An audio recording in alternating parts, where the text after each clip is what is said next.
Dr. G, your husband has been found. He passed away 5 years ago. He lost his life in the mountains while saving you during a rescue mission. The cemetery on the outskirts of the city was overgrown with weeds, quiet and lonely. After many years since returning from the countryside, Ji Qingzhou finally found her late husband, Xia Yanbei. She had always thought that, because of her weak health, she would be the one to leave first. She never imagined that Xia Yanbei had already died in the year she loved him the most. Ji Qingzhou raised her trembling hand, one that could no longer hold a scalpel, and gently touched the faded photo of the man on the tombstone. She remembered what Xia Yanbei's close friend had just told her. After you left, his leg injury got worse. He couldn't return to the army. He felt unworthy of you because of his condition, so he stayed quietly by your side, never daring to disturb you. You know, he was always afraid you might dislike him. 5 years ago, he followed you to the disaster area. When you were hurt protecting a patient, he fought off the attacker to save you, but lost too much blood and passed away there. Ji Qingzhou looked at the scar on her hand, one that had once cut deep into the bone. It had always been a shadow in her heart. She never realized it was proof that Xia Yanbei had given his life to protect her. With blurred eyes, she opened the letter he had left behind. Qingzhou, I've always wanted to say I'm sorry. It was my fault back then. I knew you only admitted our relationship to protect your reputation, but I couldn't help wanting more. My biggest regret is not protecting you and our unborn child. I don't ask for your forgiveness. I only hope that, in the days without me, you can find happiness again, love what you love, and live as you wish. That was why he had appeared again and again in her memories, to make sure she was still living earnestly and happily, doing what she loved. It's not like that, she whispered. She had never hated him. The rain grew heavier, and Ji Qingzhou's lips turned pale. Memories flooded her mind one by one, making her feel as if she had been trapped in a strange, absurd dream. The woman she once was seemed like someone lost in confusion, blindly chasing another man, unable to see Xia Yanbei's kindness. Later, when she lost the baby, her body and heart were both shattered. She separated from Xia Yanbei and returned to the city alone. When they met again, it was already across life and death. Tears mixed with rain as they fell. Ji Qingzhou's whole body turned cold, and she leaned weakly against the tombstone. She could hear her heartbeat growing weaker and weaker. Yan, I'm sorry. A flash of lightning split the sky. Ji Qingzhou fell in front of Xia Yanbei's grave, closed her eyes, and stopped breathing. No one knew how much time had passed. In a daze, she suddenly heard a voice she knew better than any other. Ho. Comrade Ji, wake up. Ji Qingzhou opened her eyes sharply and met a pair of dark, narrow eyes. The man's usually calm gaze now carried a warmth that could almost melt her. His sharp brows were tightly furrowed, as if he were holding something back. There's no time. You need to get off me first. Sweat covered Xia Yanbei's forehead, and his lips were pressed into a thin line. His patience was nearly gone. The young woman, who was usually cold toward him, suddenly lifted her hands to hold his face.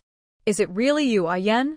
Her gentle, trembling voice carried a hint of tears, soft and fragile in a way he had never dared to imagine.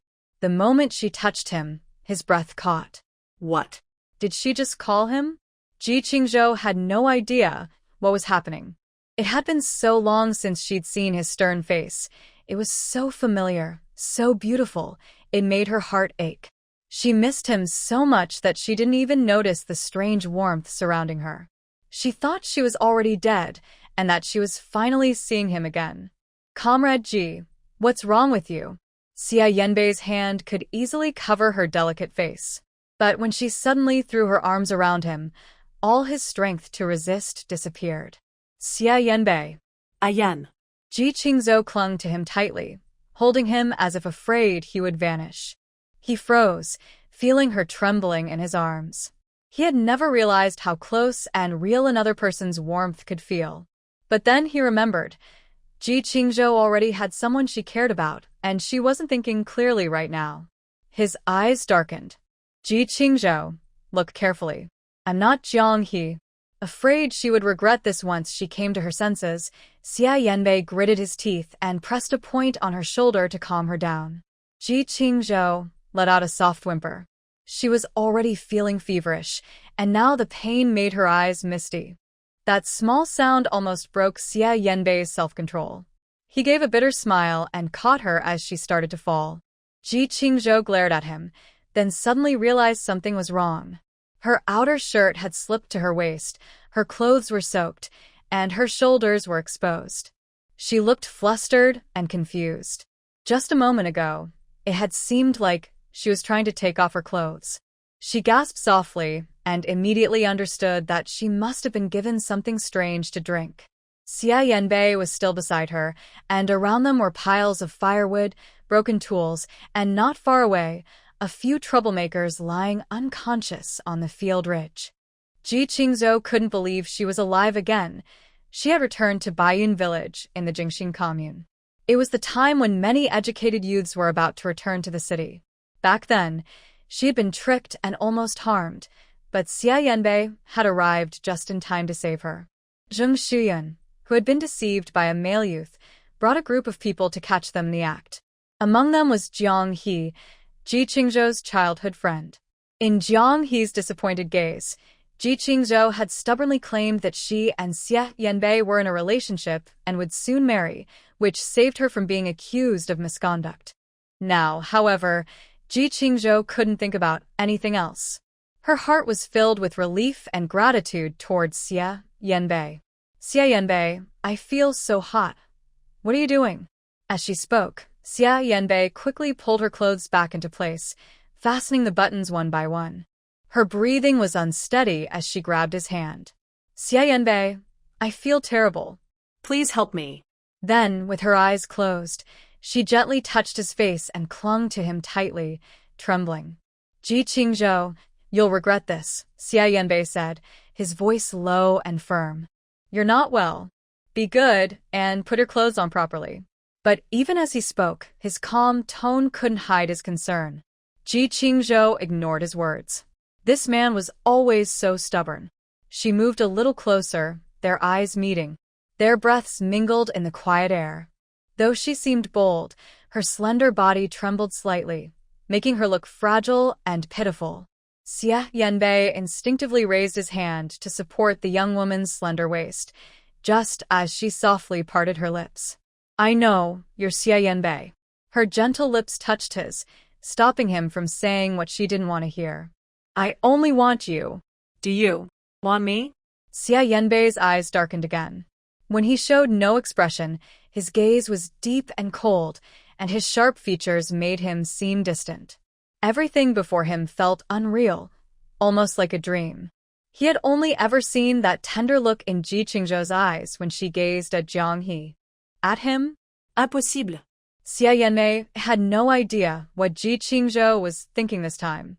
But he didn't want to be used as a tool for her to test Jiang He's feelings. Put your clothes on, Xia Yanbei said sternly. His voice was calm, but carried authority. Don't make me repeat myself. I don't want to take advantage of you. I'll find out what really happened today. Before anyone else comes, you should leave. Ji Qingzhou's face turned red with anger and a hint of hurt. The way he looked at her made it seem like if she came any closer, he would firmly push her away to stop her from doing something reckless. Reason told her that at this point in time, Xia Yanbei didn't have feelings for her yet. He was not the same man she had known in the future. But her longing for him was real.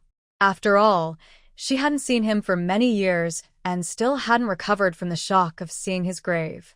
Xia Yanbei turned his eyes away from her pale figure. He quickly took off his coat to drape it over her shoulders. I don't need your coat, Ji Qingzhou said softly. If you're so worried about appearances, why give it to me? His hand froze midair, and a trace of sadness flickered in his eyes. Ji Qingzhou stood up from his arms, once again looking like the most beautiful and composed young woman in the village. She bit her lip and deliberately provoked him. Since you dislike me so much, maybe I'll just find someone else. Xia Yanbei's expression changed instantly as he saw the stubborn girl push him away and stumble toward the door. She looked weak and unsteady, her steps uncertain, like a fragile beauty who could be blown over by the wind. It was already late, and the night outside was full of danger. Ji Qingzhou, when Xia Yanbei called out, Ji Qingzhou stopped walking. She turned around and glared at him impatiently. What do you want? You should at least give me a solution. If you can't, I'll just leave first.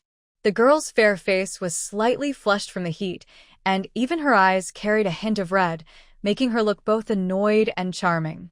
I already took the first step and kissed you. Are you made of wood? Xia Yanbei had never seen Ji Qingzhou act like this before, and for a moment, he forgot what he wanted to say.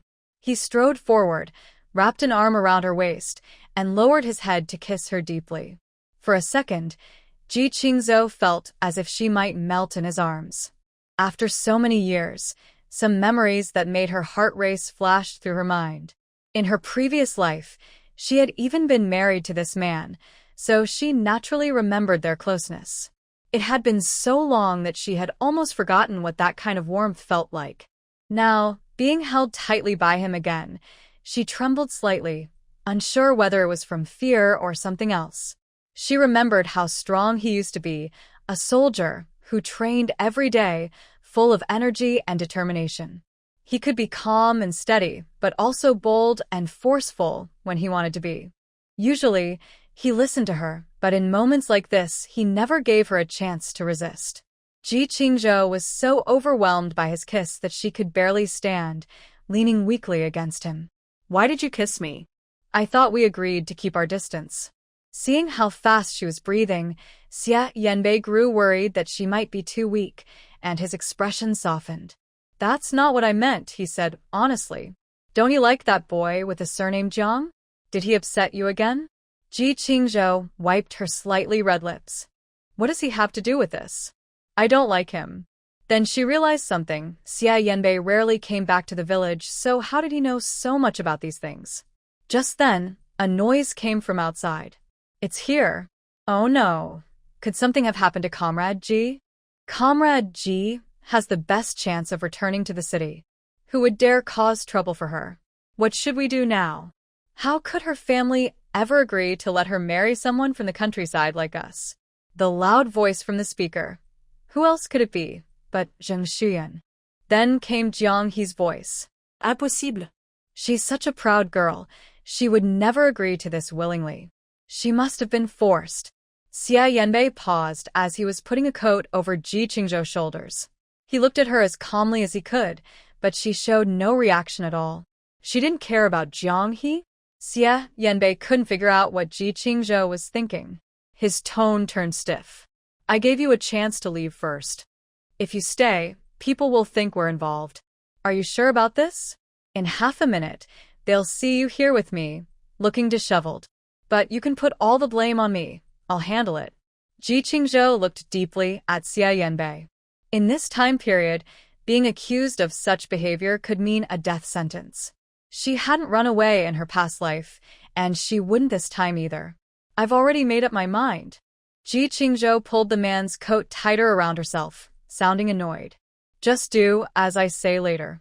She pressed a few acupuncture points on her hands and head, forcing herself to stay calm and steady. Xia Yanbei looked at the slender figure standing protectively in front of him, a strange feeling flickering in his eyes. Before, Ji Qingzhou's heart had been full of Jiang He. She had never paid attention to Xia Yanbei. But he had noticed her for a long time. For the past 2 years, whenever he had leave from the army, he would come back to see her. Now, the Ji Qingzhou before him seemed different. As the group looking for them approached, Ji Qingzhou turned and stood beside Xia Yanbei. She held onto his arm, looking weak and helpless. I feel dizzy. Can you take me to the clinic first? Before Xia Yanbei could speak, Ji Qingzhou stopped him with a glance. Jiang He was caught off guard when he saw his lovely childhood friend holding another man's arm. His anger surged. Xia Yanbei, let go of Qingzhou. What did you do to her?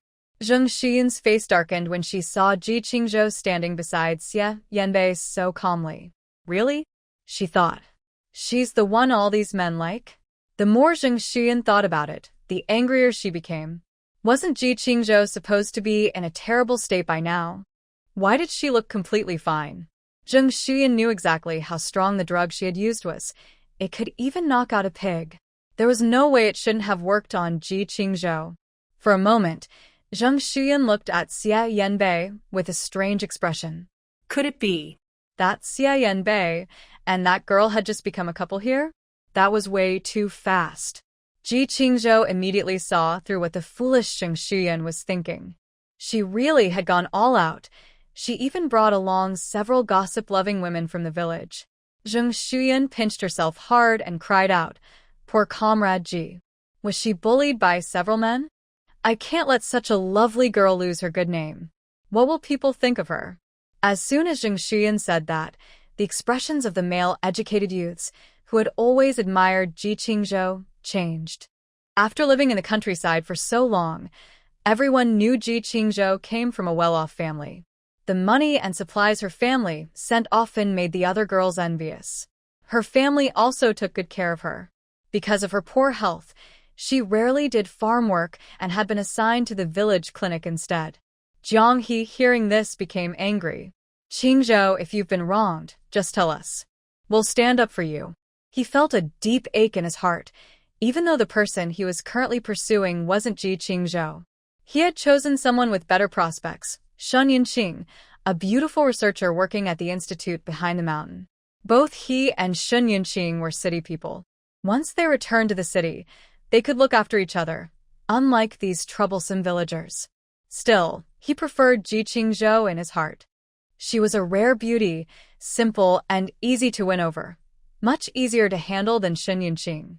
The leader of the educated youth group said seriously, "Comrade Ji, we must protect women's rights. If you've been wronged, please speak up." Zheng Xuyan gritted her teeth. "Comrade Ji, don't tell me you were forced to be with that man named Xia? He's covered in injuries, and if his leg doesn't heal, he might be disabled. You have to take care of him for life. Don't make a mistake you'll regret." Everyone present thought Xia Yanbei wasn't good enough for Ji Qingzhou. So, what if he had been a soldier? With the Xia family's background, he would never have much of a future. It really was like a flower planted in a pile of mud. He was injured and weak, and now Ji Qingzhou, a city girl, would have to care for him and even help support him. Just thinking about it made everyone secretly jealous. Ji Qingzhou wasn't foolish. Zheng Xuyan kept hinting that she was a shameless woman who had been with many men. Whether she admitted it or not, Zheng Xuyan would spread the rumor to every nearby village and commune. Ji Qingzhou didn't waste words. She stepped forward and slapped Zheng Xuyan hard across the face. A sharp sound echoed as Zheng Xuyan's head snapped to the side. Furious, Zheng Xuyan shouted, "Ji Qingzhou, you." But Ji Qingzhou didn't give her a chance to speak. Her eyes were red as she pointed at her and said, "Xuyan, I've always treated you sincerely. When you weren't feeling well, who took care of you at the clinic? Why would you want to harm me like this? You asked me to help you in the storage room, but where were you? Not only did you not come, you even brought a crowd to find me. Do you really think everyone here is that foolish?" Her last words made everyone pause and think. Something didn't seem right. Zheng Xuyan's eyes flickered with guilt, but she stubbornly said, "When did I ever ask you that? If you don't believe me, ask Su Biqin and the others." She had already planned this with a few people who disliked Ji Qingzhou, agreeing to back her up. Before Su Biqin and the others could speak, Ji Qingzhou slapped Zheng Xuyan again and again. "You still won't admit it. Every time you lie, you grab your left index finger. Are you still going to keep pretending?" Ji Qingzhou looked pitiful, as if she was the one being wronged. The people around them were too stunned to stop her. She had used all her strength, leaving herself breathless, but Zheng Xuyan's face was now swollen. "Zheng Xuyan, when those troublemakers wake up, do you think they'll tell everyone what really happened?" Ji Qingzhou's words made Zheng Xuyan tremble. She had completely forgotten about that. Her plan with that person was for those men to pretend to cause trouble for Ji Qingzhou and then leave quickly, so no one would trace it back to her. But things had gone wrong when Xia Yanbei appeared out of nowhere and, even with an injured leg, managed to knock them all out. "Yikvingsholsneret." "I work at the commune clinic with Dr. Prung. The thing you put in my water, Dr. Peng will find out what it is with just one test. Ian and I truly care for each other, and we've always dated with marriage in mind. He has already reported it to his unit. If he hadn't protected me today, my reputation would have been ruined by you all. And now you dare to slander me? What are you really after? Jiang he felt a sharp pain in his heart. The joy he had just felt upon learning that Ji Qingzhou hadn't been taken advantage of by Xie Yanbei vanished instantly. It was all because of that spiteful woman, Zheng Shuyun, forcing Ji Qingzhou to say such things. How could she be in love with Xie Yanbei? She only loved him, her childhood friend. Zheng Shuyun must have lost her mind. Doing something like this, she could be in serious trouble. I don't know how old Zheng raised his daughter. She can't even do farm work properly, and now she's encouraging troublemakers to slander a young, educated woman's reputation. That's a serious crime. Under everyone's gaze, Zheng Shuyun's legs gave out, and she almost fell to her knees. I didn't. Ji Qingzhou, stop making things up to harm me. Please, could someone call the police? Let the officers come and find out the truth, Ji Qingzhou said with a faint smile. We'll see who's telling the truth soon enough. Just then, two people entered the room. Old Dr. Peng, who had rushed over out of concern for Ji Qingzhou, and Zhao Mingjie, a nearly 40-year-old villager who still hadn't found a wife. When Zhao Mingjie saw Zheng Shuyun kneeling before Ji Qingzhou, crying uncontrollably, he remembered what Zheng had told him before about this deceptive young woman. His anger flared. You wicked woman! How dare you make her kneel before you? Zhao Mingjie was a big man, and in his rage, he charged forward like an angry bull. Ji Qingzhou remembered that Xie Yanbei had trouble with his leg, so she tried to pull him aside to avoid the attack. But in the next moment, the tall man stepped in front of her. Before anyone could see what happened, Zhao Mingjie was already on the ground with a loud thud, raising a cloud of dust. He was too stunned to even cry out. Xie Yanbei crouched down, his face cold, pressing Zhao to the ground and twisting his arms behind his back. Xie Yanbei said in a low, firm voice, You seem very concerned about Zheng Shuyun's affairs. Ji Qingzhou glanced at Zheng Shuyun, whose face had turned pale with fear, and her calm words shattered the last of the woman's courage. Yen, of course, Zhao Mingjie cares. Zheng Shuyun is carrying his child. What? Oh my goodness. What kind of mess is this? The whole village is shocked. When did those two start seeing each other? Let me hear too, move aside. I can't hear well from the back. Zheng Shuyun rushed forward like she had lost control, trying to cover Ji Qingzhou's mouth. Stop talking nonsense, Ji Qingzhou. I'll make you pay for this. But Xie Yanbei didn't give anyone a chance to get close or hurt Ji Qingzhou. He pressed Zhao Mingjie down with one hand and raised the other. In the next moment, Zheng Shuyun and Zhao Mingjie, the two who had been secretly involved, were forced to kneel in front of Ji Qingzhou. Even the slowest person could now see what was going on. The crowd fell completely silent. Ji Qingzhou, now in control, said calmly, Since everyone is here, it's a good time to make things clear. Let the team leader see who's been behaving improperly and even tried to use false accusations to harm an innocent woman. Zheng Shuyun's face turned pale as she clenched her teeth. She glared at Ji Qingzhou with hatred, as if her eyes could burn a hole through her. Ji Qingzhou, I've never wronged you. Why are you ruining my reputation?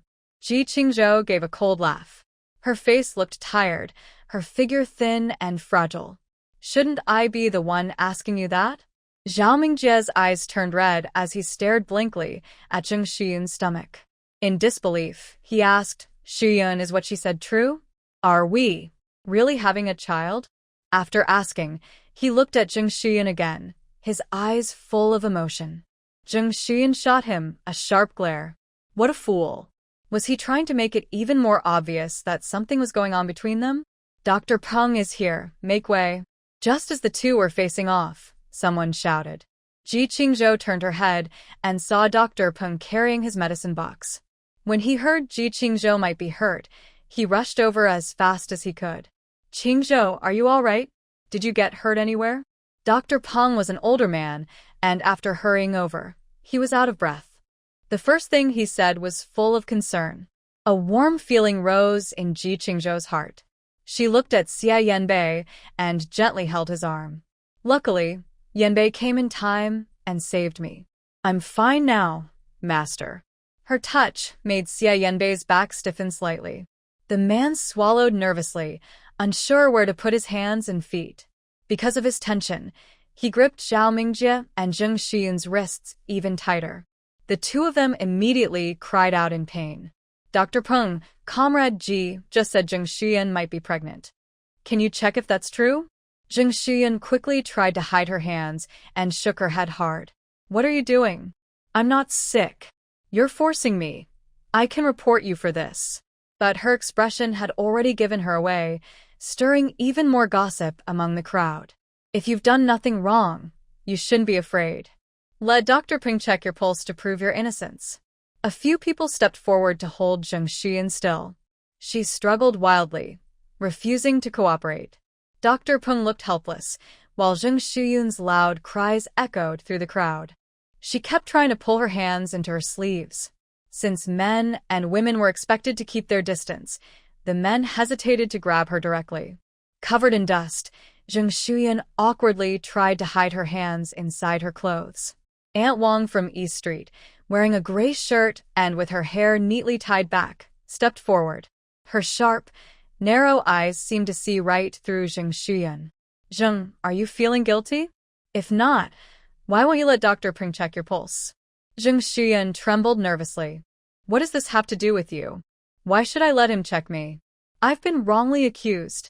Why should an innocent person have to prove it? Ji Qingzhou should apologize to me. Breathing hard, Zheng Xuyun tried to fend off the people around her while keeping an eye on Dr. Peng.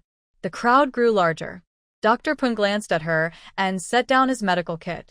Zheng, everyone's just trying to help. If you keep delaying, you're wasting everyone's time. Oh, stop making it so complicated, someone in the crowd said. Just hold her still and find out the truth. There was no shortage of onlookers eager to offer their opinions. When Zheng Xuyun heard this, her face turned red with anger, and she shouted, "Let me go. You're trying to drive me to my death. You're all murderers." Zhao Mingjie felt torn. He cared about Zheng Xuyun's health, but he also wanted to know if what Ji Qingzhou said was true. Zheng Xuyun looked helpless, like a fish on a chopping board, unable to resist. Dr. Peng hesitated.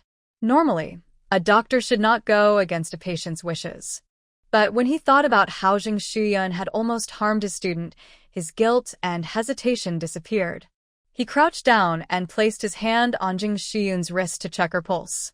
Everyone held their breath. Zheng Xuyun tried to struggle again.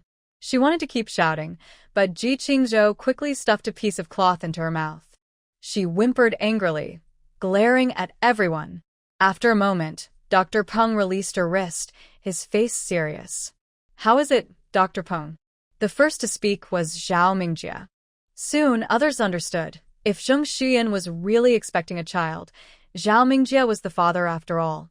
Dr. Peng looked at Ji Qingzhou and nodded firmly. Under everyone's curious gaze, he said slowly, "Zheng Xuyun is indeed pregnant." An old woman in a floral jacket said mockingly, "Didn't I say that 2 days ago?" The way she walked clearly showed it, but none of you believed me. She has no sense of shame, yet she dared to accuse others. Ji Qingzhou and Yanbei truly care for each other, but she's the one making a fool of herself. Xia, Yanbei opened his mouth, as if wanting to explain something. Zheng Xuyun screamed, "That's nonsense." She glared at Dr. Peng. "People say you're a respected doctor, but I think you're just incompetent. Ji Qingzhou is your student. Of course you take her side." Zhao Mingjie swallowed the words he wanted to say and stood beside Zheng Xuyun, afraid she might get too upset. Dr. Peng sighed and shook his head. "If you don't believe me, then go to the health clinic for a checkup. You can trust their process." For many years, Dr. Peng had gone door to door treating the villagers. If medicine could cure an illness, he would never send anyone to a big hospital to waste money. For many years, Dr. Peng had held a special place in everyone's hearts, a respect that words could hardly describe. Zhao Mingjie was already convinced. Staring at Zheng Xuyun's stomach, he froze in shock. Forgetting where he was, he grabbed Jung Shuyun's hand, tears of joy filling his eyes. Shuyun, this is such wonderful news. Why didn't you tell me earlier? You must have wanted to surprise me, right? As he spoke, he slapped himself lightly. It's all my fault. I didn't even notice. Yesterday, when you were feeling sick, I thought it was just your stomach acting up. Jung Shuyun was so angry that her head spun. Was this fool trying to make an even bigger scene? Why did he have to talk so much at a time like this? Watching Zhao Mingjie go on, she almost wished she could silence him completely. The crowd's mocking voices surrounded her, and she bit her lip so hard it nearly bled. Usually you act so proper and reserved. Who would have thought you'd behave like this? Someone sneered. But more than their words, Jung Shuyun was worried about Ji Qingzhou. Her reputation was already ruined, and all she could do now was pray that no one would notice anything strange about the medicine. She prayed desperately, almost willing to trade her life for safety. After all, that medicine came from that person, someone her family could never afford to offend. Ji Qingzhou had already taken the medicine for quite some time, so the chance of it being detected was very small. Jung Shuyun felt a bit more at ease. Besides, she had already followed that person's instructions and disposed of the remaining medicine. Even if Ji Qingzhou went to the police, it wouldn't help. Without solid evidence, they couldn't do anything to her. The police are here. Jung Shuyun struggled to stand up. When she saw the officers approaching, a cold sweat broke out on her back. As they came closer, her heart pounded wildly. Ji Qingzhou's clothes were dusty, and she looked weak as she turned to Dr. Phone. Master, I just drank the water Jung Shuyun gave me. Could you check my pulse and see if there's anything unusual? Her eyes were full of trust. In this remote village, the only people she could rely on were her master and Xia Yanbei. Dr. Peng looked at her with kindness and concern. His student had been frail since birth. Her health was already poor, and after all this trouble, no one knew how long she would need to rest. He nodded and placed his hand on Ji Qingzhou's wrist. Her pulse was steady, but there was a faint, slightly faster rhythm. For an ordinary person, this would not be a problem. But Ji Qingzhou had a weak heart, and this pulse rate was not normal for her. Under everyone's expectant gaze, Dr. Peng slowly withdrew his hand. There are clear signs of medication use. Your body is weak, so it's easy to detect. The dosage was quite high. Dr. Peng turned to look at Jung Shuyun, his eyes filled with anger. How could a young woman have such a cruel heart? Ruining Ji Qingzhou's reputation wasn't enough. She even tried to use medicine to frame her. Jung Shuyun's eyes widened. Impossible. You're lying. You're all trying to harm me. Ji Qingzhou was the most beautiful among the group of educated youths, and she often drew attention. Several young men who admired her spoke up in her defense. Everyone's busy and exhausted every day. Who would have time to set you up? If you hadn't caused this yourself, you wouldn't be in trouble now. That's right. You should think before you speak. Public opinion quickly turned against Jung Shuyun, leaving her furious. Xia Yanbei turned his head slightly, his gaze on Ji Qingzhou complicated. He tightened his grip on Jung Shuyun's wrist. If he hadn't arrived in time, he didn't dare imagine what might have happened to Ji Qingzhou. As the crowd criticized Jung Shuyun, Ji Qingzhou stepped forward to speak to the police. Comrade officers, could you please come with me to the dormitory? I didn't finish my water earlier and poured the rest back into my cup. Maybe there's still some evidence left. Jung Shuyun panicked and struggled to break free from Xia Yanbei's hold. Yikwinksho. Even if you want to accuse me, you don't have to be so heartless. If you really harm me, I'll never forgive you. The officers understood Ji Qingzhou's feelings and ignored Jung Shuyun's outburst. They agreed immediately. They moved quickly. 2 officers entered the room and soon noticed a cup on the desk. There was still some water left in the plastic thermos. Ji Qingzhou looked over and said, "Comrade officers, this is the cup I drank from. The remaining water should still be testable." The police officer looked at the assistant officer, who quickly brought over a sealed bag. After sealing the cup carefully to make sure no liquid could leak, the officer spoke in a calm voice. "Don't worry, we'll find out the truth. But for now, We need you to come with us to the station to make a statement. On the way to the station, Zheng Shuyun and Zhao Mingjie were taken into custody, along with a few troublemakers. Ji Qingzhou looked frail and kept coughing from time to time. The day's events had clearly exhausted her, and she looked as if she might collapse at any moment, making others feel sorry for her. Aunt Li, who cooked for the production team, crossed her arms and snorted. I don't know what she was thinking. Qingzhou is such a good girl, and she tried to harm her for no reason. She ended up hurting herself instead. Someone nearby agreed. She was probably just jealous. Zheng Shuyun felt uneasy. She secretly pinched Zhao Mingjie's arm and let tears fall down her cheeks. Officer, I've been wronged. I really don't know anything about this. The police officer remained serious and fair, following the rules strictly. Even when Zheng Shuyun cried, he didn't show any sign of sympathy. We'll know the truth once the test results come out. If you're innocent, you'll be free to go home. Zheng Shuyun wanted to say more, but when she saw that the officer wasn't responding, she fell silent. Time passed slowly, and every minute felt endless to her. After Ji Qingzhou finished giving her statement, the assistant officer, who had gone to collect evidence, returned with the test report. The water Ji Qingzhou drank did contain medicine, and the amount was quite high. Zheng Shuyun felt as if lightning had struck her. She had thought everything was perfectly planned, but it had been discovered so quickly. The officer glanced at the report, then looked sharply at Zheng Shuyun. The evidence is right here. Do you have anything else to say? Not realizing they might be testing her, Zheng Shuyun's legs went weak. Even sitting on the bench, she couldn't stop trembling. Zhao Mingjie, feeling distressed, said, Officer, I did it alone. It has nothing to do with her. If someone must be detained, take me.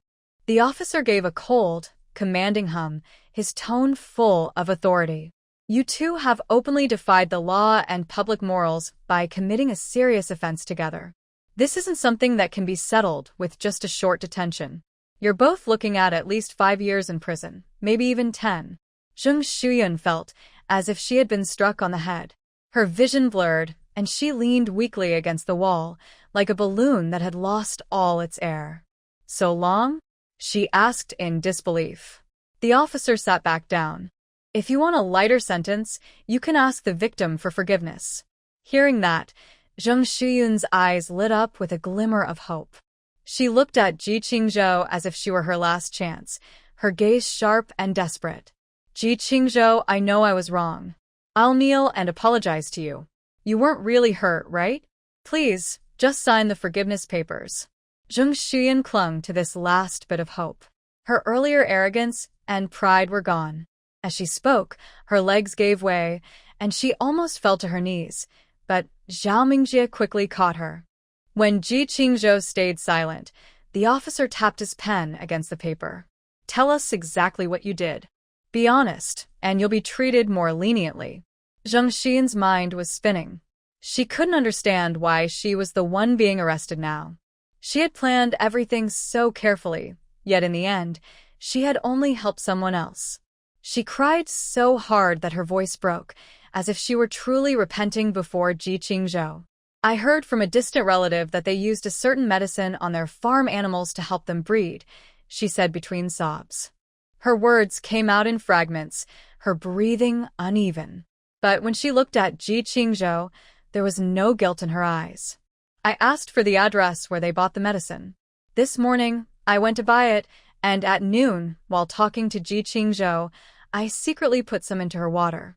She hesitated for a long time, but still refused to reveal the person who had taught her what to do. After all, that person had only given her instructions and hadn't taken part directly.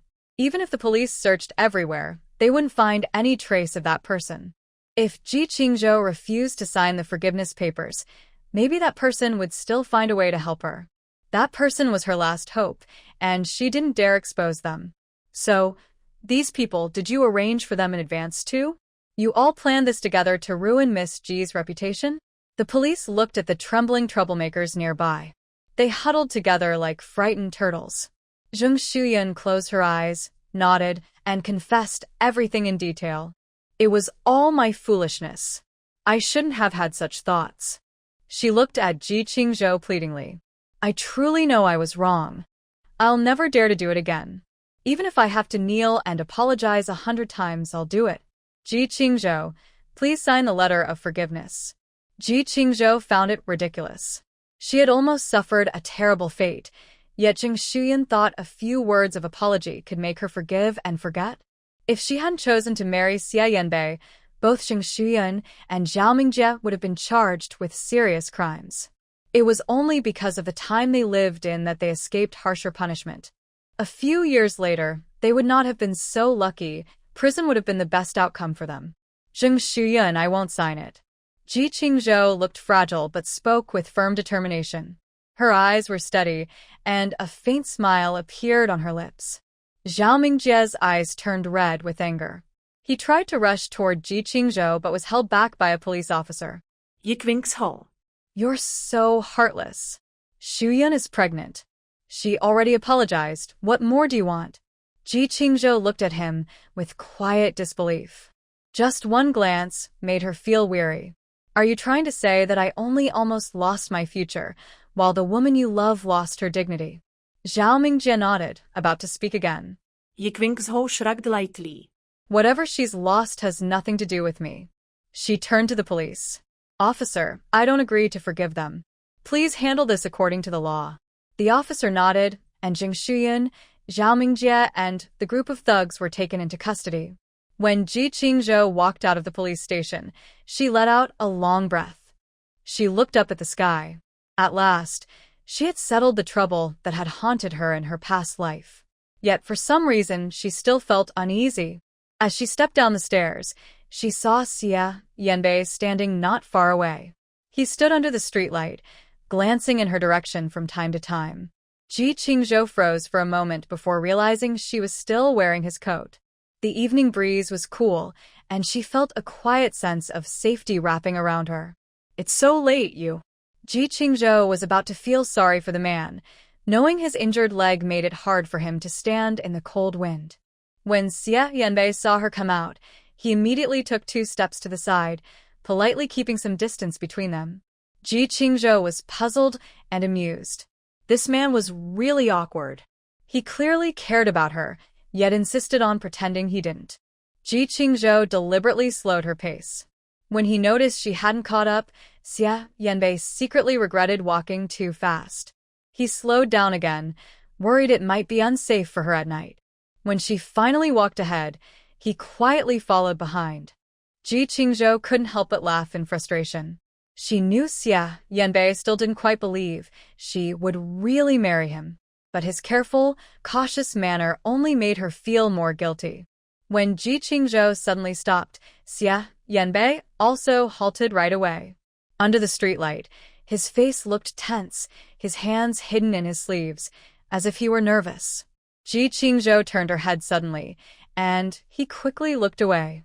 She was truly beautiful, so much that even one more glance felt improper. On the way here, Jiang He had warned him. Xia Yanbei, what Qingzhou said today was just for show. You don't actually believe it, do you? Jiang He's tone carried mockery. She's been in the countryside for so long and never looked at you twice. That means she doesn't like you. She didn't before, and she won't now. You used to be a soldier. Don't lose your dignity. Then Jiang He glanced at Xia Yanbei's injured leg with a hint of pity. Remember, Qingzhou's from the capital. Your leg might never fully heal. You two come from different worlds. Do you really think you'll be happy together? I won't say more, just think about it. Those words echoed in Xia Yanbei's mind like a curse. Jiang He's eyes had held pity, mockery, and disgust. But Xia Yanbei didn't need the reminder, he already knew. Ji Qingzhou came from a good family, likely cherished by her parents. A girl who had grown up in comfort marrying a man from the countryside. It was indeed unfair to her. Not to mention his injured leg. Even walking here to meet her had taken nearly all his strength. If Ji Qingzhou ever faced danger in the future, how could he protect her? If people say a good match should come from similar families, then Jiang He and Ji Qingzhou are truly made for each other. They are both talented and attractive, and their families are well-matched. Xia Yanbei's feelings for Ji Qingzhou have always been hidden deep in his heart. He never dared to hope for more. A noble flower deserves to be surrounded by love, not trapped in a small, lonely place. Seeing him stay silent, Ji Qingzhou's smile slowly faded. She felt a bit upset inside. No wonder, in her past life, she had misunderstood Xia Yanbei and thought he cared for someone else.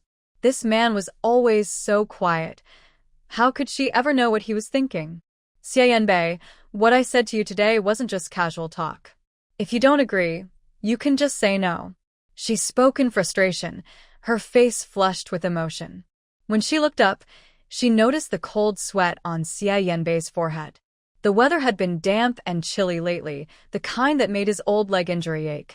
The cold wind had just blown through, and from his pained expression, she could tell the pain was getting worse.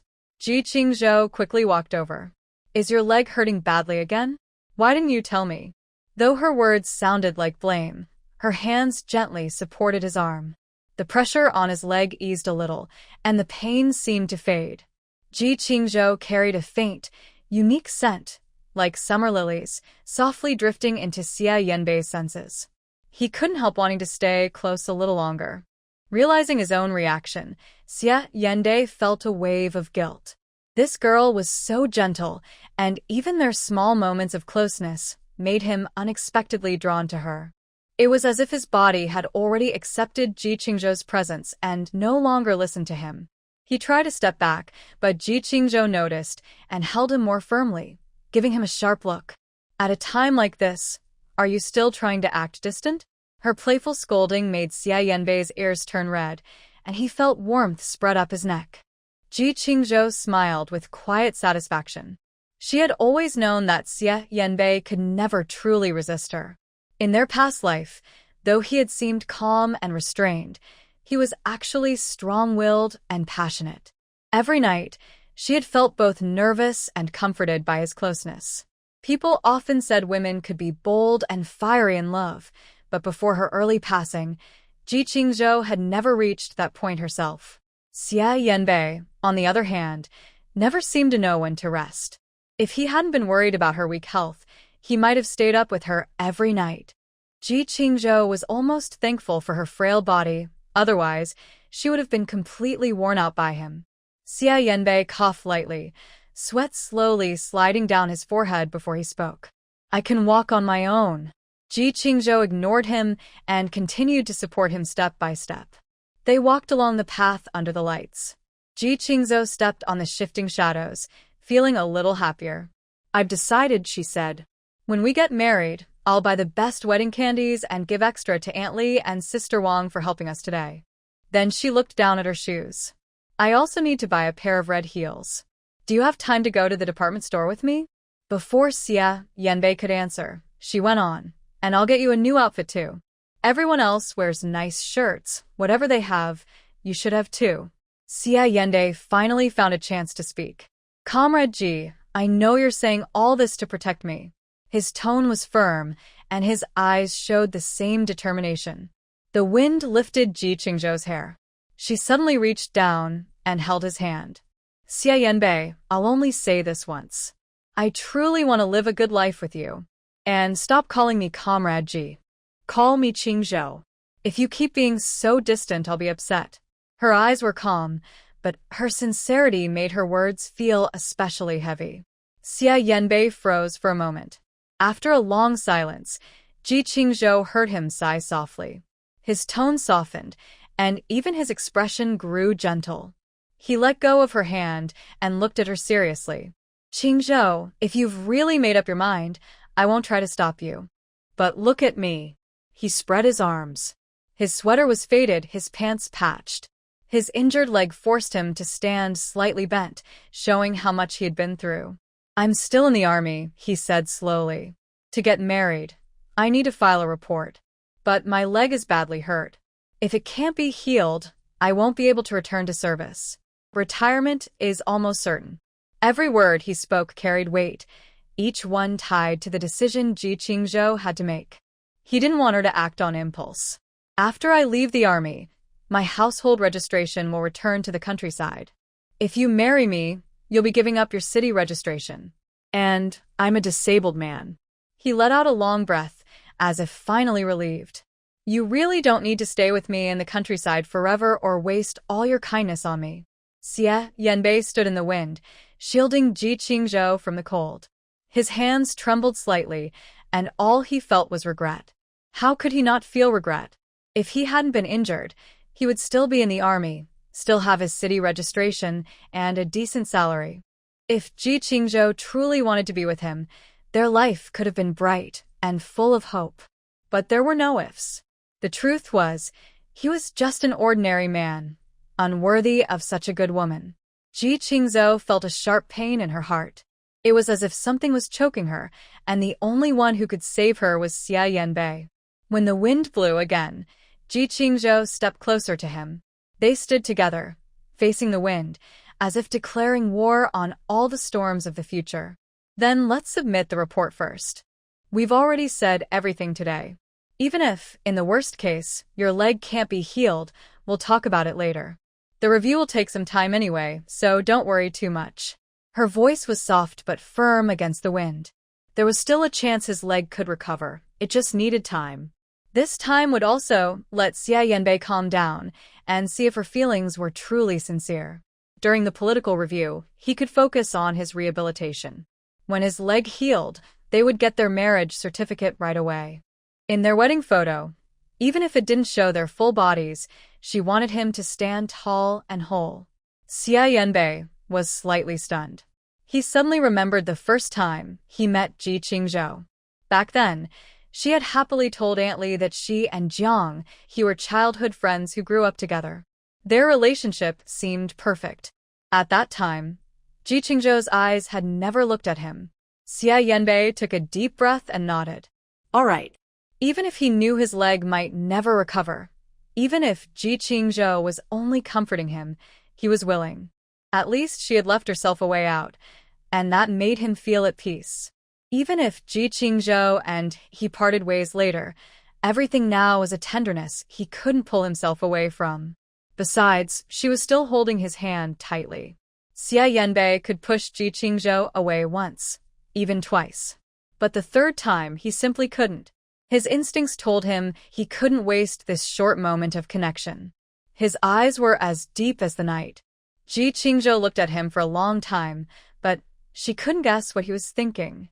So she decided not to guess. Time would tell everything. Right now, Xie Yanbei wasn't just injured. He was also anxious and frustrated. He didn't want to leave the army or lose the career he had worked so hard for. It was natural for him to feel troubled. Ji Qingzhou's cool fingertips brushed against his hand, and she almost leaned completely into his arms. Don't worry, she said softly. I've studied with my teacher for a long time. I'll definitely heal your leg. When you recover, we'll go get our marriage certificate right away. Then, they would be husband and wife in every sense. No amount of gossip would scare them anymore. Xie Yanbei pressed his lips together tightly, looking at his injured leg with frustration. At that moment, it felt like a heavy burden, constantly reminding him of the distance between him and Ji Qingzhou. But when he lifted his head again, his expression changed. Meeting Ji Qingzhou's gaze, he forced a gentle smile. His face had strong, smooth lines. His features carried a quiet strength. He didn't fit the current idea of beauty, but when he smiled, even the sharpness in his eyes softened. Ji Qingzhou had seen his tenderness before. Seeing him smile again, she couldn't help but lose herself in his eyes. It's getting late. Let's go back, he said. The wind had stopped, and they continued walking forward. Ji Qingzhou held onto his arm, her steps light and cheerful. But she knew there was something more important than happiness right now. Once they returned, she would find her teacher immediately. Xie Yanbei's treatment had to begin soon. My teacher is amazing, you know that. With both of us working together, I promise you'll run even faster than before. Her voice was as gentle and lively as she was, bringing warmth and life to the quiet night. Xie Yanbei simply looked at her quietly.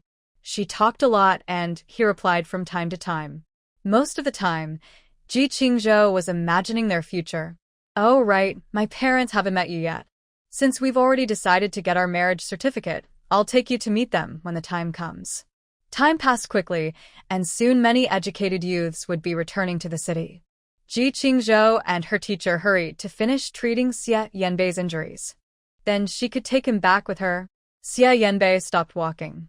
When Ji Qingzhou suddenly mentioned meeting her parents, he felt a little nervous for no reason. He glanced at his leg and said, "Qingzhou, there's no need to take special leave. Maybe we should wait until the new year when everyone goes home to visit their families." He didn't think any parents would easily trust their daughter to someone like him. Xie Yanbei didn't yet know that the educated youths would soon be allowed to return to the city, so Ji Qingzhou didn't explain further. Seeing his worry, she smiled gently. "Don't worry, my parents aren't shallow people. They're both kind and warm. Once they meet you, they'll definitely like you." As she spoke about her parents, her face glowed with happiness. She was a child who had grown up surrounded by love and care. Seeing the hope in her eyes, Xie Yanbei couldn't bring himself to refuse. "You agreed? That's wonderful. I'll write to my parents tonight and tell them to get ready to welcome you." Xie Yanbei couldn't help but laugh. Usually it's the future son-in-law who brings gifts to visit, not the parents who prepare a welcome feast. Ji Qingzhou waved her hand carelessly. "It's all the same." You're going anyway. Her eyes sparkled with excitement, and even her hair seemed to dance with joy. Xie Yanbei found himself smiling too, as if the air around them carried the scent of flowers. Ji Qingzhou skipped a few steps ahead, then came back to hold his arm. "After we get married, you have to treat me well." Then she laughed at herself. "Of course you will." He had once risked his life to save her. Ji Qingzhou wrinkled her nose, pushing away the sudden ache in her heart. It was fine. Everything had started over again, and this time, she still had the chance to change their ending. The smile on Xie Yanbei's lips faded, and from an angle Ji Qingzhou couldn't see, his eyes turned dark and unreadable.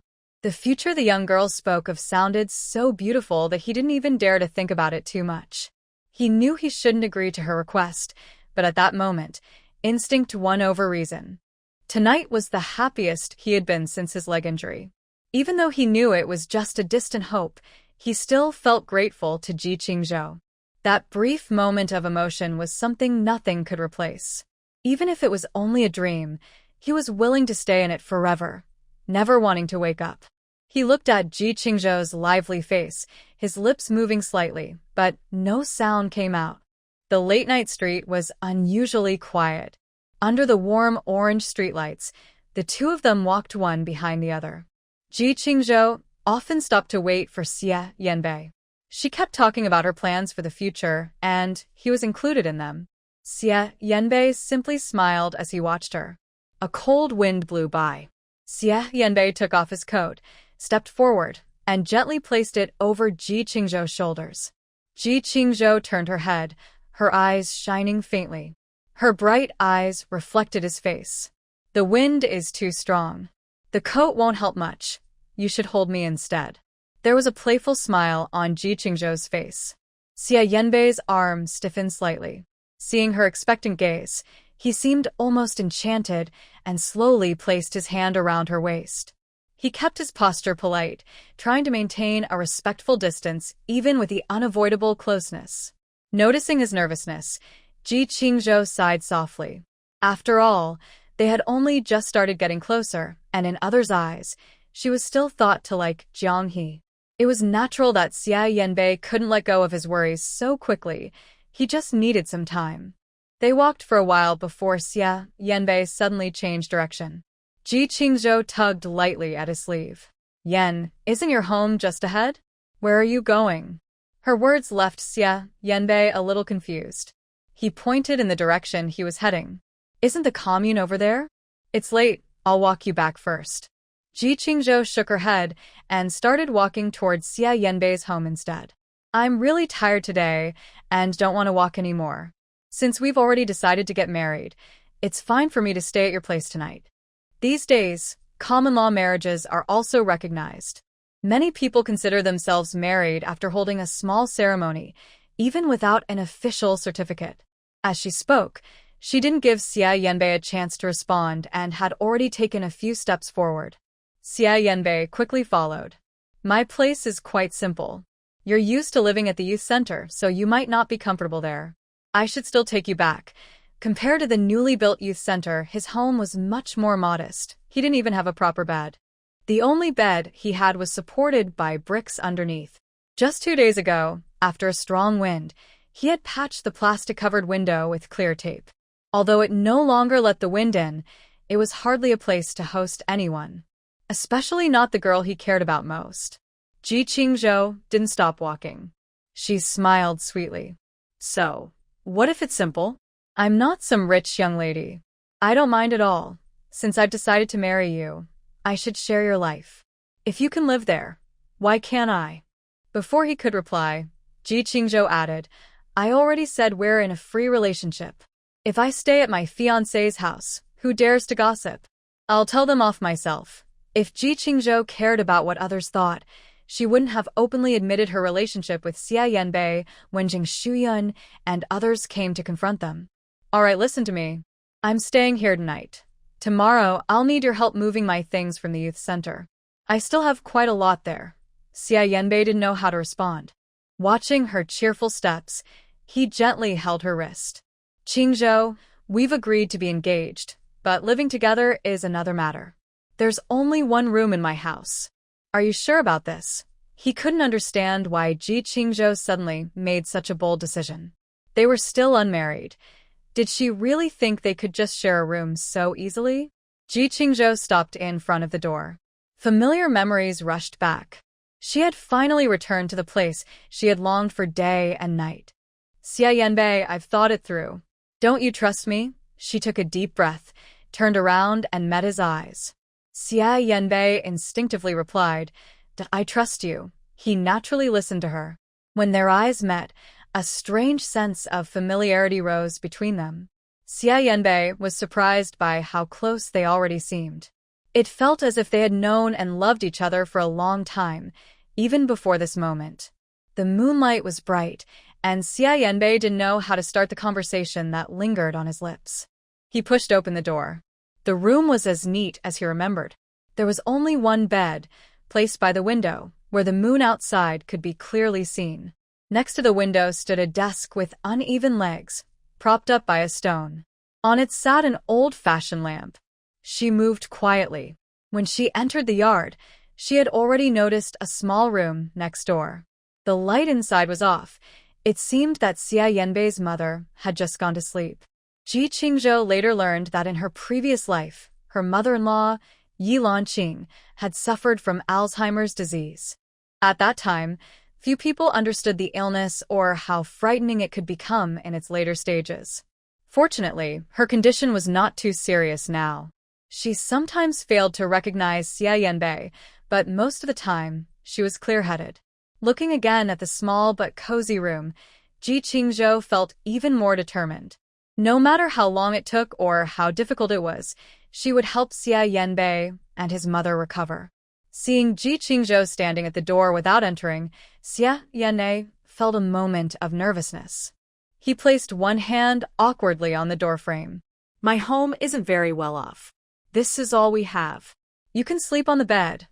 I'll take the floor, he said, stepping forward to get the bedding. But Ji Qingzhou had already gone in. She moved gently and spoke softly. It's quite cold at night, and winter has already begun. The bed is big enough for both of us. You should sleep on it too. As she spread the quilt, she suddenly realized how her words might sound and blushed deeply. Her face grew warm as she covered it with her hands. A man and a woman alone in one room, what she said could easily be misunderstood. But heaven knew she meant nothing improper. Xia Yanbei froze for a moment, staring at Ji Qingzhou quietly. For a while, it felt as if this moment was too beautiful to be real. He had never dared to imagine that one day Ji Qingzhou would bring up the idea of marrying him, and with such a serious look. Even knowing that he came from a poor family, she showed no sign of dislike. The faint smile on Xia Yanbei's lips slowly faded as he thought about it. He could no longer return to the army. Most likely, he would be stuck here for the rest of his life. But Ji Qingzhou came from a good family, still young, with a bright future ahead. He couldn't be selfish and keep her by his side. Ji Qingzhou immediately understood what he meant and pretended to be angry. I don't feel troubled at all. You keep avoiding me. Does that mean you don't like me? Xie Yanbei wanted to speak but stopped. All his words dissolved in the depth of his gaze. How could he not like her? He liked her deeply. But after a brief moment of happiness, he had to face reality. Before he could say anything, Ji Qingzhou pouted and said playfully, "Too late. I don't care what you say now. Even if you don't like me, it doesn't matter. I already told everyone about our relationship and you didn't deny it. Now you have to take responsibility." The young woman stood with her hands on her hips, glaring at him. Xie Yanbei was speechless. After a long silence, Ji Qingzhou heard him sigh helplessly, a mix of frustration and compromise in his voice. He said, "It's getting late. You should rest." Then he stepped forward, picked up the bedding beside him, and prepared to sleep on the floor. Ji Qingzhou quickly grabbed his blanket. "The floor is too cold, and your leg isn't well. You should sleep on the bed." Her tone was firm, her eyes bright with determination. She cared more about his health than anything else. Xie Yanbei's whole body tensed. Even when she came a little closer, it was hard for him to stay calm. How could they possibly share a bed? He decided to sleep on the floor anyway. There was only a thin mattress spread out, barely enough to keep warm. Ji Qingzhou grew upset. "I told you the floor is cold. Do you want your leg to get worse? I'm a doctor, you should listen to me. If you insist on sleeping on the floor, then I'll sleep there too." She finished speaking, spread the blanket neatly on the bed, and reached for his bedding again. There were only 2 quilts in the room. One Xie Yanbei had taken out because the weather had turned cold. The house was not as nice as the newly built settlement for educated youths, and Xie Yanbei already felt that Ji Qingzhou was putting up with a lot. He certainly wouldn't let her sleep on the floor. "You're not strong." "Let me do it," he said. Ji Qingzhou bit her lip. "I've never met anyone as stubborn as you. If you won't sleep on the bed, then I won't either." Annoyed, she reached for the blanket on the floor, not noticing what was behind her. Her right foot accidentally stepped on the edge of the bed, and she fell onto it along with the blanket. Her hair was a little messy, and her clothes were slightly wrinkled. She frowned lightly, her pale skin glowing softly as she let out a small gasp of surprise. Xie Yanbei's throat felt dry, and his gaze deepened. He didn't really know what Ji Qingzhou felt for Jiang He. He didn't understand why she suddenly cared for someone like him, but whatever her reason, he was willing to accept it.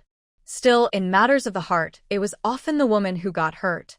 Xie Yanbei worried that Ji Qingzhou might suffer because of him, so he had always held himself back. But now, his restraint had made her think he didn't like her at all. Seeing her eyes glisten with unshed tears, Xie Yanbei suddenly leaned forward, bracing himself on the bed. Ji Qingzhou felt the bed sink slightly under his weight, and her breath caught. His hand rested beside her pillow as he looked down at her, his face showing both control and tension, as if he had been holding back for a long time. The closeness between them brought back memories of many quiet, heart-racing nights. Then his low, familiar voice sounded by her ear. "Qingzhou, I'm just an ordinary man.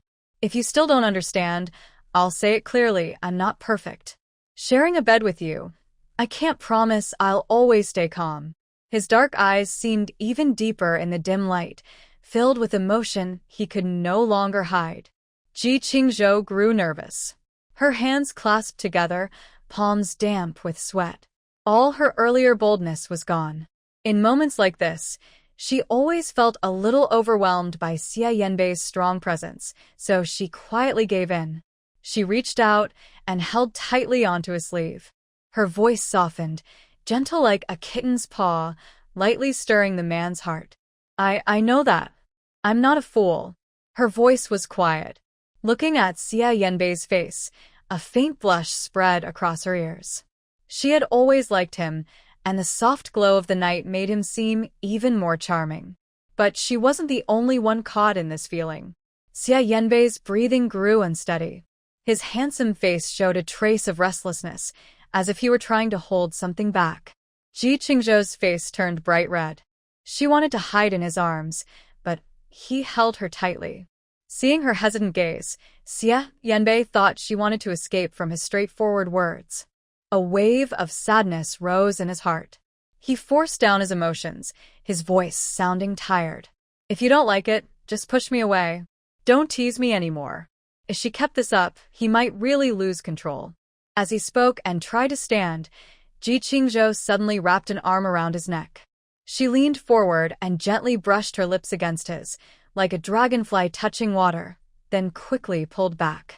Something flashed through Xie Yanbei's mind. When he realized what had happened, his whole body felt as if it were on fire. He instinctively pulled Ji Qingzhou close, his presence overwhelming. She trembled slightly, startled by the intensity of the moment. Her face flushed even deeper, and just as she was about to speak, Xie Yanbei kissed her again. His kiss was warm and full of emotion. Ji Qingzhou felt dizzy, her hands tightening around his neck. "Yanbei," she murmured softly. She tried to catch her breath, but he kissed her again, more deeply this time. They held each other close, lost in the moment. Through the hazy moonlight, the two of them stayed in each other's arms, sharing a tender, heartfelt kiss. Xie Yanbei's emotions were hard to control. All he could hear was Ji Qingzhou's quick, uneven breathing. "Xie Yanbei, you should." Her words came out broken, her breath short and unsteady. She looked like a fish out of water, her lips parting as she tried to catch more air. She only wanted a moment to breathe, but her soft voice carried a kind of tenderness that stirred Xie Yanbei's heart even more. He couldn't tell if this was a dream or a reality.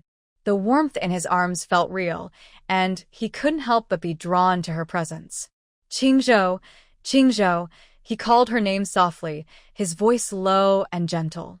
Ji Qingzhou felt her whole body tremble, her heart beating fast.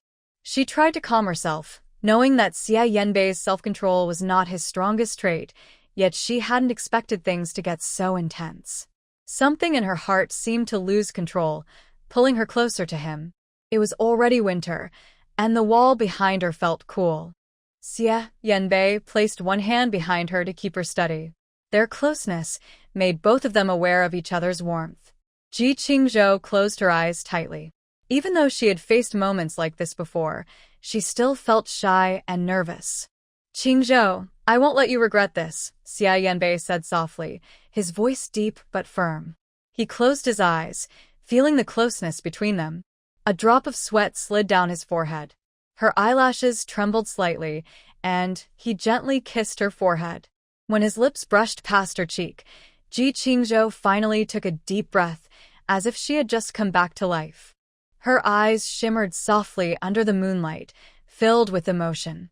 To Xie Yanbei, the sight before him was something he had never even dared to dream of. I don't know how much time passed, but Xie Yanbei noticed that the person beneath him seemed a bit off. He paused his movements and looked up to see Ji Qingzhou breathing heavily. Her brow was furrowed, looking uncomfortable. Ji Qingzhou's clothes were messy. She was originally wearing his clothes, which didn't fit well. They both fell onto the bed together, and the sheets were wrinkled. Thinking about Ji Qingzhou's delicate health, Xie Yanbei clenched his teeth in frustration. He had just left the army, so how could his self-control be so poor? Knowing her body was weak, he still acted like a reckless young man. His roughness was too much for her fragile body to handle. His eyes showed genuine concern, and he immediately stopped all his actions. Ji Qingzhou was still catching her breath, panting. Xie Yanbei felt guilty and said, "Qingzhou, I'm sorry. Are you feeling very uncomfortable? Wait here, I'll call Dr. Peng." The man casually put on a shirt and was about to leave the bed. Ji Qingzhou grabbed his arm with one hand.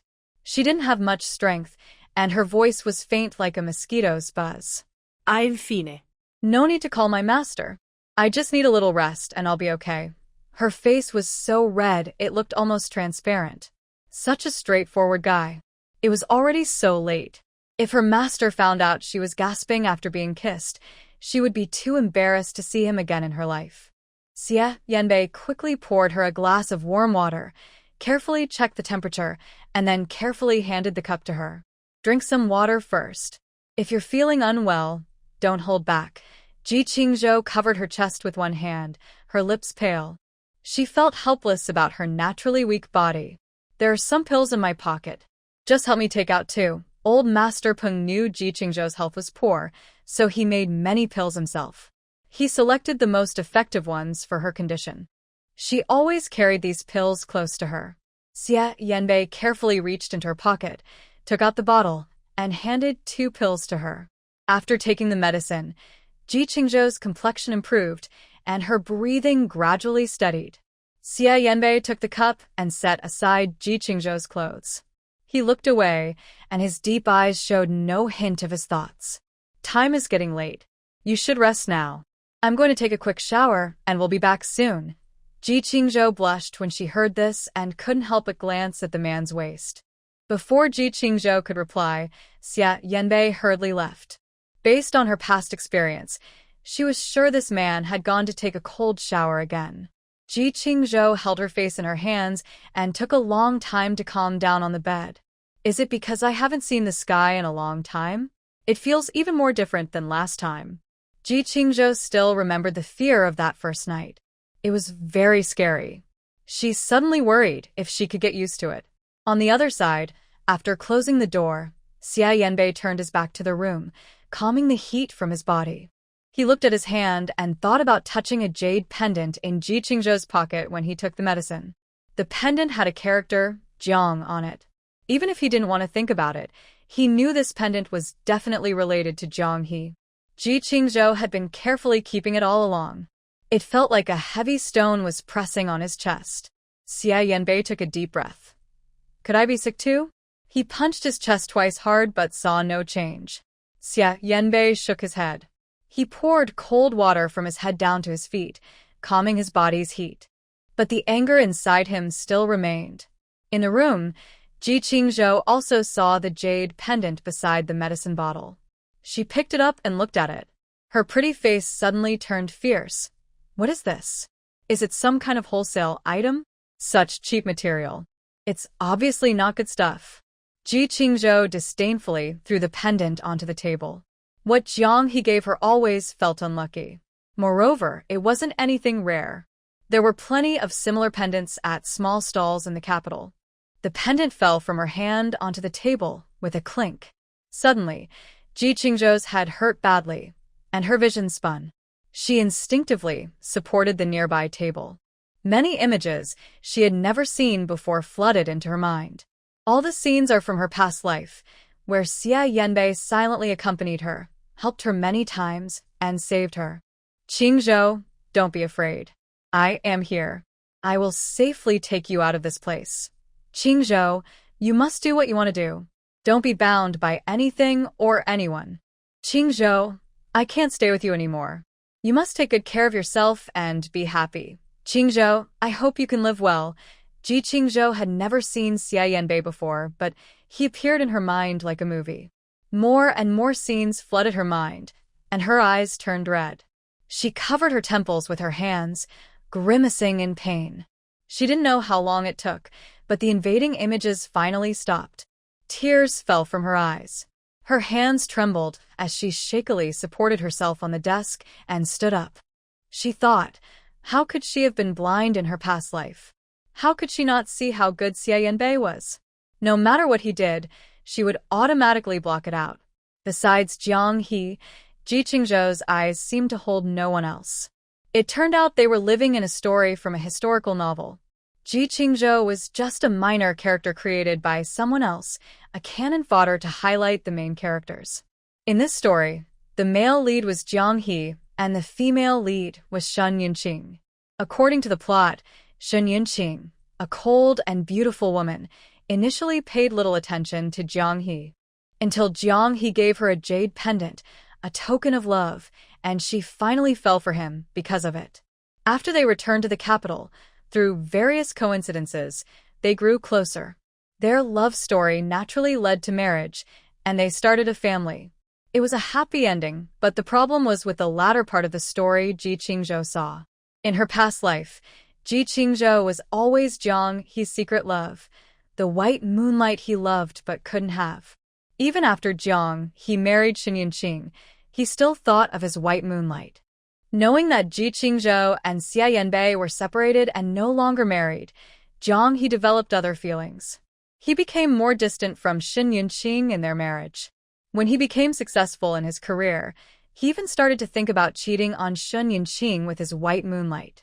Shen Yunqing grew more hopeless with each passing day, losing herself and neglecting her research work.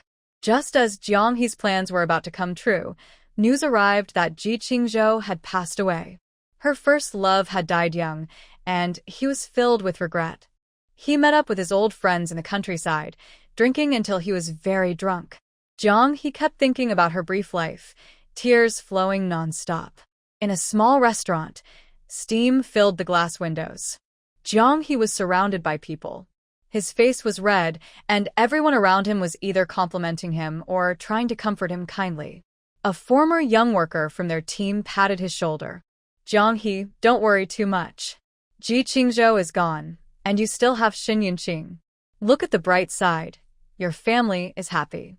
Hearing this, Jiang he supported his head with one hand, tears spilling over. It's not the same. I owe Qingzhou my whole life.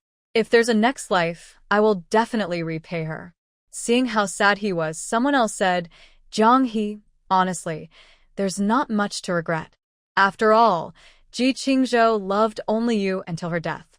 You two were truly meant for each other. Ji Qingzhou, who saw the scene, felt worse than eating a fly. Go to with your meant-to-be talk. It turned out she and Xia Yanbei had always been controlled by the plot. She didn't want to be some doomed, insignificant love interest. Ji Qingzhou's bad luck was one thing, but it also dragged Xia Yanbei and their families into the mess. Since she had gained awareness, Ji Qingzhou decided to choose the person she truly liked. Jiang he clearly chose Shen Yunqing, but after getting her, he was distant again. Ji Qingzhou didn't believe Jiang he liked her that much. He was just acting innocent, not truly caring. Shen Yunqing was also a victim. Ji Qingzhou was someone who valued her career. Seeing Shen Yunqing sacrifice her research for the country, she was furious that her own project was being neglected. She really wanted to destroy this morally corrupt story. Outside the house, Xia Yanbei still didn't know what had happened. After taking a shower, the man casually dried himself with a towel, one hand holding it.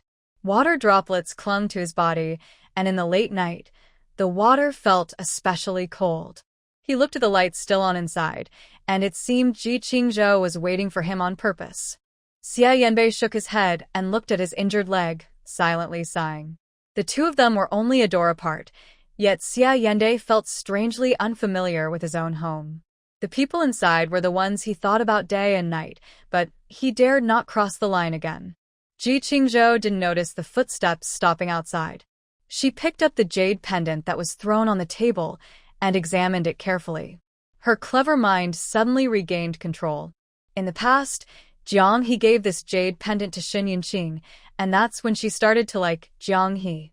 Now that I have this thing, was my previous devotion to him just like a silly obsession? Does liking Jiang he depend on this jade pendant? Or maybe, this jade pendant is a trigger for crazy behavior? Whoever holds this jade pendant might become obsessed and blindly fall in love with Jiang he, the main character.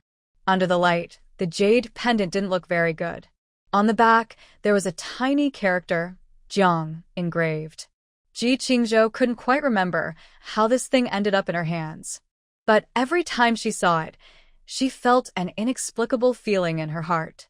Ji Qingzhou was annoyed. This thing seemed a bit mystical. As the current holder, she just wanted to get rid of this unlucky object as soon as possible. She picked up the jade pendant, intending to smash it, but then looked at the corner of the table and suddenly changed her mind. If liking Jiang he was decided by this jade pendant, was it not limited by gender or age? If she could break free from these restrictions, maybe Shen Yunqing wouldn't have fallen into that trap? Although Ji Qingzhou only met Shen Yunqing briefly in her past life, she admired this researcher with a scholarly aura. A young girl working at a secret research base was a valuable talent for the country. Jiang he, unaware of his blessings, was much less outstanding than Shen Yunqing. Yet, in their unequal marriage, she was worn down year after year. What kind of person is Jiang He? Not worthy of her. Since he was willing to be a showy peacock, Ji Qingzhou didn't mind widening his social circle. She clenched the jade pendant and suddenly had an idea. Her anger disappeared instantly.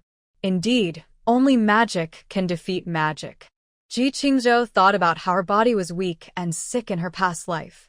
Her relationship with Xia Yanbei was full of ups and downs, and they never truly shared their feelings with each other. It was only after Xia Yanbei passed away that she finally understood her own heart. At that time, Xia Yanbei's leg hadn't been treated in time, and he couldn't return to the army. She also lost the baby she was carrying, and later, her parents disappeared without a trace. She and Xia Yanbei had a close relationship, but after searching for a long time, they found no news. Many things were suspicious. Xia Yanbei's mother had died unexpectedly before they separated. In her past life, everyone was just a background character. How could Ji Qingzhou change the situation? I used to read novels where characters at least had some kind of special power, but in this book, I have nothing, she muttered to herself, feeling a bit discouraged. If everyone's fate was already written in this story, would her awakening cause a butterfly effect? If only I had some kind of special power, things might be easier. Ji Qingzhou sat back on the bed. Her body was so weak that she probably wouldn't live much longer. Right now, she needed to strengthen her body and also prevent many things from happening early. The broken jade pendant Jiang He didn't do much except make others like him. Even if the background character awakens and becomes aware, can I still change the ending? As soon as she finished speaking, she felt a faint warmth in her chest. She quickly covered her heart, worried she was having a heart attack. Her fragile body was so weak. Despite her carefulness, she was still very frail. Wait, no. Ji Qingzhou looked down and saw that the peach blossom birthmark on her chest was hot. She reached out to touch it, but before she could react, she felt her body being pushed. When she looked again, the scene around her had changed. In an open area, there was a small house. It didn't look very big. There were no tall buildings or people around. Ji Qingzhou hesitantly pushed open the door, noticing that the room inside looked different from what she saw outside.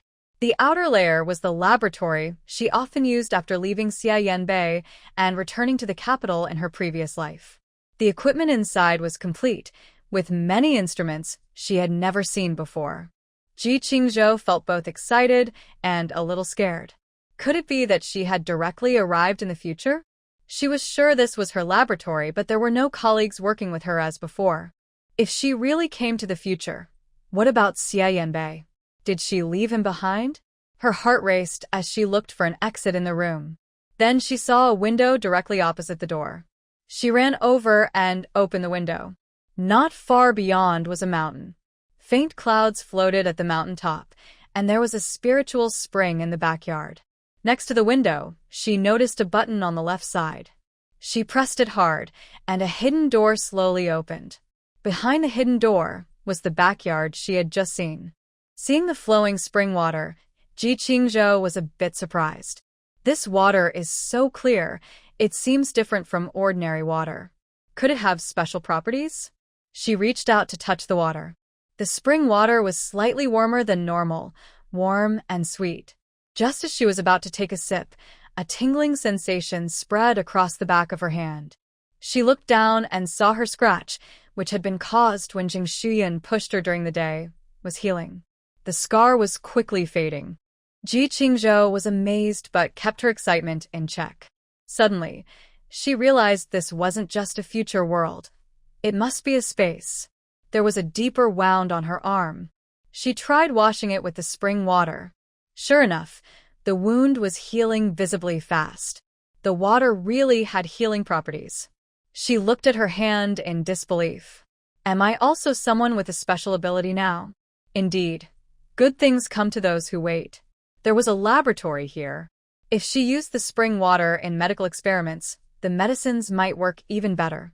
These waters could help Xia Yanbei's leg a lot. Ji Qingzhou seemed to see hope. Even if it didn't have immediate healing effects, strengthening her body was still good. She looked at the spiritual spring, feeling the pure energy inside. Her mouth was dry, and her tongue was parched. In the laboratory, there was a cup. She opened the door, took the cup, and drank a full glass of water. The water was much sweeter here than outside. Soon, Ji Qingzhou felt much better. Her energy was restored, and her strength improved. Compared to the pills she usually took, this water seemed to be more beneficial for her health. The spiritual spring was truly amazing. Not only could it quickly restore her energy, but it also had antibacterial and anti-inflammatory effects. Realizing that this water could really improve her health, Ji Qingzhou was overjoyed. This stuff is better than the pills my master gave me. If I can take it as medicine, my body might recover even faster. Finally, she no longer had to gasp for breath from Shi Yanbei's kisses, and she didn't have to embarrassingly call for a pause halfway through. Old Peng always cared about Ji Qingzhou's health, even being very careful when preparing medicine. As a doctor, he knew medicine could have side effects. He only let Ji Qingzhou take the medicine after many tests. But for many years, her body had been maintained with these medicines. It was only enough to keep her from getting worse, not to improve her health significantly. If she only relied on medicine, it was just keeping her alive for now. Thinking about this, Ji Qingzhou searched her small hut for a while and took out a bucket. She couldn't take those pills often, as her master said they would harm her liver and spleen. Over time, her health would only get worse. Maybe these spiritual spring waters could give her some hope for a change. She filled a bucket with the spring water and returned to the laboratory. There were many data from her research in her previous life, perfectly preserved on the workbench. Opposite her was a bookshelf filled with rare medical books. Great. With these, I can discuss and study with my master. A Yan's leg will heal soon. The sterile conditions here were much better than those in a modern hospital operating room.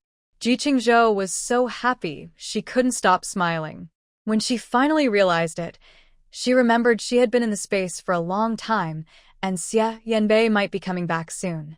She didn't have time to think about the space's purpose, and hurriedly left the space. Seeing that Xia Yanbei was still not in the room, she quietly let out a breath of relief. Fortunately, Xia Yanbei hadn't arrived yet. If she suddenly disappeared in front of him, it would be hard to explain. Xia Yanbei was always cautious about her sudden change in attitude. If she told him the truth, he might find it even more unbelievable. His house was always very tidy. In her past life, many of her colleagues complained that their husbands were not clean, leaving clothes and socks everywhere. In both lives, Xia Yanbei still loved to keep things neat. Even though there weren't many things in the house, it didn't feel warm, but Xia Yanbei kept everything spotless. Even the pillowcases were washed with tea seed powder, and the bedding smelled of sunlight. Ji Qingzhou looked around and saw the spring water she brought from the space. She replaced the water in the enamel cup on the table.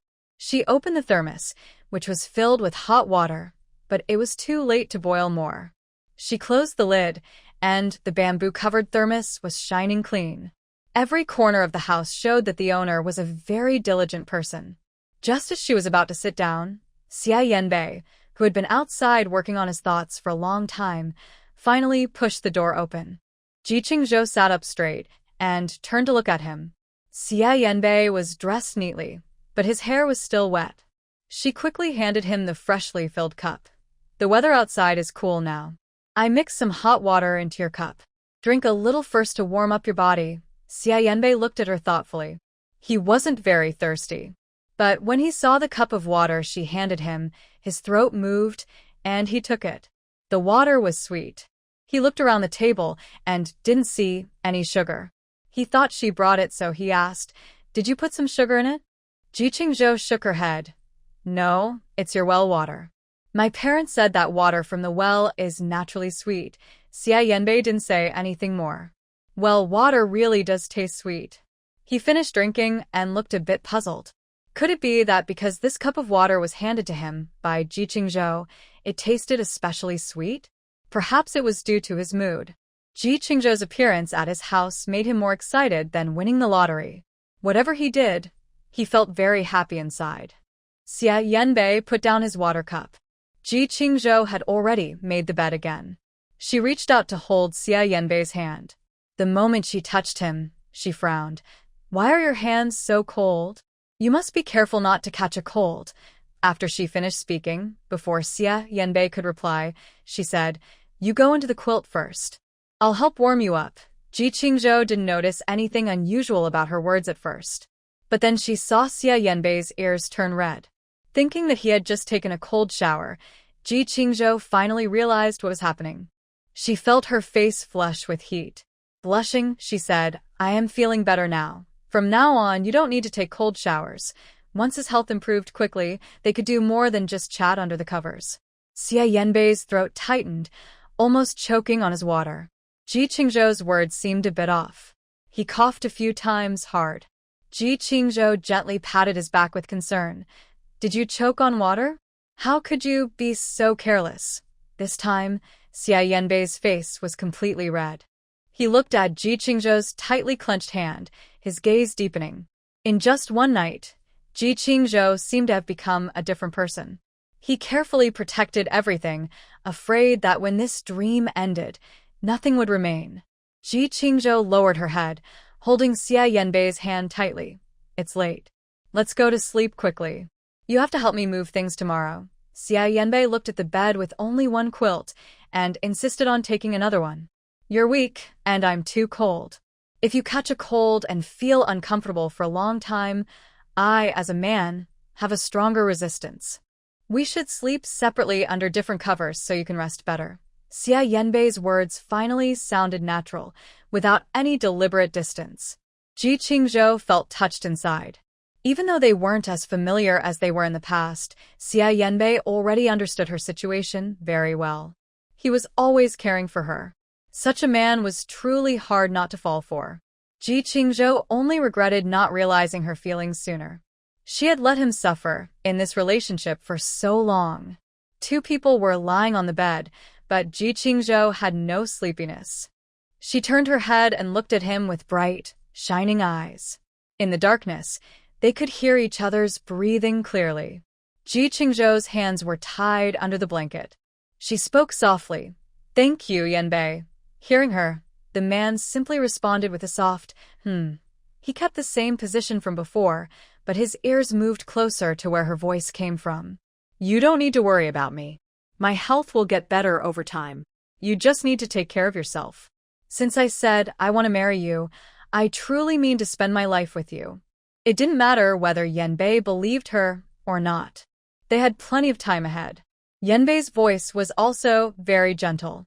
Their conversation felt like peaceful days after marriage. Ji Qingzhou rolled over, facing Yanbei directly. Suddenly, they were very close, and his breath felt warm. "I've already decided. Since you and Auntie aren't feeling well, and I've been studying medicine with my master, I will be responsible for your health from now on. Living here long-term is also more convenient for me." Ji Qingzhou clenched her fists softly inside the blanket. Her mother, Yilan Qing, wasn't in very bad shape right now. If they had intervened earlier, there might still be a chance to turn things around. Yanbei hesitated slightly. "You don't need to make yourself too tired. My mom and I, it's not a big deal. It's not tiring, really. I see it as practice. When I go back to the city, I might continue working as a doctor." She tried to make her words sound light and easy. Yanbei felt sorry for her and definitely wouldn't let her overexert herself. Hearing her words, he didn't say anything more. She still had to return to the city eventually. If she could be helped, it was worth it. "And about what I told you yesterday, since we need to report to get married, you should start preparing immediately. No matter if your leg can be cured or not, this is the most important thing. Once the report is approved, it will take at least a month." She also needed to go through official approval, and delaying would only make things worse. "Don't worry about the rest. Leave it to me. Even if the treatment doesn't work, you can't rejoin the army. At worst, we can withdraw the report. If Shen Yanbei really can't return to the army and their marriage isn't decided by the organization, she will also move with him to a rural household registration. No matter what the future holds, as long as they are together, things will get better." Shen Yanbei closed his eyes, knowing that Ji Qingzhou's gaze was on his face. Such days came so suddenly, like a gift from heaven. He didn't know how much time had passed before he made a sound in his throat. Faced with Ji Qingzhou's request, he couldn't refuse. Also, everyone knows about us now. Since they think we're a real couple, there's no need to hide it in front of others. After all, we are going to be together. Shen Yanbei's throat tightened. He wanted to say more, but didn't know what to say. In the dark night, the two of them were close together. Ji Qingzhou, still playful, said, "Everyone thinks we're already married. I'm a girl, so you need to take responsibility for me. Otherwise, no one will want me in the future." After she finished, Shen Yanbei felt a heavy weight in his heart and a sense of guilt. He wanted to explain everything clearly in front of others, but at that moment, everything happened so quickly. In that situation, Ji Qingzhou said they were both willing, and if he tried to interfere, it wouldn't be good for her. Compared to each other, there was really no perfect solution. Seeing that he still didn't speak, Ji Qingzhou suddenly propped herself up. She reached out from under the blanket, supporting her face with her hand. "Shen Yanbei, I've said everything I need to say. You're silent now. Do you really dislike me?" Her voice sounded a bit disappointed. Shen Yanbei immediately opened his eyes. Their eyes met, and their thoughts exchanged silently through their gazes. He hurriedly explained, "No, I do like you." Ji Qingzhou immediately stopped pretending, her crescent-shaped eyes smiling, a hint of joy on her fair face, and a trace of color in her cheeks. He seemed a little helpless, knowing she was deliberately saying this. The man helped Ji Qingzhou pull the blanket over her again. The blanket moved gently, stirring a breeze that carried her unique scent. Ji Qingzhou lay on the pillow beside Shen Yanbei, her eyes shining brightly. "I don't feel wronged. You are a very good person, and we are both young. As long as we work hard and stay honest, life will get better. The worst thing for a person is to lose hope. My hope now is to marry you. Once your leg heals, we can both work and save some money to live a good life. Do you understand?" Xia Yanbei also looked forward to what Ji Qingzhou said, and in the end, he nodded. "Okay, tomorrow we will move our things. After that, we will live well together." When he finally agreed, Ji Qingzhou's smile grew even brighter. If she weren't worried he would go take a cold shower again, she might have kissed his face. "Really? You finally believe in me." Although she was a bit reserved, Ji Qingzhou still held Xia Yanbei's hand. Under the moonlight, the two whispered softly, occasionally laughing. Thinking of Yi Lanqing already asleep, Ji Qingzhou covered her mouth with one hand, and her faint dimples deepened a little. She never let go of Xia Yanbei's hand. After thinking about him for so long, this moment felt especially precious. "Time is getting late. We have to get up early tomorrow. Rest now." Xia Yanbei closed his eyes but couldn't fall asleep. He knew Ji Qingzhou was still watching him, so he dared not open his eyes, but inside, he felt a little clearer. Just as Ji Qingzhou said, no matter what happens, as long as the two are together, they will find a way to live. His worries and insecurities eased. "Xia Yanbei, your hand is so cold. From now on, I will help keep your hands warm so you won't be cold anymore." Ji Qingzhou, feeling drowsy, gently placed Xia Yanbei's arm under her blanket. The warm, soft touch made the man blush, and he didn't dare speak. Having just taken a cold shower, his restless feelings were stirred up again. He felt helpless about his self-control and could only pray that the night would pass quickly. At least, he didn't want to seem so useless in front of Ji Qingzhou. Until he heard steady breathing beside his ear, Xia Yanbei slowly opened his eyes. Ji Qingzhou had fallen asleep. Under the moonlight, her face was peaceful and beautiful. Xia Yanbei never imagined that one day he would share a bed with Ji Qingzhou. The scene felt almost unreal. He reached out a hand and gently touched Ji Qingzhou's face. She still held his hand tightly, as if worried he might run away at any moment. "Don't worry. As long as you want, no matter what happens, I won't leave you alone." Just like yesterday, even though he knew it was a dangerous situation, as long as it involved Ji Qingzhou, he didn't care if he might face serious trouble. Up to now, Xia Yanbei has been glad about his decision. If he hadn't noticed the problem in time, He couldn't imagine what Ji Qingzhou's situation would be now. Looking at the person lying quietly beside him, as delicate and beautiful as a porcelain doll. A part of Xia Yanbei's heart, which had felt empty, was gradually filled with something else. It felt like they were meant to be like this. This sense of satisfaction was irreplaceable. Xia Yanbei closed his eyes and tightly held Ji Qingzhou's hand again. The two of them fell asleep together, embracing, in the quiet and beautiful house under the moonlight. When Ji Qingzhou woke up, she found that the bed was empty. She touched the quilt beside her, which was already cold. It seemed that Xia Yanbei had gotten up a long time ago. Xia Yanbei never liked to stay in bed late. No matter how late he slept, he would be up before 6 in the morning. Ji Qingzhou quickly got up and folded the quilt. There were no toiletries here. She looked at the faint mark on her chest and took out a new set of toothbrush and toothpaste from the small wooden house. After washing her face, she went outside. Xia Yanbei had already prepared breakfast, holding a bowl and chopsticks.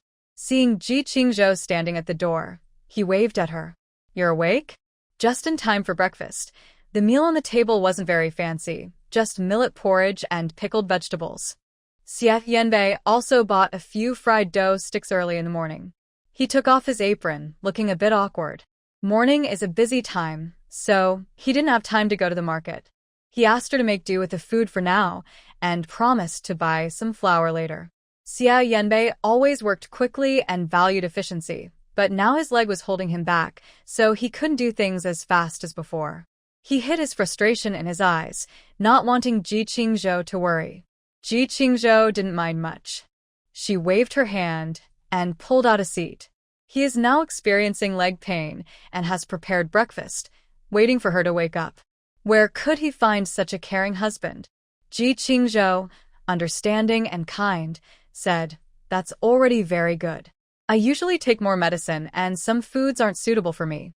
Auntie's health isn't good, so she should eat nutritious food." Talking about Reuniting, Xia Yank glanced at the room beside him. He placed the last bowl of millet porridge on the table. "Sit down and eat first. I'll call my mom." Recently, Reuniting's memory has been noticeably worse than before. Although she is mostly alert, she occasionally has episodes of forgetfulness. Fortunately, it doesn't affect her daily life, and she doesn't feel much emotional pressure or burden. Now, Reuniting looks younger than Ji Qingzhou remembers. Her eyes are still gentle and kind. Seeing Xia Yank helping his mother over, Ji Qingzhou quickly stood up. Just as she was about to go help, Reuniting smiled and said, "Thank you, Xiao Xia. If it weren't for you, I might not even get to eat. By the way, I haven't seen my son in a long time. Could you help me send a message so he can come home and visit?" Xia Yank handed the spoon to his mother, a hint of sadness flashing in his eyes. But he quickly adjusted his mood. Kneeling in front of Reuniting, his gaze was level with hers. "Okay, when I see him, I will definitely tell him." Ji Qingzhou felt a wave of sadness. Reuniting clearly loves him the most in this world. If she truly forgets who he is someday, how sad would that be? "Auntie, breakfast is about to get cold. Please eat first." Ji Qingzhou suddenly spoke, and Reuniting looked over.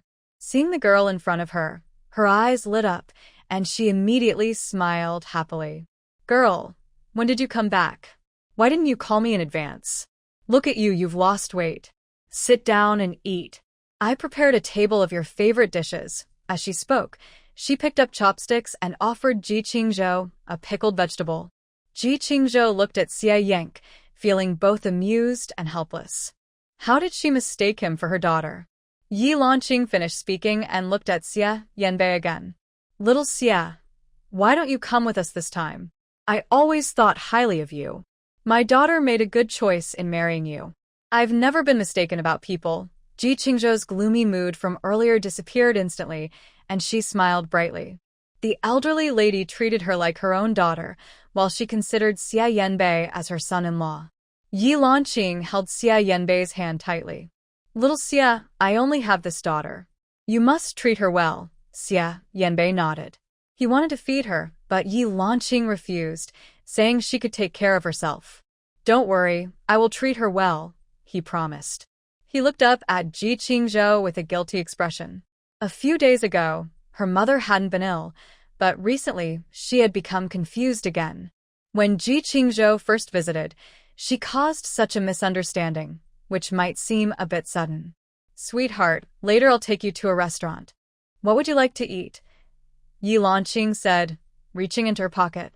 She pulled out some change, a few coins, and counted out a small amount. Her eyes never left Ji Qingzhou's face. Ji Qingzhou carefully helped her mother put the money away. "Mom, we're all grown up now. Even if we go to a restaurant, we should be the ones taking you." Xia Yanbei was surprised that Ji Qingzhou had already changed her way of speaking. He looked at her with a meaningful gaze, and she gave him a subtle signal. He felt grateful. Seeing Yi Lanqing happy today, she even drank an extra bowl of porridge. After dinner, Yi Lanqing stood up and moved closer to Ji Qingzhou. She looked at her thoughtfully, as if she was thinking about something. "Sweetheart, rest well. I'll go dig some potatoes later, and I'll cook for you," she said softly, gently patting Ji Qingzhou's hand. Even if her memory was confused, Yi Lanqing remembered that her child's favorite food was stewed potatoes. Ji Qingzhou felt a little sad. She held Yi Lanqing's hand with one hand and smiled. "Mom, I'm not hungry right now. I'll go to the field later. Today I'll cook for you. You should rest well, okay?" Yi Lanqing hesitated for a moment. Her daughter had finally come back, and she still wanted to cook herself. She shook her head. "No, that's not right. No matter how old you are, you're still my daughter. I need to make you something delicious. How about stewed potatoes with meat?" Ji Qingzhou was amused by the serious look of the elderly lady. Even though she was sick, she still had a child's innocence. Before Ji Qingzhou could reply, Yi Lanqing quickly stood up. Xia Yank saw his mother stumble as she walked back and immediately followed her. "Mom, be careful on the road. Where are you going?" "The sun is nice today, you should enjoy some sunshine outside." Yi Lanqing kept muttering. "Strange, where did I put the meat coupon? I just had it on me." She searched her pockets all over but couldn't find it. Xia Yank gently held her arm. "Mom, the meat coupon has been put away. Don't look for it. I'll give it to you." Yi Lanqing didn't seem to hear him. She turned around and called out towards Xia Yank's house. "Old Xia, where did you put the meat coupon? My daughter is back, and you're not coming out to see her." Xia Yank held her arm with a bit of helplessness and compromise. "Mom, my dad passed away a long time ago. You've forgotten." Ji Qingzhou put down her bowl and quickly stepped forward to stop Yi Lanqing, who was searching everywhere for the meat coupon. "Mom, I just ate it yesterday. I don't want to eat it today." "When I want to eat again, I'll tell you." Yi Lanqing held her hand and muttered, "You ate it?" Ji Qingzhou nodded. "Yes, I ate it. Feel my belly. I'm still full." Yi Lanqing laughed. "You little girl, what do you want to eat today?" Ji Qingzhou giggled, sounding a bit coquettish. "Mom, I don't come back often. Today I'm making my special dish. Try my cooking, okay?" Yi Lanqing looked thoughtful. "Girl, you can cook now."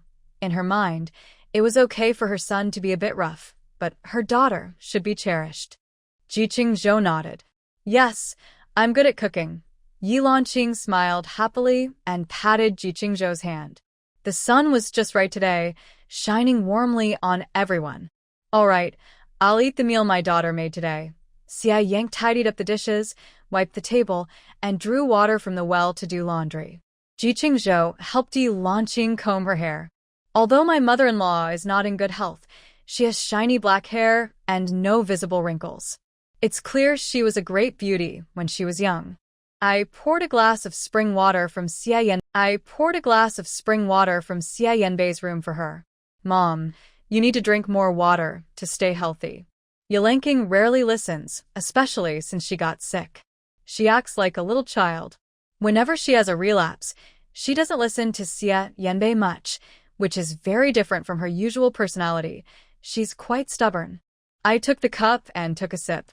"The water my daughter makes is sweet." Xia Yanbei looked at the happy, chatting pair and smiled slightly. "It's been a girl, you're not young anymore. When do you plan to have children?" Suddenly, Yi Lanqing mentioned children out of nowhere. almost making Ji Qingzhou choke.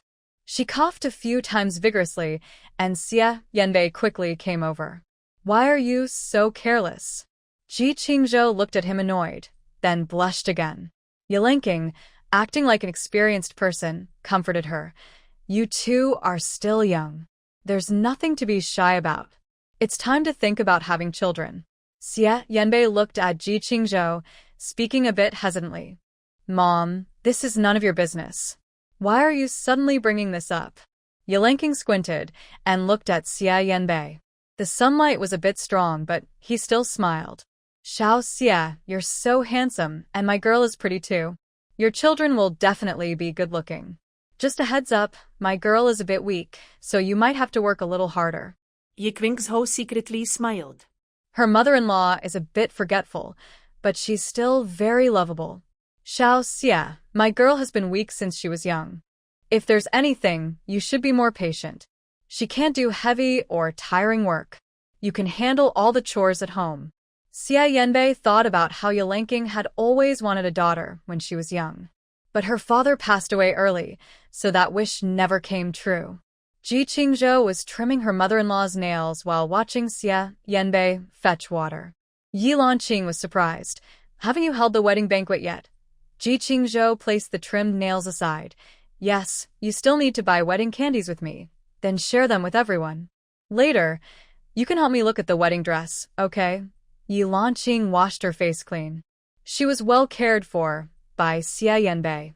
Even though she had been forgetful and unwell recently, she looked neat and full of energy. There was a glimmer in Reuniting's eyes, as if she had regained some clarity. She looked towards Xia Yanbei, then nodded at Ji Qingzhou. "Girl, I think this young man is very good. Good families are rare nowadays, so you must hold on to him." As she spoke, she became a bit confused again, rambling about this and that. Reuniting looked at Xia Yanbei for a long time, then apologized. "Little Xia, what's wrong with your leg?" I'm really sorry. "Your leg isn't convenient, and I made you tired for so long. Why don't you sit down and rest for a while?" Xia Yanbei. Sometimes he wondered if his mother was actually not confused. For example, now, he had already finished his work, but Reuniting was still caring and asking him to rest. It was obvious she was worried about Ji Qingzhou getting tired. Ji Qingzhou sat nearby, secretly covering her mouth and laughing. Reuniting urged again. "Little Xia, I also need you to fetch a bucket of water. There's not much water in the kitchen, and my girl can't carry it." Xia Yanbei's smile on his face stiffened. He was grateful he didn't have a sister. Ji Qingzhou laughed so hard her shoulders shook. She raised her chin and crossed her hands on her hips. "Little Xia, did you hear that? My mom said you need to go fetch another bucket of water." Xia Yanbei looked at the lively expression in the girl's eyes, rolled up his sleeves, and continued working. It was still early, not yet time for the health clinic to open. After breakfast and tidying up, Ji Qingzhou took Xia Yanbei out. They walked side by side. After passing this alley, more people started to appear ahead. Xia Yanbei couldn't help but slow down, creating some distance from Ji Qingzhou. Ji Qingzhou noticed his movement and glared at him irritably.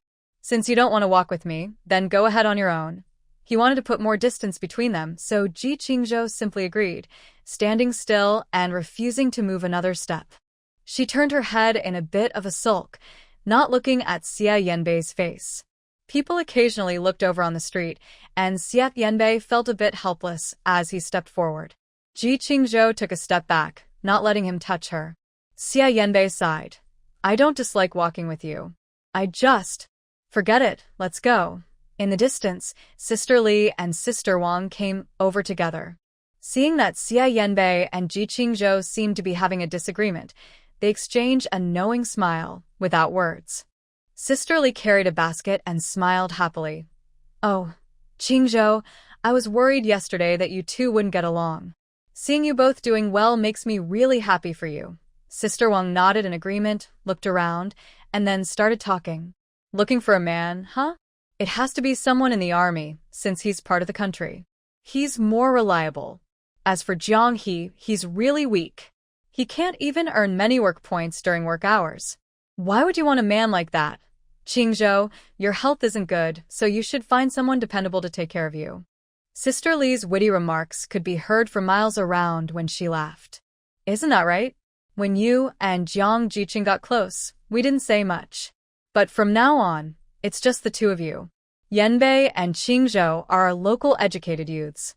If you don't treat him well, the villagers won't forgive you. With the support of the two, Ji Qingzhou, who was initially annoyed with Xia Yanbei, was now amused. She looped her arm around Xia Yanbei's again, saying, "Then I want to thank Sister Li and Sister Wang first. He wouldn't dare to treat me badly." Xia Yanbei's body unconsciously leaned closer to Ji Qingzhou. He saw her change in attitude clearly. Since he had already made up his mind last night, he no longer doubted her. Although Ji Qingzhou's gaze was always on Sister Li and Sister Wang, she also understood Xia Yanbei's thoughts. The time was still short, and the two of them needed to get used to each other. Isn't that how life is? There are no perfect days, just small disagreements and misunderstandings. Once they talk it out, everything's fine. Sister Li took out 2 eggs from her basket, insisting that Ji Qingzhou accept them no matter what. "Qingzhou, your health is weak. You need to take good care of yourself. We don't have many precious things here, but these 2 eggs are enough. Take them home, and don't think they're too few. Recently, the economy has been poor and there aren't many eggs. Even if there are some, they can't buy many." Ji Qingzhou was surprised and kept refusing. "Li's sister-in-law, you really don't need to give me anything. You have children at home, and now is the time for them to grow. Keep the eggs for them to eat and get some nutrition." Sister Wang also took out 2 eggs and firmly pressed them into her hand. "Our chickens are more than yours. Your children don't need these 2 eggs. If you eat a little better, maybe your health will improve. Just take them." The villagers in the countryside are simple and honest. Ji Qingzhou is young and weak, and many people secretly care about her. She pursed her lips and glanced at Xia Yanbei out of the corner of her eye. The man nodded. "Since it's the kindness of the older sister and sister-in-law, you should accept it first. We can return them later." Li's sister-in-law pushed the basket back into Ji Qingzhou's hands. She was big and loud. Yanbei said it. "When you hold your wedding banquet, don't forget me. Even just a piece of wedding candy to share the happiness." Ji Qingzhou blushed. She took the eggs and said, "Sister-in-law, you're just joking with me. Don't forget who I am, and I won't forget you too." Li's sister-in-law put the basket on her back again. "We need to go back now. You two take care." Ji Qingzhou and Xia Yanbei watched them leave. Holding the eggs, she had an idea. If she put the eggs in her space to hatch, would the chicks be better than normal ones? If her idea worked, she could raise more chickens at home. Then, the eggs could be used to help Xia Yanbei and Yi Lanqing strengthen their bodies. In this era, even eggs are hard to come by. Xia Yanbei saw Ji Qingzhou deep in thought, and didn't disturb her. When they arrived at the educated youth station, Su Biqin had just woken up. She was carrying her toiletries and heading back. Seeing Xia Yanbei and Ji Qingzhou arrive together, she immediately hid behind a corner. Su Biqin was secretly watching from the shadows. She saw Ji Qingzhou yawning and packing everything into a woven bag. While Xia Yanbei was waiting outside, a slender figure approached Ji Qingzhou. It was Ji Qingzhou's older sister, Ji Qingwan, who had gone to the countryside with her. Seeing her busy packing, she hesitated for a moment before speaking. "Qingzhou, I just heard about what happened yesterday, but moving into a man's house so suddenly, if Mom and Dad knew, they'd be so upset." Ji Qingzhou looked up at Ji Qingwan and carefully examined her. Soon, she looked away calmly. She didn't speak, and Ji Qingwan kept talking. "Xia Yang's leg is lame, and he has no future. Mom and Dad worked hard to plan your future, and you're willing to waste it with someone like him." Ji Qingwan is the adopted daughter of the Ji family. She grew up with Qingzhou, and the parents of the Ji family have always treated them equally. Even this time when they go to the countryside, they will return to Beijing together. Seeing that Qingzhou still remained unmoved, Ji Qingwan reached out and held her arm. "Qingzhou, can't you be less selfish? You've never considered others' feelings. Do Mom and Dad mean nothing to you?" Qingzhou smiled slightly and patted her back. "My parents will understand me. Their biggest wish is for me to be happy. Besides, Qingzhou narrowed her eyes. Even if Xie Yang's leg is lame, it doesn't mean he has no future. Who knows what will happen in the future? Ji Qingwan looked at Qingzhou, surprised at her change from her usual weakness, then her tone softened a little. I didn't mean it that way. I just think, after taking care of you for so long, you suddenly leave without a word. That's too much for them. Qingzhou found it amusing. They never got along well. Today's events, Ji Qingwan probably just wanted to watch the joke. Now you're pretending to care about me, but where were you when this happened yesterday? Ji Qingwan was speechless, her face pale. She opened her mouth to explain, but couldn't say anything. She only clutched her clothes, looking like she was about to cry. Qingzhou, tired of her fake smile, straightened up. I don't need your kindness. As for what happened yesterday, just don't let me find out it has anything to do with you. After saying that, Qingzhou walked past Ji Qingwan and continued inside. Since the decision was made to move out, everything needed to be cleaned up properly. It's best never to come back to this place. Don't worry. Even if I am in the countryside, the family property is shared equally. My parents are fair and won't ignore you just because my life might be hard in the future. After all, our Ji family doesn't have ungrateful people. Ji Qingzhou's words seemed to have a hidden meaning, and Ji Qingwan's face changed. Her eyes reddened, and tears welled up. Ji Qingzhou liked playing with girls and was more tolerant of beautiful women. But she really didn't feel like watching her sister pretend to be delicate. Ji Qingwan clenched her fists tightly, choking on her words. I'm not after the money. I just envy you. You can stay with your biological parents and enjoy their endless love. Ji Qingzhou suddenly stopped what she was doing. Don't you have that? Have my parents been mistreating you all these years? Oh, if you say that, my parents will be heartbroken. Please don't let them find out. Isn't it just about who is more hypocritical? The sisters' conflict was about to explode. Ji Qingwan clenched her teeth. She had no biological parents to support her and no right to argue with Ji family's daughter. When Ji Qingwan was young, her parents had to send her to the Ji family due to unavoidable reasons. Later, her mother fell into depression and passed away. Not long after, her father also died. Since then, she became very cautious in everything she did at home. Until Ji Qingzhou was born, her fear grew even more. Ji Qingwan never slackened. She worked desperately. But Ji Qingzhou was too outstanding. From a young age, whether in studies or other talents, she was always far ahead.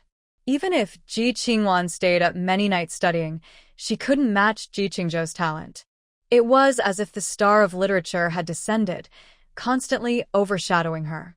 Originally, she was the only one the Ji couple cared about, but after Ji Qingzhou appeared, her own light dimmed. From then on, the most praised person became Ji Qingzhou. Now, the two of them have gone to the countryside.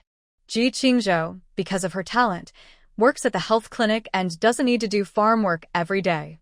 She has less busy work to do. Ji Qingwan, on the other hand, can only follow the crowd and work day after day. Because of this, they don't talk much anymore. I don't mean that, she said. You know, I left my parents when I was young. You can't understand how that feels. But Qingzhou, even if you don't think about yourself, you should think about Xie Yanbei. She took a step forward, but Ji Qingzhou quietly stepped back. Finally, Ji Qingwan gave up. He's just a man with a limp, and you're always with him, looking so beautiful. Do you really think he can protect you if you're in danger? Besides, people in the countryside love to gossip. You two are always together, and many people secretly laugh at him for chasing after someone out of his league. As soon as she finished speaking, she noticed a gaze falling on her through the window.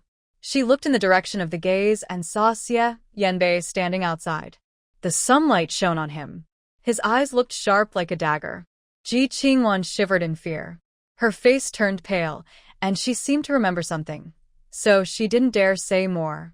Ji Qingzhou didn't look at her. She had few belongings, scattered around, and needed help to carry them. Ji Qingwan lowered her head, pretending to be busy, but she felt uneasy inside. Since she was young, Ji Qingzhou had many suitors who were loyal to her. Even in the countryside, her talent couldn't be hidden. Xia Yanbei, though limping, was good-looking and had a strong sense of justice. Plus, his household registration was still with the military. If he got better and his leg healed, his future life wouldn't be bad. Jiang He, another man, had other intentions, but everyone could see he didn't treat Ji Qingzhou the same. As women, Ji Qingzhou seemed to be born with the ability to love. Ji Qingwan, to gain others' love, had to work hard her whole life. Whether it was her appearance or other qualities, she believed she wasn't worse than Ji Qingzhou. But everyone's eyes only seemed to see Ji Qingzhou. Feeling more and more disappointed inside, she watched Ji Qingzhou happily doing what she loved, and an inexplicable emotion spread in Ji Qingwan's heart. She held her hands tightly together, but in the end, she said nothing. Ji Qingzhou packed all her belongings, including the carefully prepared quilt her mother had made for her when she arrived. Yao Jia and Su Panlon, who lived with her, were used to taking small advantages. When they saw Ji Qingzhou packing, many of the items were things they had never seen before. Usually, they would just sneak a peek, and Ji Qingzhou, being generous, wouldn't say anything. As she was about to move out, they naturally wanted to take one last chance to get some benefits. Qingzhou, you have quite a lot of things.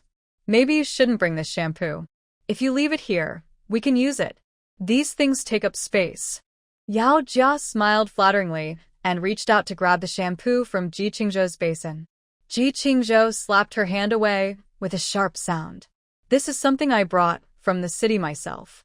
I want to use it, and I can buy more in the city. My family's money isn't made of wind. If I say you can use it, then you can. Where do you get off acting like the boss? Ji Qingzhou's blunt reply made Yao Jia and Su Panlon look at each other in surprise. In the past, Ji Qingzhou would never have spoken like this. They knew she was easy to bully, so they took advantage of her kindness to get what they wanted. Qingzhou, how can you say that to me? I was just trying to be kind. Su Panlon smiled and said, Jia, since Qingzhou still has use for this shampoo, let's not take what she needs. She looked at the face cream Ji Qingzhou was holding, which was the popular new product. The face cream was mixed with osmanthus, and just a little on the back of the hand smelled wonderful. Su Panlon had been eyeing that bottle of face cream for a long time. Today, she finally had a chance. No matter what, she wanted to get a piece of Ji Qingzhou. Qingzhou, I know your family is well off. I've never used such a good face cream. I wonder if I'll ever get to use it in my life. She hinted at something, and Ji Qingwan, who was nearby, watched silently, not planning to help. Of course, Ji Qingzhou didn't need to. She simply said, then maybe next life. After packing everything, she didn't even leave a piece of tissue. She curled her lips into a smile, but her face was icy cold as she spoke. Or you could find a good man to marry early. Then you'd get to use it, wouldn't you? She said sharply, you're not cut out for earning points. You're better suited to getting married. Su Panlon. Such harsh words. Su Panlon, filled with righteous anger, said, Ji Qingzhou, I was only trying to help you. You don't need to speak like that. Desperate, Ji Qingzhou was too lazy to pay attention. Usually, they both liked to take small advantages and thought she would always be patient. Yao Jia was a bit unhappy. She rolled up her sleeves, ready to fight. I usually wash my hair with the village's tea seed powder. If you hadn't given me the expensive one before, I wouldn't be sensitive now and couldn't use the cheap one. I wouldn't be thinking about your broken stuff. She stretched out both arms to block Ji Qingzhou's way. I don't care. My scalp sensitivity is because of you. You have to take responsibility. Ji Qingzhou snorted coldly from her nose. She put the things back on the table, rubbed her hands, and moved her wrists. Are you saying I have to take care of your shampoo for the rest of my life? Yao Jia nodded without blushing or feeling guilty. The big spender was about to leave, and the good stuff was no longer needed. This was her last chance to squeeze some oil from her. If no one takes responsibility, who will? Ji Qingzhou saw the scissors on the table. She grabbed the scissors with her right hand, and in a flash, her left hand grabbed her hair. I can't be responsible for your hair forever, but I can take care of your hair. Besides my medical skills, I'm good at cutting hair. Today, I'll show you my talent. Ji Qingzhou suddenly went crazy. Yao Jia was so frightened she screamed. Ah, No. Her most precious thing was her long hair. She washed it after work every day. She had kept it for years, and it reached her waist. Let go of me. If you dare to touch my hair, I will fight you today. Yao Jia kept struggling. Strangely enough, Ji Qingzhou, usually weak and easily pushed over, was today impossible to break free from. Su Panlong was so scared, she didn't dare speak, afraid Ji Qingzhou might turn on her next. Not far away, Ji Qingwan also stared in shock. Ji Qingzhou's scissors clicked as she cut, and she kindly warned, "Why are you so naughty? Don't move around, or I can't promise what the result will be." Ji Qingzhou quickly cut, and a strand of Yao Jia's hair slid down her shoulder. The moment she heard the sound, her pupils dilated, and the whole room fell silent. Su Panlong, who loved to take small advantages, immediately stopped her behavior.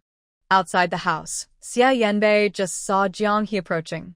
The two stood together, seeming to have an invisible tension between them.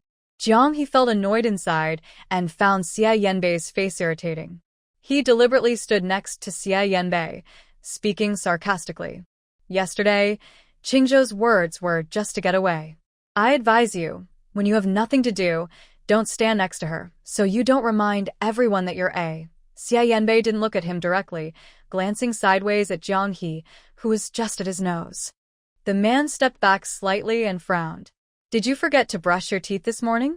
Why does your breath smell so bad? City folks are so careless. Jiang He's face darkened. His face turned pale as he clenched his teeth. Don't think that Qingzhou standing with you makes you fearless. She's just too young and naive, fooled by you. Behind your back, many people are criticizing you. Stop making trouble and look ugly. Xia Yanbei remained unmoved. He had heard worse words countless times. If Jiang He's only capable of verbal attacks, he must have overestimated him before. Jiang He, do you know why I don't want to talk to you? Jiang He, what kind of words are those? He doesn't want to talk to him, so does that mean he wants to? As if he's some important person. Because even if I were seriously injured and had to have a limb amputated, you're not taller than me. If you want me to see you as a rival, you should at least try to level with me. After saying this, he looked seriously at Jiang He, then shook his head in disappointment. Too bad, you're no longer young and won't grow taller. Jiang He was furious. He had never heard such cruel words before. His chest rose and fell violently. Because of Xia Yanbei's insult, he first doubted his own superior height. He was just a disabled person missing a leg. No matter how sharp his words were, he couldn't compare to Qingzhou. Xia Yanbei didn't mind. He glanced at Jiang He and spoke lightly. Yes, you are worthy. Even if I sit in a wheelchair, you can't beat me. Back in the army, I could throw 3 little landmines like you with one hand. Go away, you little landmine. He and Xia Yanbei had no common language. Qingzhou and he also wouldn't have anything in common. Just as they were about to argue, they heard a loud, heartbreaking scream coming from the youth dormitory.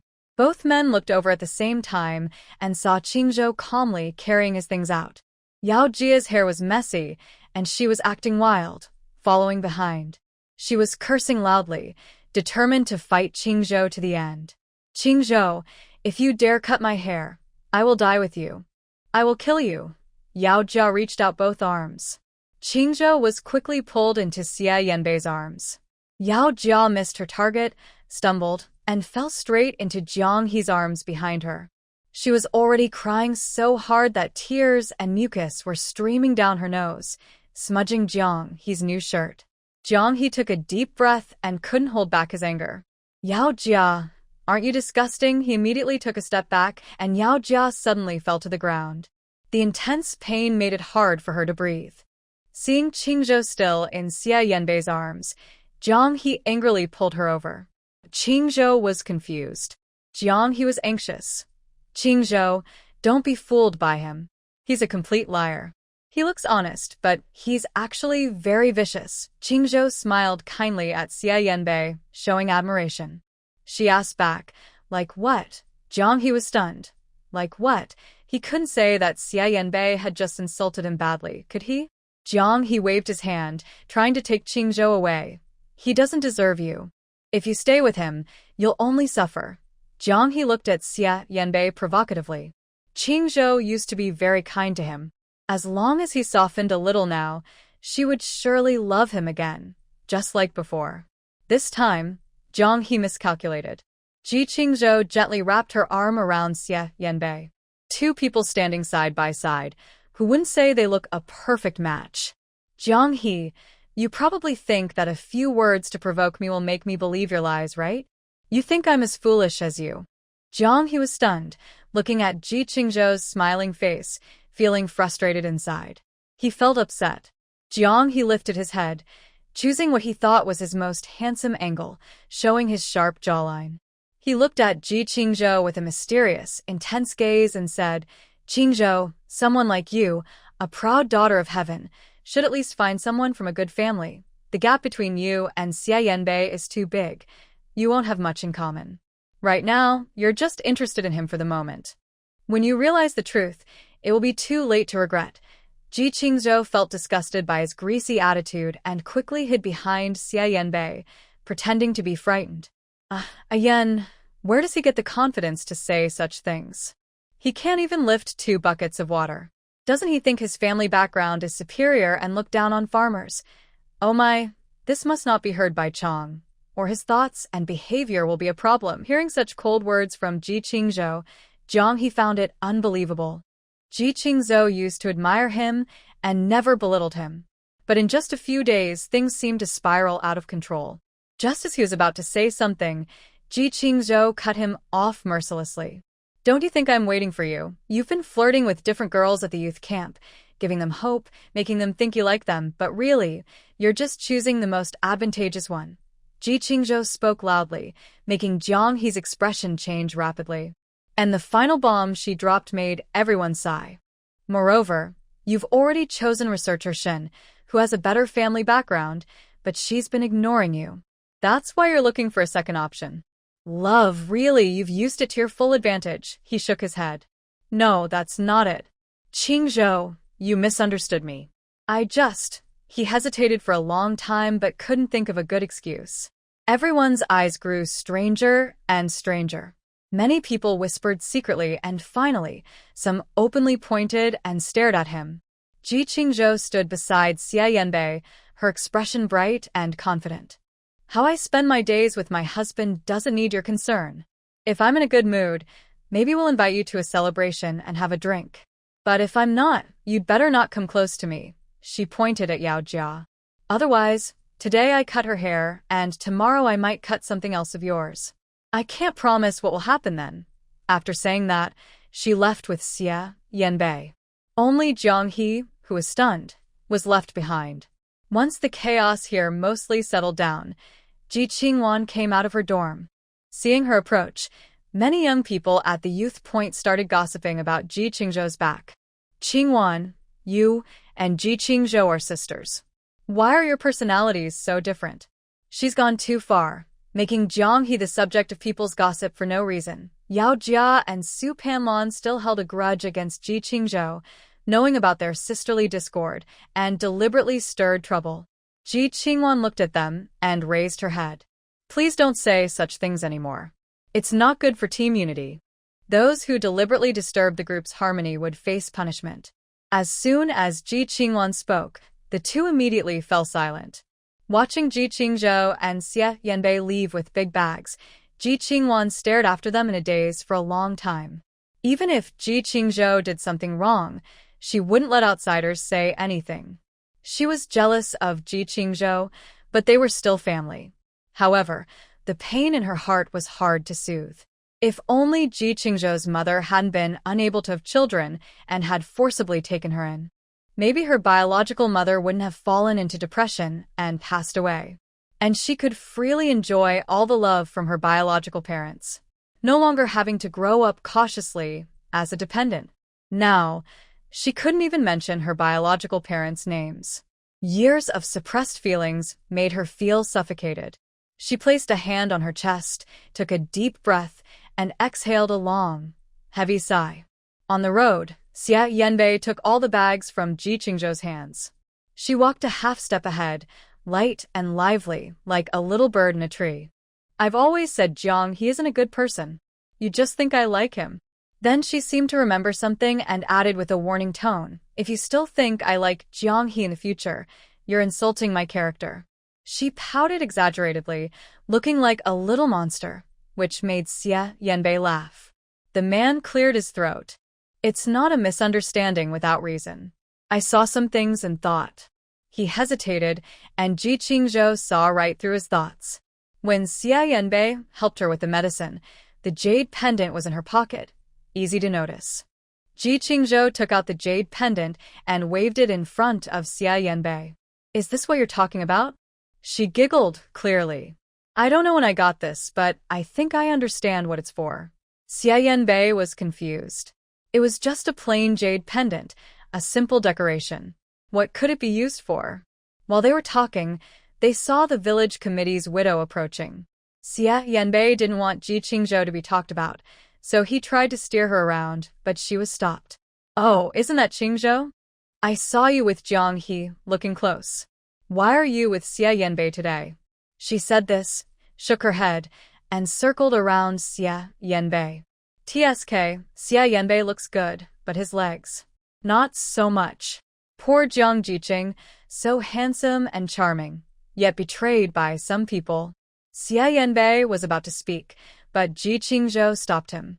She smiled without embarrassment. Sister Wu, since you've been thinking about Jiang He for so long, I happen to have something he gave me. I don't need it anymore, so I'll give it to you as a keepsake. Widow Wu was known for loving to take small advantages. No matter if the items were useful or not, she would take everything home, regardless of who owned it. Seeing the jade pendant in Ji Qingzhou's hand, her eyes sparkled. She couldn't tell the quality or value, but she had heard that such stones could be valuable. Widow Wu smiled happily as she took the item, then corrected Ji Qingzhou. Since you insist on giving me this, I will accept it. But I am getting old, and I can't stand rumors. Jiang he could be like my son. I don't like him. I'm just helping you out. She looked at the jade pendant carefully. Wow. Jiang Jiqing's things are quite charming, just like him. Ji Qingzhou said nothing, only smiled. She watched Widow Wu carefully store the pendant, but in an instant, her eyes seemed to change. Ji Qingzhou linked her arm with Xia Yang's, raised her eyebrows, knowing the jade was starting to work. Seeing Widow Wu's suddenly different expression, Xia Yang looked confused and glanced at Ji Qingzhou. Why does she look a little different now? The way she kept glancing over made it seem like she had found a new interest. Xia Yang, a grown man, felt goosebumps from her looks. Ji Qingzhou lowered her voice, watching Widow Wu walk with a sway, and leaned close to his ear. Let's put the things back quickly. The show will start soon. Xia Yang didn't understand, but Ji Qingzhou was eager to see what would happen. Jiang he confidently thought Xin Yunqing was his own treasure. She couldn't imagine that if someone older than his mother was bothering him, his days would become very interesting. Let's go quickly, or we'll miss it. Afraid of missing the fun, Ji Qingzhou pulled Xia Yang along, dragging him forward. Isn't that jade pendant well protected? Why are you just giving it away? Since I have it, I have the right to decide what to do with it. I can give it to whoever I want. My things are too heavy. Let's go. Ji Qingzhou seemed to be rushing on wind, very anxious. She usually wasn't so hurried. Seeing her eager to watch the show, Xia Yang followed her, a bit suspicious, and sped up. Widow Wu twisted her waist, like a mother goose protecting her babies. Despite her age, she deliberately acted charming. Her eyes sparkled with flirtation, making people's hearts race. Hurrying to settle everything, Ji Qingzhou quickly pulled Xia Yang to the health clinic. Master. Jing Qingzhou has always been weak and sickly, but her lively personality makes it hard to keep her down. Before she even entered the room, she started calling out for people. Old Master Peng thought she was feeling unwell again, so he put down his medical record book and quickly stood up to look for someone outside. Seeing Jing Qingzhou running happily without any sign of discomfort, he was surprised. Old Master Peng picked up a nearby walking stick and gently tapped her arm. You're already grown up, yet you're still so reckless. I've told you many times that your health isn't good. Don't run around like that. The minor bumps and bruises on her were just ordinary scrapes. But if such injuries happened to this girl, it would probably take 10 or 15 days to recover properly. Xia Yende followed behind Jing Qingzhou and politely nodded at old Master Peng. They exchanged greetings. Master, hurry. There's a big event happening now. We need to go quickly, or we might miss the best spots. Old Master Peng looked at Xia Yanbei, confused. Xia Yanbei also looked puzzled. Without waiting for further explanation, Jing Qingzhou pulled both of them to go outside. Seeing that Xia Yanbei's leg wasn't very comfortable, old Master Peng reached out and gently touched Jing Qingzhou's forehead. Stop playing around so much. Xiao Xia's leg isn't good. Let him rest for a while. Jing Qingzhou finally realized that Xia Yanbei had walked with her for so long without a break. She lowered her head, feeling a bit guilty. Xia Yanbei patted her shoulder casually. It's okay. Walking is a bit difficult, but I don't feel very tired. Jing Qingzhou sat across from old Master Peng and asked, Master, your medical skills are so good. Surely you can cure Yan, right? Why don't you take a look at him? When Xia Yanbei was injured, even the military doctors in his unit had examined him. But because they couldn't find a solution, he had to return to the countryside. He trusted Dr. Peng's skills completely. However, he felt helpless about his current condition. Jiang He, who had just come from the youth commune, was still feeling down after hearing Jing Qingzhou's words. He had been hesitating between Jing Qingzhou and Xin Yunqing. But deep down, he leaned more toward Jing Qingzhou. She was too beautiful. Unfortunately, she was now under the spell of Xia Yanbei. He clenched tightly onto the last piece of jade pendant in his hand. Xin Yunqing has better conditions and is more helpful to me. This jade pendant can only be given to her. He held the jade pendant close to his chest, feeling a bit regretful as he glanced at Ji Qingzhou's original position. Once he becomes successful in his career, he won't worry about Ji Qingzhou not coming back. Right now, Xin Yunqing isn't very warm towards him, but as long as he gives her this jade pendant, her attitude towards him will surely improve. Thinking this, he headed towards Xin Yunqing's place. But before he could see the person he wanted to meet, he encountered a roadblock. Widow Wu's legs seemed tied together, and when she saw Jiang He, she was stumbling as she walked. Her limbs twisted, as if she wanted to turn herself into a twisty pastry. Without hesitation, Widow Wu rushed at him. Here, where are you going alone? It's so cold outside. Why don't you come to my house for a hot cup of tea? Jiang He felt confused, and a chill ran down his spine. This old woman looked several years older than his own mother. Most elderly people aren't as sturdy as her. Widow Wu was so warm and friendly in her words, but Jiang He's hair was almost standing on end. Big Sister Wu, I have something to do. Today might not be convenient. Let's wait for another day when I have more time. He didn't want to waste time on an old widow and was eager to see Xin Yunqing. He casually made an excuse to leave, but was stopped by Widow Wu's two hands in the middle of the road. Better to seize the day than wait for it. You look very free now. Why are you dressed so lightly? You're still young. Don't get cold. Quickly put on your sister's coat. If you get sick, I'll be worried. Jiang He suddenly felt annoyed, his face darkening visibly. He pushed away Widow Wu with one hand and hurriedly stepped back.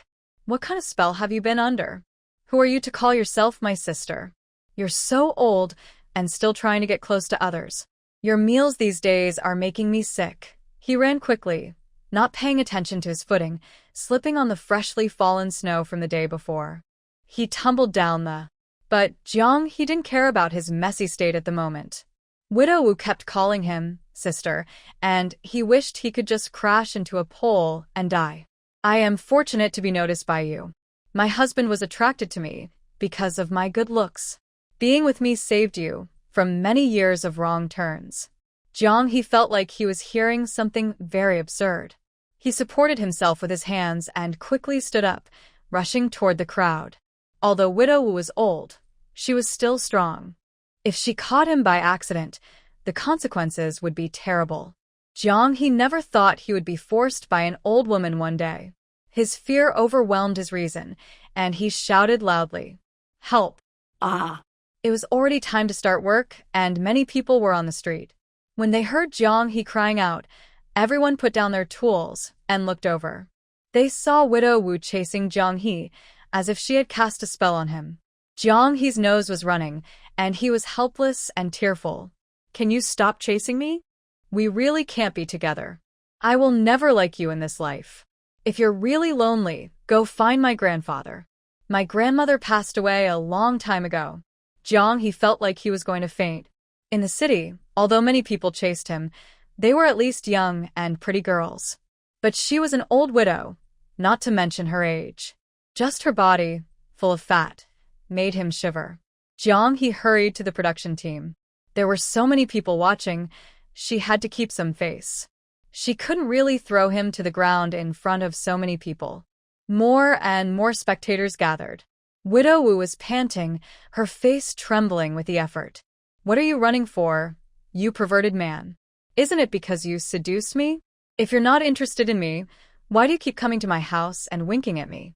Widow Wu crossed her arms and raised her voice, speaking loudly to Jiang He. "If it weren't for your handsome face, I wouldn't even look at you. You run today, but I'll come tomorrow. There will be a time you can't run." Jiang He's hair stood on end. For the first time, he felt that someone could be more terrifying than a wild boar. She seemed to have 1,000 tongues in her mouth. Jiang He tried several times to explain, but her unreasonable arguments kept him from speaking. "Last week, on such a cold day, you deliberately passed by my door without your coat. Weren't you trying to tempt me to look at your body? You've already done it, and now you're too shy to admit it. Are you still a man?" Jiang He's eyes nearly popped out of his head as he angrily explained, "I was just tired from work and happened to pass by your house. Who knew you would be so sneaky? Look at yourself. If I were trying to flirt, I wouldn't target you." Everyone looked at Jiang He with strange expressions. He felt nervous and realized his refined, innocent image was falling apart. At first, everyone was curious about what Ji Qingzhou had said earlier. But as Wu Widow spoke, everyone increasingly believed that Jiang He was exactly that kind of person. Jiang He is so shameless. Even if he wanted to flirt with a girl, he should consider her age. How could he not leave Wu Widow alone? People say city folks are tricky. They look proper, but deep down, they have hidden intentions. They're always hiding something. Jiang He's face burned with anger as he glared at Wu Widow. Originally, Shun Yunqing wasn't very interested in him, and he hadn't given her the jade pendant yet.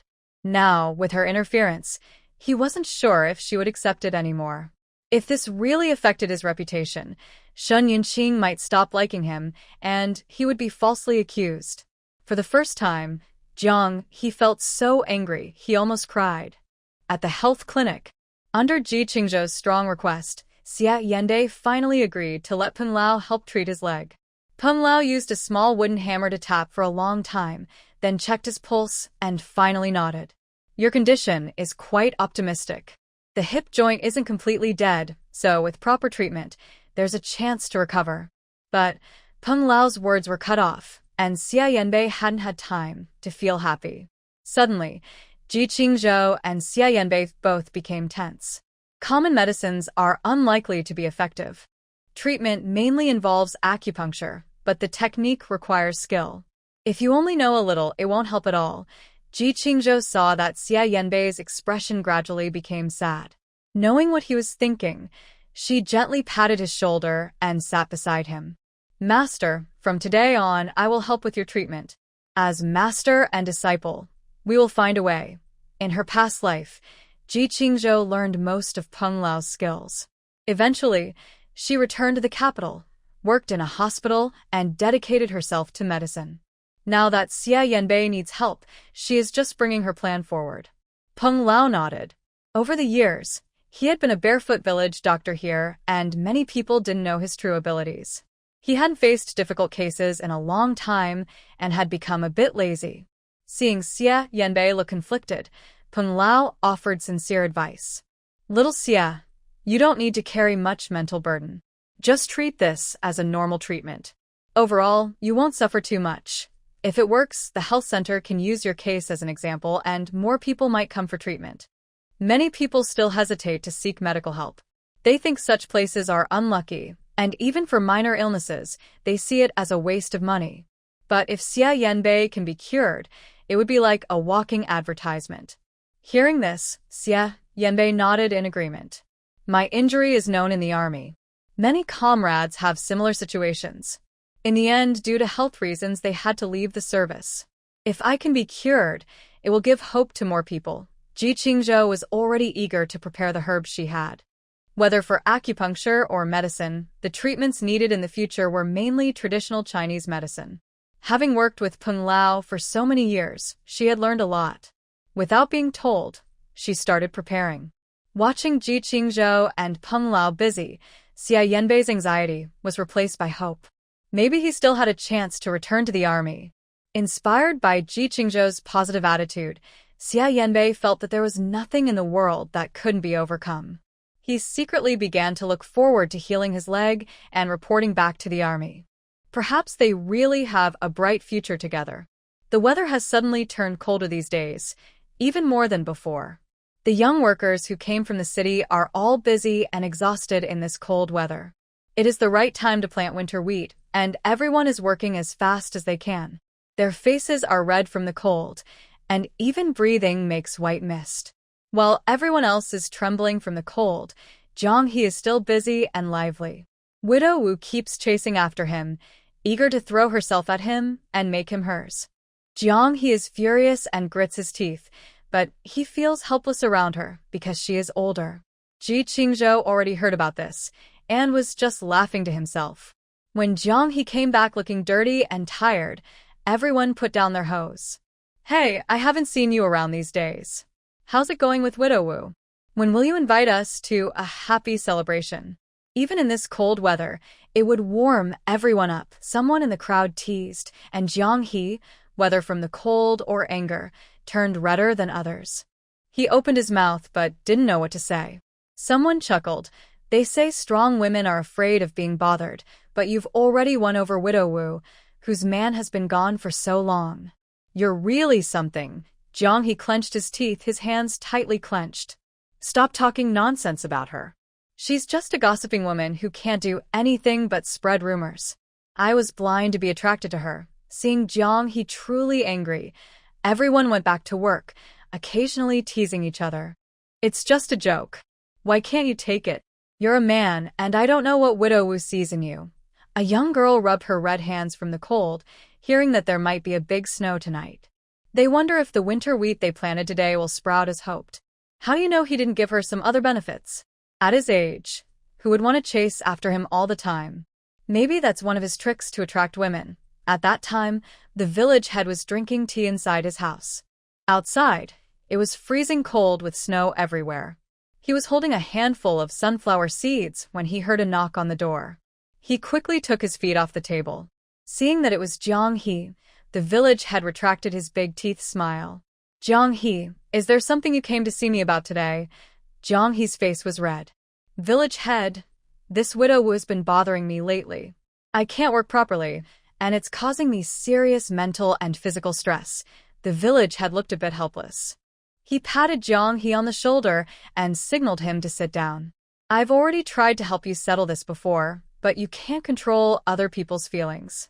Jiang He pounded on the table, making a loud noise. The village head frowned. But this widow is spreading rumors everywhere. She's quite old now, and it's ruining our community's good name. The village head leaned back on the sofa, no longer as friendly. Ruining the reputation? She's being open and honest, just showing strong interest in you.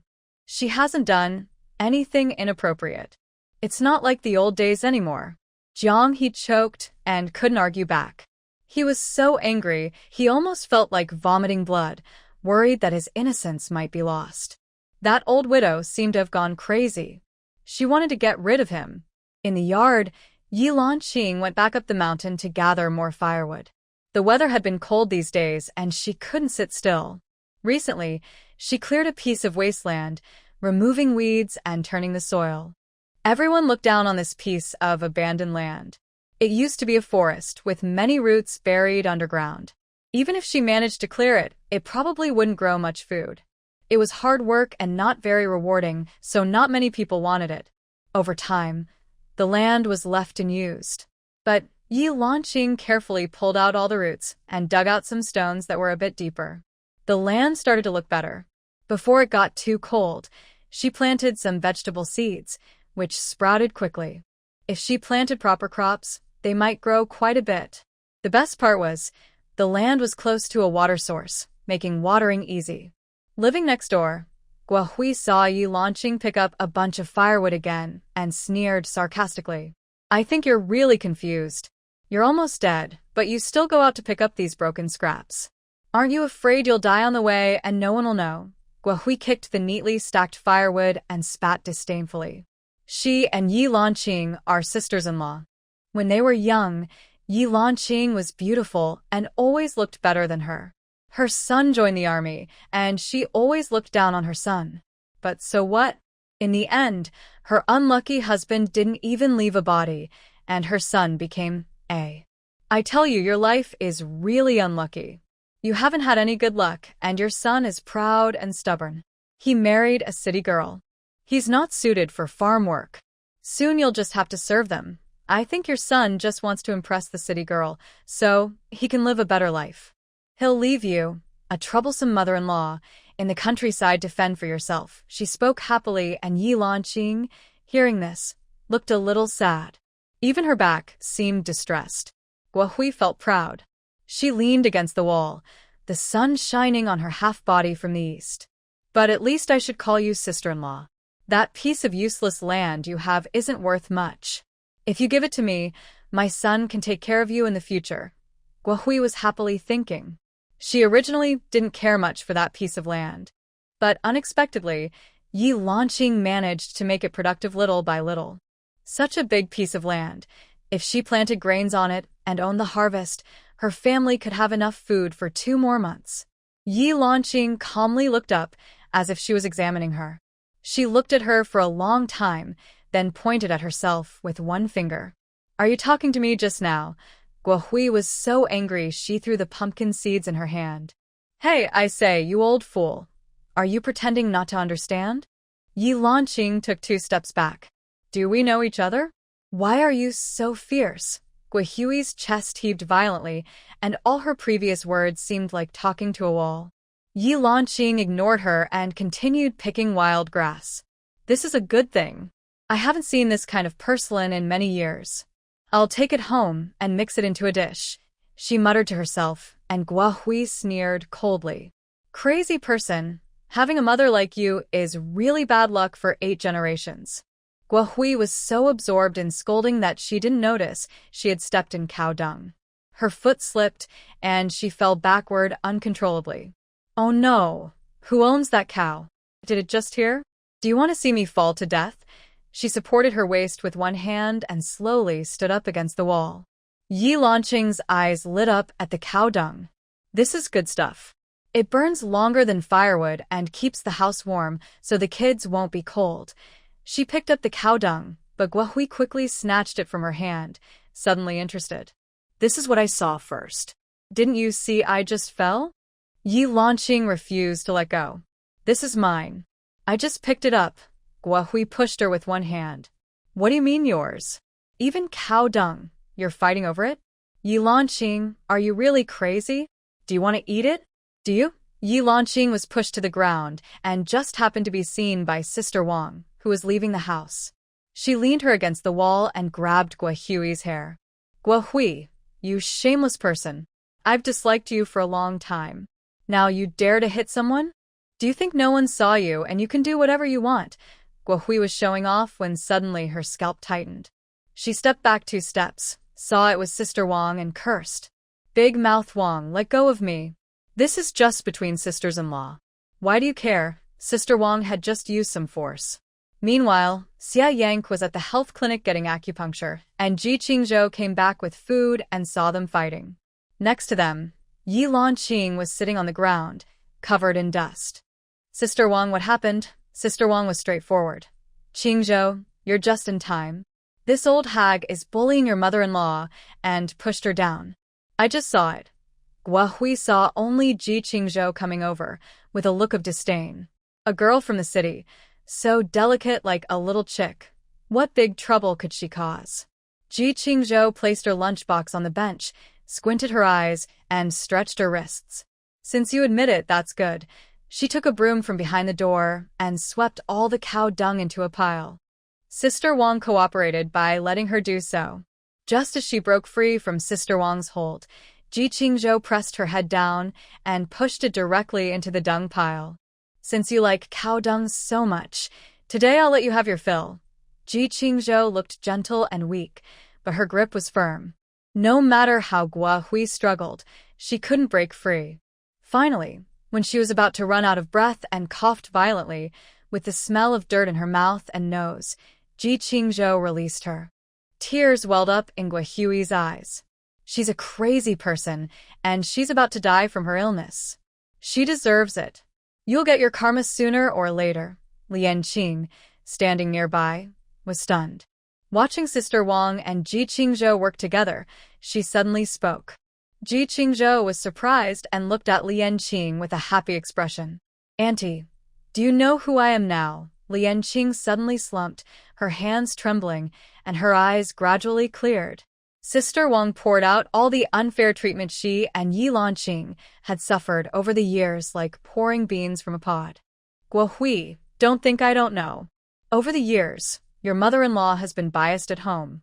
After Yanbei's father died, your mother-in-law took all the condolence money and subsidies meant for others, and you 3 families in the main house and the second house. Not only did you not help, but you also oppressed others. Ji Qingzhou was shocked to hear about such things happening. Disrespecting the family of a martyr, especially in serious cases, can lead to imprisonment. Money earned with someone's life, and you still spend it happily. When Yanbei was in the army, every month his salary was taken by you and your troublesome mother-in-law. You and your family disturbed the peaceful life of the mother and son. Sister Wang spat directly in Guo Hui's face. People's actions are watched by heaven. Even if there is karma, it will come back to you. Guo Hui wiped her tears, but seeing her hands covered in cow dung, she felt even more disgusted. Without evidence or proof, what right do you have to spread rumors here? Who saw us taking his money? Our family lives honestly and peacefully. Yi Lanqing is so confused that she went out and spoke nonsense. You all believe her. She nervously glanced at Yi Lanqing. This money was from a long time ago. Since she got sick, no one has mentioned it again. Anyway, her mind isn't good. As long as she doesn't admit it after she dies, others can't do anything about it. Since we are all family, even if we argue at the village committee, it's just a few words of advice. She took the opportunity while Ji Qingzhou hadn't spoken to shift all the blame onto Yi Lanqing. She's so confused, she can't remember things clearly, not even who her son is. That's just nonsense. If you dare to make up stories again, I'll cut out your tongue. Yi Lanqing was helpless nearby. She gently touched Ji Qingzhou's arm, her voice trembling a little. Qingzhou, am I really so confused? Ji Qingzhou felt sad. Looking at her scared and helpless, she softly comforted her. Auntie, that's not true. She's just talking nonsense. Let's go home now. Yan will be back soon. Wang Dajia looked at Guo Hui with some annoyance. While no one was paying attention, Guo Hui quietly slipped away, leaning on the wall. Back in the house, Ji Qingzhou took out a few pieces of nougat from a tin box. These treats are rare. She only gets to eat them a few times a year. She handed them to Wang Dajia. Wang Dajia, take these candies home for the kids. We don't have children here, so we can't eat them. If we leave them, they'll just melt. Wang Dajia sighed. Why are you so polite, kid? I just feel sorry for them, an orphan mother and child. Over the years, their food money and Yanbei's wages have been targeted. Even the furniture from Yanbei's parents' wedding was taken away. This family is too mean. Listening to Wang Dajia's complaints, Ji Qingzhou remembered everything Guo Hui had taken. Besides these, they probably took quite a few other things, but for details, you'll have to ask Yi Lanqing. After all, she was an outsider. She saw many things but couldn't interfere. Ji Qingzhou felt grateful. She nodded and put away her notebook. Wang Dajia, thank you for today. Otherwise, I wouldn't know how to handle it. Wang Dajia waved her hand. It's just a small favor. No need to worry. Go eat now. Ji Qingzhou sat down with Yi Lanqing and poured her a glass of spiritual spring water. She was still angry about today's events and felt upset after learning about what the second branch of the Xie family had done. Yi Lanqing looked confused again. She was about to reach for the food on the table with her hands, but was stopped by Ji Qingzhou. "Auntie, we have chopsticks. Be careful, the food might be hot. Drink some water first." Yi Lanqing looked at Ji Qingzhou with kind eyes, like a child. "Girl, you look so pretty. Do you have a boyfriend?" There was a scratch on her arm from Guahui pushing her to the ground, but it didn't seem serious. Ji Qingzhou still brought a medicine box and used the spiritual spring water to treat her wound. Yi Lanqing felt the pain and pulled her hand back. Ji Qingzhou helped her pick some vegetables. The boiled cabbage had almost no oil and no nutrition. This couldn't go on. There were 2 patients at home, Yi Lanqing and Xie Yanbei, and they needed to strengthen their bodies. After seeing Yi Lanqing drink the spiritual spring water and happily eat rice, Ji Qingzhou's eyes turned red. She turned her head and wiped away her tears. Before Xie Yanbei returned, her days alone had been very hard. Yi Lanqing was now showing early signs of Alzheimer's. If treated early and kept in a good mood, the disease could be controlled. No wonder Yi Lanqing's condition worsened so quickly in the last life. Having these relatives nearby, constantly provoking her, would make even a normal person angry enough to blood. Yi Lanqing was a traditional woman. When faced with unfairness, she probably wouldn't fight back. All these pressures accumulated over time, and illness was natural. After dinner, she took medicine with the spiritual spring water and sat outside in the sun. Watching Ji Qingzhou drying the quilt, her thoughts gradually became clearer. "Qingzhou, come sit here. The work is never finished. Don't work too hard." Ji Qingzhou turned around, a little surprised. She obediently sat down. "Auntie." Yi Lanqing, finally clear-headed, wanted to ask about the money Guahui owed, but was afraid it would seem rude. Ji Qingzhou held Yi Lanqing's hand. "Auntie, I want to hear your stories from before. I heard that when you were young you helped many people. Everyone says you're very kind." Yi Lanqing smiled softly, her mind seeming to drift back to long ago.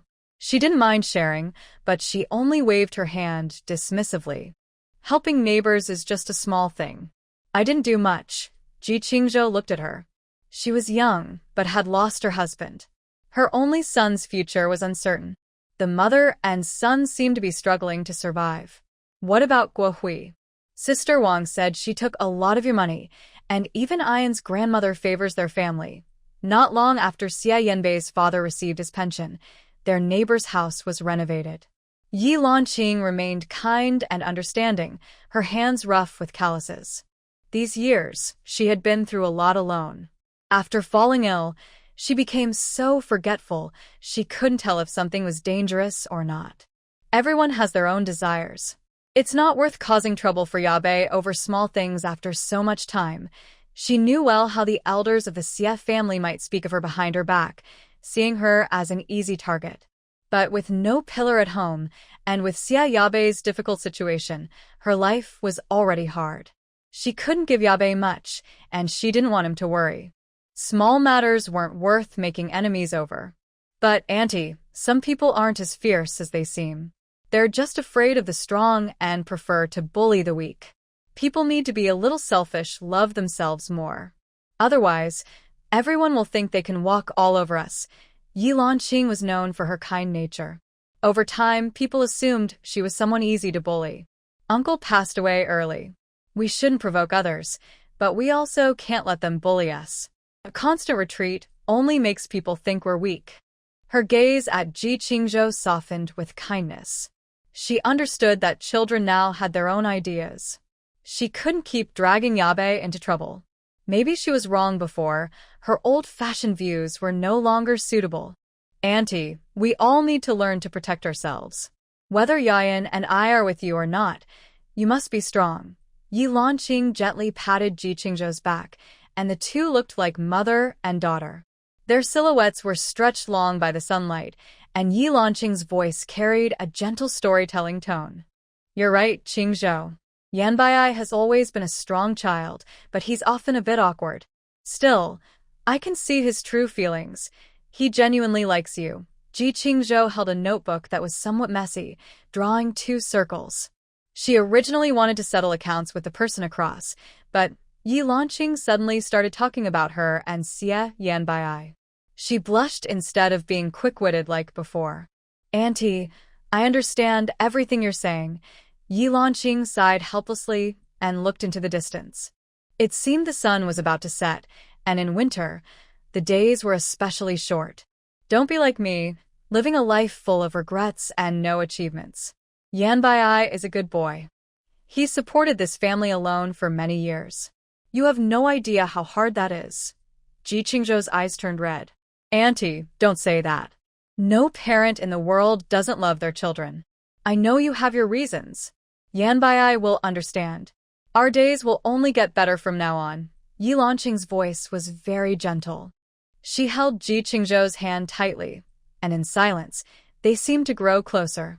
Ji Qingzhou suddenly remembered something and picked up her pen again. By the way, Auntie, Yanbai's third uncle, and the others took quite a few things from you. Do you remember what they took? Just thinking about that strange family made Ji Qingzhou feel upset and unable to eat. Xie Yanbai's grandmother was very biased, not fair at all, and dared to show it openly. Yi Lanqing's eyes looked a bit cloudy, as if she was lost in past memories. She counted on her fingers. If I try to add it all up, it's hard to explain clearly in a short time. She looked around the house. The 2 rooms could be described as bare. When I first married her father, the furniture we bought was taken back the next day. Later, her father joined the army, and every month's salary was borrowed by them for all kinds of reasons. Over the years, they never paid back a single cent. Thinking back to those difficult days, Yi Lanqing still felt full of guilt. In winter, she and her son couldn't even wear warm clothes and shivered from the cold. She was an adult, which didn't matter much, but at that time, Xia Yanbei was still a child. When he was young, he never had good food, and he could only wear leftover clothes from others. Yi Lanqing didn't have the courage to resist her mother-in-law. Later, as Xia Yanbei grew up, she considered him a boy and became a bit more restrained. However, Xia Yanbei chose the same path as his father. Most of the time, he was in the army, far from home, and the neighbor couldn't hold back anymore. I'm a bad mother. I couldn't protect my child when he was young. Yanbei is grown up now, and found a good partner like you with his own ability. But I can't give you any financial support. Ji Qingzhou's eyes held a smile. She never thought Xia Yanbei's family was very poor. As long as the family was together, material things couldn't compare. Moreover, just by a quick glance at the people around, she knew Xia Yanbei would surely succeed in the future. Auntie, people say children and grandchildren have their own blessings. Yan, and I will work hard. We will take care of our little family and look after you. She looked at what she had written in her notebook, feeling more resentment towards the neighbor. Indeed, there are no bottom lines for bad people in this world. Besides the family of my younger brother-in-law, the big uncle and his family have always been eyeing our little money. Old Master Xie favors the eldest son. Old Lady Xie favors the third son, and only your uncle is caught in the middle, not favored by either side. Yi Lanqing suddenly remembered years ago, sitting alone on the doorstep with Xie Yanbei. At that time, she was the only one in the family. To give her son and herself a better life, her husband's entire salary from the army was almost sent back home. But even so, because they had to support the whole family, life was still very hard. Knowing her husband's hardships, Yi Lanqing never mentioned these things in her letters. Even so, she never regretted marrying Xia Yanbei's father. He is such a good person. Without someone to comfort him, his days would be endless suffering. Ji Qingzhou was filled with righteous anger, her fair hand angrily knocking on the table. These people are too much. They are living off others' hard work, spending their money without shame.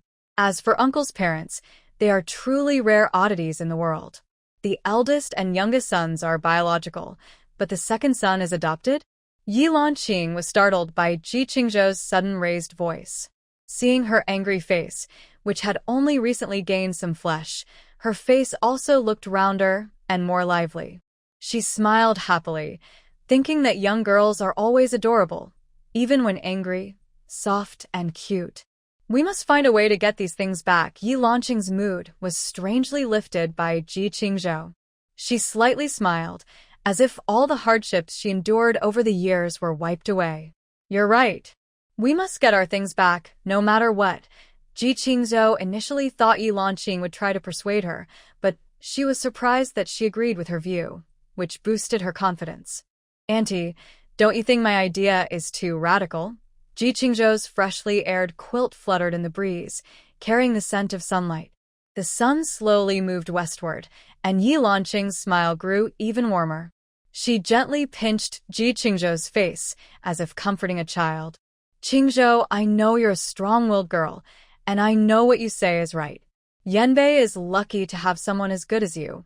When I was young, I was a bit timid, but I could still tell right from wrong. If I had your support now, I would just keep tolerating everything. Wouldn't that hurt your feelings and shame you? Her words made Ji Qingzhou feel even warmer inside. But how can she get those things back exactly as they are? Ji Qingzhou supported her chin with one hand, thinking about her past life. She had visited her uncle and younger uncle's homes many times. The first time, she went as a new wife to visit Xia Yanbei, but both sides were cold and distant. Even at the dinner table, there were hardly any dishes she could cook well. At that time, Ji Qingzhou thought that their usual way of life was normal. Now, she realizes that their selfishness was obvious long ago. Because they didn't treat Xia Yanbei as important, they also ignored her as the new wife. One thing is clear, whether it was the eldest aunt or the younger aunt, their main hobby was showing off their family's good things. Over time, Ji Qingzhou became more familiar with their family structure. After Xia Yanbei's father passed away, his grandmother drove him and his mother out, so they could live alone. Meanwhile, the main house and the third house were on a separate hill. Ji Qingzhou settled Yi Lanqing and then visited the Xia family to check on things.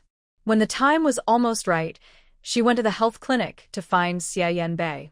Your wound is still healing and needs time. If you feel uncomfortable, be sure to tell us early. For now, you can stay here and rest. Old Peng reopened Xia Yanbei's wound and treated him. Before cutting the wound, Peng cleaned a small room in the clinic. Now, they were living there, which was not a problem, but it was tiring for Ji Qingzhou to bring food every day. After changing the dressing today, Peng also set up a bed nearby. Xia Yanbei's condition needed constant attention, and since Ji Qingzhou was just a girl, it was not very convenient for them to take care of him alone. As a doctor, it was most reasonable for old Peng to look after the patient. Xia Yanbei looked at his leg and nodded gratefully. Thank you, Dr. Peng. You've worked hard these days. Old Peng waved his hand casually. It's what I should do. Besides, you're also contributing to the country. I can't just watch a hero fade away. Just as Xia Yanbei was about to speak, he heard footsteps outside. He knew it was Ji Qingzhou, so he turned his head to look. Coincidentally, a worker returning from the river was with her. Dr. Peng, please take a look. I don't know what's wrong these days. My hand itches terribly. Salt doesn't help, and today it hurts so much I can't even hold it. If this keeps up, it might delay our work. The man stretched out his hand, which was red and frozen. There are still calluses on his hand, with deep cracks spreading across it. The many cuts and wounds are almost impossible to count. Old Peng looked at it briefly and understood what was happening. Your hand is frostbitten. Take it easy for now. When working outside later, try to wear thick gloves. Come here, I'll prepare some medicine for you. The man quickly followed old Peng. Ji Qingzhou placed the food he brought from home on the table. Xia Yanbei looked at their backs as they left, hesitating. Have they already started working on the river? Why didn't anyone come to tell me? Ji Qingzhou set the dishes on the table, looking a bit helpless as he glanced at Xia Yanbei. You're now a patient, and you've just had surgery. It's understandable that you should rest here.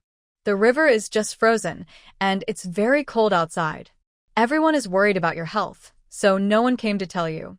Seeing the steaming food, Xia Yanbei felt more uncomfortable inside. He looked at his legs, wrapped up like mummies, but still decided to join everyone working on the river. If others can do it, I can too. Starting tomorrow, you don't need to bring me food anymore. Ji Qingzhou knew his stubborn temper was coming out again. She looked at his current state, feeling helpless. Do you even realize your condition? You're having trouble walking even a few steps, and you still want to go dig the river with others. Can't you wait until you're better? Why are you pushing yourself now? It was clear Ji Qingzhou was a bit angry. Xia Yanbei quickly apologized. He fidgeted with his hands, unsure what to do, wanted to hold Ji Qingzhou's hand but felt it might be too sudden. In the end, he just gently touched her arm. Qingzhou, I know you're worried about my health, but I'm a soldier. Even if I hurt my leg or lost it, I can't lose my sense of duty. Once the river was blocked and something went wrong, the army soldiers would always be the first act. How could he run away from that? At this moment, no one was being lazy. I cannot underestimate the responsibility on my shoulders. Qingzhou, you understand me, right? Everyone here has parents, and they are also flesh and blood. In such cold weather, how many people haven't been frostbitten? He is not able to move easily, but that doesn't mean he can't overcome it. Those younger and older than him are all cooperating with the community work. Ji Qingzhou took a deep breath, annoyed, and threw the medicine onto the table. She knew she couldn't persuade Xia Yanbei. Every time the word responsibility was mentioned, he seemed to hear some call and react strongly. You can go if you want, but first stay here for 2 days to observe. If you don't have a high fever or any other symptoms, I will agree to let you go. Ji Qingzhou took a step back. Xia Yanbei tugged at the corner of his mouth, rarely showing a smile. I knew our Qingzhou is the most understanding. Ji Qingzhou was happy because of his words. She tore a half of a steamed bun and handed it to him. All right, your talking is so loud that even food can't stop you. After Xia Yanbei finished eating and carefully checked his condition, confirming he was recovering well, Ji Qingzhou began acupuncture treatment. More and more patients came to the health clinic, mostly frostbite victims. Ji Qingzhou followed Elder Peng to help. After a while, she was so busy she was running around. That evening, Yi Lanqing was still awake, which surprised Ji Qingzhou a little. She washed her hands and was about to start cooking. But Yi Lanqing refused at all costs. You haven't gotten married yet, and your family matters are already complicated enough. As long as I am still conscious, I can't let you do these things. Yi Lanqing was very kind. She knew her condition well. Afraid that one day she might forget even Xia Yanbei, she just hoped Ji Qingzhou wouldn't dislike her. Ji Qingzhou had already boiled water. Auntie, we will become a family sooner or later. I do these things because you and Yan are worth it. But I won't let you get too tired. Rest well, and the meal will be ready soon. Yi Lanqing still wanted to help, but Ji Qingzhou was too stubborn to refuse, so she had to agree. Because she couldn't buy meat, Ji Qingzhou could only cook some soup with spiritual spring water. Lingquan water seems to improve memory and appears to have a positive effect on Yi Lanqing's brain nerves, which surprises her very much. After cooking the soup, Yi Lanqing took out some purslane she had gathered today from the basket. Qingzhou, sit nearby for a while. I'll prepare a wild meat dish for you. Purslane is a rare medicinal herb. During times of famine, many people used it as a wild vegetable. When prepared well, it can be appetizing and tasty. However, most people don't control the cooking time well, and the purslane often turns out bitter and astringent. Auntie, you also know how to cook wild vegetables. Qingzhou smiled happily. She loved eating these kinds of dishes, especially cold dishes made with root vegetables. Yi Lanqing moved quickly and skillfully. She cleaned the leaves, washed the dirt off the roots, cut them into small pieces with a knife, and put them into the pot. All the dishes were ready, mainly made with potatoes and vegetables. Yi Lanqing took off her apron, and Qingzhou stood up to get bowls and chopsticks. Qingzhou, our conditions are limited now, but we won't only eat these in the future. Please bear with it for now. Once things improve at home, we'll upgrade our meals. Although the dishes were simple, they were made with care. Qingzhou divided the bowls and chopsticks among them. They enjoyed a happy meal together. Even without blood relation, they couldn't hide their deep affection for each other. After eating, Qingzhou took out acupuncture tools. Yi Lanqing was in surprisingly good condition today, so she needed to act quickly. Perhaps her health could improve. Auntie, don't be nervous. These needles might look a bit scary, but they don't hurt. If you feel uncomfortable anywhere, just hum. Yi Lanqing nodded and lay down on the bed cooperatively. During the acupuncture, Jingzhou added some massage techniques. Before long, Yi Lanqing fell asleep. Half an hour later, Jingzhou removed the needles and returned to Xia Yanbei's room. Xia Yanbei had been staying at the clinic these past 2 days, which made it easier for her to move around. Jingzhou took out a set of black cloves from the wardrobe and drank a large glass of Lingquan water. Confident that her strength had recovered, she pushed open the door and headed toward the second room of the Xie family. It was already late at night, and in the yard, she could hear Uncle Xie snoring. Jingzhou tiptoed and quietly opened the door. Guo Hui was also sleeping soundly. The two people didn't notice Ji Qingzhou and were completely unprepared. To be safe, Ji Qingzhou carefully used a needle to knock both of them out. Her strength was just right, so they would sleep until noon the next day. Then, she began searching the house. At the entrance, there was a sewing machine. Ji Qingzhou remembered Yi Lanqing mentioning that when she married Xia Yanbei's father, a sewing machine was part of her dowry.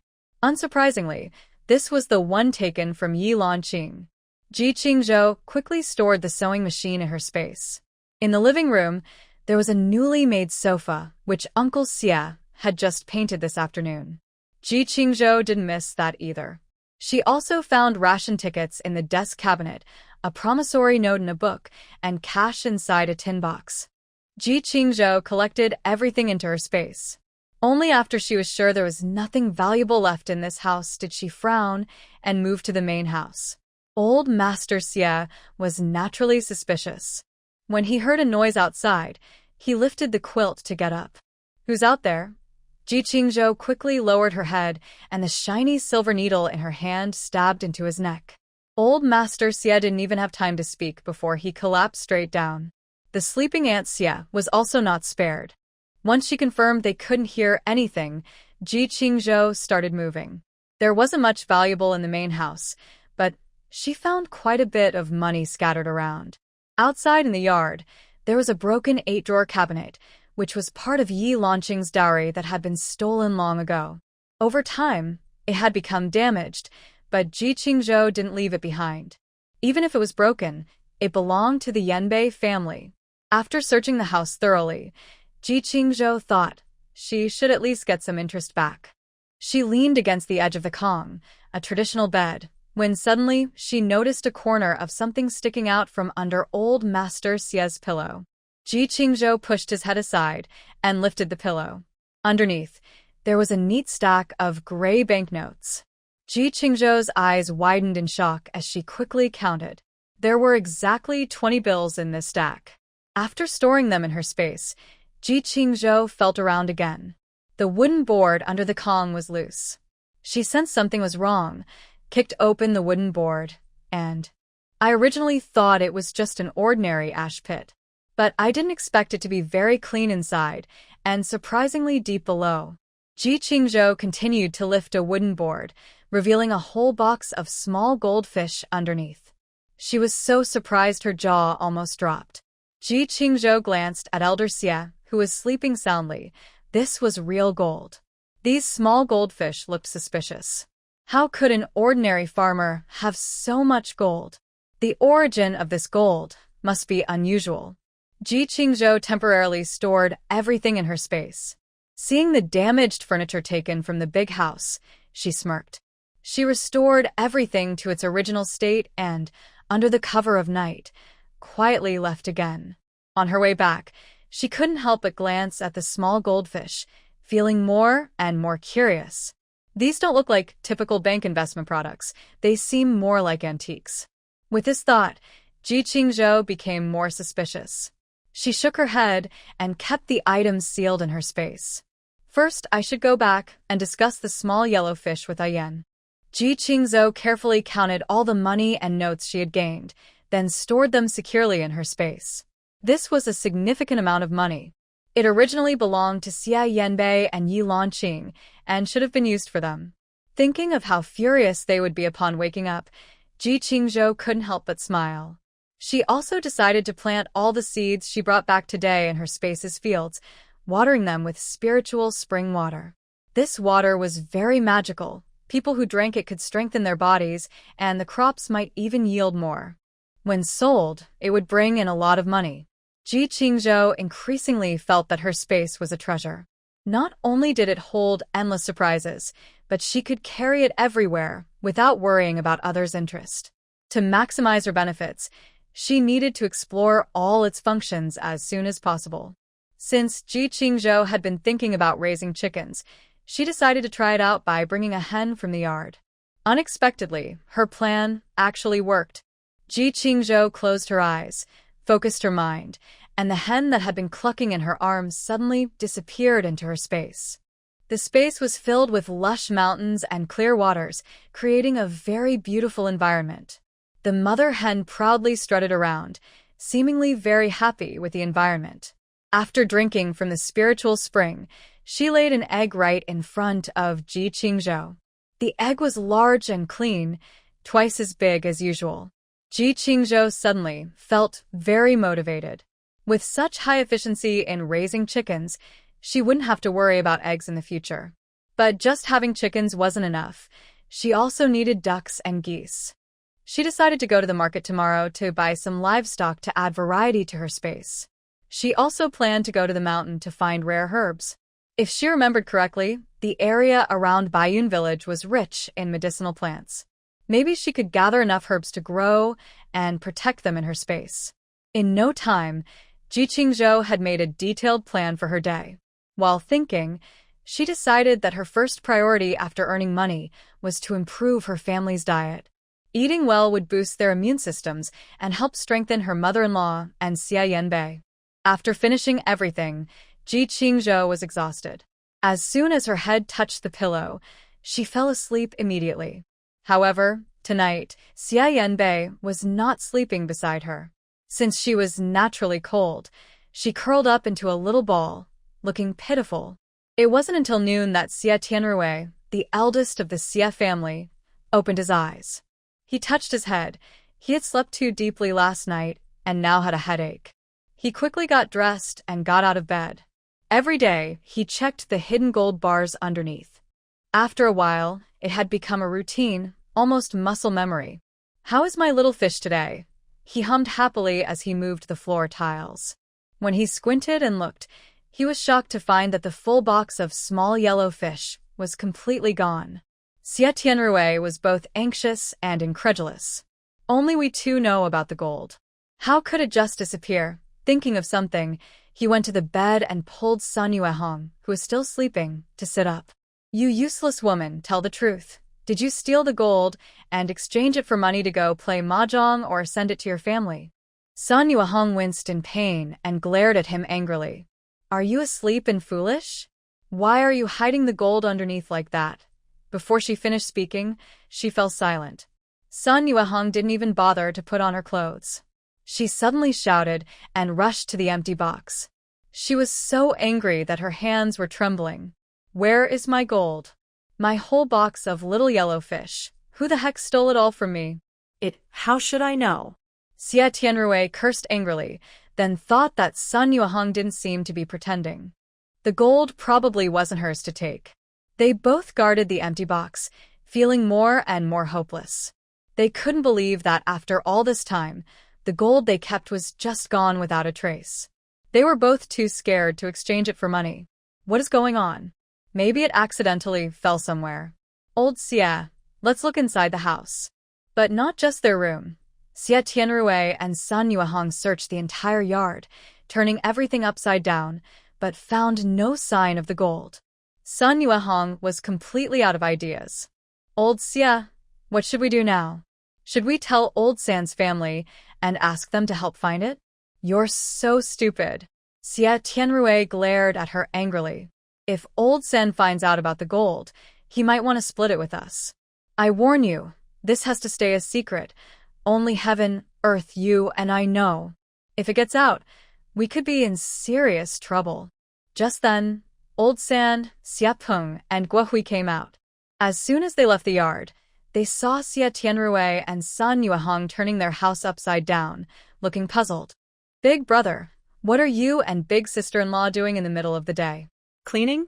These two fools. Xia Tianrui's family had been robbed, and he didn't believe Old San's family was safe either. Most likely, they were sleeping so soundly that they didn't notice anything missing.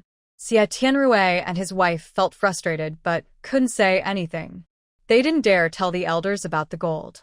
Now, being so foolish, Old San's family also knew nothing, so they could only grit their teeth and accept it.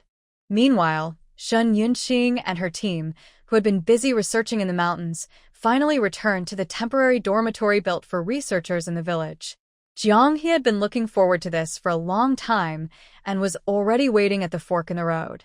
From afar, I saw Shen Yunqing approaching. His eyes lit up instantly, and he went to greet her. "Researcher Shen, you're back." Shen Yunqing paused, looking at him calmly. "Jiang Jiqing, you came to see me. Is there something you want to talk about?" Shen Yunqing looks cool and elegant. She speaks softly, with a very pleasant voice. Jiang He couldn't help but feel a flutter in his heart, but he quickly snapped back to himself and looked down on his own feelings. Shen Yunqing is different from Ji Qingzhou. He doesn't have any dirty thoughts about her. How could he think of her in such a disrespectful way?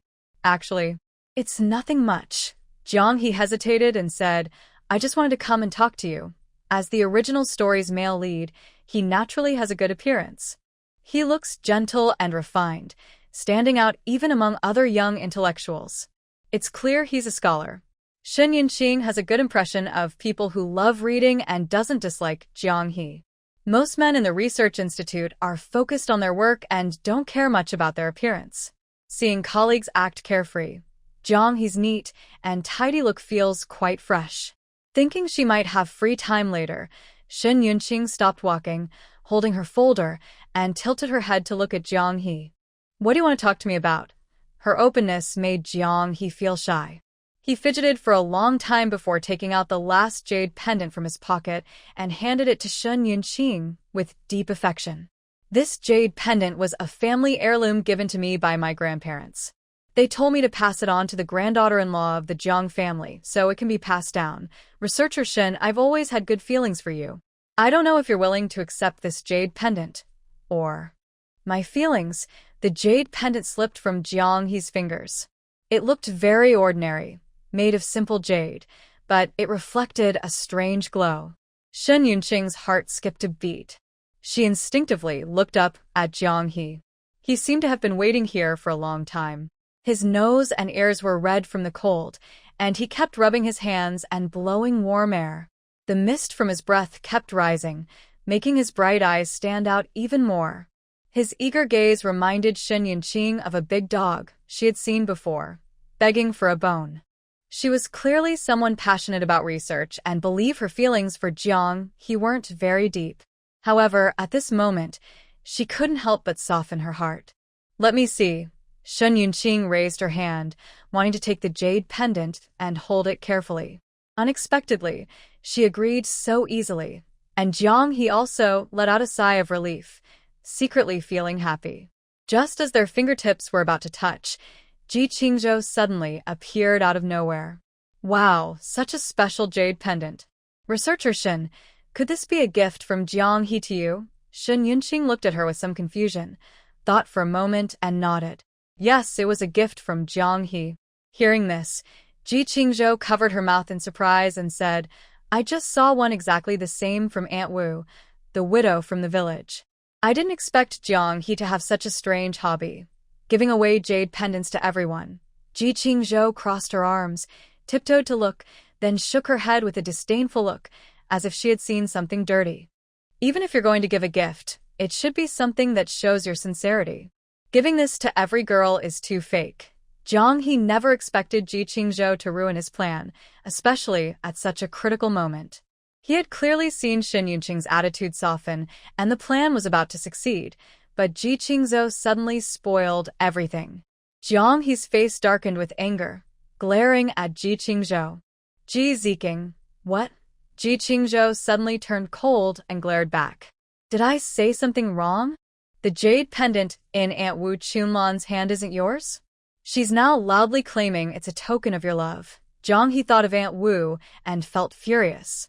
That jade pendant was indeed his, but he had given it to Ji Qingzhou. In the end, she threw it to that shameless widow. Jiang He was full of frustration and injustice, but was speechless under Ji Qingzhou's retort, feeling so annoyed he almost wanted to blood. Smart as Shen Yunqing was, she quickly guessed what was happening. At first, she felt a strange flutter when she touched the jade pendant. But now, after Ji Qingzhou's interference, she suddenly calmed down. Look carefully, this jade pendant is definitely not a good thing. She is not a reckless person and would usually think twice before acting. Why did she suddenly have the urge to accept it just now? Shen Yunqing blinked, feeling puzzled herself. Sorry, our research project in the mountains will take a long time, and I can't leave. I have no plans to date or get married for now. She clearly rejected Jiang He's feelings, but she spoke more politely. However, before Ji Qingzhou appeared, she had said the jade pendant was quite nice. Jiang He was panicked and wanted to explain. Miss Shin, don't believe her.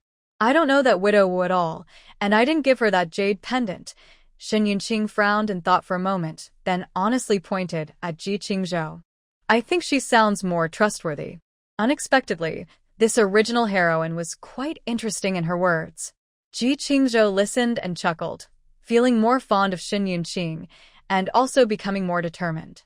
Such a good girl must not be taken advantage of by Jiang He, that scoundrel. Miss Shen, trust me. Girls understand each other better. I won't lie to you. Jiang He didn't even get a chance to speak, unable to explain himself clearly. He pressed his forehead, feeling a sharp pain, and immediately looked angry at Ji Qingzhou. Ji Jiqing, I don't know why you keep coming to see me, but please don't ruin my relationship with Miss Shen. He spoke confidently, but anyone could tell he wasn't sincere. As long as Shen Yunqing wasn't around, he still called her affectionately, Qingzhou. Someone like him, who's eyeing what's in front of him while dreaming of more, should have his bowl smashed and his pot overturned. He needs a good lesson. Ji Qingzhou's face instantly turned cold, with no warmth in her eyes. She shot back at Jiang He without stopping, like a rapid fire.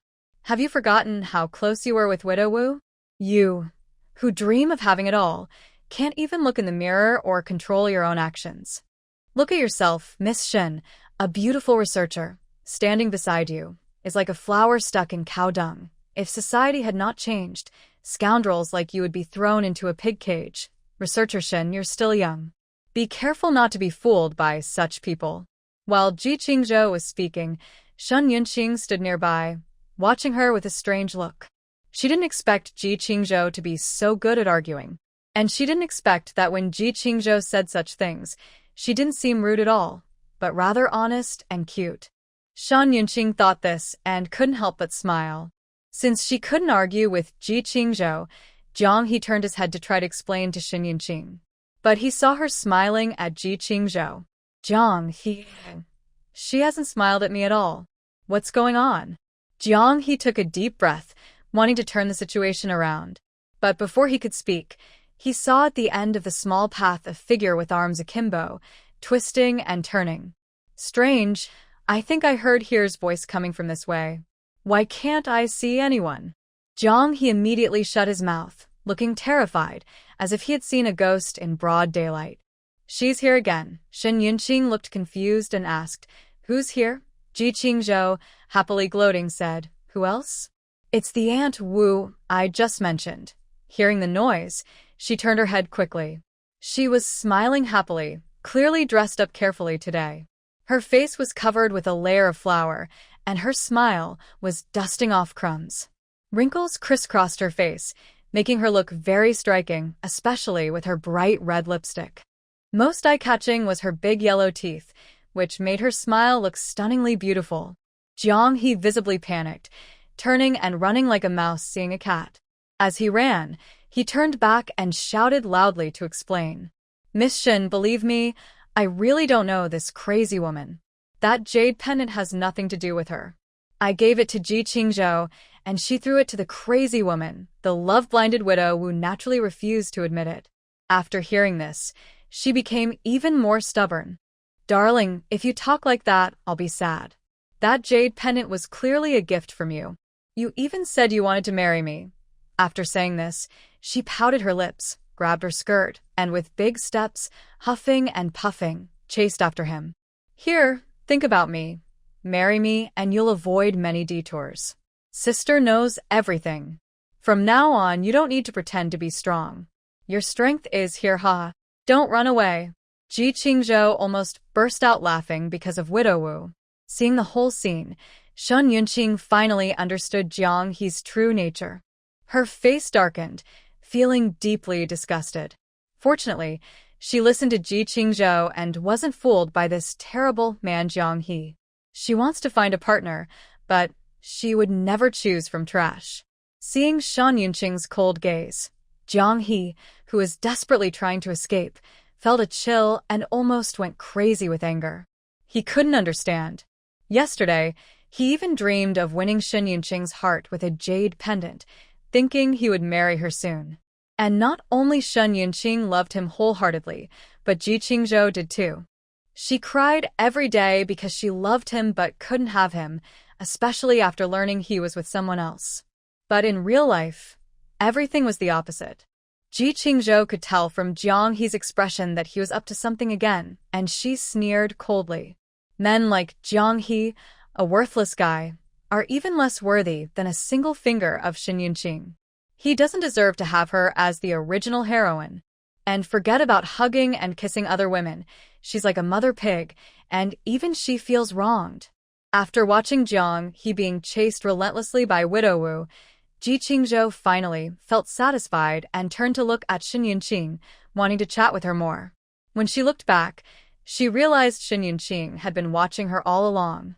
Unlike her cold and indifferent attitude in front of Jiang He, Shen Yunqing was smiling brightly, her eyes shining. This completely different scene from what she had imagined stunned Ji Qingzhou for a moment. Shen Yunqing, however, casually started a conversation. Ji Jiqing, I've seen you before. You really look good. I don't know why, but you resemble my mother quite a bit. Every time I see you, I feel very close. When mentioning her mother, Shen Yunqing lowered her eyes slightly, a hint of sadness flashing across her face. Ji Qingzhou noticed her expression and thought of the relevant story in the original book. As minor characters, they were only briefly mentioned, and their parents' disappearances had no backstory. But Shen Yunqing was different. She was the heroine of the original story, and her parents' background and ending were described in detail. Shen Yunqing's parents are accomplished scientists who studied abroad. When they were preparing to return home and contribute to the country's development, they were falsely accused of a crime. They have been detained abroad for many years, separated from their family, and unable to see each other. Now, Shen Yunqing hasn't seen her parents for a long time. She keeps her longing for her family deep in her heart, waiting day and night for the day they can reunite. But in the end, all she received was an urn covered by the national flag. Thinking of this, Ji Qingzhou felt a strange pain in his heart. It was not only sadness for Shen Yunqing but also a complicated feeling he couldn't quite explain. While Ji Qingzhou was lost in thought, Shen Yunqing looked at his face, which was bright and beautiful like her mother's, and couldn't bear to look away. The atmosphere was a bit heavy. She thought for a moment and decided to change the subject. "Thank you for telling me about Jiang He. If Ji Qingzhou hadn't appeared just in time to wake her up, she might have been deceived by Jiang He's gentle appearance." Thinking about how she almost agreed impulsively just now, Shen Yunqing felt a wave of fear and grew more grateful to Ji Qingzhou. The two girls had become closer, and after what just happened, they felt like old friends at first sight. Ji Qingzhou looked at Shen Yunqing's gentle smile and felt that his trip was not in vain. That kind of insincere man was better off staying away. Meanwhile, Jiang He ran far away to avoid Wu Widow. While running, he didn't watch where he was going and fell directly onto the field ridge, tumbling into the wheat field by the roadside. Looking at his scraped palm, he winced in pain. But before he could curse out loud, Wu Widow's voice came from above. "Strange, I saw someone running this way just now, but now I can't see any trace," she shouted loudly a few times. He's here. Jiang-he, wait for me. Jiang-he immediately covered his mouth in horror, afraid to make a sound. Only after he heard Wu Widow walk away and was sure he had escaped did he finally let go, gasping for breath. This shameless woman. Doesn't she look at herself? How dare she bother people everywhere? Just looking at her face makes me feel sick. Jiang-he cursed a few times before feeling a bit calmer. But soon he realized that the weather was too cold. He had just fallen, and his leg was frozen stiff, making it impossible to climb back up to the ground. Every day seemed to bring him bad luck. Jiang-he was shivering from the cold and almost wanted to cry. He also had to think about not missing work, so he had to shout for help again. Help! Is there anyone who can lend a hand? Coincidentally, Ji Qingwan, who was on her way to work, heard the familiar voice and came over to see what was wrong. Jiang Jiqing, what happened to you? Jiang-he was feeling very frustrated but dared not tell her about Wu Chunlan bothering him again, afraid it would become a joke in the village. I accidentally fell. Ji Qingwan didn't think much and simply nodded. She reached out and grabbed some wild grass by the roadside, helping Jiang-he pull himself up with her strength. This path isn't usually busy. If I hadn't happened to pass by, no one would have helped you. Be more careful next time. Ji Qingwan brushed the dirt off her clothes and gave Jiang-he a shy smile. They were both daughters of the Ji family. Although Ji Qingwan wasn't as charming as her younger sister Ji Qingzhou, she was still a gentle and pretty girl. Seeing her smile, Jiang-he couldn't help but feel a bit lost in thought. In the past, he was distracted by Ji Qingzhou and only paid attention to his sister, so he didn't notice Ji Qingwan much. Now, looking at her, she was actually quite pretty. But as soon as the topic involved boys and girls, the atmosphere instantly changed. Ji Qingwan looked up and made eye contact with Jiang-he, then quickly looked away shyly. It's getting late. Let's hurry up, so we don't miss work. The two kept a normal distance and headed toward the place where they would start work. Along the way, they naturally talked about many topics. Jiang-he glanced sideways at Ji Qingwan's braided hair behind her, remembering how she used to stand far away, watching him talk to Ji Qingzhou. Could it be that Ji Qingwan also liked him? Meanwhile, after Ji Qingzhou said goodbye to Shen Yunqing, she went to the health clinic. Master, how is Ah Yen? Don't you trust my medical skills? Dr. Peng snorted proudly and called Ji Qingzhou over to look at him. He saw that Xia Yanbei's knees were covered with many silver needles, densely packed like a hedgehog. Ji Qingzhou knelt in front of him and carefully checked the situation. When he confirmed that Xia Yanbei was stable, he relaxed. Next to him, Dr. Peng was also very excited. I didn't expect the acupuncture therapy we discussed yesterday to work so well. Now, as long as the wound heals, Xiao Xia can walk normally again. After rehabilitation, returning to the team won't be a problem. He smiled and patted Xia Yanbei's shoulder, then helped remove the needle. You're so young. You shouldn't waste your youth in this rural place. You should go back to the battlefield and continue serving our country. Xia Yanbei's hand on his knee clenched tightly. No one could understand how excited he felt when he heard there was hope for him to return to the army. All of this was thanks to Ji Qingzhou. At this moment, Xia Yanbei felt deeply grateful. Dr. Peng grinned and turned to take out some powder. This medicine is made by me. It helps the wound heal faster. Thank you, Master. Ji Qingzhou instinctively reached out to take the powder, preparing to apply it to Xia Yanbei's wound. Her movements were very natural. She brought a kettle from home, which had been filled with spiritual spring water. She put the powder into a small bowl and mixed it with the spring water to make a medicinal paste. A fresh herbal scent quickly spread. Applying it to the wound, he felt a cool sensation spread through him. Xia Yanbei immediately felt less pain, and his body seemed to relax. He unconsciously looked down at Ji Qingzhou, who was kneeling in front of him, applying medicine. His calm mind started to drift. They were now very close. Ji Qingzhou naturally supported his knee and skillfully applied the medicine, as if she had done this many times before. A warm breath brushed lightly against his skin. His Adam's apple moved, and all he could see were her slightly parted, red lips when she spoke. Her gentle posture, as she leaned in, was surprisingly soft. Even though the herbal scent was floating around, he could clearly notice a fresh, unique fragrance. A few days ago, sharing a bed with her, Xia Yanbei remembered that scent. Suddenly, her hand was gently taken away as she finished applying the medicine. She looked up with a confused expression and suddenly saw Xia Yanbei tense his thigh muscles. The man's dark eyes were deep and full of restraint and struggle, but when he looked at her, love and desire flickered uncontrollably. This mix of restraint and flirtation made Ji Qingzhou's heart beat faster. They only exchanged a glance, but it felt like the whole room's temperature rose. Realizing they were still at the health clinic, both quickly looked away. To ease the awkwardness, Ji Qingzhou cleared her throat and started talking about yesterday. When I was working in the fields with Annie, I met Third Aunt. She dared to bully Auntie right in front of me, which shows how arrogant she usually is. Such things shouldn't be hidden. People like Guo Hui, the more you tolerate her, the more she will push her luck. It's important for Xia Yanbai to know what these troublesome relatives are up to so they can protect the family together. Honestly, I didn't realize this before.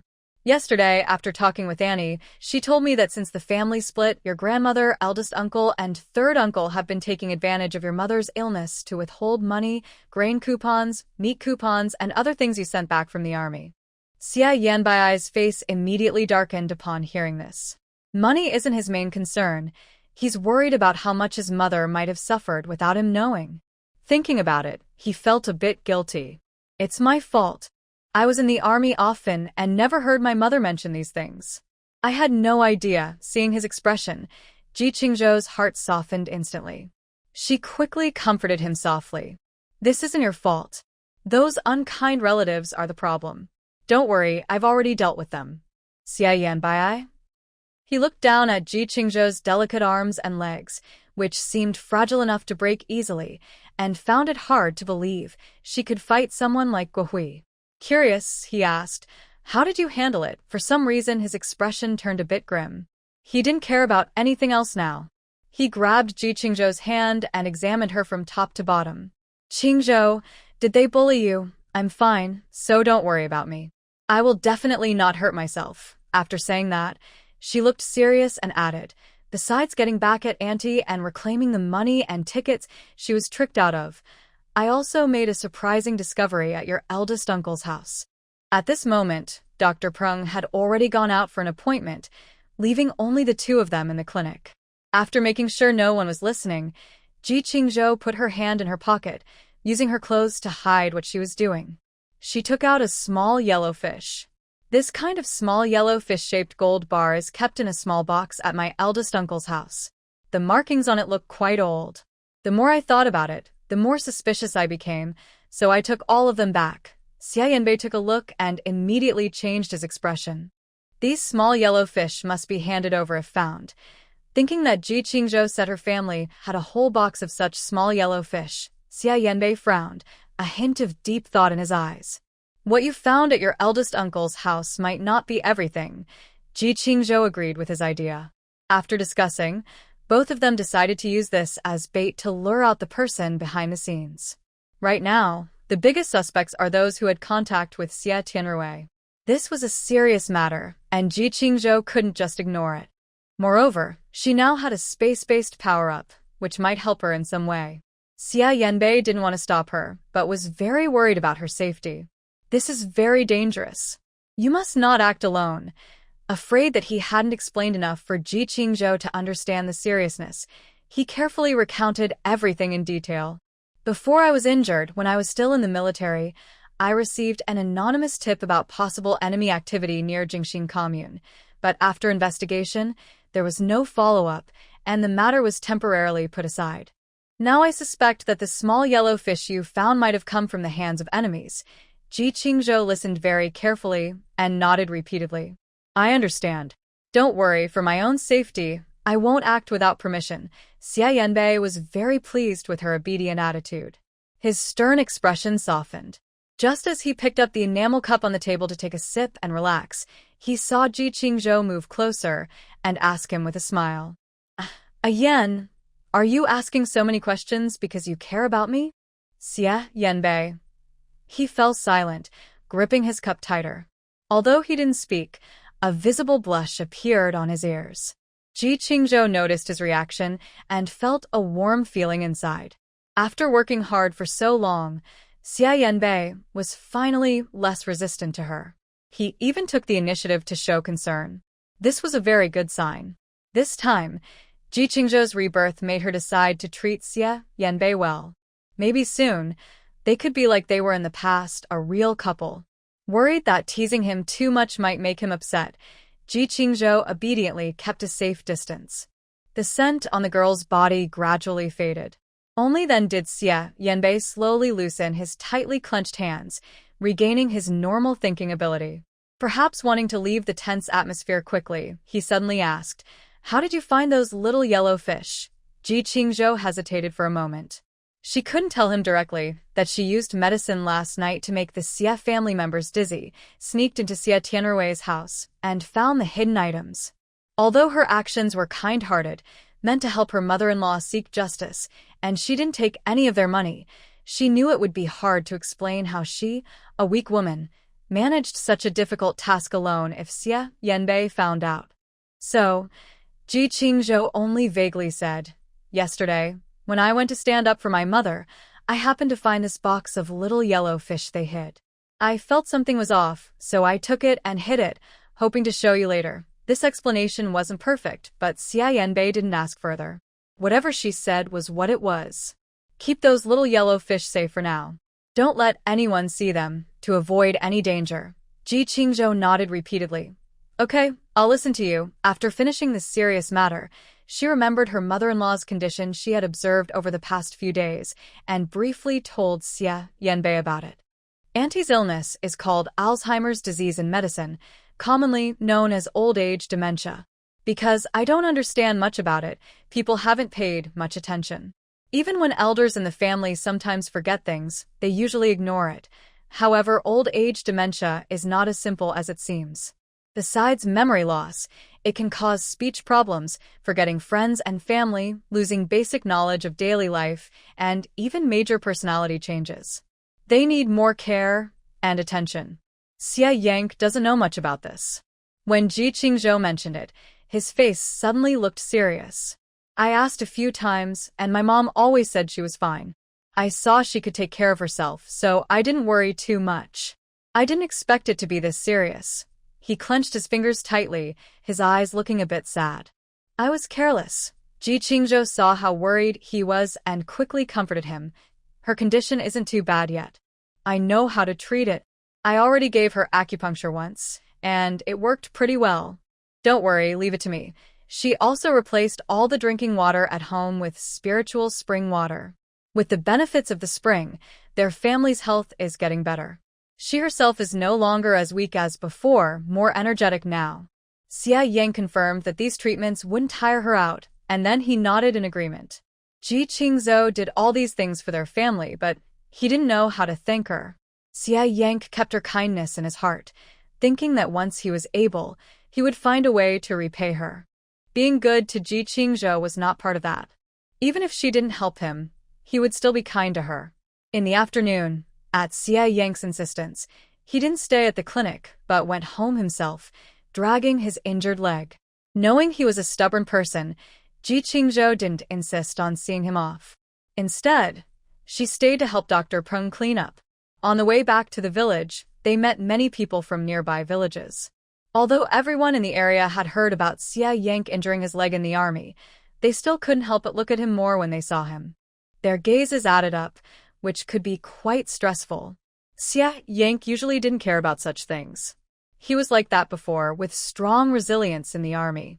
Only when he was with Ji Qingzhou, worried about affecting her, would he think more carefully. Since Ji Qingzhou gave him hope to return to the army, he didn't want to let her down. Naturally, he no longer cared about what others thought. After all, it was their life together. All of it was taken from top-quality sources. On the other side, Sun Yuehong and Guo Hui had been feeling upset at home all day. Finally, they went out for a walk and ran into Xie Yanbei. Although they are relatives, they didn't wish Xie Yanbei well. Whenever they saw him improving, they felt angry. They didn't respect him at all and started criticizing him harshly. Yanbei, I tell you, just stay at home with your useless leg. It's better than wandering around and making a scene. Guahui glanced at Xia Yanbei's bandaged leg and made a dismissive sound. Your leg looks worse and worse. It's probably hopeless. Instead of wasting money on the hospital, you might as well cut some meat to show respect to your grandparents. They acted like elders, showing their sharp and mean attitude clearly. I heard that the young man named Ji recently stayed at your house. Please don't marry such uncultured city folks. She dares to hit elders. What if she causes trouble in the future? Exactly. She's used to good food and comfortable living in the city. Do you think she'd be willing to suffer in the countryside with you? Listen to what Auntie and Third Aunt said. We've been through this before. If you marry that Ji young man, your marriage will definitely be unhappy and full of trouble. As Xia Yanbei listened, his face grew colder. He said nothing, but his icy stare made people feel cold inside. What I do is my own business. You don't have the right to interfere. Sun Yuehong and Guohui were surprised that Xia Yanbei dared to talk back and immediately got very angry. But before they could scold him, he shot back mercilessly. You know what you did to my mother? If you think you're not at fault, I don't mind asking the village chief to settle this fairly. When they heard about involving the village chief, Sun Yuehong and Guohui looked guilty. Family members shouldn't argue over small things.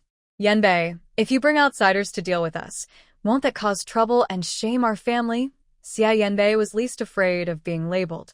He didn't tolerate their attitude and responded immediately. You're not afraid of breaking rules, so why should I be afraid of losing face? I am an active soldier. You, as family members of soldiers, should set a good example. Instead, you keep causing trouble and disturbing the peace of the family, which goes against current mainstream ideas and values. Xia Yanbei said sharply, when our village does ideological education, you should be used as examples. Sun Yuehong and Guohui were speechless and looked very upset. They didn't understand why the second family, who used to be very patient, suddenly became so bold. Sun Yuehong was thinking that their family was short of money today, and maybe they could get some from the second family to make up for it. Guohui wanted to find out how much money Xia Yanbei could get after being injured and discharged from the army, hoping to secretly use it to buy some new things for their family. But things didn't go as planned, and they ended up feeling very frustrated. They were so angry they started muttering and insulting. What's with your attitude? I think Xia Yanbei is being influenced by that fierce woman, Ji Qingzhou. Xia Yanbei is very protective of his family and hates hearing others speak badly about them. He looked cold and was about to reply with a sharp remark when he heard a clear call from nearby. Ji Qingzhou, ignoring Sun Yuehong and Guohui standing nearby, happily walked up to Xia Yanbei. Look at what good things I bought. She was holding a piece of rope with her slender fingers, and a piece of pork with a good mix of fat and lean was hanging on it, looking very tempting. Li's wife is so kind-hearted. Her husband slaughtered a pig today and kept a big piece for me, not selling it. It's both good and affordable. Ji Qingzhou smiled cheerfully. The fresh pork from this morning is just right for us to boost our health. Xia Yanbei's cold eyes, which had been icy just moments before, warmed up instantly when he looked at her. All right, I trust you. He knew that Ji Qingzhou had already taken back the meat and grain tickets from the Xia family, so he didn't ask further and let her keep them. Sun Yuehong and Guohui didn't know all this inside information and thought Ji Qingzhou bought the tickets with her own money. Meat was rare these days, and families with poor conditions might not get any meat all year. Ji Qingzhou, this silly girl, didn't just save her own tickets, but also used them to help Yi Lanqing and Xia Yanbei. She was so foolish. Do city folks fall in love and become so clueless too? Sun Yuehong and Guohui felt more and more annoyed, not realizing that their own tickets were gone and still talking too much. TSK, you haven't even married yet, and you're already rushing to flatter others. That's pretty low. Oh, I see that the eldest aunt and third aunt are also here. Ji Qingzhou suddenly turned to look at them. Although she was smiling, her eyes were cold. Her sharp words were just as fierce as Xia Yang's. You two standing together are blocking the road completely. Luckily, I spoke up in time, or I might have thought a pig from Sister Li's family had escaped and almost called someone to catch it. Ji Qingzhou glanced at their figures and smiled mockingly. Not many people can feed themselves so well these days. The elders of the Xie family are so thin they look like monkeys. It shows that the eldest aunt and third aunt definitely haven't been stingy with their words. Xie Yang couldn't help but smile and pretended to agree calmly. Yes, they have always taken good care of themselves. This young couple kept talking back and forth, making Sun Yuehong and Guo Huiyue so angry that their blood pressure rose. They pointed at the two of them, stammering you, for a long time, but couldn't say a word. Ji Qingzhou suddenly slapped their hands away, not looking at their swollen hands, and gently asked, Auntie and third aunt, will you be at home this evening? Her topic changed so quickly that Sun Yuehong and Guo Huiyue instinctively nodded. After realizing what they did, they immediately became alert again. Why do you want to ask that? Ji Qingzhou smiled harmlessly, as if she was talking about something very ordinary. I just spoke with the village chief and made arrangements with him. We plan to visit you later. Why would she look for the village chief? Could this girl really dare to come and cause trouble? Ji Qingzhou looked at them meaningfully, but said nothing. She simply turned and naturally stood beside Xie Yanbei. Let's have potato stew with meat tonight. Add more oil for flavor and a bit of chili. It's really tasty with rice. She described it vividly, and just listening, one could almost smell the aroma. Sun Yuehong and Guo Hui drooled at the thought. If they hadn't already separated, they would definitely come over to share a meal. Although Xie Yanbei and Ji Qingzhou walked slowly, they kept each other company and didn't feel bored. When they reached home, Yilanqing had already tidied up the abandoned fields and finished planting winter wheat. She was not in good health, but she worked quickly and efficiently, just as capable as strong laborers. Besides working in the fields, Yilanqing also picked some edible wild vegetables along the way. A bunch of bright green wild vegetables filled the basket, looking fresh and clean. Ji Qingzhou clapped her hands and immediately decided, since tonight's potato stew is a bit greasy, some wild vegetables will help clean the stomach. Yilanqing happily listened and had no objection to her words. She got up and went to the kitchen. She wanted to cook early, but when she picked up the knife, she suddenly remembered something and patted her head. We're out of meat at home. I need to go buy some. Yilanqing's knife was old-fashioned, but she was diligent, sharpening the blade until it shone brightly. Her movements reflected a cold gleam, making people feel a bit nervous. Ji Qingzhou was quite frightened and quickly stepped forward, calmly taking the knife and placing it on the chopping board. Then she hugged Yilanqing and smiled as she led her outside. Mom, don't worry. I already bought the meat. It's in the basin. Yilanqing sat on a stool, leaning her head to think. She thought it was the meat voucher Xie Yanbei gave her, so she didn't mind.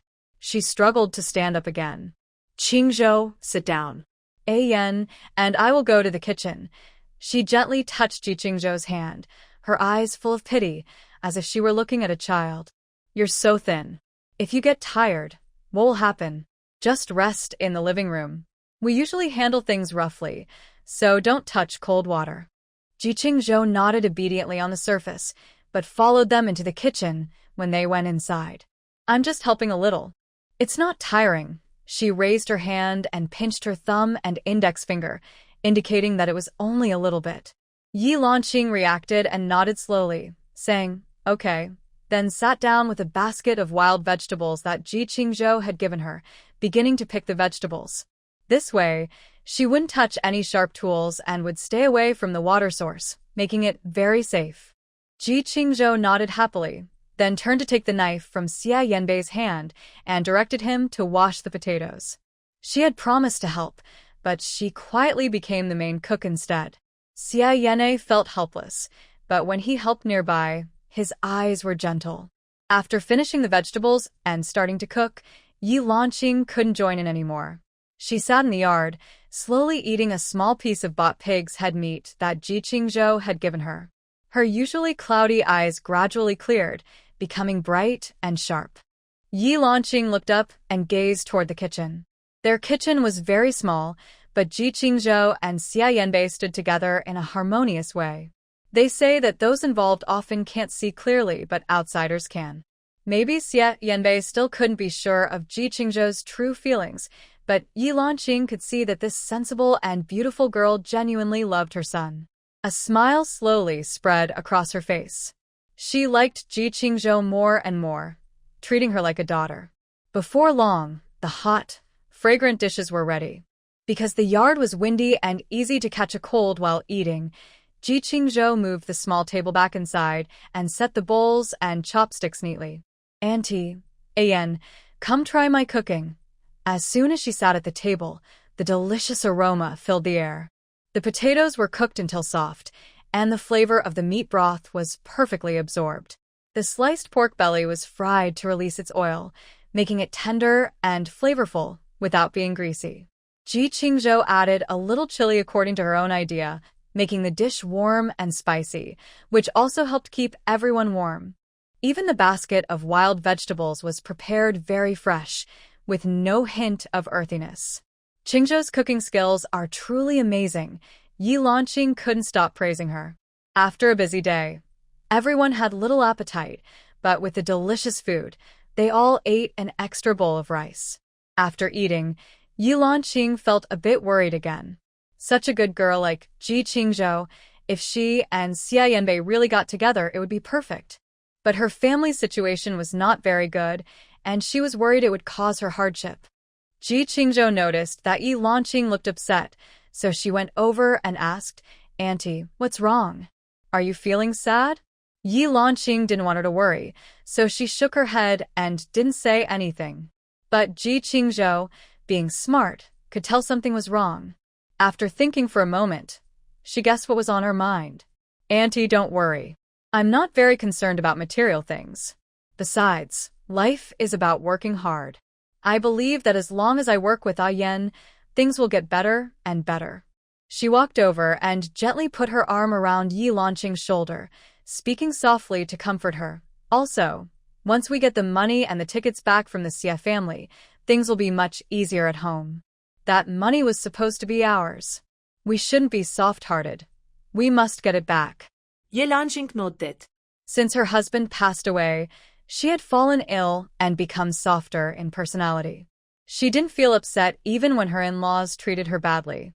But after Ji Qingzhou came into the family, she realized what it truly meant to treat someone well. Because of that, she trusted Ji Qingzhou's words very much. "Qingzhou, whatever you say, we'll do it. We trust you." The mother-in-law and daughter-in-law worked together, making things much easier. Xie Yank was quietly listening nearby and added softly, "Don't worry about the money. I'm at home now, but I'm on paid leave, so I get my salary normally every month. I was worried about this before. I didn't send all the money back, saving 1,000 privately. I thought I was overthinking, but now I see it was right to prepare in advance. Even close brothers need to be honest about money. It's not unusual for family members to betray each other behind the scenes." Xie Yank had been in the army before, so he couldn't always be at home, but he wasn't a fool either. Ji Qingzhou and Yi Lanqing listened in shock, their expressions surprised. 1,000 yuan? How did you save so much? At that time, prices weren't as high as they are later, and money was quite valuable. An average worker's salary was only a few dozen yuan. 1,000 yuan was a lot of money. Xie Yank took a sip of water, speaking normally, not showing any surprise at all. "I have already been promoted in the military." He joined the army following his father's footsteps. He didn't pay much attention to ranks or actively compete for promotions. He believed in going with the flow, and his family rarely mentioned it. However, in recent years, Xie Yanbei has participated in many important and dangerous missions. His military achievements have accumulated, earning him great respect. He had already reached the company level, and if not for an accident, he would have been promoted to battalion level. Xie Yanbei spoke calmly, as if discussing something very ordinary. But someone like him, who should have made a name for himself on the battlefield, was seriously injured at a young age and unable to move easily. How could he accept this? Yi Lanqing looked steadily at Xie Yanbei, feeling a deep connection between mother and son. She immediately saw through the calm exterior to the turmoil beneath. "Yanbei, don't be sad. Qingzhou has been helping you with treatment lately, right? I trust her medical skills, and I believe my son's fate shouldn't be like this. I really hope you'll be able to return to the military soon. Hearing her gentle words, Xia Yanbei felt warmth in his heart. Mom, I understand. At the same time, he noticed that since Ji Qingzhou came to their home, Yilanqing's consciousness had been clearer than before. Not only her, but he himself felt the same. Their whole family seemed to be getting better because of Ji Qingzhou's presence. Ji Qingzhou was his lucky star. Xia Yanbei felt both moved and grateful. He didn't know how to express these strong feelings, so he stayed silent for a long time. Suddenly, the man took all the money at home and handed it to Ji Qingzhou. Ji Qingzhou. While Ji Qingzhou was confused, Xia Yanbei looked down and turned away, placing the money in her hand without any intention of taking it back.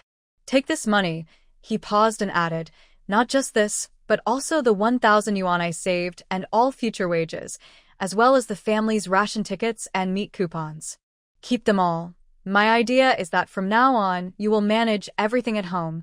Ji Qingzhou looked deeply at Xia Yanbei. Though he wasn't very talkative, his way of showing feelings was always straightforward and honest. Just like in her past life, she didn't know how to express her feelings for him, so she only worked hard to save money for him and kept him close to her heart.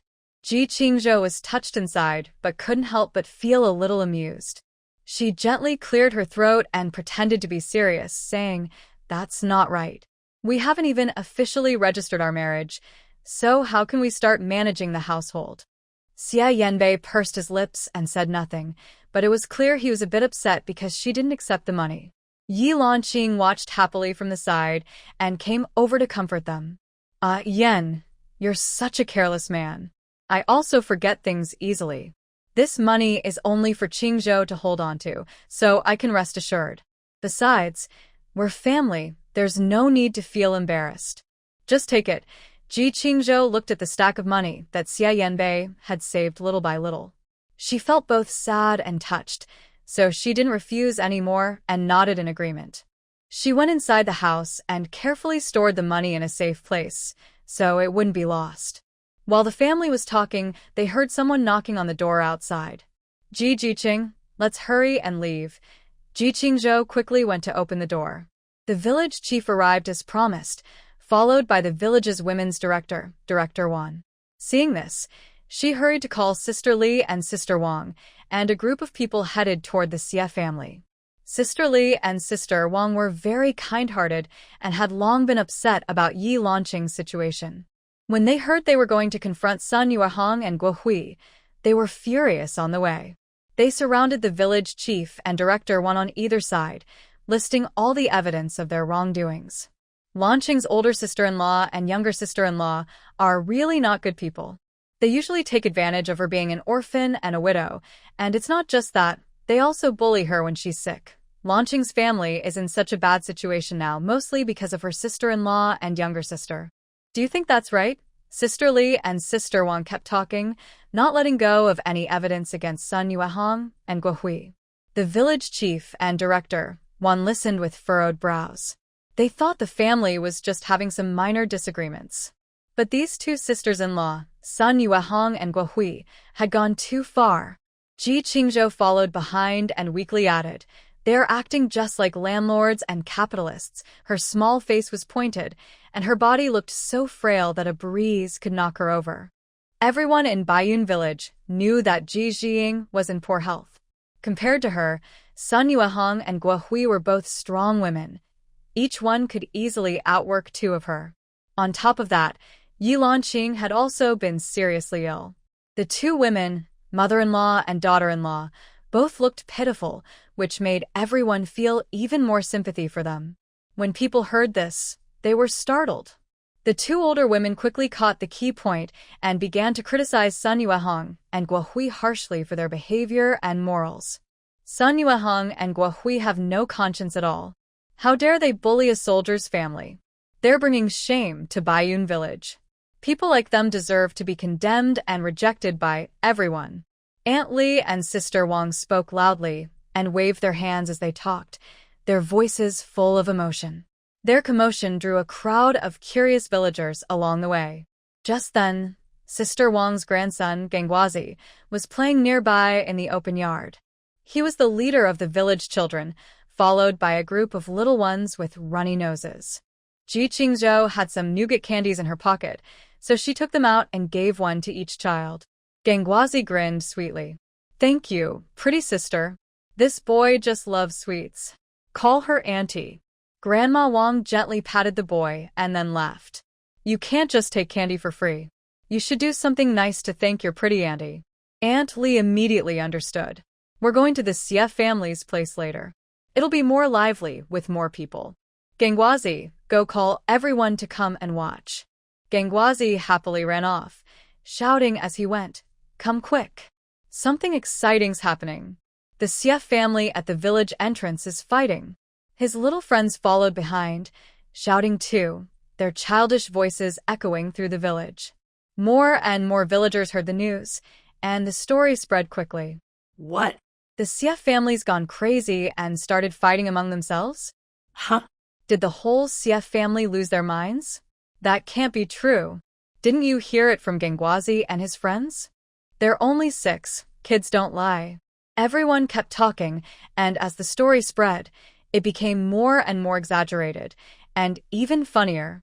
The story style seems to have gone off track from some clever source, and now everyone thinks the Shi family's pig is fighting with a cow.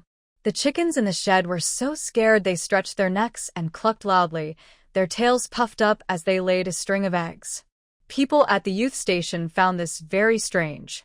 Even if they were exhausted, they forced themselves to look out and see what was happening. When Ji Qingzhou and the others left, there were only 7 of them. By the time they reached the Shi family, a large crowd was gathering behind them. Old Lady Shi, sitting at the big door after a meal and picking her teeth, almost choked on her saliva when she saw the crowd. "Oh no! The village chief has brought people to fight." She slapped her thigh, jumped up, and cried as she ran into the yard. "Old man, come out and see. I don't know what we did wrong, but it can't be that I stole a chicken last week and the village chief wants to arrest me and have me executed." Old man, she came out of the house, looking impatient. "Stop shouting.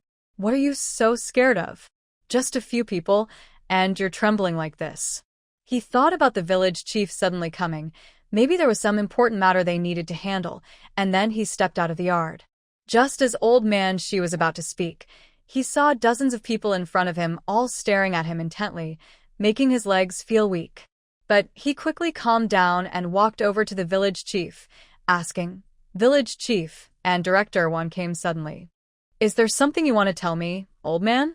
"It's not me. It's your second son's wife who wants to see you," the village chief and Director One said together, stepping aside to reveal Ji Qingzhou behind them, still cheering her on. Ji Jiqing, don't be afraid. If you have any requests or feel wronged, just say it. With so many villagers watching, they will definitely stand up for you."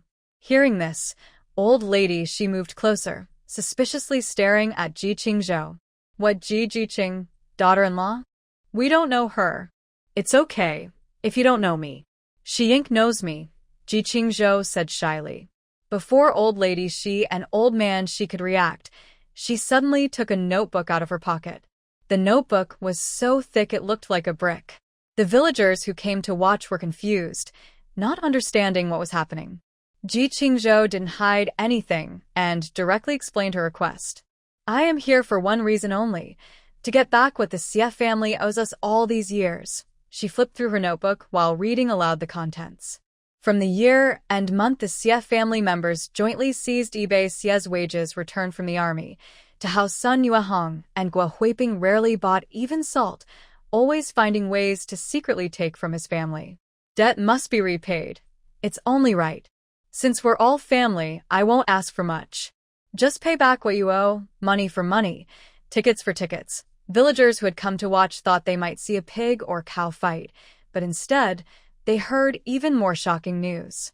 Everyone was stunned. Who would have thought there are such shameless people in the world?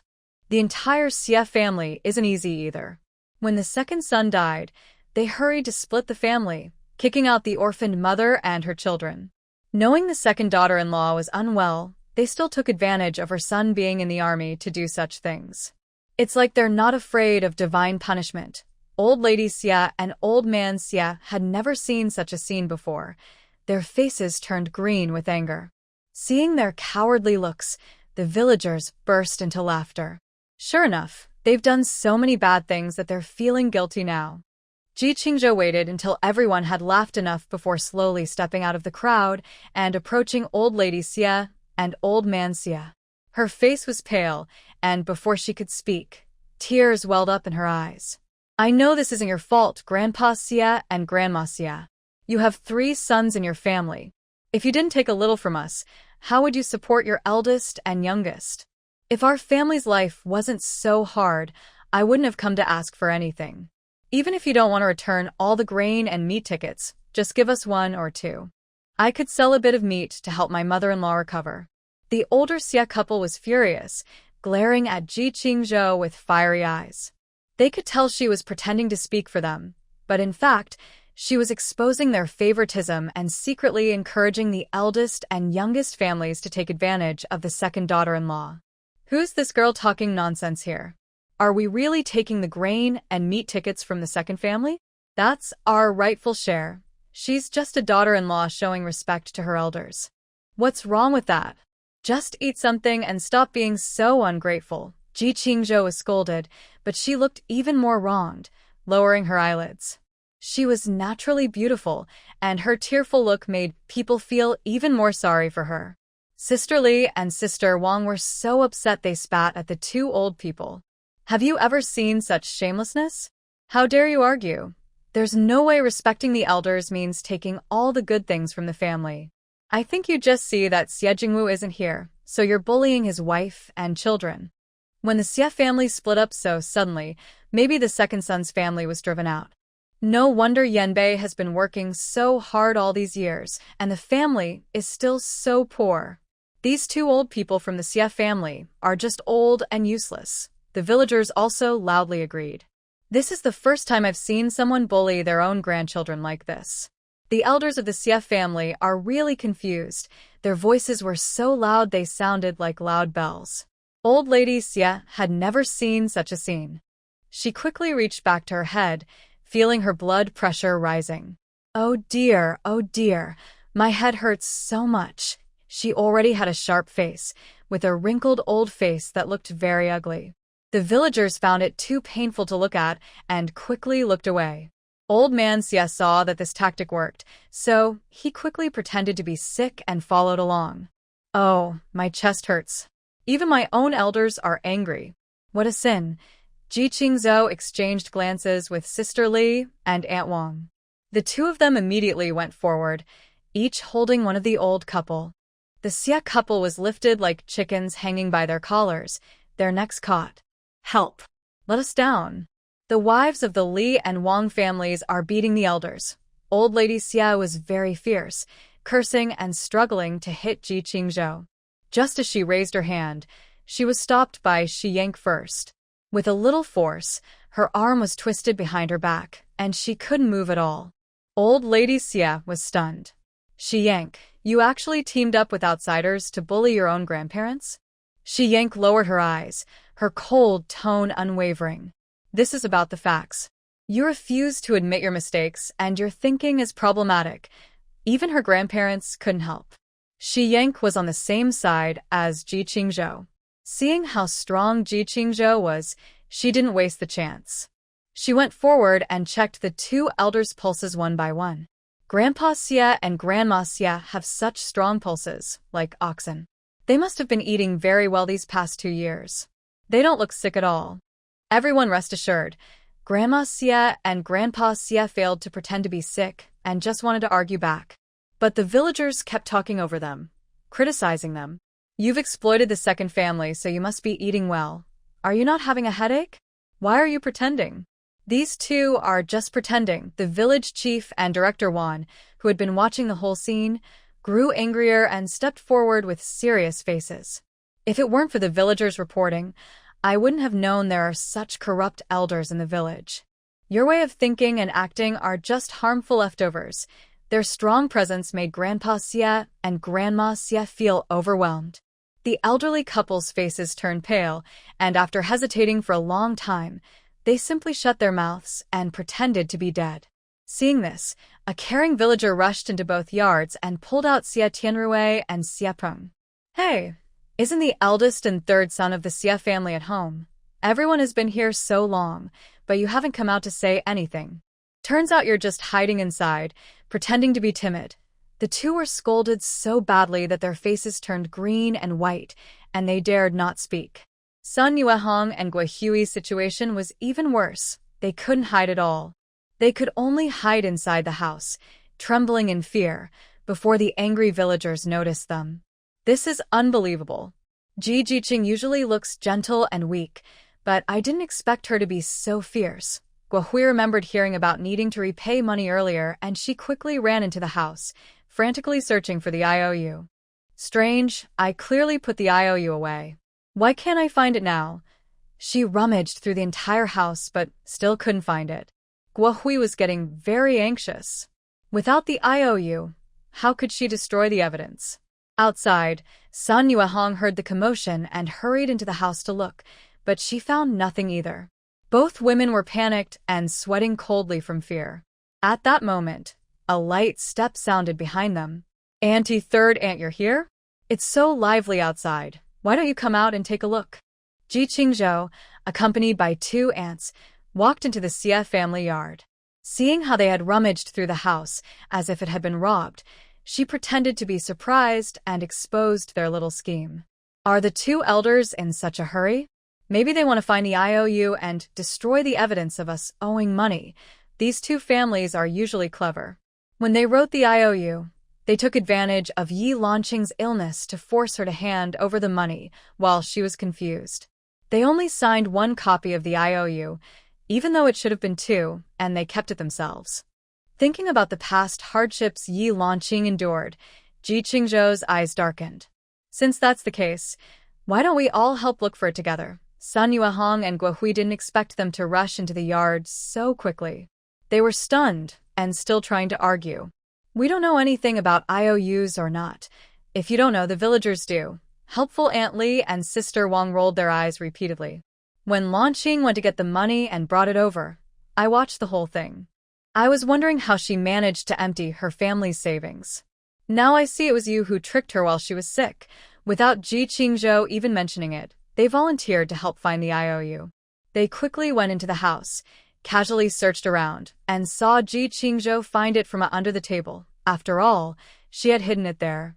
Sun Yuehong was still gloating outside when Ji Qingzhou brought two older women into her house and found the IOU just like that. They were stunned instantly, not even noticing where she found it. They had searched the house thoroughly just moments before and couldn't find the IOU. How could Ji Qingzhou find it so quickly? In the yard, chickens and dogs were running around wildly. Outside, Old Xia and Old Lady Xia saw their son being caught and were so frightened they started denying everything. "Whether we owe money or not, that's not true. We only have 3 sons in total. How could we favor one over the others? Since Old Heir left, we've treated Lanqing like our own daughter and cared for her with all our hearts." Old Xia secretly pinched Old Lady Xia when no one was looking. She understood the hint and immediately slapped her thigh, crying loudly. "Lanqing and Yanbei used to be very close to us. It must be that Ji Zhijing led them astray. Those city folks play around a lot. You can't trust what they say." They drove the orphan mother and her child out of their home and exploited them to the fullest, causing them to live in a dilapidated old house for many years. Is this how they show their care and concern? In the past, Yi Lanqing was confused and didn't know how to speak up when she was wronged. But as Ji Qingzhou treated her with acupuncture more often, her condition gradually improved and she regained her basic judgment. Seeing her in-laws' ugly faces, she felt disgusted. Yi Lanqing felt cold inside and no longer let Ji Qingzhou protect her. Instead, she stood up and told the truth. "Dad, Mom, don't you think it's shameful to speak like that?" Yi Lanqing looked bitter, standing in the wind with her thin body, watching them sway. "Let's not talk about how I've been these years. I just want to ask you one thing. After all these years of favoritism, Do you remember how you promised Jingwoo back then? These words had been hidden in her heart for a long time, and saying them felt like a second painful wound. In the past, Xia Jingwoo, because of blood ties, suffered unfair treatment but couldn't say anything. But people's hearts are soft, and seeing her strong and tough husband in the army, she could only feel sad at home. Yi Lanqing felt heartache. He couldn't express his grievances, so she spoke for him. When Jingwoo's death news came back, Yanbei, and I felt like the sky was falling. Yi Lanqing's eyes were red, and her words were filled with tears. As parents, you only felt sad for a day. Jingwoo's body was still warm, but you hurriedly forced me and my son, just thinking about taking all the condolence money from us. Fortunately, we saw through your true nature long ago. That condolence money was already saved by Jingwoo's comrades and hasn't been touched all these years. Hearing this, old Mr. Xia and old Mrs. Xia immediately became furious. This old couple, unable to control even Sister Li and Aunt Wang, suddenly jumped up high. We always said our son must have had condolence money. Turns out you stole it. Jingwoo's money from when he died belongs to his parents too. Hurry up and take it all out. The villagers had seen many strange things, but this kind of low trick was the first time. The Xia family was now completely enraged. Even the money of an orphan mother and her child is on your mind. Don't you have any shame? The condolence money was meant for Lanqing and Yanbei's living expenses. It's good that they didn't ask you for money, and you still dare to think about it. Lanqing, don't be afraid. Everyone is watching, including the village chief and Director Wan. We will speak for you. That condolence money belongs only to you and your mother. No outsiders are allowed to take a single cent. We won't agree to it. Yi Lanqing's eyes filled with tears, feeling very touched. Thank you, everyone. The two elders of the Xia family saw the angry villagers about to scold them and quickly changed their words. Lanqing has lost her mind and forgets everything. She has poor memory. Yanbei's leg is also disabled. We are just trying to help by keeping the money safe. Everyone had seen shameless people before, but never such shameless ones. The villagers were amused by how the two old folks lied blatantly.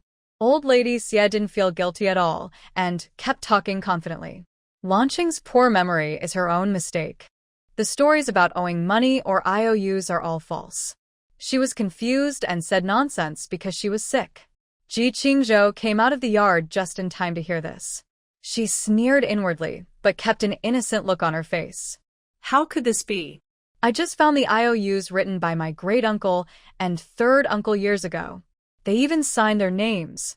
Hearing this, some villagers who recognized the handwriting and liked to gossip loudly read out the contents. Old Lady Xia, this document has your son's signature and fingerprint. You can't deny it now. Everyone around sighed and couldn't help but comment on the situation. Our family has so many strong workers, but we probably can't earn this much in a year. It seems that these terrible relatives have taken all of Lanqing's income over the past few years. This isn't grandparents, it's more like vampires. For the first time, Old Lady Xia and Old Man Xia were pointed at by so many people. Their faces turned red, and they got furious. Our family affairs don't need outsiders to interfere. Unlike their angry looks, Ji Qingzhou frowned, appearing weak and pitiful, like a sick beauty. Her strong aura made their hearts race with anxiety. The IOU indeed had the signatures of great-uncle and third-uncle, but I don't recognize their handwriting. Ji Qingzhou took back the IOU and looked it over carefully. Are the signatures and fingerprints on this fake? With the intelligence of Old Xia and Old Xia's wife, they couldn't tell that Ji Qingzhou was setting a trap for them. When they heard there might be a chance to clear their names, they immediately tried to climb higher. Exactly, this handwriting clearly isn't my son's. Maybe someone in the village is jealous of our good life and is trying to frame us. Xia Tianrui and Xia Peng's faces darkened, but they were too late to stop. No matter how poor the villagers are, they wouldn't be jealous enough to steal your money. The village chief stepped forward with his hands behind his back, looking very unhappy. Besides, you two can't even read or write. How do you know this isn't your son's handwriting? Everyone burst into laughter at this. Old Xia's wife's face turned red with anger, And she wanted to argue. What if I can't read or write? Whether my son wrote it or not, I, as his mother, get to decide. She was just being foolish and mean. The village chief shook his head in frustration. Luckily, Ji Jiqing had reminded them to prepare evidence first. Seeing that they wouldn't give up, the village chief took out some prepared documents. This document was signed during the village's collective survey years ago. Everyone in the village saw Xia Tianrui and Xia Peng sign their names, which matched this IOU perfectly. You have no more excuses now. Only these two shameless old men would be so foolish as to think they could come unprepared. Old Xia's wife had no way to argue and sat on the ground, angrily slapping her thighs. It was too late to realize they had been tricked. She could only grit her teeth and hate Ji Qingzhou, the city person.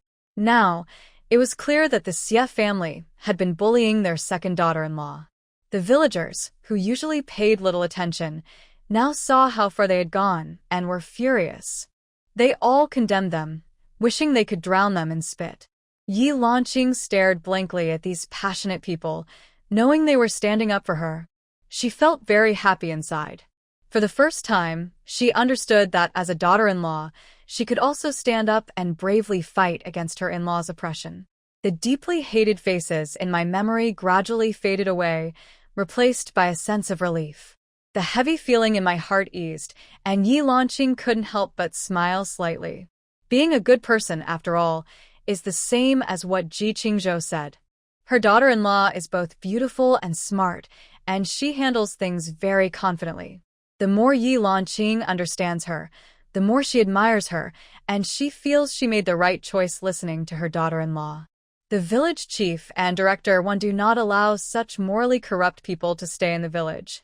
They scolded old man Xia and old lady Xia harshly.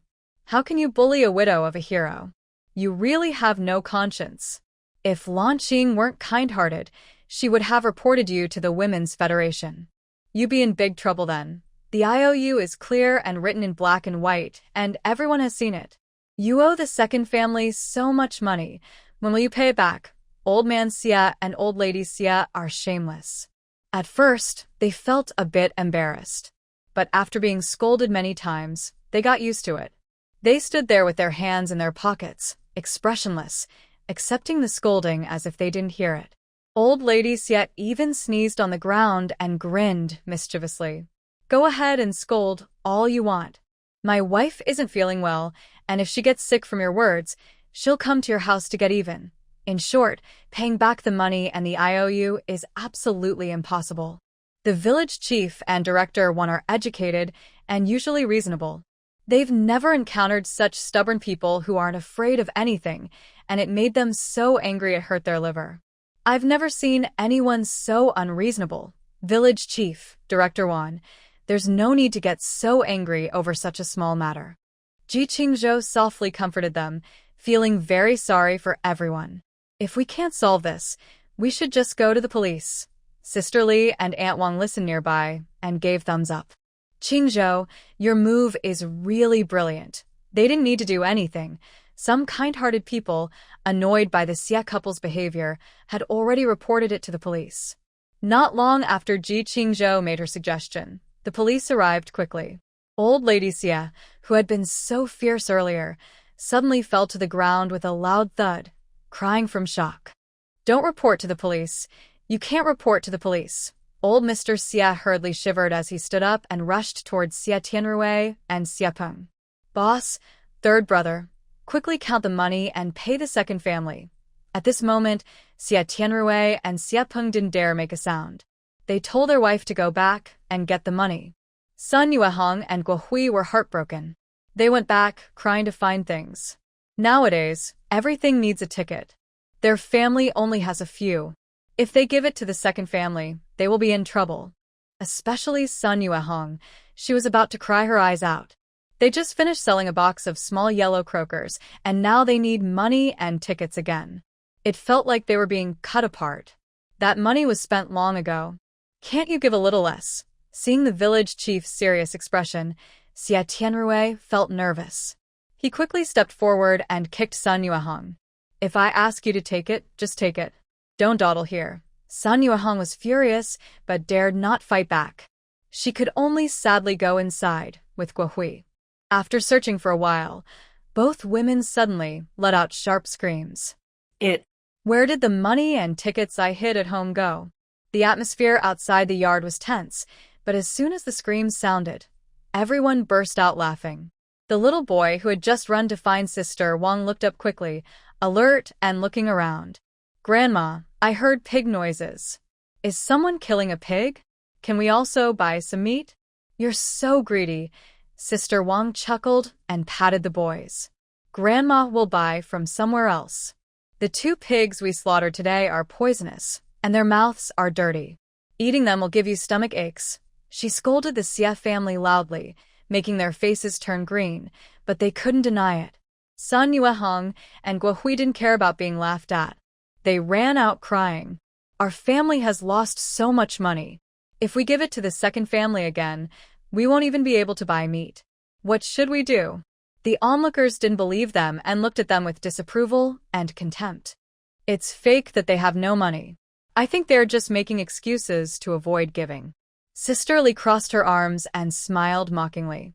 You 2 are so strong now.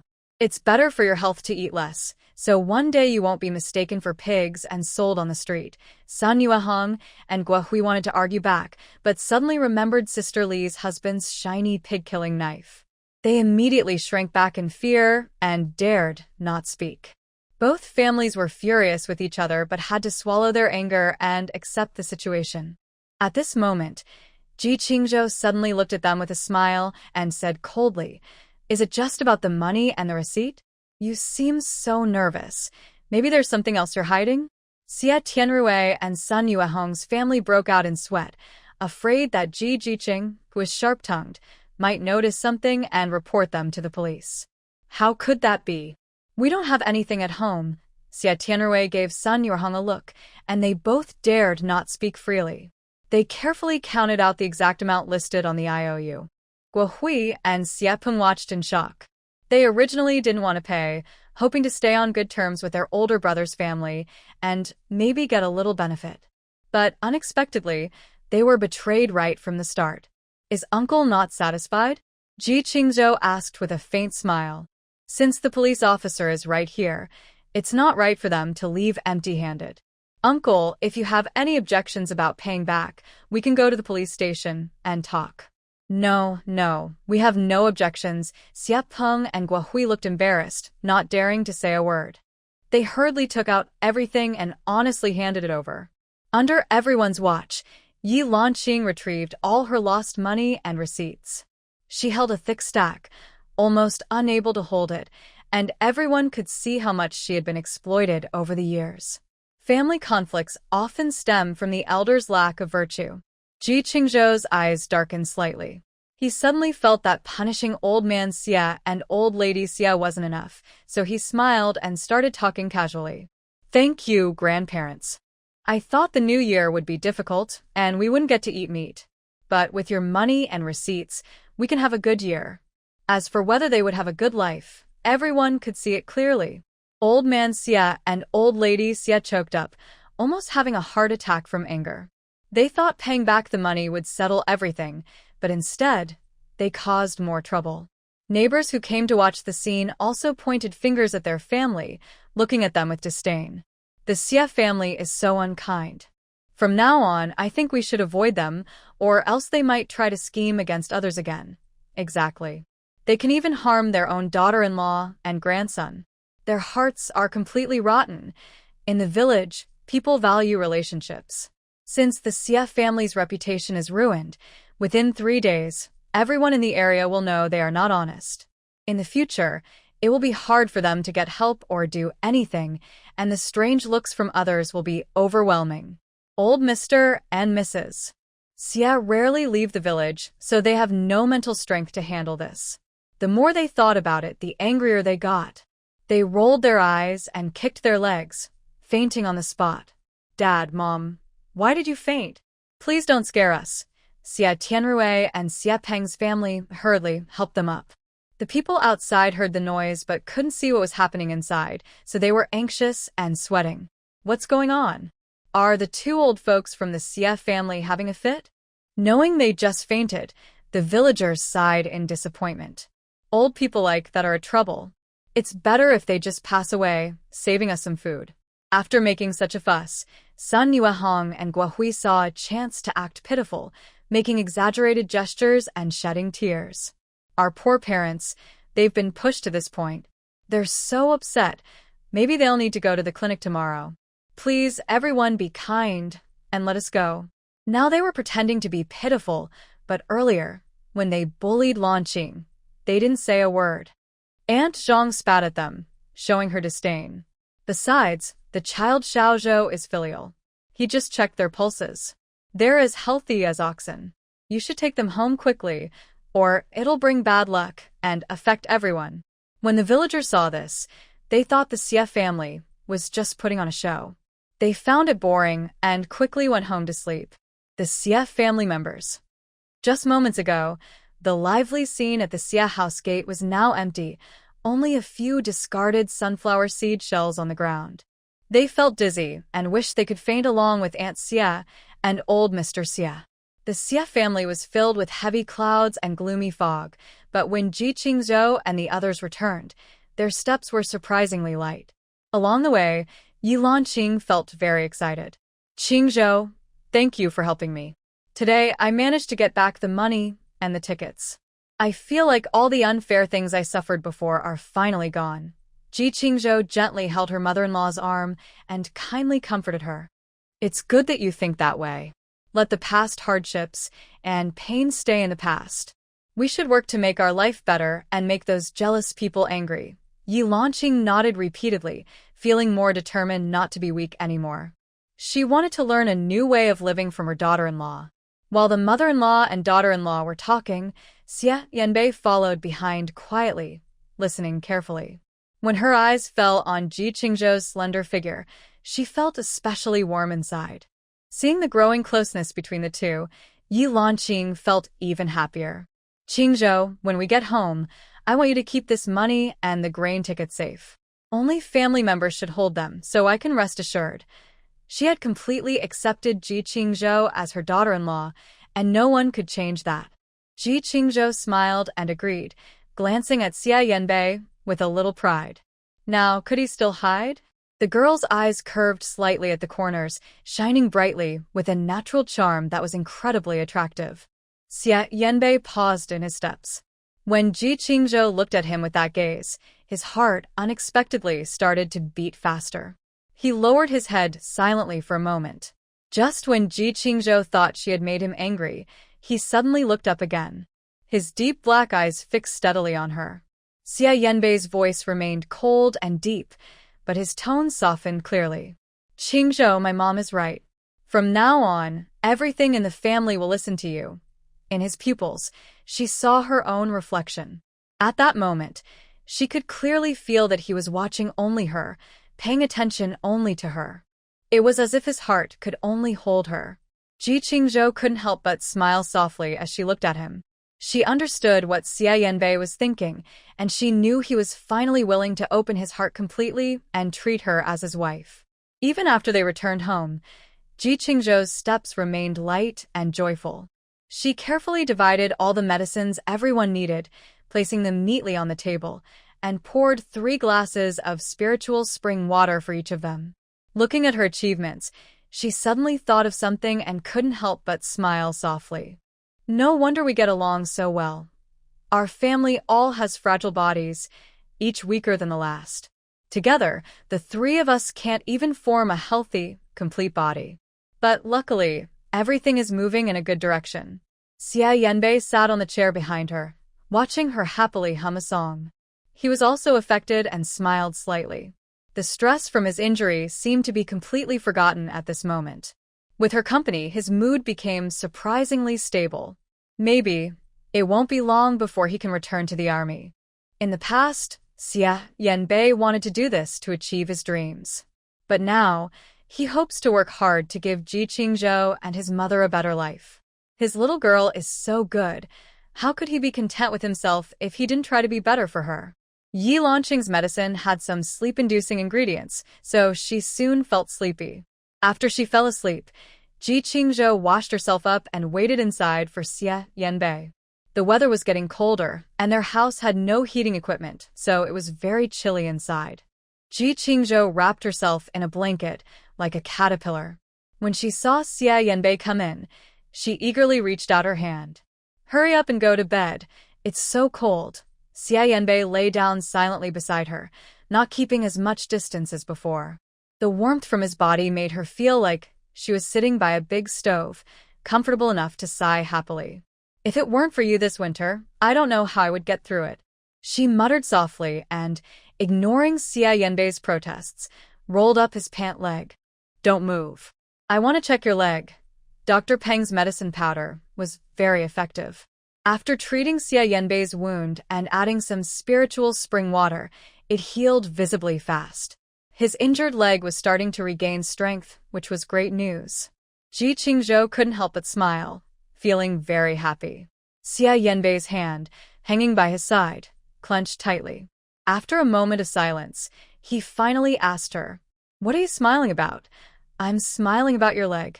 It should heal soon." Ji Qingzhou lowered her head, gently pressed against Xie Yanbei's strong chest, then covered her face and giggled softly. "The report should be ready at the same time. When that happens, we can get our marriage license, and the photos will definitely look beautiful." In the dark room, only a kerosene lamp provided faint light. Ji Qingzhou obediently snuggled in Xie Yanbei's arms, her cheeks as smooth and white as fine sheep-fat jade. Her long eyelashes fluttered gently. Watching her pretty face, Xie Yanbei could clearly hear his heart beating faster. Besides love, he felt more touched. Meeting Ji Qingzhou was the luckiest thing in his life. Xie Yanbei still felt he wasn't good enough. It's not about feeling inferior. He just believed Ji Qingzhou deserved the best in the world. She was his motivation. After he rejoined the team, he would keep working hard. He wanted to bring her to live with him in the military housing and even aim for a better place in the military district. Xie Yanbei was lost in thought, unaware of how long he had been staring at her. His gaze was deep, filled with intense affection. Ji Qingzhou looked at him, and her heartbeat quickened. She couldn't help but lift her head and softly kissed his lips. A sweet, fresh scent drifted down, along with her gentle girl's voice. "Ah, Yan, are you going to push me away again?" Xie Yanbei's eyes flickered. Before he could react, his hands instinctively held her slender waist tightly. She was pulled into his arms, and his strong embrace seemed eager to merge her into his very bones. He buried his face in her hair, his hoarse voice carrying a faint breath. "I won't push you away, not in this life." In this life, she belonged to him. No one could take her away. The hidden storm beneath his calm exterior finally revealed itself.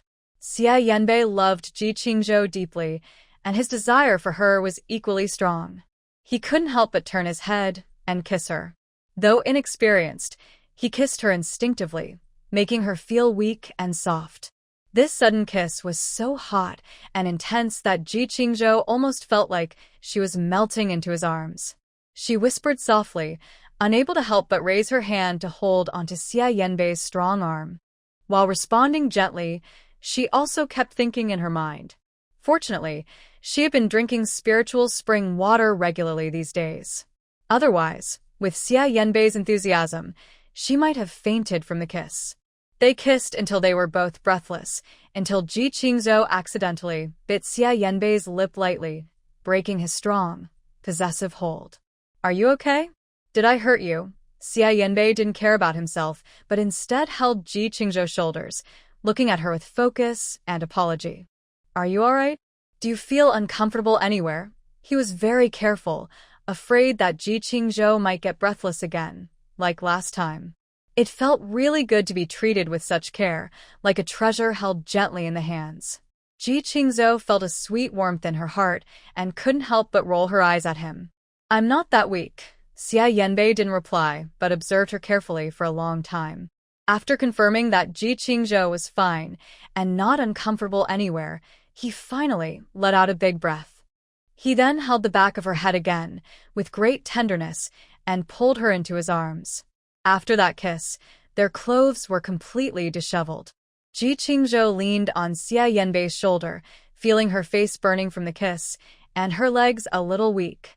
In her mind, she also remembered the dizzying nights they'd spent together in her past life.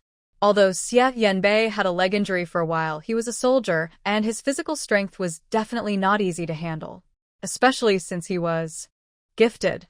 If he had more experience, it would be fine, but the problem was that Xia Yanbei was still a beginner in this life. Besides her and Yi Lanqing, he probably hadn't interacted with other women, so he lacked experience in that area. Thinking of that tearing pain, Ji Qingzhou couldn't help but shiver, feeling a bit nervous and scared. They were moving so fast now. She wondered if they would skip straight to the final step. Although she also wanted to get closer to Xia Yanbei, the pain that felt like being torn in half was better avoided. Noticing a brief tension in the person in her arms, Xia Yanbei paused. He lifted his lips from her neck and gently rubbed her skin. He tidied her slightly open collar carefully, then once again wrapped her in the blanket, turning her into a small bundle. Then he reached out and pulled her into his arms. His deep, hoarse voice still carried a hint of emotion. But Xia Yanbei used his strong self-control to calm himself and spoke softly. "Before we get married, I won't cross any lines." His tone and the way he looked at her were both gentle and kind. Ji Qingzhou felt his respect for her, and she was very touched. Even now, he could hold back. He really cares about her a lot. Seeing Xia Yanbei's discomfort and restraint, Ji Qingzhou struggled to free her arm from the blanket, then hugged him and kissed his chin. "I'm not afraid of you. I'm afraid of pain." Although she had gone to school, in this era, people still felt shy talking openly about physical matters. Xia Yanbei was completely new to this. His lips moved slightly, and his eyes looked at Ji Qingzhou with confusion. "Can I be gentler?" "It's not about being gentle or not." Ji Qingzhou hesitated, feeling a little shy. But to make things easier for herself, she decided to try. She twisted her body and crawled back into the blanket. Blushing, she leaned close to Xia Yanbei's ear and whispered, "This isn't so simple. You need to get used to it first, or I might find it hard to accept you." Since she had already said it, Ji Qingzhou decided to go all the way. She simply moved closer to his ear and continued whispering, "If you do this." Xia Yanbei's ears turned red, and his pupils trembled for a long time before he managed to find his voice again. "Qingzhou, where did you learn these things?" He wasn't questioning her, just expressing his surprise at unfamiliar knowledge. Ji Qingzhou blushed a little at his reaction, but couldn't help but want to laugh. She pursed her lips, hesitated for a moment, then spoke normally. "I'm a doctor, so I know more about this. It's normal if you haven't studied it." While speaking, to show she was very calm, she patted Xia Yanbei. "I just said that. You need to understand it well. Let's try practicing it tomorrow night." Xia Yanbei's mouth twitched. Before he could feel shy, he was distracted by Ji Qingzhou's reaction. She looked very shy, but still acted like a serious teacher. Her expression was both cute and charming. Xia Yanbei couldn't help but laugh and feel a little excited. Ji Qingzhou was so focused on talking that she didn't notice her tightly wrapped blanket had been pulled open. A cold breeze blew in, and she sneezed from the cold. Ji Qingzhou didn't like wearing too much to sleep. As she hugged her arms, her delicate curves seemed to be about to show. Xia Yanbei's throat moved, and he dared not look again after just a glance. He quickly pulled the blanket over her again and held her tightly in his arms. "It's late. Let's go to sleep." After thinking for a moment, he turned his head and kissed Ji Qingzhou gently on the top of her head. "I will study hard." Ji Qingzhou teased him for a long time, but her face turned redder than ever. Afraid she might accidentally do something inappropriate, she quickly snuggled into Xia Yanbei's embrace. His body was very warm. Ji Qingzhou sighed comfortably, remembering that it was the same in her previous life. No matter how cold winter was, as long as they were together, under the blanket, it was always warm. This peaceful and cozy life was really wonderful. Ji Qingzhou thought for a while and then curled up in Xia Yanbei's arms, gradually falling asleep. The winter nights were long. Her consciousness floated in the darkness for a long time until she suddenly had a hazy dream. She dreamed that, Just like in her previous life, she was pregnant with Xia Yanbei's child. Her fingers brushed over her growing belly. This feeling of being grounded and warm was truly long missed. Ji Qingzhou had never thought about the baby much, believing time could heal everything and ease her pain. But now, seeing her pregnant belly, she couldn't help but bend down and cover her heart, enduring a deep pain from within. Such memories were truly hard to forget. At that time, she was only a few months pregnant. She would never forget the feeling of fetal movement in her life. The baby playfully kicks her hand, resting on her belly with tiny feet when interacting inside her. She fears hurting her mother, so she moves very gently. Seeing a small, gentle bulge on her belly, Ji Qingzhou feels only deep love and soft sadness. This is the result of her love with Xia Yanbei. She prepared a cradle and many tiny clothes, happily waiting for the baby to be born and grow up. But her living child died in her before she could see the world. All this happened because, in the original story, Ji Qingzhou, as a minor character, was doomed not to have a good ending. A girl who secretly liked Jiang He pushed her, and her baby was lost. This hatred was hard for her to forget. Fortunately, fate gave her another chance, sending her back to her youth, allowing her to try again. This time, she vowed to protect her child at all costs, even risking her life. Perhaps her changed mindset also changed her surroundings. The long darkness was broken by a shining golden wheat field. Ji Qingzhou sat on a furrow, listening to the wind blowing through the wheat, slowly easing her pain. Just as she was about to wipe away her tears, a soft little hand gently touched her cheek. "Mommy, don't cry." Ji Qingzhou was surprised and instinctively turned to look. She saw a chubby baby with a little ponytail, tilting her head seriously as she wiped her tears. Seeing Ji Qingzhou look over, the little girl grinned, showing a few baby teeth, and smiled at her softly. Her heart melted instantly. Before she could react, another small child hugged her arm. The little one's cheeks were chubby, and she was trying hard to pout and climb up the furrow. When she reached the same height as Ji Qingzhou, she looked like she had found her favorite toy and burst into happy laughter. Two round, chubby faces leaned close, and from their matching tiny clothes, it was clear they were a pair of twin babies. Ji Qingzhou hadn't even spoken yet, but she reached out both arms and hugged the two children tightly. Like confirming her suspicions, the two children cheerfully said, "Mommy's favorite." Ji Qingzhou's eyes reddened. As she loosened her grip, the two little ones, with short legs, turned around and ran far away, trembling. Her heart tightened, and she quickly chased after them, worried they might fall. In the next moment, she saw a tall man in a military uniform easily lifting the children. Her little daughter was still playing with her father's shoulder insignia. "Papa is the best. Papa makes good food. Mommy will come back and eat with us." She could faintly see a few stars on Xia Yanbei's shoulder. Ji Qingzhou squinted, still unable to see clearly. Suddenly, her chest felt hot, and she realized the adorable twins and her handsome husband had disappeared. She was overwhelmed by the sudden change and couldn't think clearly for a long time. Ji Qingzhou became more certain that she must have had two babies in her previous life. Her and Xia Yanbei's twins. If he successfully returned to the team, he might have become a high-ranking officer at a young age. She couldn't help but recall the scene of her interactions with the two little ones just now. The smell of milk still seemed to linger. But just as she drifted into thought, her chest mark grew hot again. Ji Qingzhou thought there was a problem with the space and quickly closed her eyes to regain focus. She hadn't entered the space. Her thoughts were searching within it. The spiritual spring water and medicinal fields looked normal, with no issues. However, the box of small yellow fish brought back from Xia Tianrui's house was emitting a strange glow. Ji Qingzhou frowned instinctively, feeling puzzled, when suddenly she heard a strange sound nearby.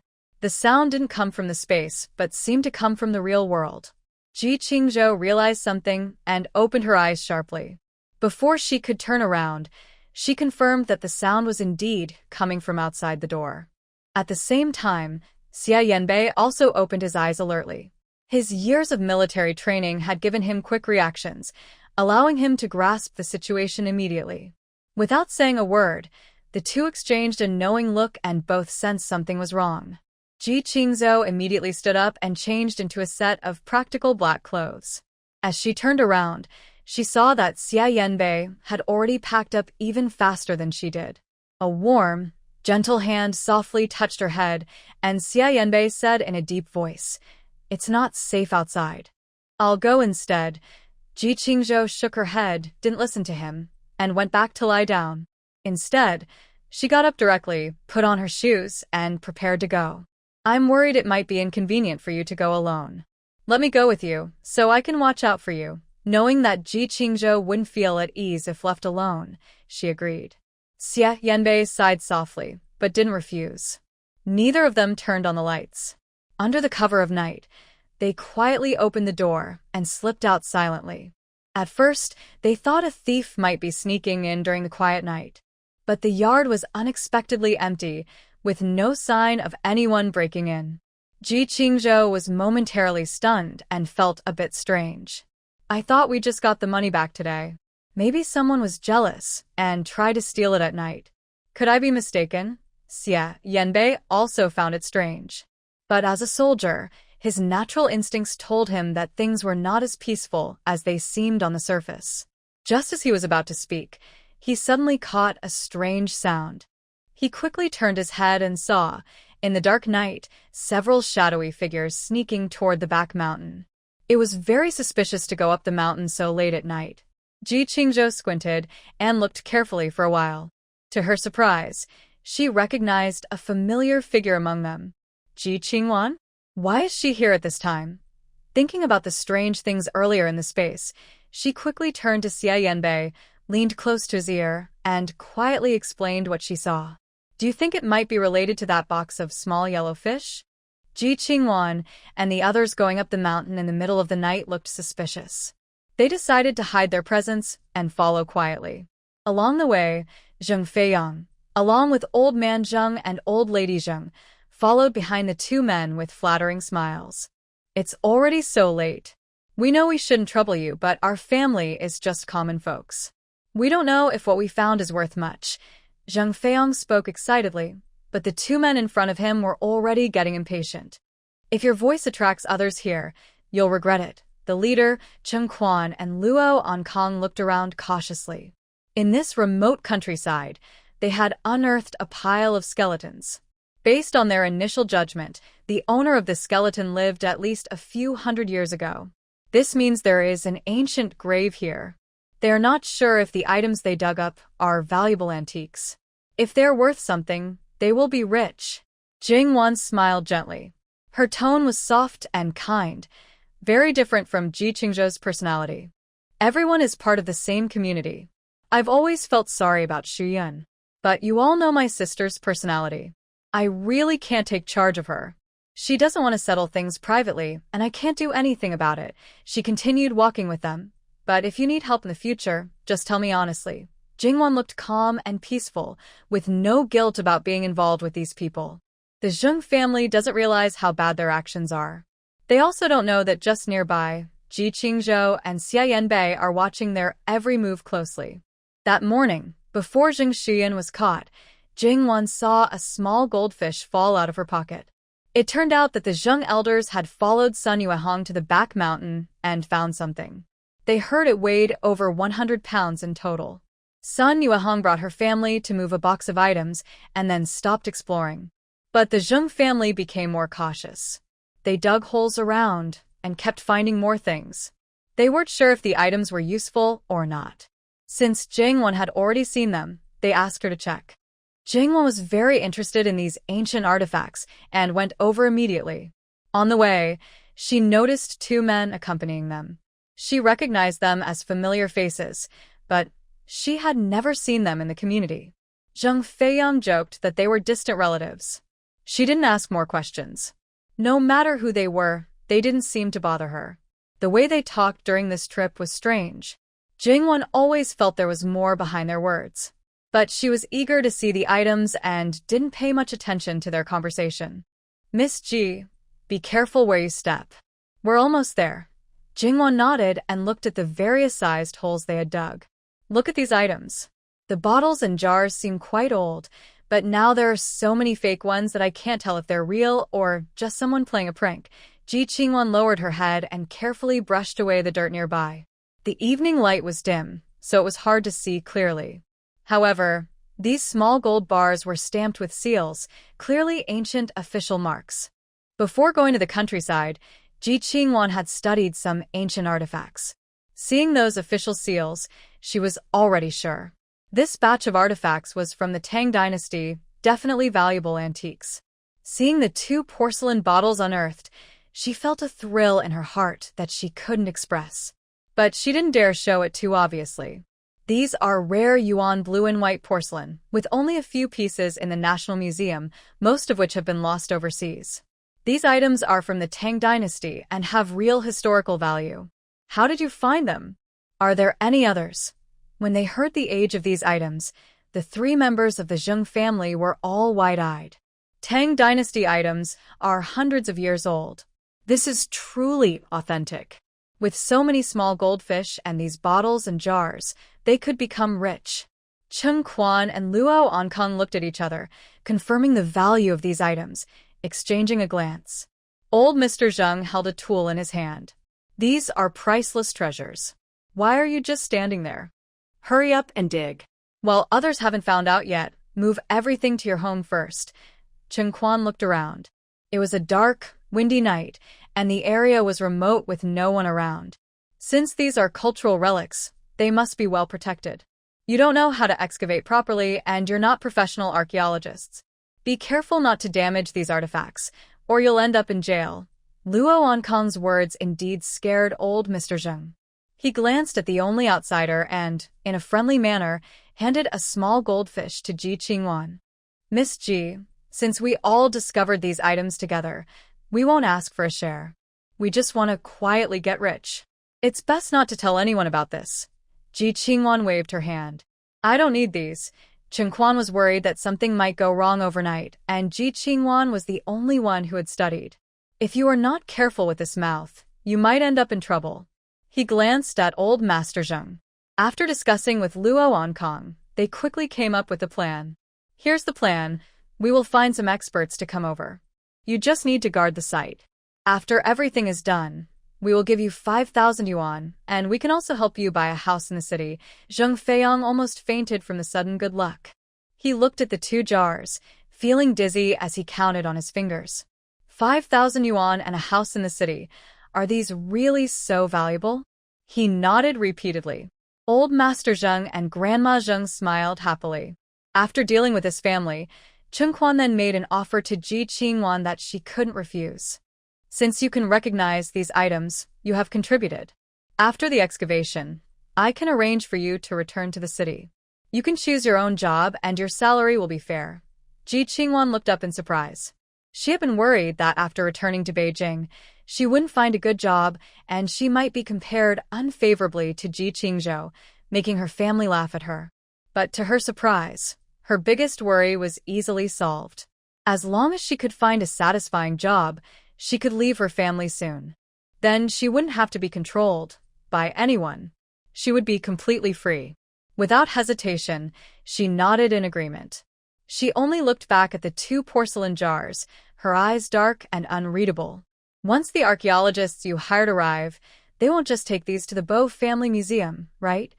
Ji Qingwan pointed out sharply. If they were non-profit, they wouldn't spend so much money on the Zheng family, nor would they give her such a huge benefit.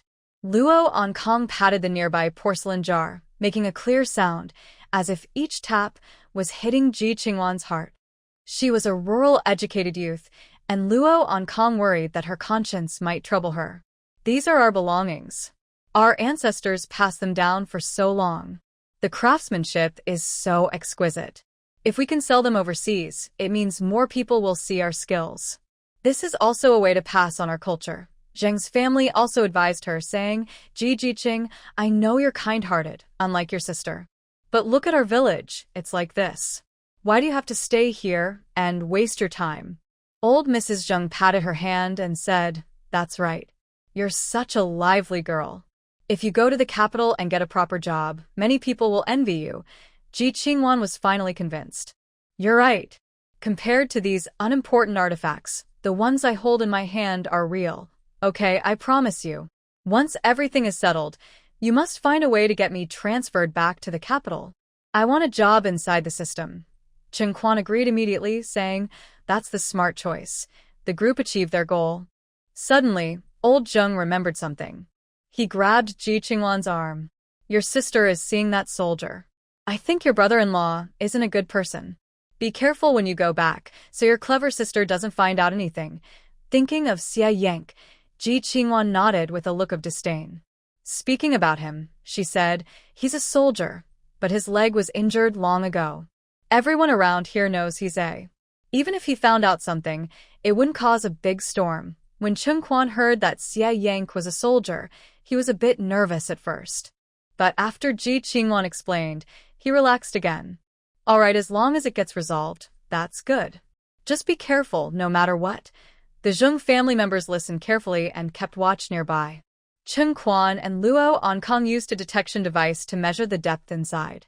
Suddenly, there was movement in the woods. Zheng Feiyong casually picked up a stone from the ground. No one responded from inside the forest. The father and son exchanged glances and cautiously moved forward. Suddenly, there was a rustling in the bushes. Something was moving. Zheng Feiyong moved quietly and approached the bushes where the noise came from. He threw the stone at the bushes. A wild rabbit jumped out. Relieved, Zheng Grandma laughed at the two of them. I think you two are just making trouble. It's so late now, in the middle of the night. Who would come to this spooky place? Since nothing's wrong, let's go back early. Anyway, their people will arrive tomorrow. Since they were on the back mountain, they had passed by many graves on the way. Even now, Zheng Grandma still felt a cold chill behind her back, as if someone was watching her closely. Since those people promised to pay them, she just wanted to leave quickly. The Zheng family and Ji Qingwan left together, leaving Chen Quan and Luo Onkong behind. When their footsteps faded away, Ji Qingzhou and Xia Yanbei came out from behind the stones. It seems they really found an antique. But such an important thing, they probably want to hide it, right? Ji Qingzhou lowered her voice in the dark. Xia Yanbei's hearing was very sharp, especially after drinking the spiritual spring water. It was even better than before. She heard their conversation clearly just now. But now, since two people were still there, they couldn't openly go over and check. These two don't seem to be from here. They might be from Bide. Ji Qingzhou's eyes widened. That word was very unfamiliar to her. Xia Yanbei made a shushing gesture. We can't make a loud scene now. Let's see what they're up to first. Ji Qingzhou nodded and looked at Ji Qingwan's departing figure. Hiding all her emotions, she focused her attention on these two enemies. It wasn't until dawn that Chen Quan and Luo Onkong left. Xia Yanbei and Ji Qingzhou quickly arrived at the scene. Several holes of different sizes had already been emptied of some items. It looks like we arrived a bit late.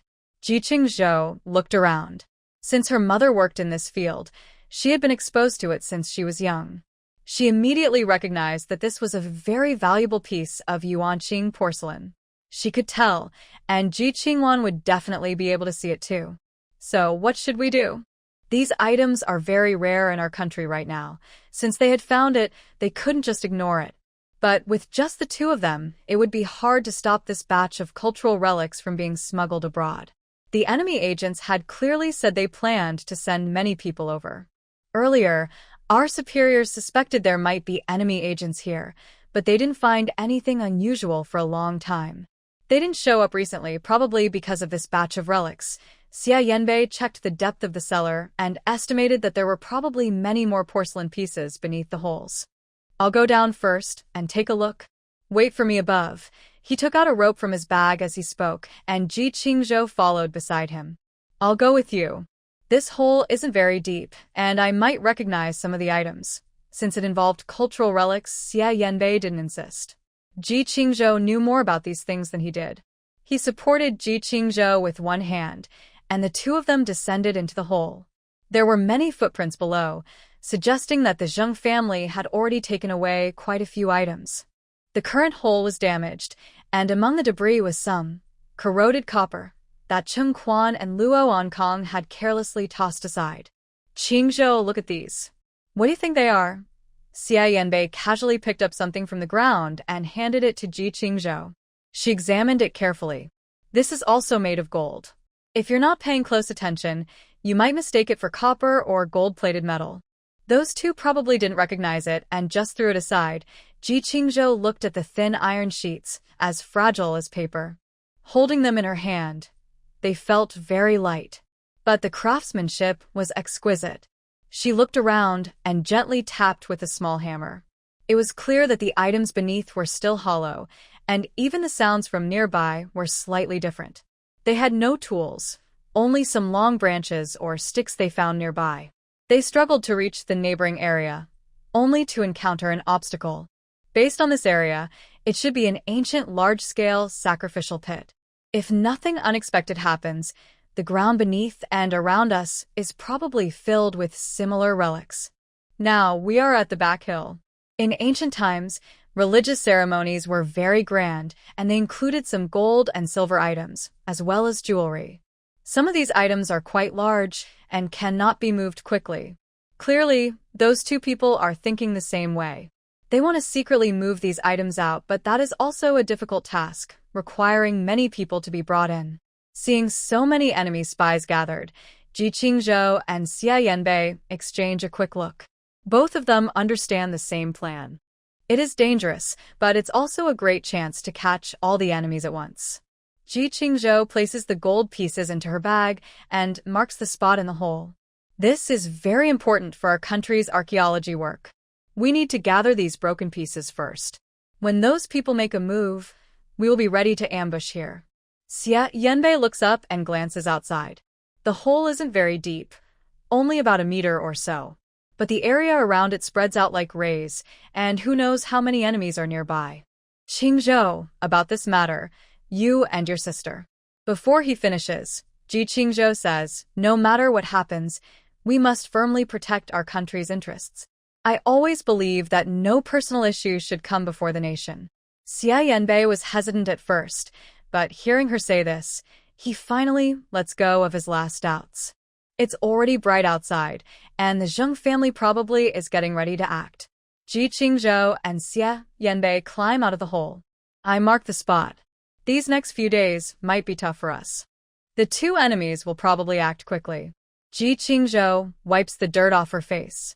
The morning dew is heavy, and she looks at Xia Yanbei's leg with concern. You stayed here all night. Your leg is just starting to feel better. I'm worried it might hurt. Xia Yanbei, afraid she's worried, jumps on one leg to show he's fine. Don't worry, I'm completely fine now. I'll be back with the troops soon. Ji Qingzhou is worried something might happen to him. All right, you're an adult now. You should take care of yourself. She looked back at the two pieces of blue and white porcelain. They won't give up easily. My sister must also know how important these ceramics are to the country. They probably know too.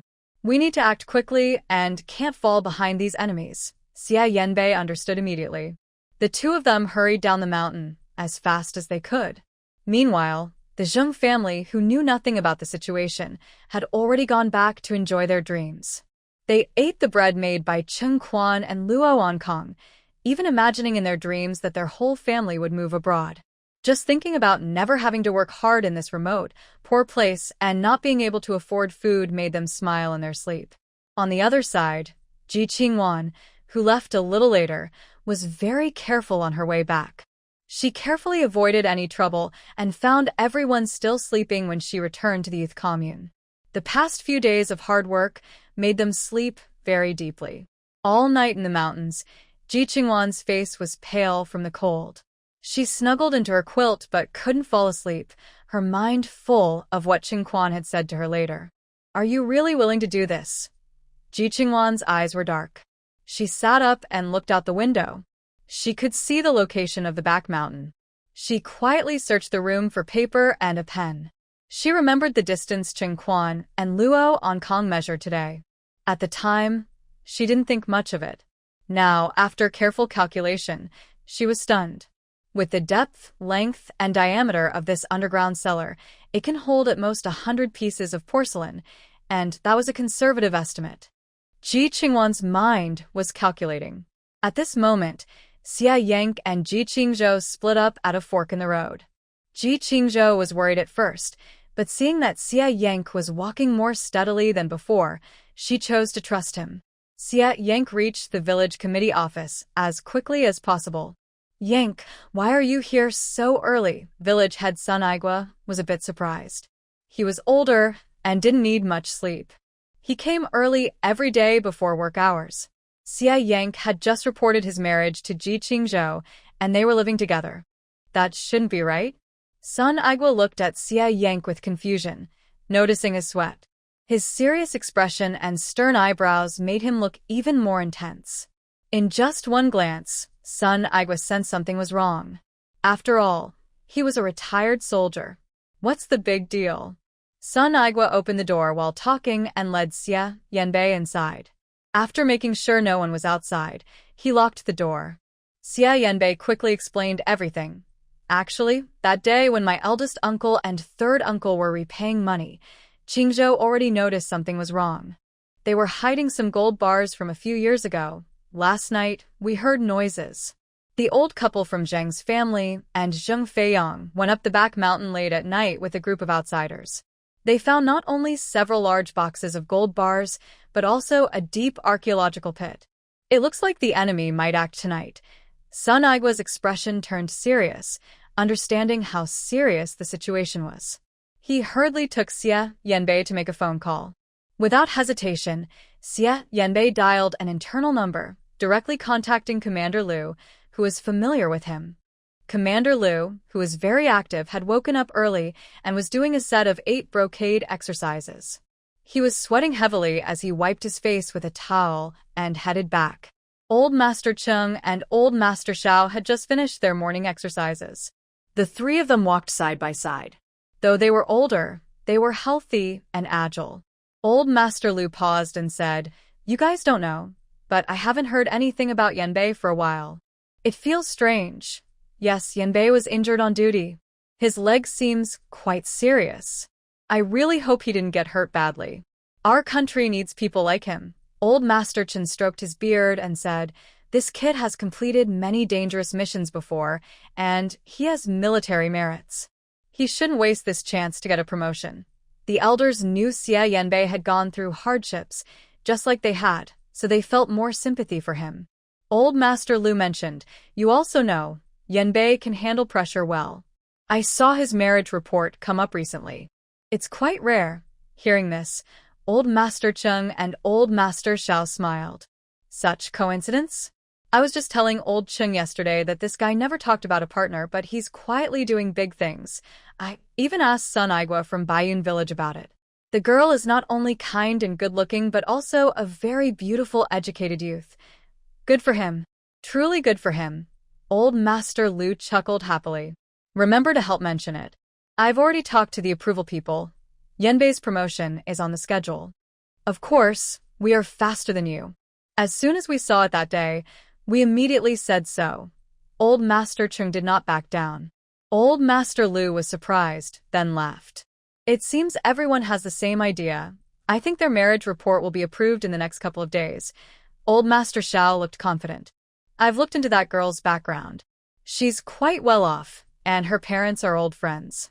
Once I say it, you two will definitely recognize them." The three old men discussed together happily, waiting for Xia Yanbei to get the marriage certificate so they could go and ask for some wedding candies. Recently, Xia Yanbei had suffered setbacks. Having a happy event now could help ease some of his stress. "That's great." At this moment, a guard suddenly ran over quickly.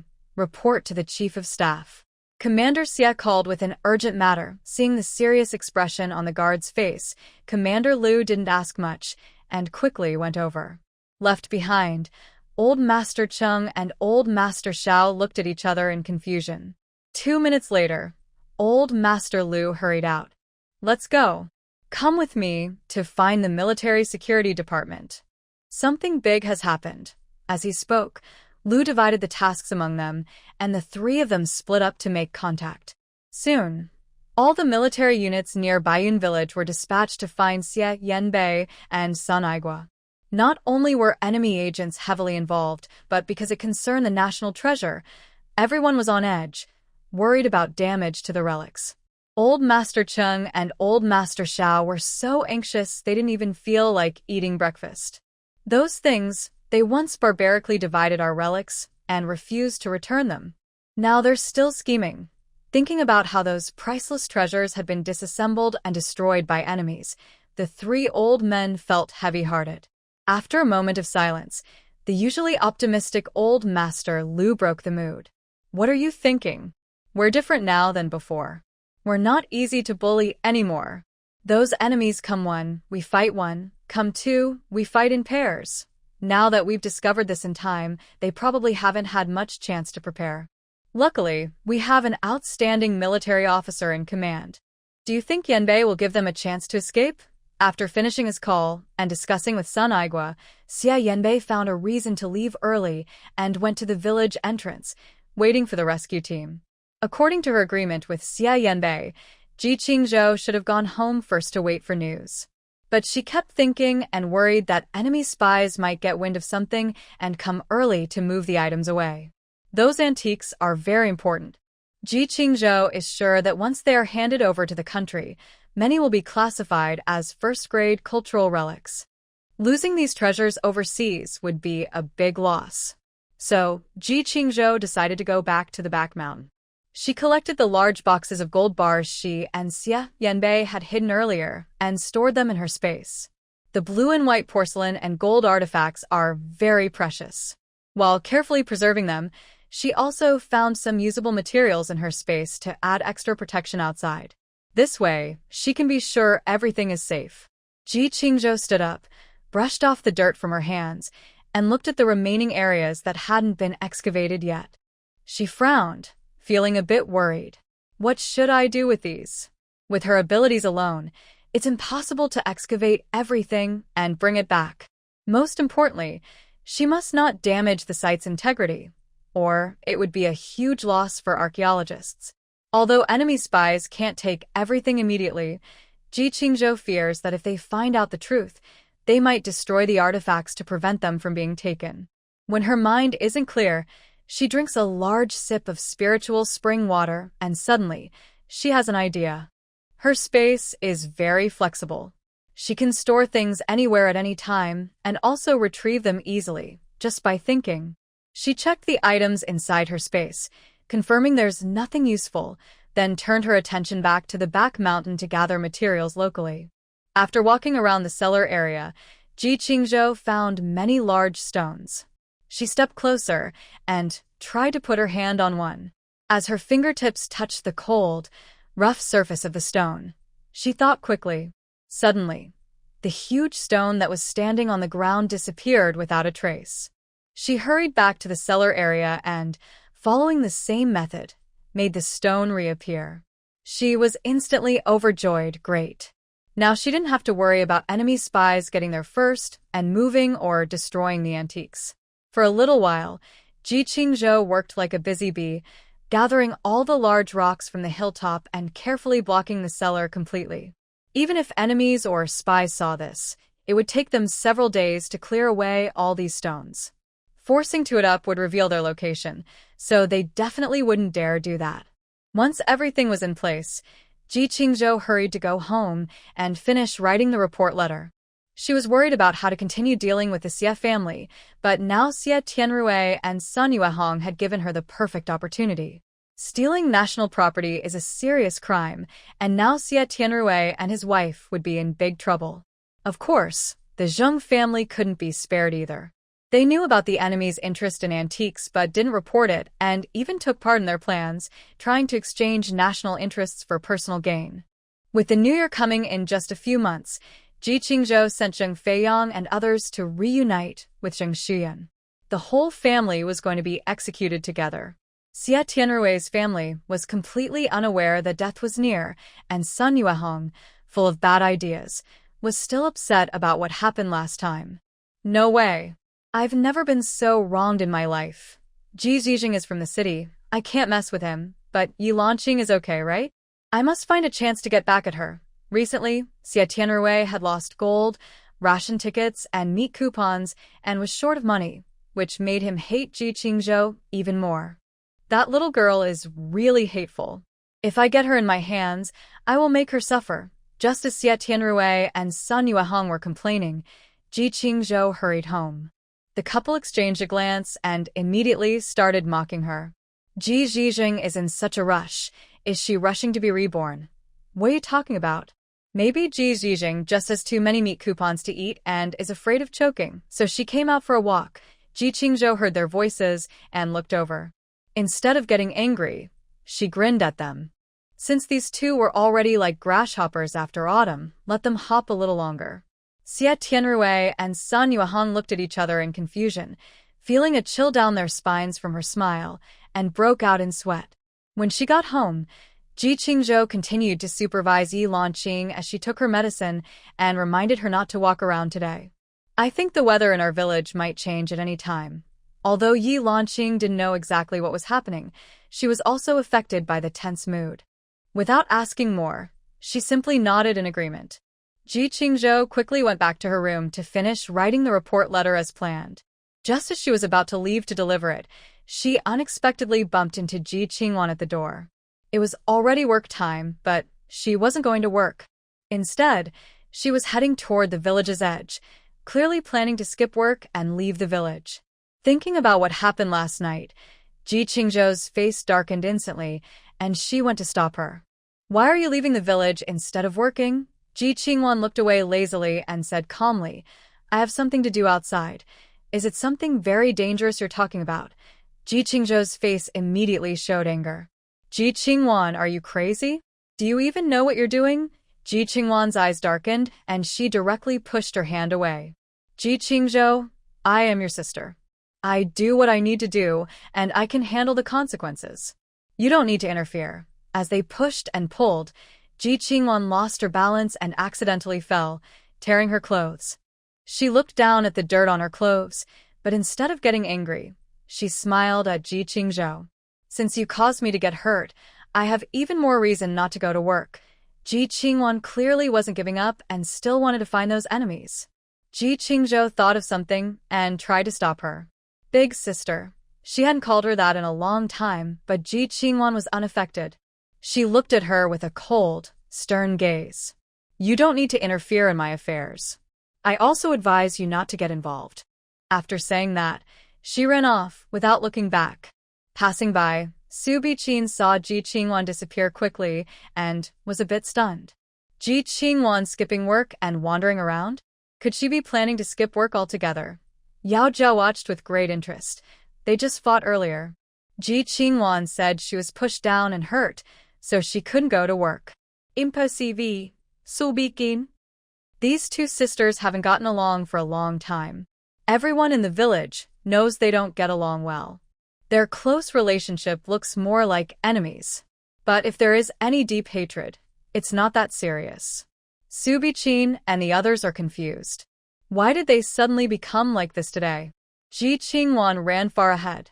Only after she was sure she had lost Ji Qingzhou did she slow down her steps. Thinking of Ji Qingzhou calling her sister just now, she couldn't help but look back with a very complicated expression. But her steps still headed firmly outside the village. At this time, villagers who had gotten up early and were selling things by the roadside had already come out. Chung Quan randomly chose a stall, squatting on the ground pretending to pick vegetables, but actually watching the road with his peripheral vision, waiting for the contact. Several minutes passed, and unexpectedly, the person she was supposed to meet didn't show up. Instead, they waited for Ji Qingwan. Chung Quan was surprised. He quickly pulled her to a quiet spot and asked in a low voice, "Didn't we agree to meet tonight? Why are you here now?" Ji Qingwan ignored his words and shared her guess. "I've calculated based on the size of the underground cellar. There should be at least 200 pieces of porcelain inside." Chung Quan was initially a bit upset. When he heard this, he was stunned.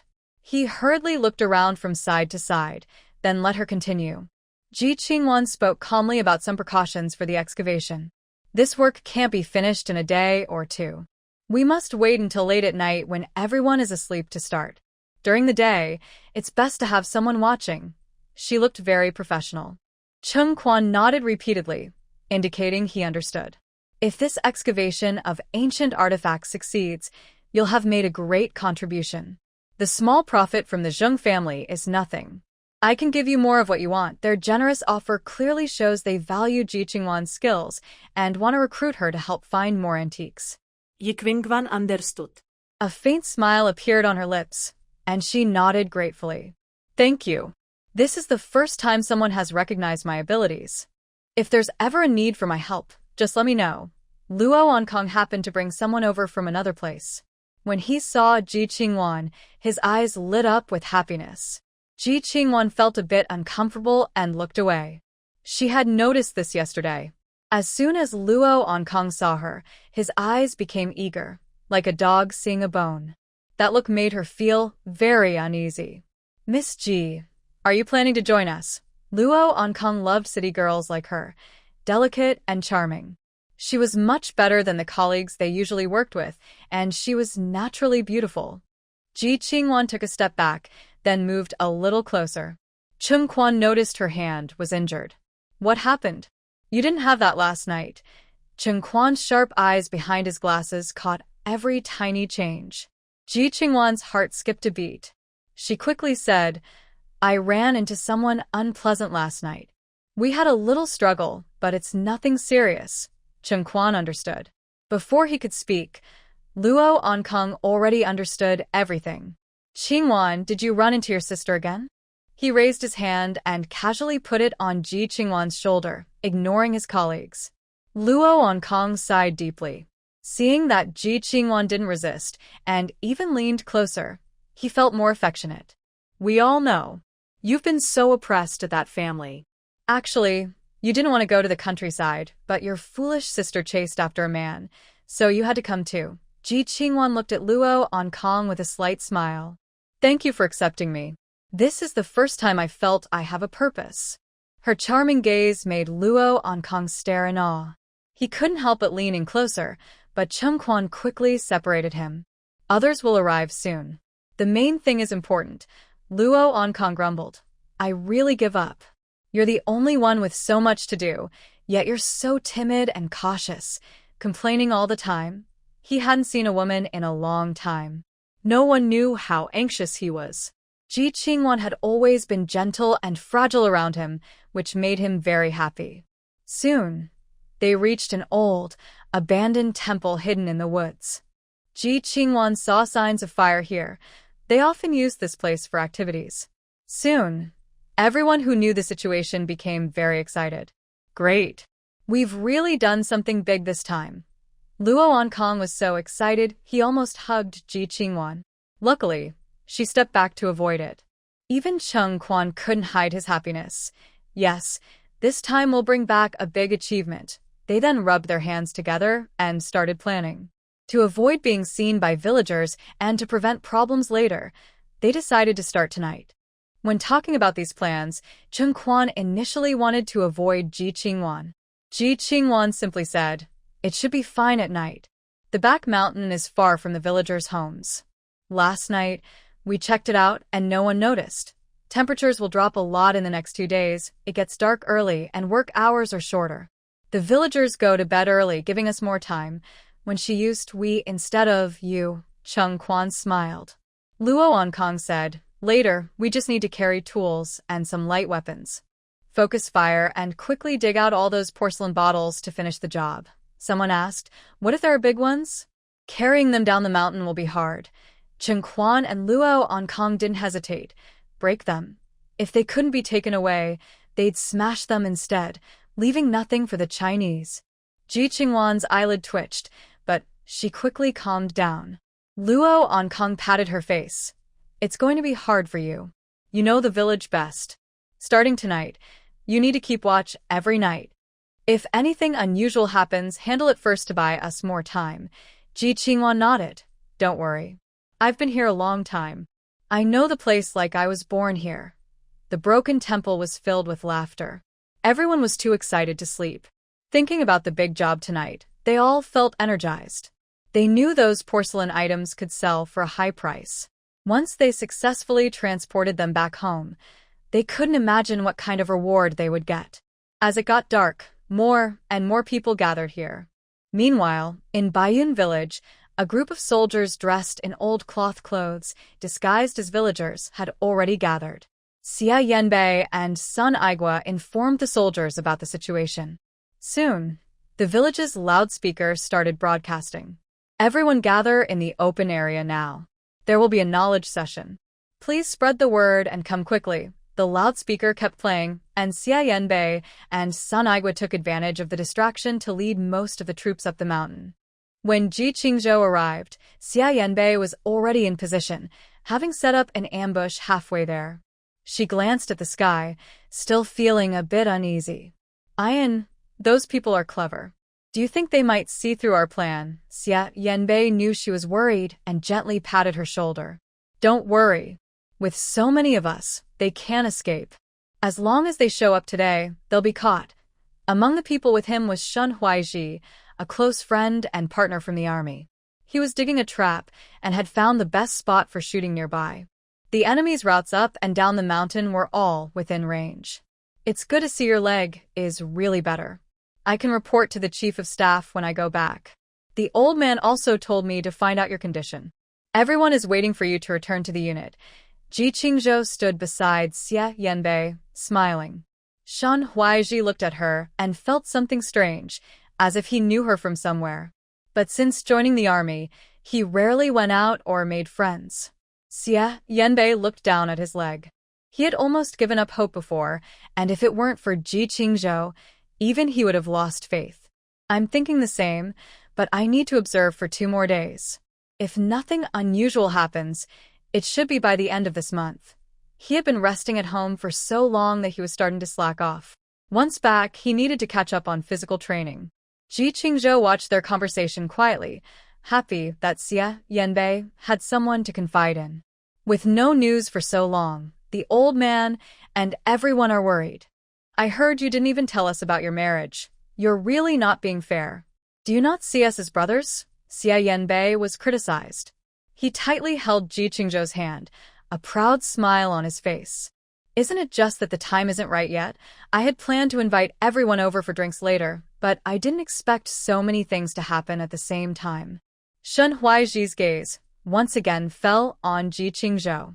That familiar feeling came over him again. He couldn't help but ask, have we met somewhere before? This feeling was hard to describe. Xia Yanbei frowned and stood in front of Ji Qingzhou, making a fist with one hand and placing it on Shun Huaiji's shoulder. Your way of talking is a bit old-fashioned.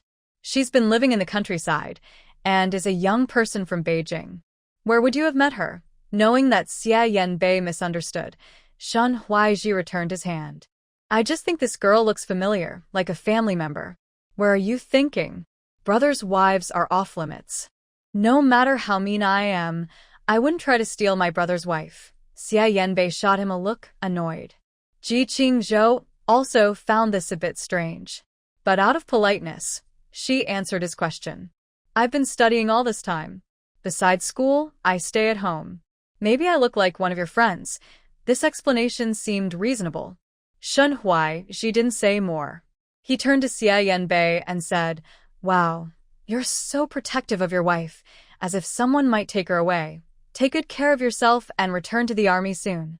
Ji Qingzhou watched their relaxed conversation and probably felt more at ease. Xia Yanbei was almost certain he would return to the army. Shun Huaiji looked toward the distance. The others had finished setting things up. I'll go check again. Be careful with your leg and watch your step. Xia Yanbei nodded.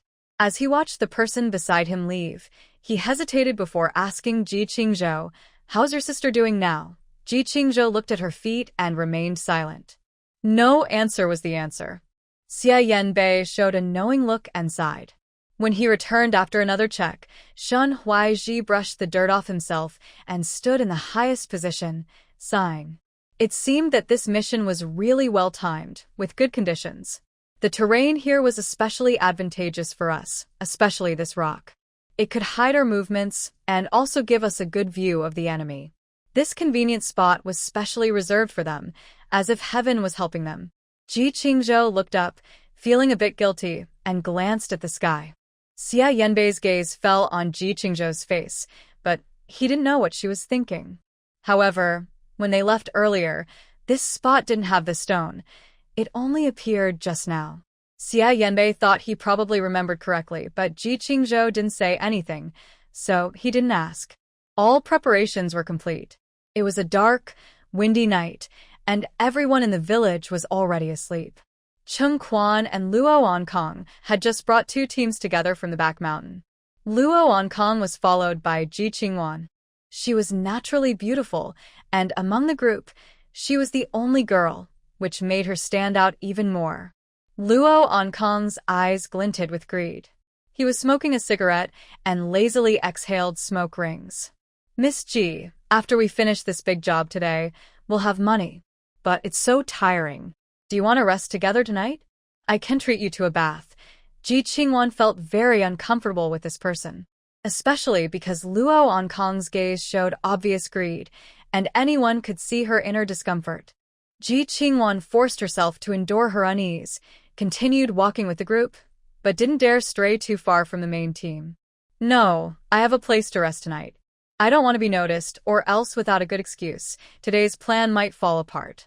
No, that's not right. Nothing was here yesterday, so how is it all blocked today? Cheng Quan was the first to draw his gun, aiming it at Ji Qingwan. It must be you. You're the only one suspicious of leaking information. I swear, I'll kill you.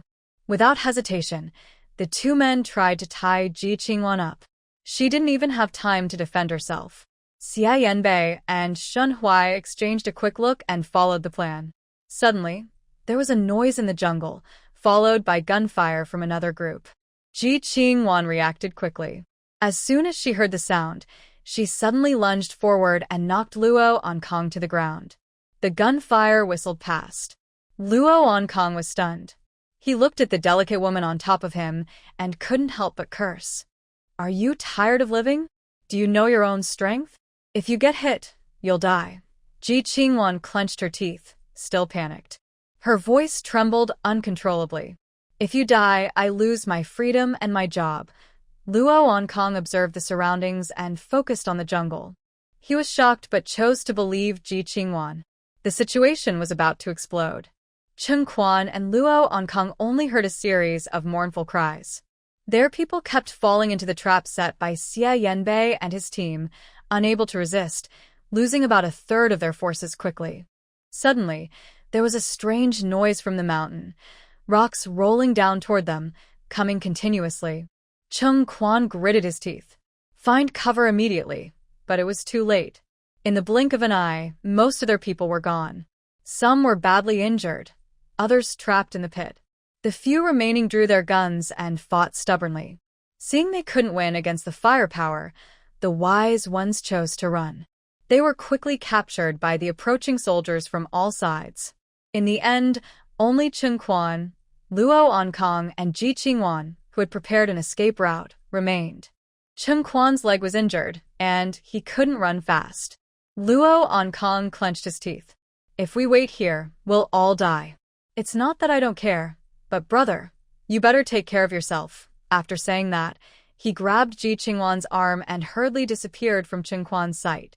Zheng Quan held his leg with one hand and cursed loudly. Luo Onkong, you selfish fool who cares only about your own interests. May you have a bad life. As soon as he finished speaking, Xia Yanbei shot him in the shoulder. Zheng Quan shouted in anger, nearly fainting from the pain. Luo Onkong dodged the bullets, while also watching out for the soldiers. He tightly grabbed Ji Qingwan's arm and ran, looking a bit clumsy. It's best if this has nothing to do with you. Otherwise, you'll regret it before you know it. I am the highest-ranking person here, and I have ways to deal with you. The two ran to the end, but the path down the mountain was blocked ahead. Luo Onkong roared angrily. There's no way out. Only one way down, and we can't escape. Ji Qingwan, panting heavily, looked down the mountain and then behind at the approaching pursuers. Luo Onkong turned to look at the nearby tree. The path ahead was blocked. Jumping down from here might be dangerous, as the rocks and trees below could stop them. Although it was risky, it was better than waiting to be caught. He quickly picked up Ji Qingwan. Ji Qingwan shouted in surprise, "What are you doing?" "Let me go." Lu Onkong slapped her across the face. "You better behave." After saying that, he jumped down with Ji Qingwan, rolling all the way down. They were cut by rocks and hurt, rolling uncontrollably. Branches scraped their faces, and Ji Qingwan felt like her internal organs were about to be shaken out. She never expected this crazy person to do something like this. It seemed they were destined to die here today. After rolling for a long time, they finally stopped. Ji Qingwan patted her chest, ignoring the dirt on her, and coughed violently. Lu Onkong, limping on one leg, grabbed her arm and tried to leave. Suddenly, there was movement on the hillside. Ji Qingzhou was walking along the path, looking at the two people at the bottom of the "Big sister, are you okay?" Lu Onkong's eyes lit up. He grabbed Ji Qingwan's head and turned it toward him, leaning close to her ear. "If you want to survive, trick her down. With her as a hostage, we can leave safely." Ji Qingwan hesitated and said nothing. "Have you always been under her control? If she dies, your parents will only see you. You won't have to work so hard anymore. Trick her into coming down and I will help you kill her." Jingwan was quickly convinced. She covered her shoulder with one hand and coughed weakly twice. "Qingzhou, I lost my way for a moment. I can't get out of here and don't know what happened ahead. I fell from above and might have hurt my leg. Can you come down and help me?" Qingzhou's voice came from above. "I just found a small path. Wait for me, I will take you out soon." Luo Onkong's eyes lit up. A small path? They still have a way out.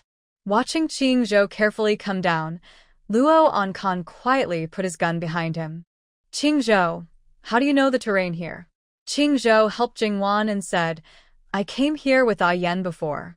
We found it by chance, but it's not easy to walk. Be careful where you step." "Sister, I haven't seen this big brother before." Jingwan looked at Luo Onkong. He introduced himself. "I'm your sister's old friend from the capital. I'm here to bring her some things."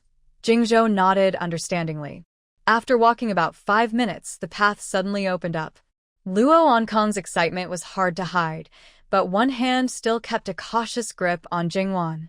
Qingzhou looked a little further ahead. In 5 more meters, there was a trap set by hunters.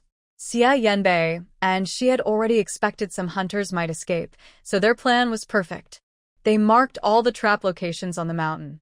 Qingzhou let out an "oh" and pushed Jingwan far away. She let out a cry of pain, and Luo Onkong was also surprised as he fell backward. Bang! Luo Onkong, careless and overconfident, stepped into a trap and fell back, coughing up blood instantly. The mission was complete. Qingzhou hurried to check on Jingwan. She rushed over and helped her up from the ground. "Sister, are you okay?" Seeing her eyes red, Jingwan gently patted her back. I'm fine. "Qingzhou, we worked well together." Even though she was trembling with fear herself, Jingwan instinctively comforted Qingzhou. Qingzhou trembled as she opened her mouth, but she didn't get a chance to speak. Luo Onkong, trapped, reacted quickly and spat out a mouthful of blood. "You two fools, how dare you deceive me? Even if I die today, I'll take some of you with me. If I have to die, we'll all die together." He painfully pulled out a gun and aimed it directly at Qingzhou's back. A gunshot shattered the sky. The bullet from Luo Onkong's gun hit her leg. Blood immediately poured out. She staggered and fell to the edge of the trap. Ji Qingwan saw this horrifying scene.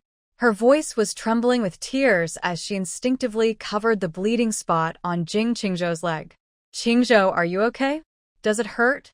Qingzhou took a deep breath. The intense pain in her leg made her feel a little dizzy. Luo Onkong, with bloodshot eyes, roared in frustration inside the trap. "Everyone die. No one is getting out alive." When Luo Onkong raised his gun again, she lunged forward and pressed Qingzhou down to protect her. Painful sounds echoed from above. Qingzhou realized Ji Qingwan was hurt. She didn't dare look directly and kept her eyes on Ji Qingwan's face, her fingers trembling. Sister, you. Ji Qingwan was hit in the arm, different from Jing Qingzhou's superficial wound. The sudden pain almost overwhelmed her clarity. Ji Qingwan stammered, her teeth nearly biting through. Qingzhou, don't worry about me. You must go find Xie Yang first. Luo Ankang, mad with rage, howled toward the sky, his eyes turning blood-red. You two fools. Next year on this day, it will be your day of mourning. We'll all die here, and I won't be bored on my journey to the underworld. Jing Qingzhou wiped the blood from her face. It would take about 20 minutes for Xie Yang's people to arrive from the sacrificial pit. Luo Ankang broke a leg and leaned against the rock wall to rest. But besides his gun, he also had a surprise, an unarmed grenade. Caught in a dead end, rather than be captured, he'd rather die with them. He pulled out the grenade from his clothes, sneering sharply. Let's die together. Before he could finish the word death, the scene cut off. Ji Qingzhou, relying on her uninjured leg, suddenly stood up. She casually picked up a stone. Without caring about its size, she aimed it at Luo Ankang trapped inside and threw it with force. Luo Ankang didn't expect Ji Qingzhou to be able to stand again.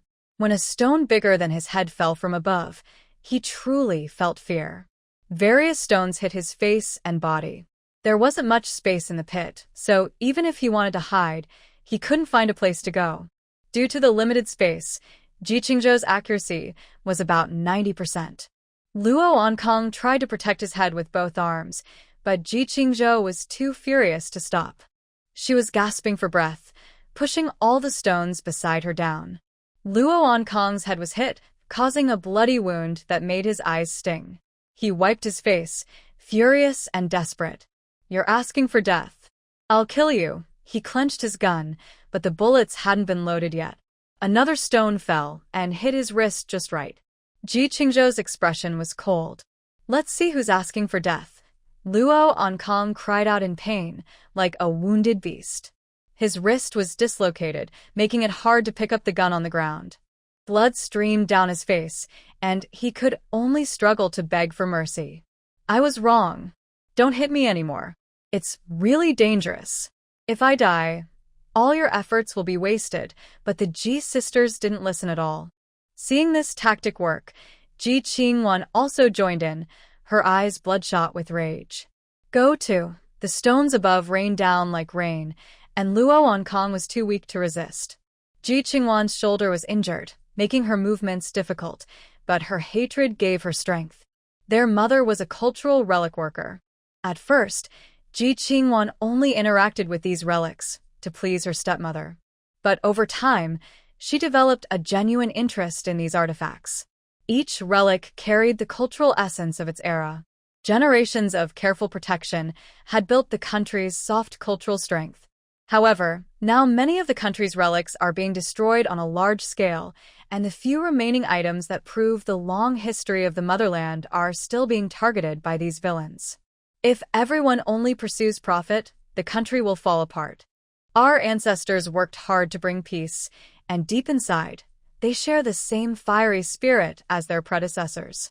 They are naturally against evil and injustice. Seeing Luo Ankang trembling in the corner of the trap, trying to block the flying stones above, he has no ability to fight back anymore. Ji Qingzhou has just calmed down and stops Ji Qingwan. Big sister, he no longer poses a threat to us. We should leave him for the soldiers. Ji Qingwan snorts softly and throws the last stone in her hand. Luo Ankang can't even shout anymore. He looks at his broken gun and is filled with fear of these two women. His vision blurs, and he tightly hugs himself. He prefers the soldiers to arrive sooner rather than later. Right now, Xie Yanbei is not the judge condemning him, but a hero who can save him from danger. Ji Qingwan is still angry. I hate traitors who sell out their country the most. You traitors, betraying the nation.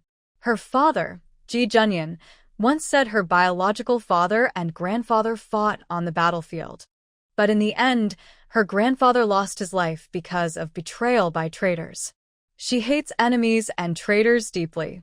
Luo Ankang prays silently, hoping the soldiers will arrive faster. He is bleeding heavily now. If they come too late, he might lose his life here. He can't understand why. Even though she's a delicate city girl, she's scarier than the village women. They fight fiercely, with big stones smashing down on him. Luo Onkong doesn't want to experience the terror and pain of dying alone. Big sister, he will be taken back for questioning. His crimes will be judged by the country.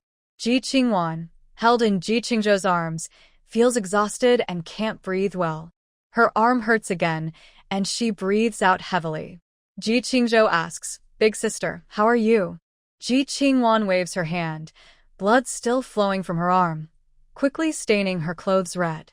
In the dark night, she can only feel the wetness. Xie Yanbei will be here soon. Don't be afraid. Ji Qingwan watches Ji Qingzhou trying to comfort her and gently pinches her nose. Ji Qingzhou shook her head. It doesn't hurt. The bullet didn't go in. Her voice was a little unclear because she was nervous. She fought back tears. You can't take such risks again. What if something happens to you? How can I explain to Mom and Dad? Even though she was trying to hold back, tears still fell. They had planned this ahead of time, knowing it was dangerous, but they still went through with it. Ji Qingwan gently wiped Ji Qingzhou's tears with one hand. Look, I'm fine now. I have a strong life. Don't cry anymore. She spoke, then took Ji Qingzhou's hand and explained. On the way here, I counted the people. Including Luo Onkong, there are 24 in total. When I came with him, I paid attention, so I think no one was missed. Ji Qingzhou wiped her tears and helped Ji Qingwan sit on a nearby empty spot. She looked serious. You just did this on your own. The army set a trap, and none of them can escape. You're worried one person ran away, but even if he chose this path, he would still fall into the trap in the end. Her eyes showed blame and fear. Because of the pain, Ji Qingwan didn't dare breathe too hard. I trust you and Xie Yanbei. You two work well together. Catching these people is easy. Ji Qingwan lightly touched Ji Qingzhou's shoulder, her voice soft and gentle. And I know you can't bear to leave me, so I dared to come with this person. Her bright eyes looked at Ji Qingzhou, then she bit her lip, showing her usual playful style. I just want to catch these bad guys. And he's the highest ranking among them, so he can't escape. Sister, you won't blame me, right? If you don't forgive me, I might not be able to sleep peacefully in the future. Ji Qingzhou couldn't stand her coaxing and pleading. She tried to keep a serious face and simply bandaged her wound. Stop it. I'm not a little kid anymore. Save your sweet talk for your future brother-in-law. Ji Qingzhou moved carefully, and the two of them silently waited for Xie Yanbei and Shen Huai. That was earlier today. Before Ji Qingwan left the village to find Luo Onkong, it seemed she had a disagreement with Ji Qingzhou, and the two sisters even fought. Su Biqin was secretly happy, thinking that the two of them had a disagreement. She was just watching the show and wishing she could add fuel to the fire.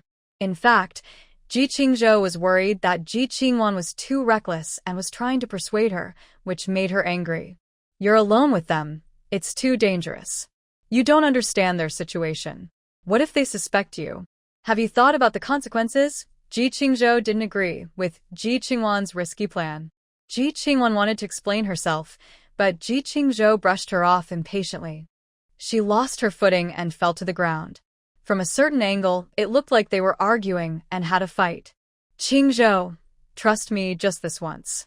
This is our best chance.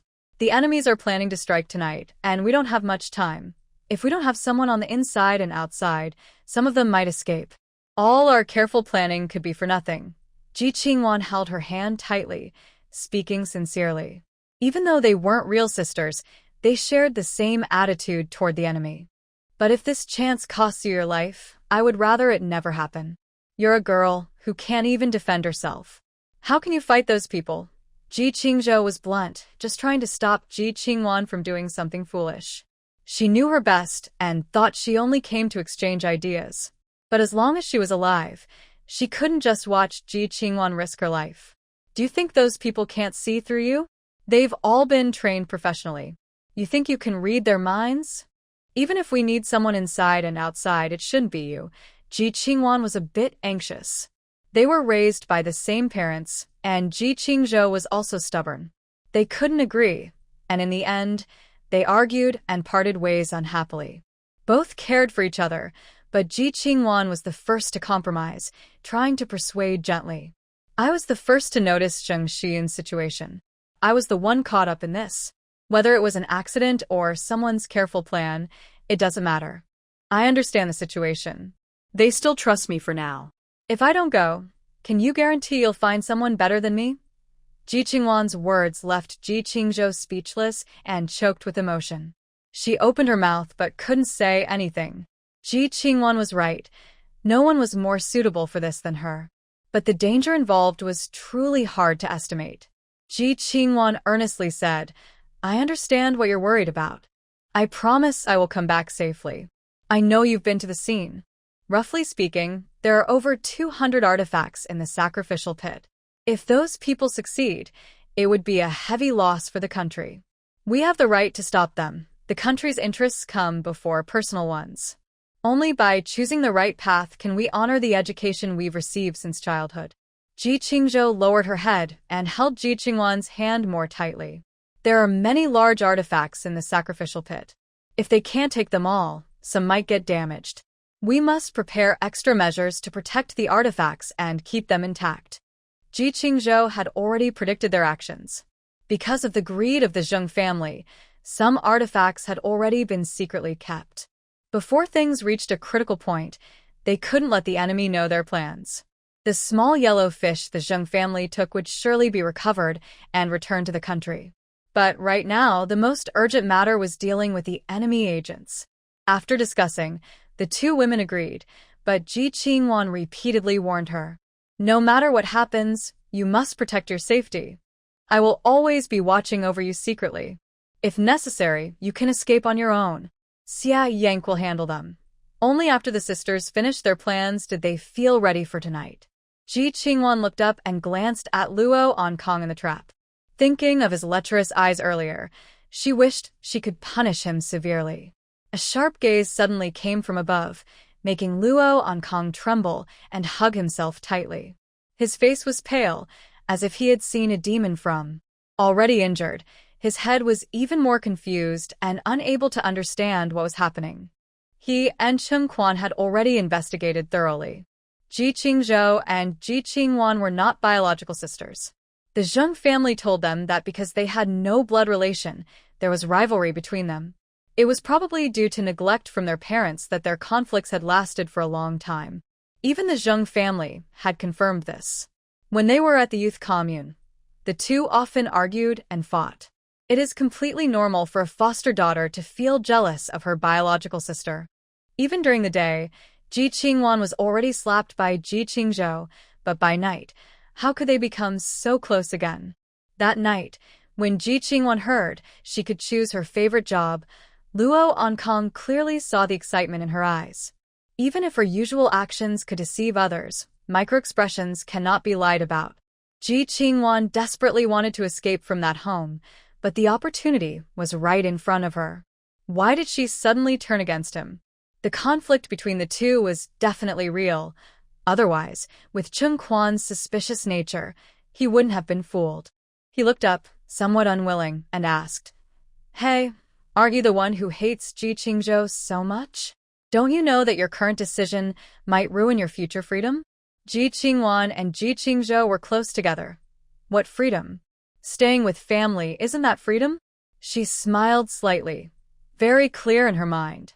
A few days ago, Zheng Xian set a trap to frame Ji Qingzhou, which was exactly the day Ji Qingwan found the little yellow fish on her. At that time, Ji Qingwan followed her and saw Zheng's family acting suspiciously. To find out where the items came from, she followed them to the back mountain. Ji Qingwan stayed there all night, and on her way back, she heard about Ji Qingzhou being harmed. That's when she realized someone was causing trouble. It was obvious they were using Zheng Xian's scheme to frame Ji Qingzhou and draw everyone's attention to him. This made it easier for them to do other things. Ji Qingwan hurried over. Ji Qingzhou had already handled the matter, with Xia Yank protecting her. Seeing her sister's distant look, she wanted to say something but ultimately couldn't. After that chaos ended and Ji Qingzhou moved out of the youth village, Ji Qingwan regretted arguing with her. She glanced at the scratch on her arm and went alone to the clinic to get medicine. Coincidentally, there weren't many patients at the clinic at that time, and Peng Lao had gone out again. Ji Qingzhou still misunderstood Ji Qingwan and didn't give her a good look. But with a doctor's kindness, she bandaged her wound and wrote a prescription, her tone not very gentle. You have blood stasis inside your body and need to unblock it first. You're slightly feverish now. These medicines are for your health. Go get a full course of treatment first, take it, and then come back to change the medicine. Looking at Ji Qingzhou's cold face, Ji Qingwan finally couldn't bear it anymore, feeling both wronged and angry. Ji Qingzhou, do you think I owe you something? I only found out about Zheng Xian later, and she has already been sent to prison. You misunderstood me. This has nothing to do with me. Even if you're angry inside, you shouldn't take it out on me. Ji Qingwan, am not that kind of person. Ji Qingzhou glanced at her, already having some misunderstandings in her mind. In the previous life, she wasn't at the health clinic at this time, so she didn't meet Ji Qingwan. Now that she has come, Ji Qingzhou doesn't want to hold on to her anger and ruin herself. She also decided to open up. Yes, I said before that it's best if this matter really has nothing to do with you. Just ask your conscience. Ji Qingzhou's contemptuous look hurt Ji Qingwan's pride. She clenched her fists tightly, and the medicine Ji Qingzhou gave her was knocked to the ground. Stop acting so high and mighty. You've been like this since you were a child. I know you're the biological daughter of our parents, but I was adopted, so I can't compare to you. But even so, you can't throw all your dirty water on me. Perhaps she opened up, or maybe she was too angry. The resentment built up over the years burst out at this moment. Ji Qingwan's emotions became uncontrollable. She had never spoken loudly before, but now she was hysterical, like a madwoman. You don't like me. Our parents don't like me either. They only took me in because they wanted a child. If my mother hadn't been unable to have children back then, I should have grown up in my parents' arms, enjoying their love like you. A trace of hatred flickered in her eyes, but more was her grievance. I am a stray, taken forcibly by someone. My father died not long after, and my biological mother fell into depression. Is it all my fault? Ji Qingzhou was a bit surprised. She didn't expect that Ji Qingwan had such thoughts all these years. For a moment, even if she doubted her, she still held back her anger. Do you even know what you're saying? My mother is perfectly healthy. How could she not have children? Years ago, it was clearly because your parents were involved at the time and were about to be punished or exiled. Your parents had no choice but to send you to us. Ji Qingzhou took a deep breath. The family had carefully kept this secret all these years. But she never expected Ji Qingwan to misunderstand so badly. Think about it. If it was really because your mother couldn't have children and you were adopted, then after I was born, they could have sent you back for many reasons. But over the years, we've always treated you equally at home. Aside from your fragile pride, think carefully. Have your parents ever shown favoritism? Ji Qingwan was still in shock and couldn't respond. Her eyes looked empty as she looked at the scattered medicine on the ground, muttering to herself. I was adopted? My parents didn't die because I was taken away.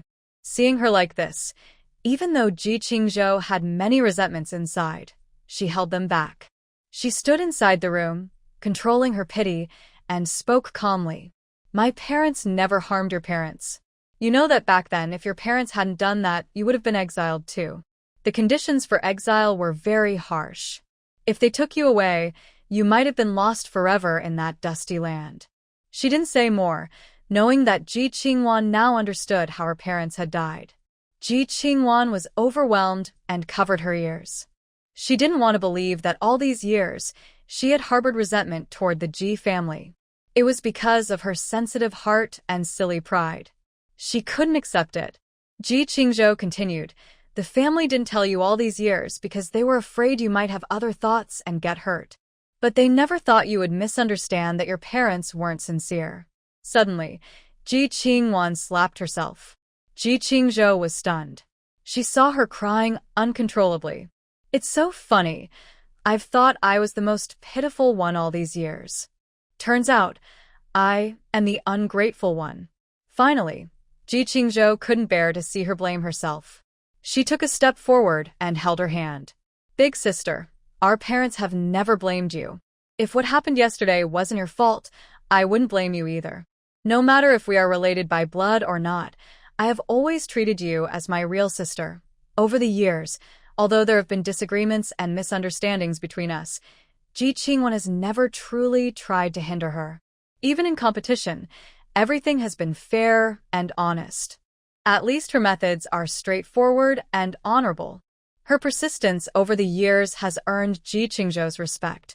Ji Qingzhou knows that although she seems stubborn, she actually cares deeply and wants to protect her. If Su Biqin or others say anything about her, Ji Qingwan would feel upset. Ji Qingwan lowers her head in guilt. It was me who was overly anxious and worried. Luckily, I didn't cause any big mistakes. What happened yesterday wasn't my fault. I grew up in the Ji family, and no matter how mean I am, I wouldn't use such underhanded methods to hurt you. The misunderstanding between the two sisters was resolved, and they sincerely apologized to each other. That day, their rift disappeared, and they made peace. Soon after, the sisters exchanged information. Ji Qingzhou also informed Xie Yanbei so they could be on guard. So, Cheng Quan and Luo Onkong's news was correct, just a step behind. But luckily, being a step behind allowed their plan to go ahead smoothly. Even today, when Ji Qingzhou pretended to fall and hurt herself, it was all part of Ji Qingwan's plan. She deliberately fell hard to make it look real. Her goal was to create a conflict between them and make Qingquan believe it. Ji Qingwan's arm was injured by a bullet, and Ji Qingzhou glanced at the time. Xie Yanbei hadn't arrived yet. She kept feeling in her pocket. Now wasn't a good time to go into the space. She could only pretend she had medical supplies. Ji Qingwan watched Ji Qingzhou take out iodine and disinfectant from her pocket, her eyes widening. "Why are you carrying these with you?" Ji Qingzhou replied calmly, "I thought someone might get hurt today, so I brought some basic medical supplies." "Sit down first, I'll help disinfect and stop the bleeding." Ji Qingwan reached out and grabbed her arm. "My injury isn't serious. You should bandage your own leg first, so it won't affect your walking later." Ji Qingzhou glared at her. "Shut up and listen to me."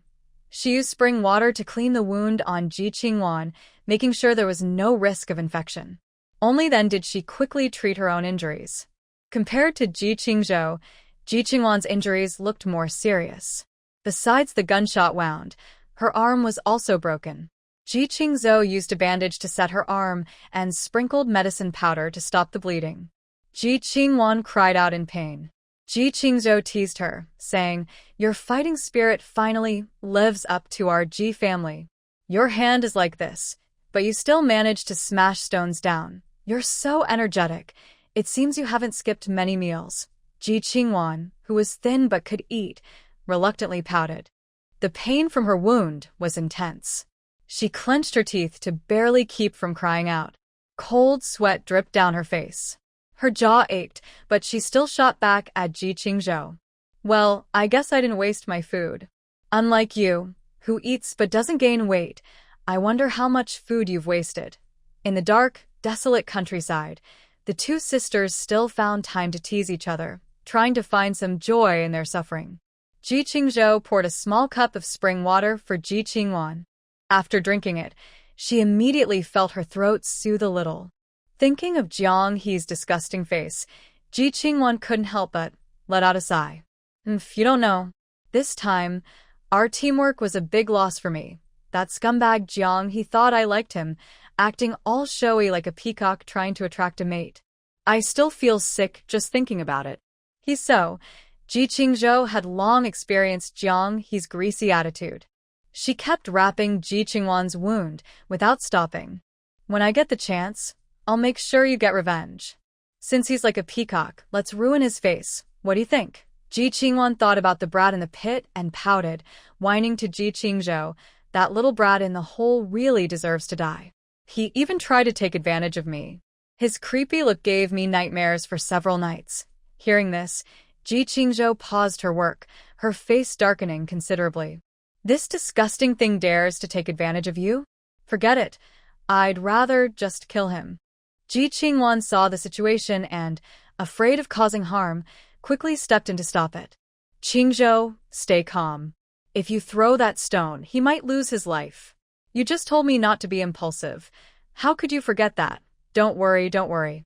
I'm so smart. There's no way I would let him get away with anything. When Luo Onkong saw the stone above his head, his vision went black, and he fainted from fright. Ji Qingzhou scoffed but stopped her actions. Did he go too far? Ji Qingwan nodded. How could I let him do anything to me? Ji Qingzhou brushed dirt off her hands. If he really dares to do something, I'll make sure he becomes the last in history. Ji Qingwan looked at her with a playful smile. Qingzhou, even though you usually seem cold and distant, at crucial moments, you care so much about me. You really love me, right? Her voice was soft and gentle, and her tone was sweet. Ji Qingzhou got goosebumps all over. Cut it out. Don't act like that with me. Can you speak normally? I can't take it anymore. Under the bright, colorful night sky, Ji Qingwan clearly saw Ji Qingzhou's ears turn red. Putting aside past misunderstandings, she had always admired Ji Qingzhou, even if she was a bit stubborn about admitting it. Whether in her skills or in social interactions, she always seemed like a shining sun, full of endless energy. Qingzhou, do you know how much I envy you? Suddenly, Ji Qingwan changed her tone. She gently tied a bow on the bandage over Ji Qingzhou's wound and responded casually. Don't keep talking about how parents treat us differently. I've seen it all these years. It's mostly you overthinking, which almost made me become a thorn in your side. Ji Qingwan seriously corrected her. That's not what I meant. I mean your personal abilities. You seem excellent in every field. Whatever you want to do, you're sure to succeed. She had heard many compliments before, and Ji Qingzhou's ears were almost immune to them now. But she didn't mind Ji Qingwan's words this time. In a way, she was truly lucky. Maybe because of the setting in this book, some things she did came easily to her. But at the same time, there were things she had to do with all her might. For example, awakening consciousness and, determinately, wanting to change one's fate. Ji Qingzhou calmly said, maybe one day you'll realize that only you are best suited for your field. I'm not a great immortal, so there are things I simply can't do. Ji Qingwan leaned on her shoulder, playfully teasing, then I will observe carefully to see what you're not good at. I'll avoid what you're skilled at so I can relax more. Just as Ji Qingzhou was about to nod, she heard a rustling behind her. Qingzhou, Miss Ji, Xia Yanbei's voice came, and Ji Qingzhou instinctively stood up. Even though her legs weren't very steady, she waved toward the source of the sound. Ah Yan, we're here. Receiving the reply, Xia Yanbei and his group hurried over. Ji Qingzhou's face was covered in dirt, and she looked very messy. Ji Qingwan's situation was even worse. Both girls had injuries of different degrees. Xia Yanbei's eyes were deep and serious. You're hurt. How are you now? Ji Qingzhou shook her head and held Xia Yanbei's hand. I treated myself and my sister. I'm fine. But my sister still has a bullet inside her. It needs to be removed quickly. The enemy is still in the pit, and she's already fainted. The moment Ji Qingwan disappeared from sight, Xia Yanbei knew Ji Qingzhou wouldn't just wait around. Even though he was fully prepared, he still worried about Ji Qingzhou getting involved. They followed the clues Ji Qingzhou left and found this place. Luckily, no one's life was in danger. Ji Qingzhou, with her injured leg, pushed herself up and used her good foot to stand. She hugged Ji Qingwan's shoulders, and the two girls looked like close siblings.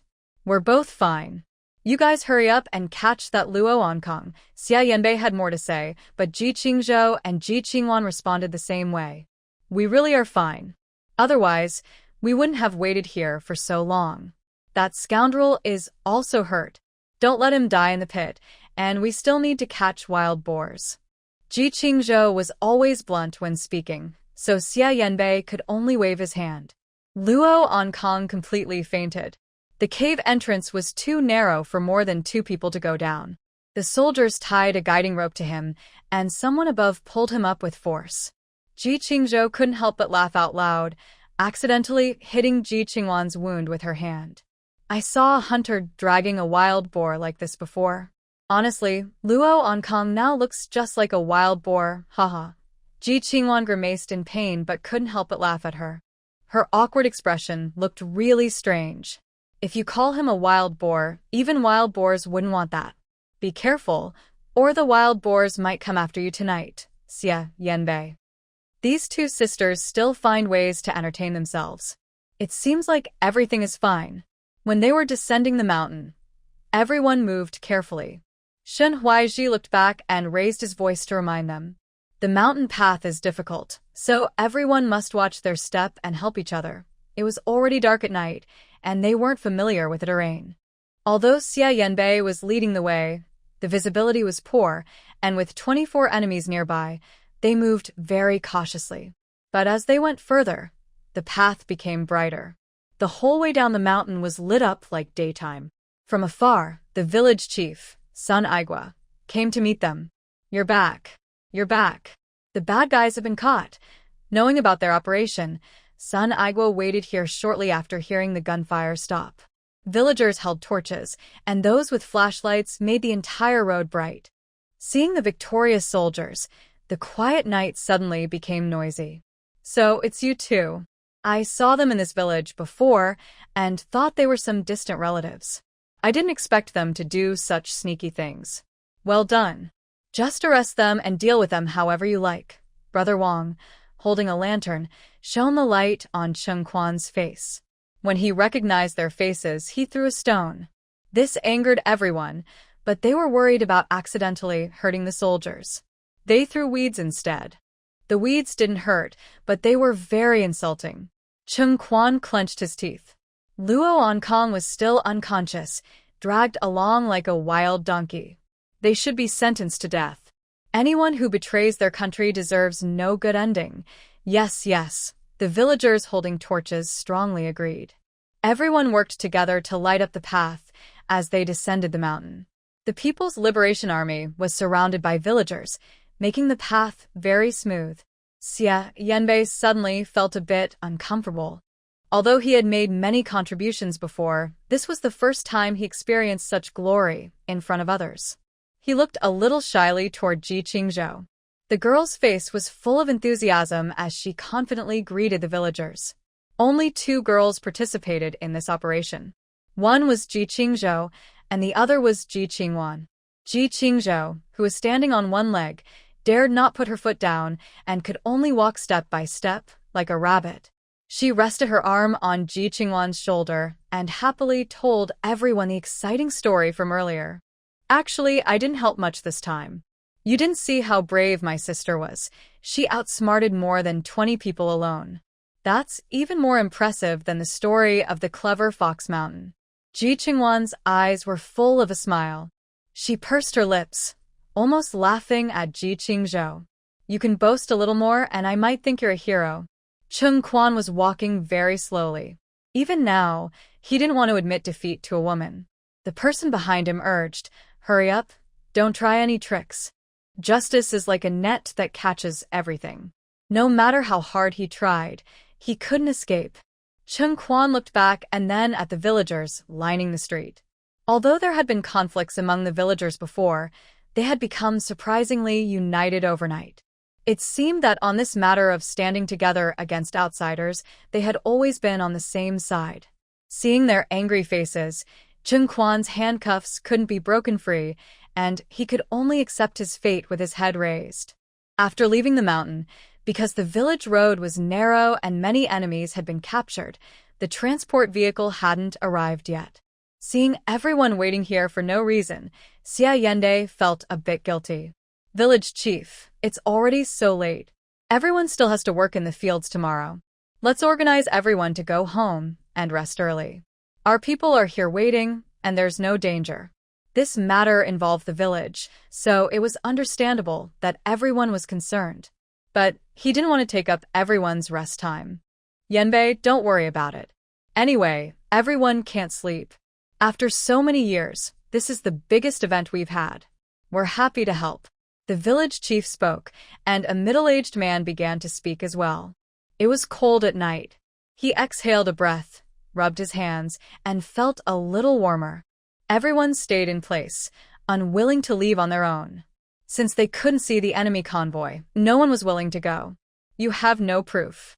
Why do you say we are enemies? I just want to take some things to get rich. Even as he faced death, Chen Quan kept arguing. With so many villagers, he didn't believe they were all evil. If they could find a way to create chaos, there might be a chance to escape. Xia Yanbei calmly said, if you have any secrets, we will find out when we investigate. Don't complain now. Even if you just want to steal from a tomb, you'll go to jail. It doesn't matter what his purpose was. Such behavior is shameful. Lieutenant Shen, this person wants to commit suicide. One of the captured people looked upset. The soldiers quickly noticed something was wrong and forced his mouth open. Shen Huizhi looked unhappy and sneered. In the endless night, the cold sky felt even colder and clearer. You're brave, but I wonder how much money your backers paid you. Are you not afraid to die? The man's tongue was bleeding from being bitten. He stubbornly stared at Shen Huizhi. Because of the injury on his tongue, he spoke unclearly, but people could still understand him. Even if you catch me, it won't change my mind. Even if I die, I won't be brainwashed. I will always be loyal to my organization and my beliefs. As soon as he finished speaking, smack. A woman in a black coat slapped him across the face. The slap was loud in the dark night. Ji Qingzhou only heard it and felt his face sting. The cold wind was fierce, and she seemed to feel the power of that slap. I spit on you. Look where we are. We're about to die, and you still talk about loyalty to your organization. What beliefs? It's all nonsense. The woman was fierce and had been working on farms for years, so her strength was impressive. The man's face was twisted from the slap, and his swollen cheek looked quite funny. The aunt reached into her pocket, only to find a handful of peanuts, nothing else inside. In front of everyone, she simply took off her shoes and then her socks. She rolled the two socks together and forcefully pushed them into the man's mouth. Don't you want to die? Fine. Let my foot odor suffocate you first. Everyone initially burst into laughter. Inspired by the moment, they started to imitate her. Come on, everyone. Bring your stinky socks. Those nearby, hurry home to get some smelly cloths. Everyone worked together smoothly.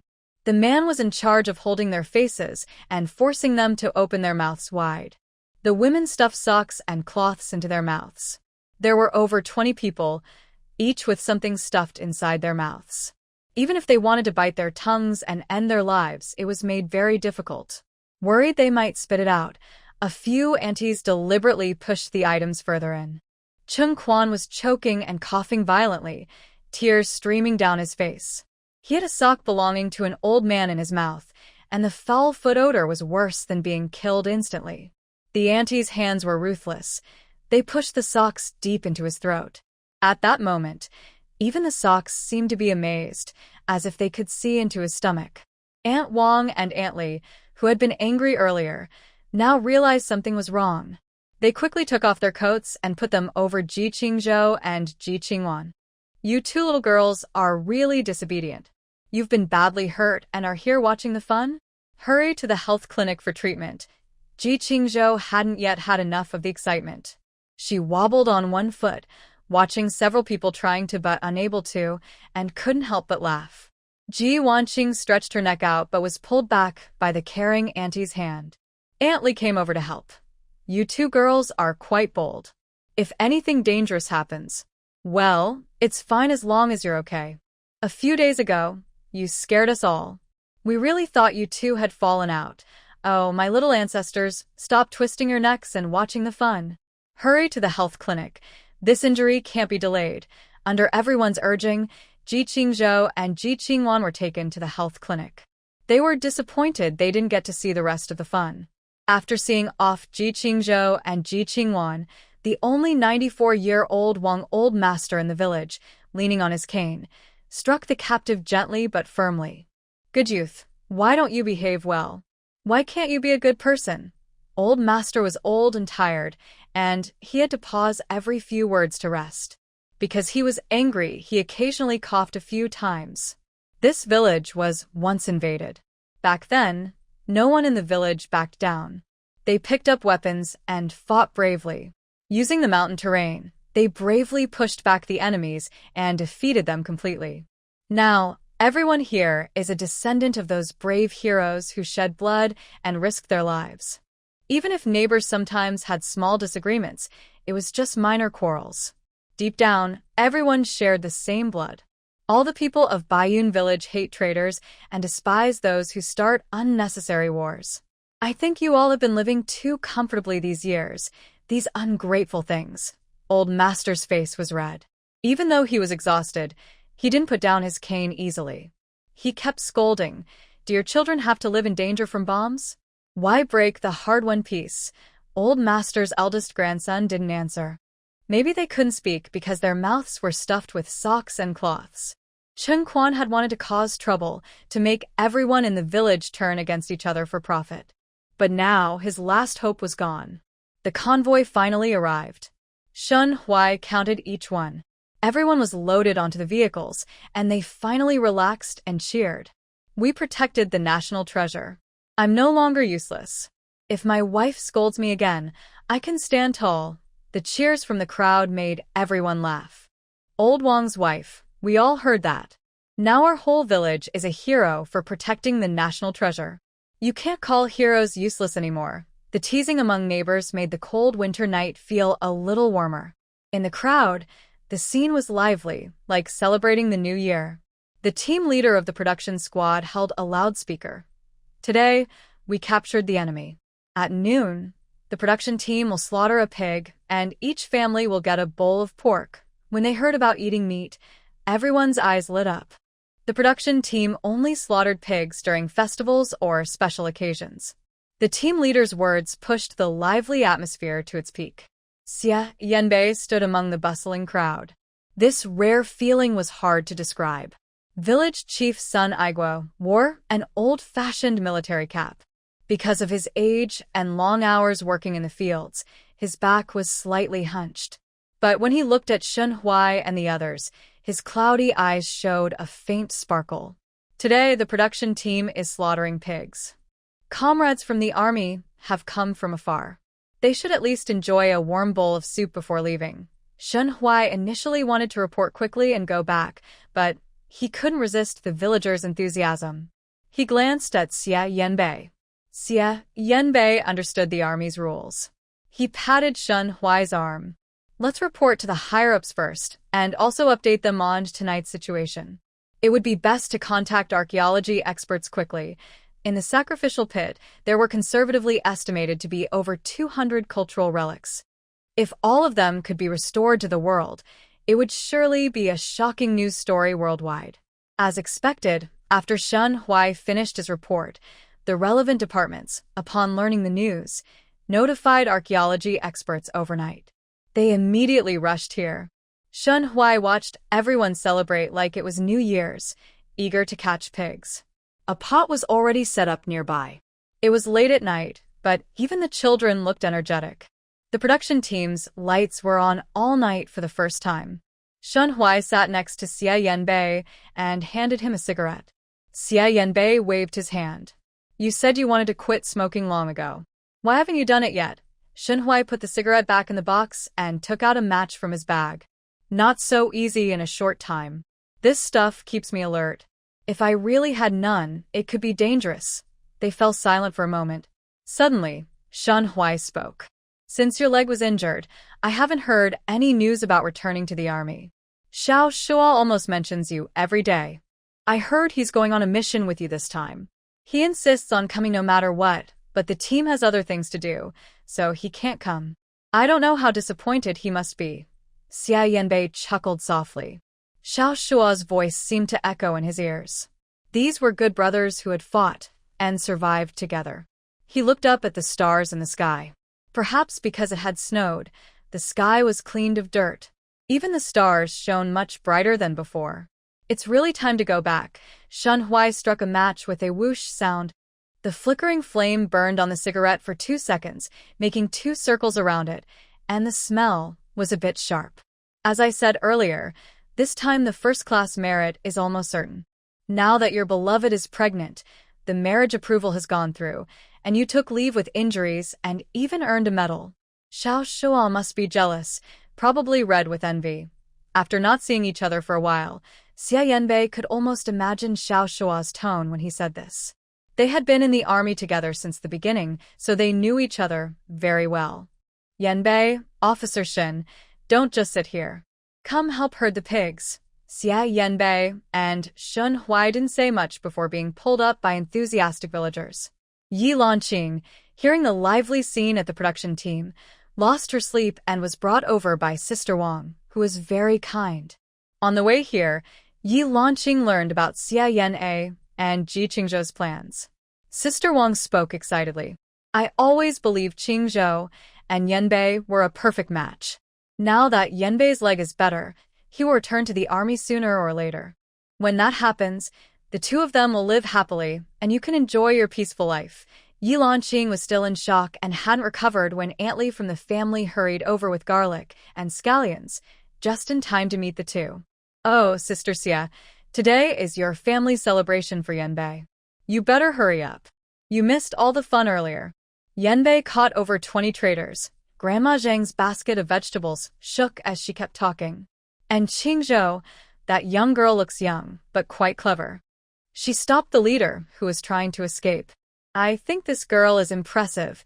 She even knocked the guy's head open and bloodied him. Huh. Sister Wang's spit flew as she hurriedly supported Yi Lanqing, walking quickly. Qingwan is also quite brave. These two sisters are both capable. They will surely achieve great things in the future. The crowd was lively, and Yi Lanqing's heart was pounding almost out of her chest. It's so late, and the children are facing armed agents. She doesn't dare think too much about how dangerous it was. But the children completed their task successfully, and she can't help feeling proud. Sister Li described everything vividly, almost turning the story of how Ji Qingzhou and Ji Qingwan taught Luo Ankang a lesson into a tale. Young girls these days are really clever and smart. Sister Wang and Sister Li were very enthusiastic. Just a moment ago, they saw Ji Qingzhou and Ji Qingwan get hurt, and they looked serious about sending them to the clinic. Now they seemed like different people. However, Qingwan was more seriously hurt. When going to the clinic, it was Qingzhou who helped her. Looks like she'll need some time to recover. As they spoke, they heard the men calling for pork as soon as they entered. The women in the yard were helping to cut vegetables, working together as one. It's no big deal. The kids did well. It's more important to rest and recover. The workers can share the chores, and it's not a big problem. The children have a hard time. Everyone nodded in agreement. A few late-arriving young workers looked surprised. Su Biqin, Yao Jia, and Su Panlon looked at each other. Earlier, in the same dormitory, Ji Qingzhou and Ji Qingwan were almost fighting. They clearly didn't get along, so how come today they are so close like sisters? Su Biqin doubted if she heard right. She was about to ask, but Su Panlon stopped her and shook her head. After all, Ji Qingzhou and Ji Qingwan grew up together and are sisters. Today is their celebration. It's risky to cause trouble now, and saying the wrong thing could make them hold a grudge. Yao Jia stomped her foot. How come good things always happen to them? If it weren't for Xia Yank paving the way, what are they? At this moment, the two sisters being talked about just arrived to see Old Man Peng. Old Man Peng had already heard the story. Though proud, he was mostly worried. He sat in a chair, wearing reading glasses, applying medicine to Ji Qingzhou's wounds. Ji Qingzhou opened her mouth wide, crying out in pain. Ah, it hurts. Master, it hurts so much. Hearing her cry, Old Man Peng gently tapped her forehead with a bit of annoyance. You still know how to feel pain. It looks like your injury is minor. A young girl like you shouldn't get involved in military matters. If something goes wrong, The words caught in Peng Lao's throat. It's better not to say those unlucky words. Ji Qingzhou blew on her wound, and because her injury was on her leg, she carefully lifted her leg onto the bed. Why can't a young girl get involved in military affairs? In ancient times, there was Mulan, and now there are women soldiers. Women can be half the sky too. Ji Qingzhou argued stubbornly, but Peng Lao raised his hand and ultimately decided not to hit her. Even if you want to help, you need to know your limits. Your body is fragile and easily blown away by the wind, yet you still dare to take risks. Ji Qingwan listened nearby. It was rare for Ji Qingzhou to be put in her place. Usually, few could talk back to her like this. She couldn't help but laugh out loud. Peng Lao turned his head. He had just removed a bullet from Ji Qingwan not long ago, and his face was serious. You're still laughing?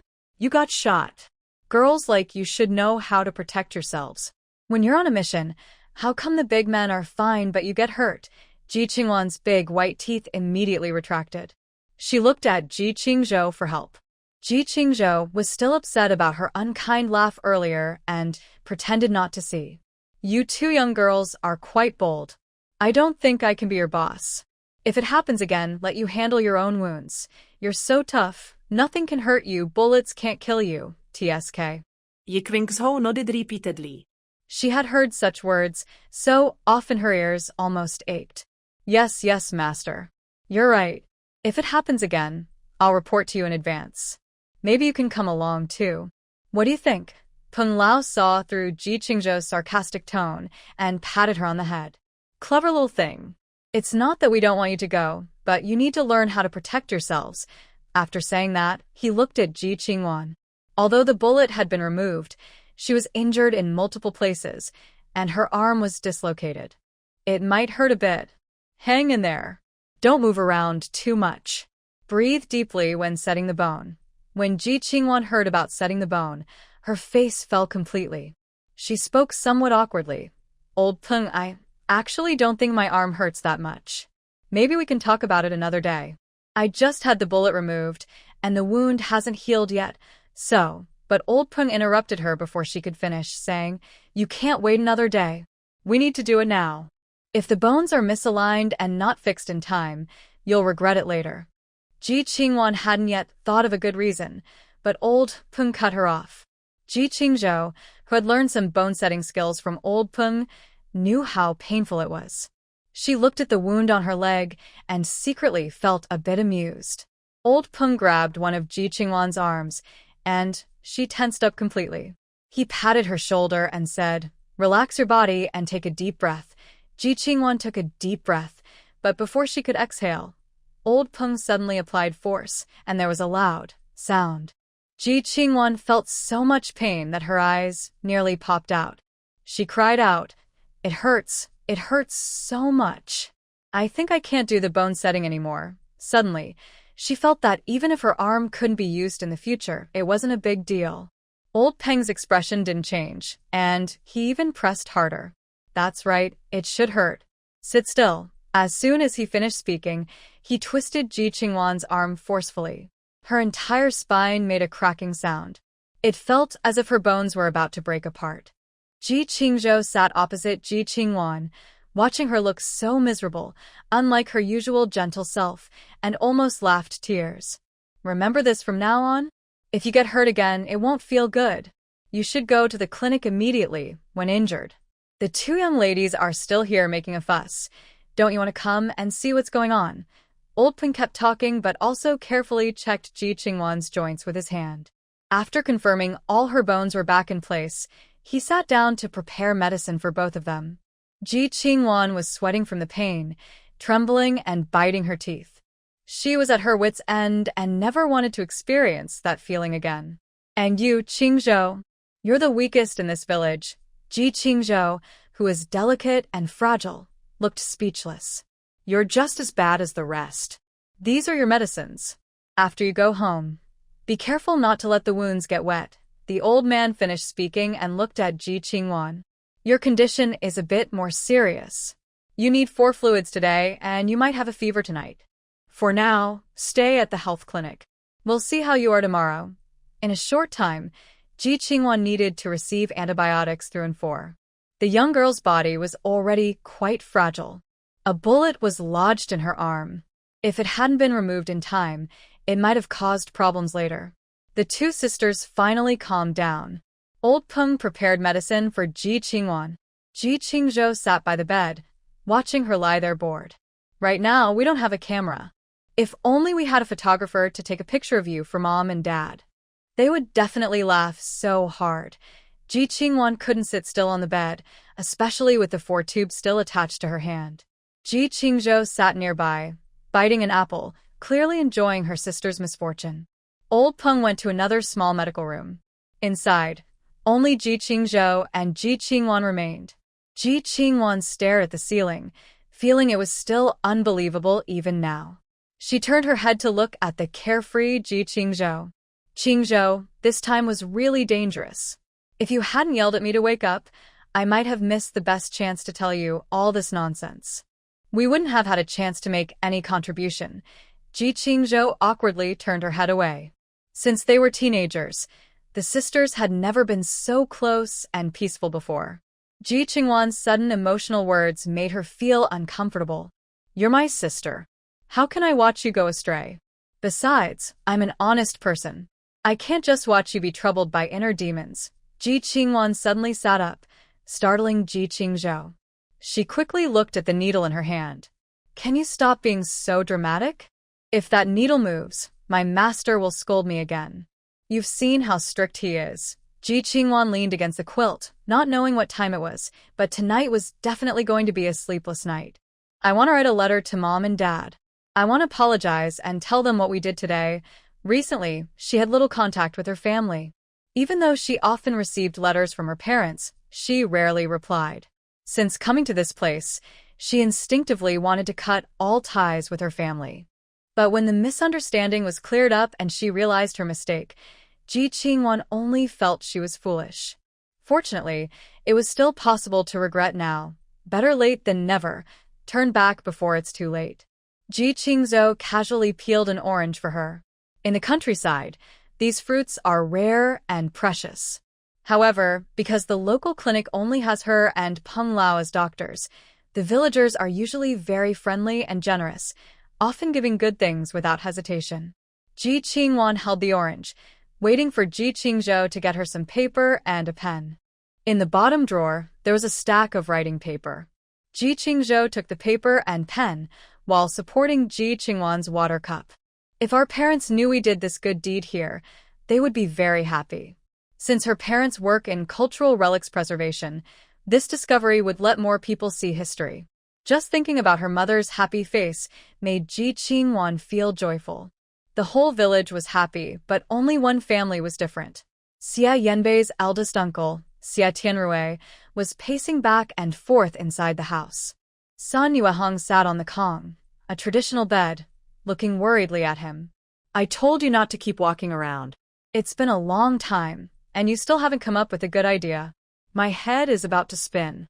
Xia Tianrui finally sat down again, tapping his hand on the table, looking puzzled. How could those things just disappear for no reason? San Yuehong felt scared and said, What are you still thinking about that for? If they're lost, then they're lost. Isn't that better? If someone finds out, we could be accused of stealing cultural relics, and our whole family might go to jail. She turned away and said, It's just a box of gold. Compared to our lives, how important can it be? Outside, the 2 elders of the Xia family overheard and pushed the door open anxiously. Gold? When did you have a whole box of gold? Seeing the sudden appearance of the elders, Xia Tianrui and San Yuehong both froze. Realizing they were eavesdropping, Xia Tianrui was a bit annoyed. Mom and Dad, you're both old. How can you still have this bad habit of eavesdropping? Old Lady Xia's face remained calm and steady. What do you mean eavesdropping? Your dad and I just happened to pass by and overheard you talking about something missing from the house and about that gold. What's going on? Xia Tianrui scratched his head, looking a bit impatient. But faced with his parents' questions, he could only tell the truth. After explaining everything, Grandma Xia and Grandpa Xia felt very sad. They heard that Xia Yanbei had already handed over all the gold bars to the government, and Grandma Xia was so worried she almost jumped. That second son of ours, that stubborn kid, from the moment he was born, I knew he wouldn't be useful. So much gold, but who knows the exact amount? He only kept 2 pieces.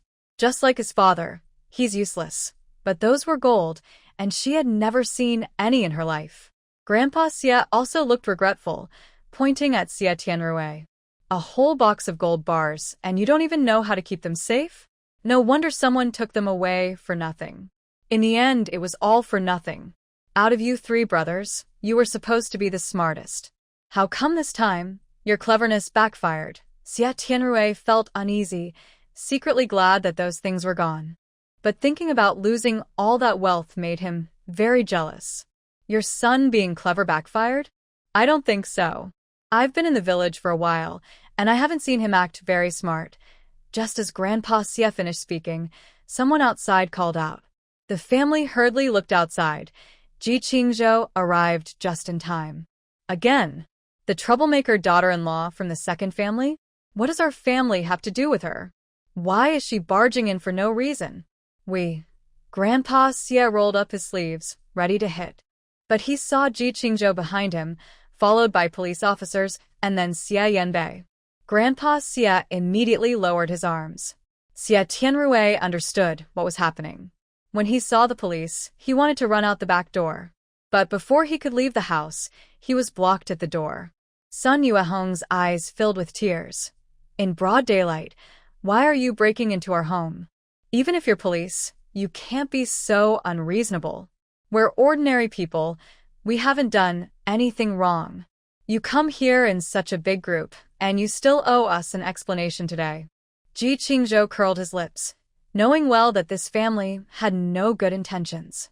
She finished writing the complaint letter yesterday and rested briefly at the health clinic with Ji Qingwan late at night.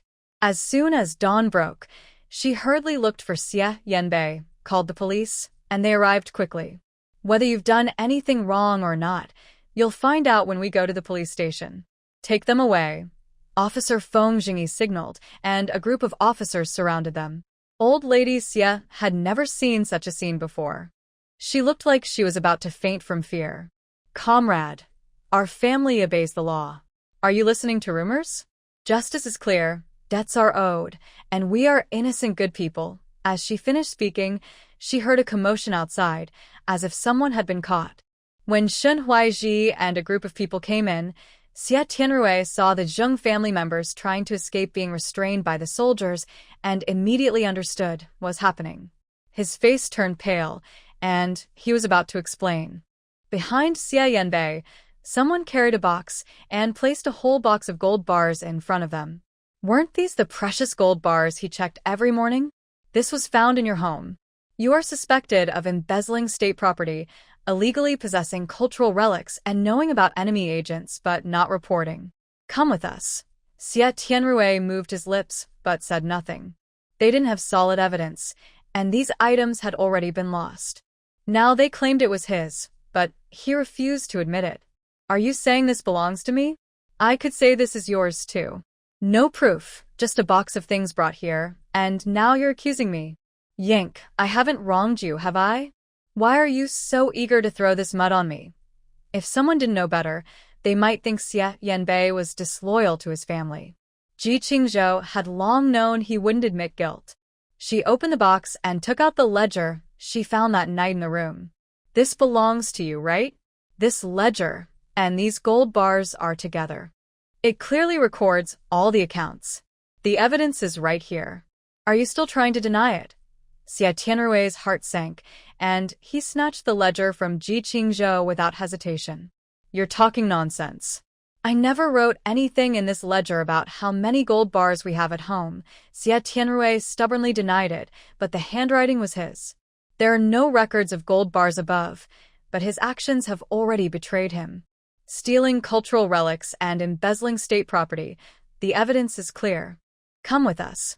Feng Jingyi showed no mercy, and cold handcuffs were placed on Xia Tianrui and Sun Yuehong. Sun Yuehong struggled, saying, Comrade police, I don't know anything. I am truly innocent. Old lady Xia immediately sat on the ground, clutching Feng Jingyi's pants tightly. You can't take my son. What crime has he committed? We don't understand what's going on. You've taken my son and daughter-in-law, and now only the 2 of us old folks are left at home. Even if we die, no one will know. Old lady Xia was crying and sniffling, ignoring her current state of distress. She was already elderly, with white hair, looking very pitiful. Old man Xia also agreed, squatting at the door, blocking the way, refusing to let the police leave. "Old woman, you're right. My grandson hasn't come back from work yet. If anything happens to us, can you take responsibility? If you dare to take my son today, I'll run headfirst into a wall and die. Then you'll be murderers." Old man Sia often used moral pressure, and no one in the village dared to offend him. He would often claim to be unwell to threaten others. Over time, his reputation became bad. Whenever he went out, everyone kept their distance. Old man Sia didn't mind. He even thought it was an honor. Ji Qingzhou sneered and kindly reminded them, "Don't worry. If everything goes as expected, you two will probably go with us. If you really feel unwell, there are doctors at the police station." Old lady Sia and old man Sia looked confused at the same time. They raised their heads, and the bright handcuffs were also on their wrists. "Until the case is fully investigated, your family will need to stay at the police station. Whether you are detained or not depends on the situation and your honesty." The Xie family was stunned, and the Zheng family outside was speechless. At their age, they had to spend time at the police station. Thinking about going to jail made the elderly couple faint, their eyes blacking out. Uncle Xie Peng and his family hid in the house, too afraid to look at the lively scene outside. Fearing that the fire might accidentally burn onto himself, he was very cautious. His older brother was really reckless, even daring to swallow gold. Ji Qingzhou walked to the window. Before she could speak, Xie Peng quickly waved his hands. He wore a shy smile and made his stance clear. Ji Qing, we really don't know about this. If we did, we would have stopped our brother long ago. Our side is made up of decent, law-abiding citizens. We would never take advantage of the country or steal its property. Guohui still held a grudge about the time Ji Qingzhou pushed her into cow dung. But today, the situation was clearly not in her favor. Her smile looked worse than crying, and she was just thankful she wasn't caught up in this storm. "Yes, Ji Qing, your third uncle is right. We usually don't fight much, but we would never do anything harmful to the country. Your brother is really careless at such a critical moment." Ji Qingzhou turned around. Xie Yang didn't say much. It seemed like this matter was going to be dropped. Xie Peng secretly breathed a sigh of relief. Luckily, he hadn't spoken carelessly earlier, or he might have been dragged into trouble by the elders. He no longer cared about his parents' fate. After leaving the Xie family's house, villagers were waiting on the road. Seeing Xie Tianrui and his wife being handcuffed, they immediately understood what was happening. Villagers threw rotten vegetable leaves and stinky eggs at them. "I've always known you weren't good people. You're all from the Xie family. Only Jingwu's family is proper." A bunch of bad people. Xie Tianrui had nowhere to hide and wished he could find a to crawl into. The elderly couple from the Xie family was no exception. They received no special treatment. The rotten leaves hit them, nearly making them faint from anger. They used to be wealthy and respected. But now, their gold was gone, and their reputation in the village was ruined. Even after leaving the police station, life probably wouldn't be easy. Sister Wang felt a small relief in her heart. Traitor to the country, still wanting to steal from the nation. They don't deserve to live in this village. After Sister Wang finished speaking, others quickly echoed her. A family with a heartless attitude, even towards their own members. Over the years, Lanqing has been struggling alone with her children. If Yanbei hadn't been brave enough to join the army, this family would have been bullied beyond measure. Many villagers sympathize with Yanbei and stand up for her. After resolving these two troublesome families, Feng Jingyi walks over confidently. Because of the previous two police reports, he has a certain impression of Ji Qingzhou. Ji Qing, we're somewhat acquainted now. You and your sister reported for rewards, and the report has been submitted. We're just waiting for the approval of the bonus. No matter what, at your age, being brave and clever is truly impressive. Feng Jingyi gives her a big thumbs up, showing admiration. Ji Qingzhou feels very happy, and her smile becomes even brighter. It's just a coincidence that we met. I believe that if someone else saw others harming the country's interests, they wouldn't just stand by and watch. Today, she feels very good. She not only dealt with some unpleasant people but also made a contribution. It seems that heaven is favoring her. Ji Qingzhou tightly links her arm with Xia Yanbei's, her eyes forming a crescent moon. Meanwhile, just after leaving the Xia family with Xia Yanbei, Shen Huaiji is stopped by enthusiastic villagers. Officer Shen, you're young. Do you have a girlfriend? There are many good girls in our village, and the girls at the youth settlement are also quite nice, beautiful, and educated. Would you like to meet them? Ji Qingzhou can't help but smile, thinking carefully. In her memory, this book doesn't seem to have many descriptions of Shen Huaiji. But with Shen Huaiji's looks, he could easily be the main character. Isn't his refined appearance better than Jiang He's? Shen Huaiji's face shows a bit of awkwardness. Since reaching marriageable age, no matter where he goes, elders are most concerned about his marriage. He quickly waves his hands. No, thank you. I appreciate your kindness, but I don't have that idea right now. Shen Huaiji hurriedly walks forward, wanting to get away from the crowd. But these aunts and older women are too enthusiastic. Commander Shen, work is important, but you shouldn't delay your lifelong happiness. The girls at the youth settlement are all from the city. If you find someone suitable, it could be a good match for us. Xia Yanbei noticed his helplessness. It was rare for anyone to push Shen Huaiji to this point. He patted his shoulder lightly. The dormitory is nearby. Since you don't come often, do you want to visit your sister? Ji Qingzhou was surprised. He had a sister? Shen Huaiji waved his hand, his eyes showing a hint of sadness. His tone was calm, as if he wanted to hide something. No need. She works hard here, and I don't want to disturb her or distract her from her job. There seemed to be more behind his words, but Ji Qingzhou couldn't figure it out. Watching him leave in a hurry, Ji Qingzhou nudged Xia Yanbei's arm.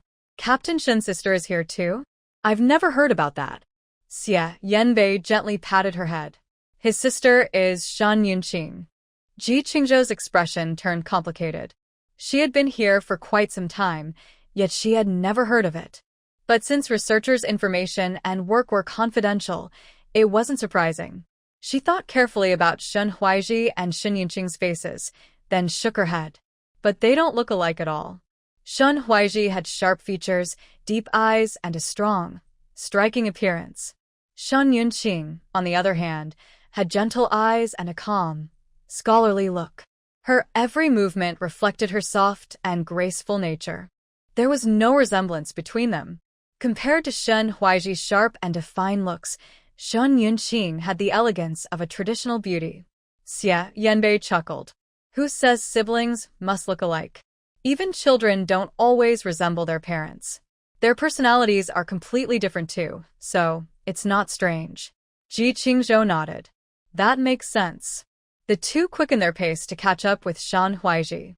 Perhaps because she had just learned that Shen Huaiji was the brother of the story's main heroine, Ji Qingzhou became more talkative.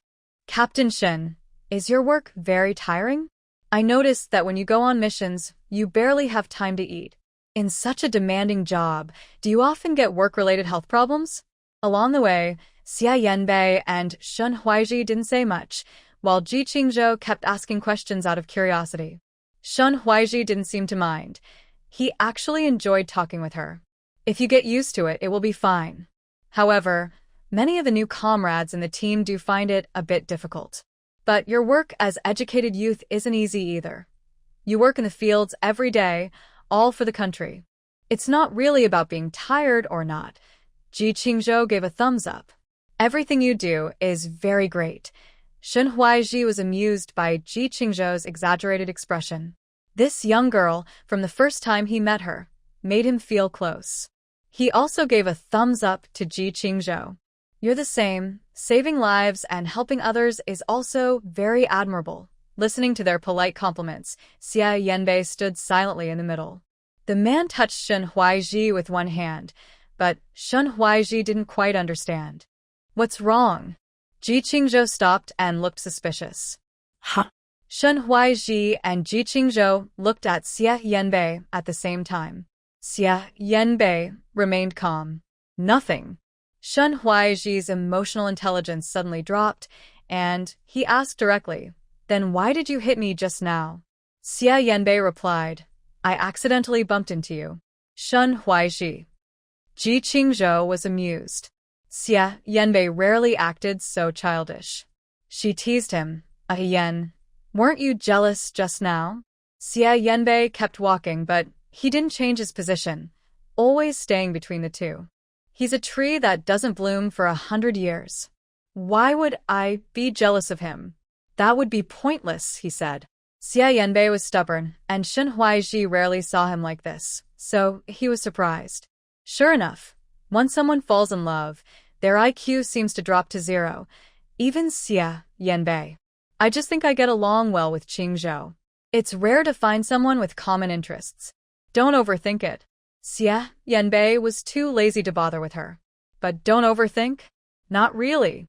Usually in the army, he doesn't talk so openly with any woman. Just now, a group of Annies tried to set him up on a date, and he ran here to chat with his girl? And he told her not to overthink? The three of them continued walking forward and unknowingly arrived at the researchers' dormitory. The researchers' dorm was different from that of ordinary educated youth, and it wasn't in the same place. But sometimes, they would still run into each other. Just as Shen Yunqing was carrying some documents and came out, she happened to cross paths with 3 people. Seeing Shen Yunqing, Shen Huai's smile froze, and his lips tightened. The atmosphere seemed a bit strange, but Ji Qingzhou didn't notice at all. She happily went over to greet Shen Yunqing when she saw her. Because of the previous interference, Shen Yunqing didn't accept the jade pendant jiang he was holding. In the future, this would prevent her from suffering a sad ending after marriage. Yunqing, you're just in time. We were just talking about you. Ji Qingzhou quickly walked over and took her hand. Seeing that the visitor was Ji Qingzhou, Shen Yunqing's smile grew even sweeter. If it weren't for her, she might not have seen Jiang He's true nature clearly, and her future life could have been very difficult.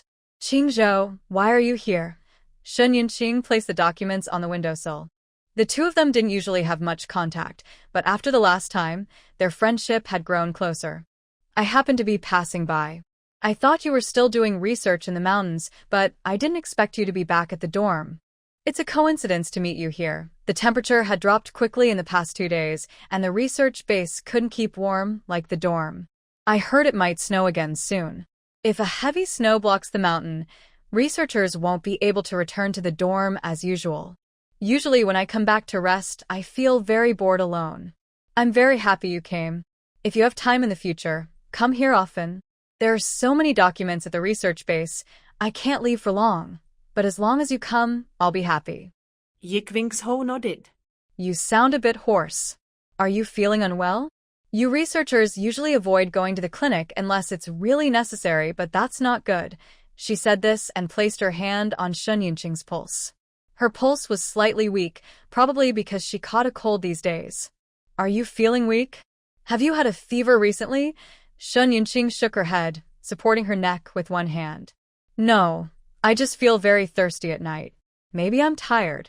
I'll rest a bit, and it will be fine. Ji Qingzhou looked serious and corrected her firmly. That's not good. Let me prescribe some medicine for you first. You can come to get it today and start drinking tonight. If everything goes well, there should be improvement within 3 days. Health is the foundation of everything, so I must take good care of myself. Shen Yunqing felt a bit troubled. She looked at the documents and had been planning to go to the lab earlier. Today might not be possible because some research data hasn't shown clear results yet. Maybe I can go tomorrow morning? Ji Qingzhou hesitated slightly. Shen Yunqing immediately raised her finger to promise. I will definitely go tomorrow morning. Seeing her confident expression, Ji Qingzhou decided to trust her. If you don't go, tomorrow I will bring you the most bitter and unappetizing medicine and watch you take it. The 2 young girls held hands, chatting and laughing. Shen Huaizhi watched nearby, feeling that this moment was especially precious. He hadn't seen this version of Shen Yunqing in a long time. However, his gaze made Xia Yanbei beside him feel a bit confused. Why do you look so strange today? What's going on with you and your sister? You two don't seem as close as before. Xia Yanbei looked at Shen Huaizhi with complicated feelings. He knew him very well and felt that something was off. It's nothing. It's just that the girl has grown up and can't be controlled as easily. Shen Huaizhi sighed helplessly. His eyes looked a bit vacant, as if he was reminiscing about something. When Yunqing was young, she liked to stick close to him, like a little shadow. As she grew older, she naturally became less clingy. Maybe it's because girls grow up and start having their own thoughts, so they keep some distance. Xie Yanbei nodded, not seeing any problem with that. Shen Huaizhi and Shen Yunqing's parents were abroad for special reasons most of the time. Shen Yunqing was raised mainly by Shen Huaizhi.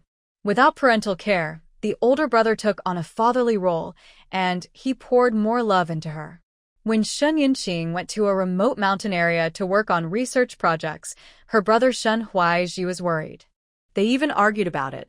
Over time, Shen Yunqing gradually distanced herself from him. They hadn't spoken like they used to for a long time. Even meeting each other felt a little awkward. Shen Huaizhi never thought that siblings could become strangers. If their parents could come back and see how distant they had become, it would surely break their hearts. Xie Yanbei spoke in a deep voice, saying, "Men and women are different. It's not bad for a young girl to avoid trouble. She's grown up now, and it looks strange that she used to stay by your side." Shen Huaizhi nodded silently, not saying anything. After talking with Ji Qingzhou, Shen Yunqing looked over. She and Xie Yanbei nodded politely at each other. Big brother Xie, brother, Shen Yunqing had already seen Shen Huaizhi, but didn't know what to say to him. Shen Huaizhi hesitated, wanting to speak, but not quite sure how. In the end, he only said, "Take care of yourself." After a brief exchange of greetings, they quickly parted ways. Ji Qingzhou glanced at Shen Yunqing's back, with worry in her eyes. Another heavy snow is coming soon. The roads might be blocked again, and these researchers could be trapped at the base. Everyone was busy at their own jobs, each important and playing their part. Everyone was the main character in their own story. Besides admiration, she could only respect them. At the health clinic, Ji Qingwan was getting in 4 drip, staring boredly at the infusion bottle. Today, Ji Qingzhou hadn't come to see her, which made her very upset. Just then, Yao Jia and Su Biqin came over, chatting eagerly about outside news. "Qingwan, I think you might as well give up waiting. Does your sister even remember you? She and researcher Shen are so close now, like sisters. When we came, we saw them talking and laughing together." Ji Qingwan's hand was bandaged, making her unable to move easily. She could only lean on the pillow beside her, curled up and looking very pitiful. Ji Qingwan sniffed and said, "I'm not seriously ill. Qingzhou has her own work to do. As a doctor, she naturally goes where the patients are." She spoke softly, teasingly. "She's not as free as you two. Wherever she goes, she can say a few words to others." She boredly fiddled with her sleeve. "Qingzhou isn't as lucky as you. When she returns to the capital, she'll probably work in a hospital. Having a proper, steady job, she probably won't be this free for the rest of her life." So sad. Su Biqin and Yao Jia looked pale, unable to tell whether Ji Qingwan's words were criticizing Qingzhou or showing off to hurt them. Only Ji Qingwan knows that, although she says this, her heart is already feeling a bit sour. Ji Qingzhou has always been popular since she was young. She gets along well with the opposite, and even girls like her very much. The women in the village, especially the older aunts, like her even more. Shen Yunqing is a researcher, and Ji Qingzhou usually finds those kinds of things interesting too. They are about the same age and know similar things, so they often have common topics to talk about. Unlike her, who sometimes gets emotional and wants to cry, and doesn't have many skills or interests. Seeing Ji Qingwan almost overwhelmed by jealousy, Ji Qingzhou finally arrived with a thermal lunchbox. When she saw Yao Jia and Su Biqin in the ward, Ji Qingzhou felt annoyed. "How are things now? Do you feel uncomfortable anywhere? Which bottle is this?" Ji Qingwan turned her head awkwardly, unwilling to talk to her. Ji Qingzhou touched her nose, feeling confused. She placed the lunchbox on the table, the soup inside still steaming. "What's wrong? Did someone upset you?" Ji Qingwan turned her back completely, her face looking sad and wronged. "Go chat with Shen Yunqing if you want. Why are you looking for me? I just got shot, but I'm not dying, so why do you care? I'm so bored here." Her tone was sarcastic, and Ji Qingzhou immediately understood. She glanced at the two people sitting nearby, feeling speechless. Ji Qingwan couldn't leave the ward, so she didn't know what was happening outside. It was just these two gossiping women, always looking for chances to say everything. Ji Qingzhou felt guilty, as if she had been caught cheating, and shot a sharp look at them. Yao Jia felt a chill down her spine, recalling how Ji Qingzhou had looked with scissors in her hand earlier in the dorm, and she desperately wanted to run away. The soup in the thermal box smelled very tempting, catching Ji Qingwan's attention. Ji Qingzhou sat back in front of her. I didn't go specifically to find her. I just happened to meet her on the way. I just woke up early and immediately went to report Xie Tianrui, right? Out of courtesy, I also need to say a few words to Yunqing. Didn't I just finish talking to her and then immediately bring some delicious food from home to see you?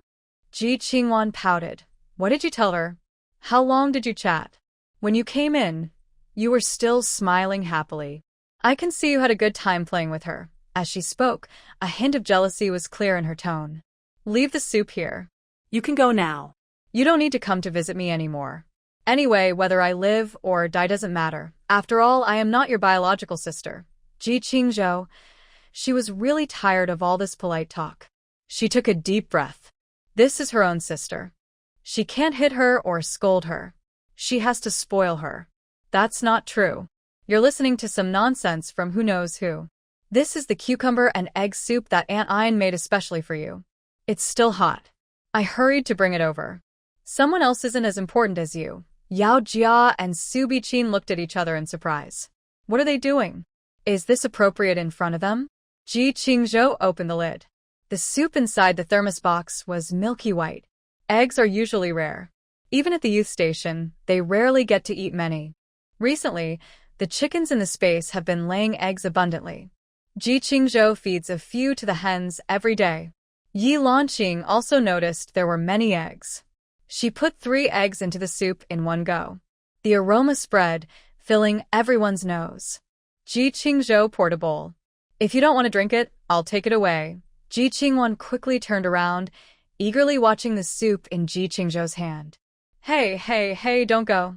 I told you, this is the soup Aunt Yi made for me. Ji Qingzhou gently stirred the soup with a spoon. It was still steaming, with the fresh scent of cucumber perfectly blending into the soup. Yao Jia couldn't help but swallow. At the youth station, they ate big pot meals every day. Recently, she had weighed less than 90 jin. The pork was divided for the day, and it would take a while before she could eat it. She had been craving it all day. It was said they had to wait for archaeologists to arrive before eating. Yao Jia and Su Panlon had already argued about it. Ji Qingzhou pulled a chair over. I was worried the soup would get cold on the way here. I carefully kept it close, just wanting you to have a warm sip. I didn't expect you to blame me when I arrived. Jing Qingwan immediately smiled and waved her hand. You two should go back first, or I'll feel bad drinking soup alone. Su Biqin. Jing Qingwan's quick dismissal was very direct. They really didn't want to stay any longer. They tried hard to persuade her, but they didn't even get to drink a bowl of hot water and had to watch Jing Qingwan act strange. For them, it was a big mental and physical. Seeing both of them leave, Jing Qingwan happily hugged the lunchbox, the white egg and cucumber soup looking tempting. She smiled sweetly, her voice soft. Really, those two troublemakers finally left. I knew you still cared about me. It was just them trying to stir trouble. I would never blame you. Her cheerful smile was like a child who just got candy. Ji Qingzhou was a bit confused about who was the older sister. This soup smells so good. Do you want to try a sip? I can't finish it alone anyway. You're so important to me. You wouldn't mind if I've already tasted it, right? Jing Qingwan finally saw Ji Qingzhou, and her smile grew even sweeter. Ji Qingzhou took out a small bowl, and the two sisters each held one. Because the soup was too hot, they blew on it and sipped carefully, constantly praising Yi Lanqing's cooking skills. On the way back, Su Biqin and Yao Jia were almost furious. Is Jing Qingwan crazy? She was fighting with Ji Qingzhou in the dorm, and now she's pretending to be close sisters? It's obvious they're just playing us. Walking on the street, Su Biqin was surrounded by cold air. Seeing how tense they were before, it didn't seem fake. Besides, they don't need to act in front of us. She clasped her hands together, suddenly seeming to understand something. Could it be that Jing Qingwan is just pretending to please her foster parents? She acts close to Ji Qingzhou on the surface, but secretly hates her? Yao Jia almost hated Ji Qingzhou to the bone. She used to be able to take advantage of her, but now she is nothing, and she's living under her shadow everywhere. Now, everyone in the youth team knew about Ji Qingzhou and Jing Qingwan's achievements. Thinking about the two people and the reward, Yao Jia felt very upset. Her own failure was unfortunate, but the success of someone she disliked made her even more anxious. What's there to flatter? Anyway, she will live in the countryside with Xie Yanbei in the future. Not only will she have to take care of her mentally ill mother-in-law, but also serve her crippled husband. Unlike us, when we return to the capital, we will work hard to live in a small apartment. Small apartments are great. Ji Qingzhou was born to be a humble worker. How can she compare to us? Su Biqi nodded. You're right. After we return to Kyoto and live in a small apartment, she will only be able to stay in the countryside, exposed to the sun and wind, with tough skin. Over time, she might even be looked down upon by Xie Yanbei, who is disabled. Thinking about this possibility, Yao Jia finally felt a bit better. She walked more lightly. Because the archaeologists hadn't arrived yet, Shun Huai and the soldiers from the Liberation Army were waiting in the village. Gradually, they became more familiar with the villagers. After noon, Ji Qingzhou secretly went to the back mountain again. She had previously moved those stones over using her space ability, but now she needed to quickly remove all these items. Otherwise, when the archaeologists arrived, these stones would become an obstacle. The things on the back mountain were still there, but a warning line had been set up in advance. Ji Qingzhou found a hidden spot and moved the stones using her space ability. It didn't take long. She checked the sacrificial pit, confirmed everything was fine, and hurried down the mountain. Qingzhou, where have you been? The archaeologists from Kyoto have already arrived. They wanted to find you at the health clinic to go see the excitement, but you weren't there. As soon as Ji Qingzhou came down the mountain, her neighbors stopped her. Ahead, drums were beating, and everyone was gathering there, as if an important person had arrived. Ji Qingzhou was happy to hear this. Finally, the artifacts could be properly stored. I've never seen an archaeologist in my life. If it weren't for these cultural relics in our village, I wouldn't even know such a job exists. This is a real achievement for me. The crowd was lively, talking and laughing, with children tiptoeing excitedly. The experts arrived by car, and the street was crowded with people on both sides. Recently, Ji Qingwan's condition has improved. I heard someone came from the capital, so I hurriedly rushed over from the health clinic. Xie Yanbei and Shun Huizhi led the way. The archaeological team was led by an older expert. Actually, this discovery of these artifacts was accidental. The biggest contributors are two young girls. During the mission to catch enemy spies, they were very brave and even got injured.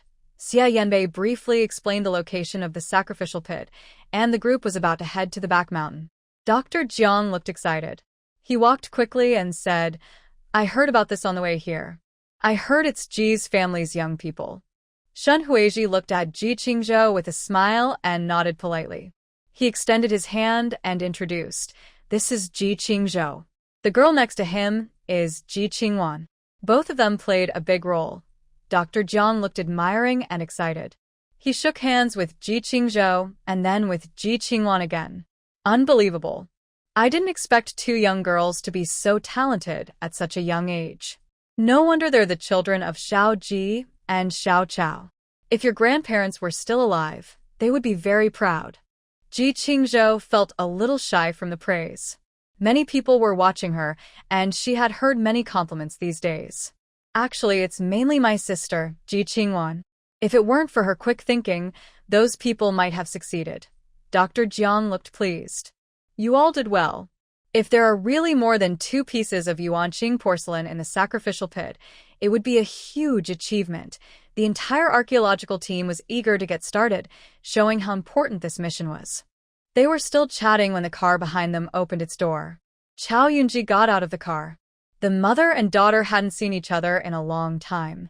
Ji Qingzhou and Ji Qingwan looked at each other, even feeling a bit surprised. Although they knew this mission would attract attention from the capital, they didn't expect Chao Yunji to come along. Both spoke at the same time, and Chao Yunji looked concerned. Knowing that this mission involved Ji Qingzhou and Ji Qingwan, she was worried all the way here. Now, seeing it with her own eyes, she finally felt relieved. But when she saw Ji Qingwan's arm still in a cast, she couldn't help but feel heartbroken.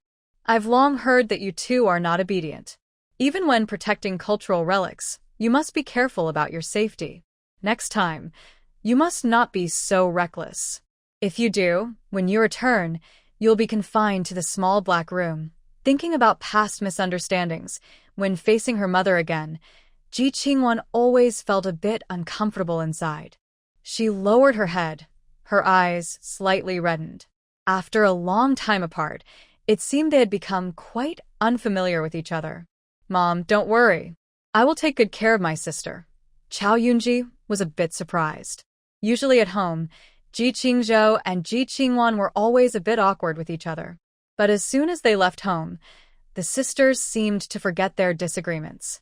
She gently patted her shoulder and held her hand. Right now, you are the one hurt the most. Your sister should take care of you. You need to rest well and not think too much about other things. Ji Qingzhou felt a little jealous. She nodded, speaking sarcastically. Spending time with Ji Qingwan, she had already learned to speak politely. Yes, I should be the one taking care of my sister. Anyway, I didn't get hurt as badly as her. What's the big deal about bumps and bruises? Chao Yunji smiled helplessly and gently touched her forehead. This place is not like home. You two sisters must look out for each other. If you have any difficulties, write to us promptly. Ji Qingzhou affectionately linked her arm with her mother's. Don't worry, Mom. I promise to take good care of my sister, so she becomes a healthy, chubby girl. When we go back, I'll give you a lively, plump daughter. Seeing the tension between the two kids easing, Chao Yunji's worries also disappeared. Although they had disagreements before, when it came to important matters, her sisters would never make mistakes. Oh, Mom, I know the terrain here well. I've been to the sacrificial pits a few times. I've drawn a rough map, so we can prepare better and avoid accidentally damaging the relics. Ji Qingwan had already prepared a sketch in advance, marking the approximate location of the sacrificial pits, the estimated soil layer depth, and the areas to be excavated, all clearly labeled. Ji Qingzhou also took out her drawing, as if presenting a treasure. How lucky! I also prepared one. After comparing their drawings, both were quite similar. Dr. Jiang and his team gathered around, unable to hide their praise. When I arrived, I was worried that not knowing the terrain might damage the artifacts. But with these two maps, our work is much easier. Chao Yunji's eyes showed a hint of pride, with fine lines at the corners. This is a project I personally supervised. No one can match my carefulness. Now, the team members have made achievements in their fields, and Chao Yunji feels very proud. Since everything is ready, we shouldn't waste more time. The weather is still good, so let's go now and check the situation first. Chao Yunji agreed naturally. They had traveled by car all the way here, just wanting to learn about the artifacts as soon as possible. There's no time to lose. Let's go. Xie Yanbei was about to lead the way when the team leader of the production team kindly spoke. Comrades, I know your work is important, but the weather is cold, and you've traveled a long way by car. Why not eat something first to warm up? The artifacts are just sitting there, guarded by many people, so they won't be lost. The villagers were enthusiastic and agreed. Yes, coming from so far away, we haven't even had a chance to drink water. People need food, after all. Chao Yunji was eager and looked at Dr. Jiang, who was leading the team. Dr. Jiang waved his hand. We appreciate everyone's kindness, but these artifacts are very important to us. Once they are safely stored, we will definitely have a meal together. Seeing their firm attitude, the villagers couldn't insist further. Although it was a very cold day, the entire archaeological team looked healthy and energetic. There hadn't been any new Yuan blue and white porcelain discovered domestically for a long time, and everyone was eager to see it. All the necessary tools were brought down from the truck because they needed to go up the mountain. The truck was not very convenient for the steep climb, so they could only go halfway up. Ji Qingzhou and Ji Qingwan led the way, with Xia Yanbei and Shun Huai following closely. Along the way, everyone carefully observed the terrain. This place is quite remote. Usually, no one comes here. No wonder the priest's pit has gone unnoticed for so long. Ji Qingzhou and Ji Qingwan had already marked the spot earlier. Based on rough estimates, there should be 3 sacrificial pits. So far, only one has been stolen, but the military has recovered it. The locations of the other 2 are roughly known, but what exactly is inside remains unknown.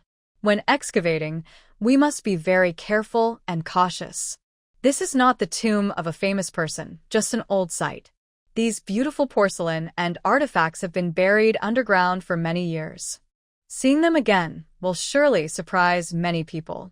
After crossing the back mountain, we finally reached the marked spot. The pit was dug open, showing signs of previous excavation. Chao Yunji felt sad, but also more relieved. Dr. Jiang was the first to jump into the pit. Everyone moved carefully, worried about damaging the artifacts again. Ji Qingzhou wanted to go down, but Xia Yanbei held her arm. "Your leg is injured.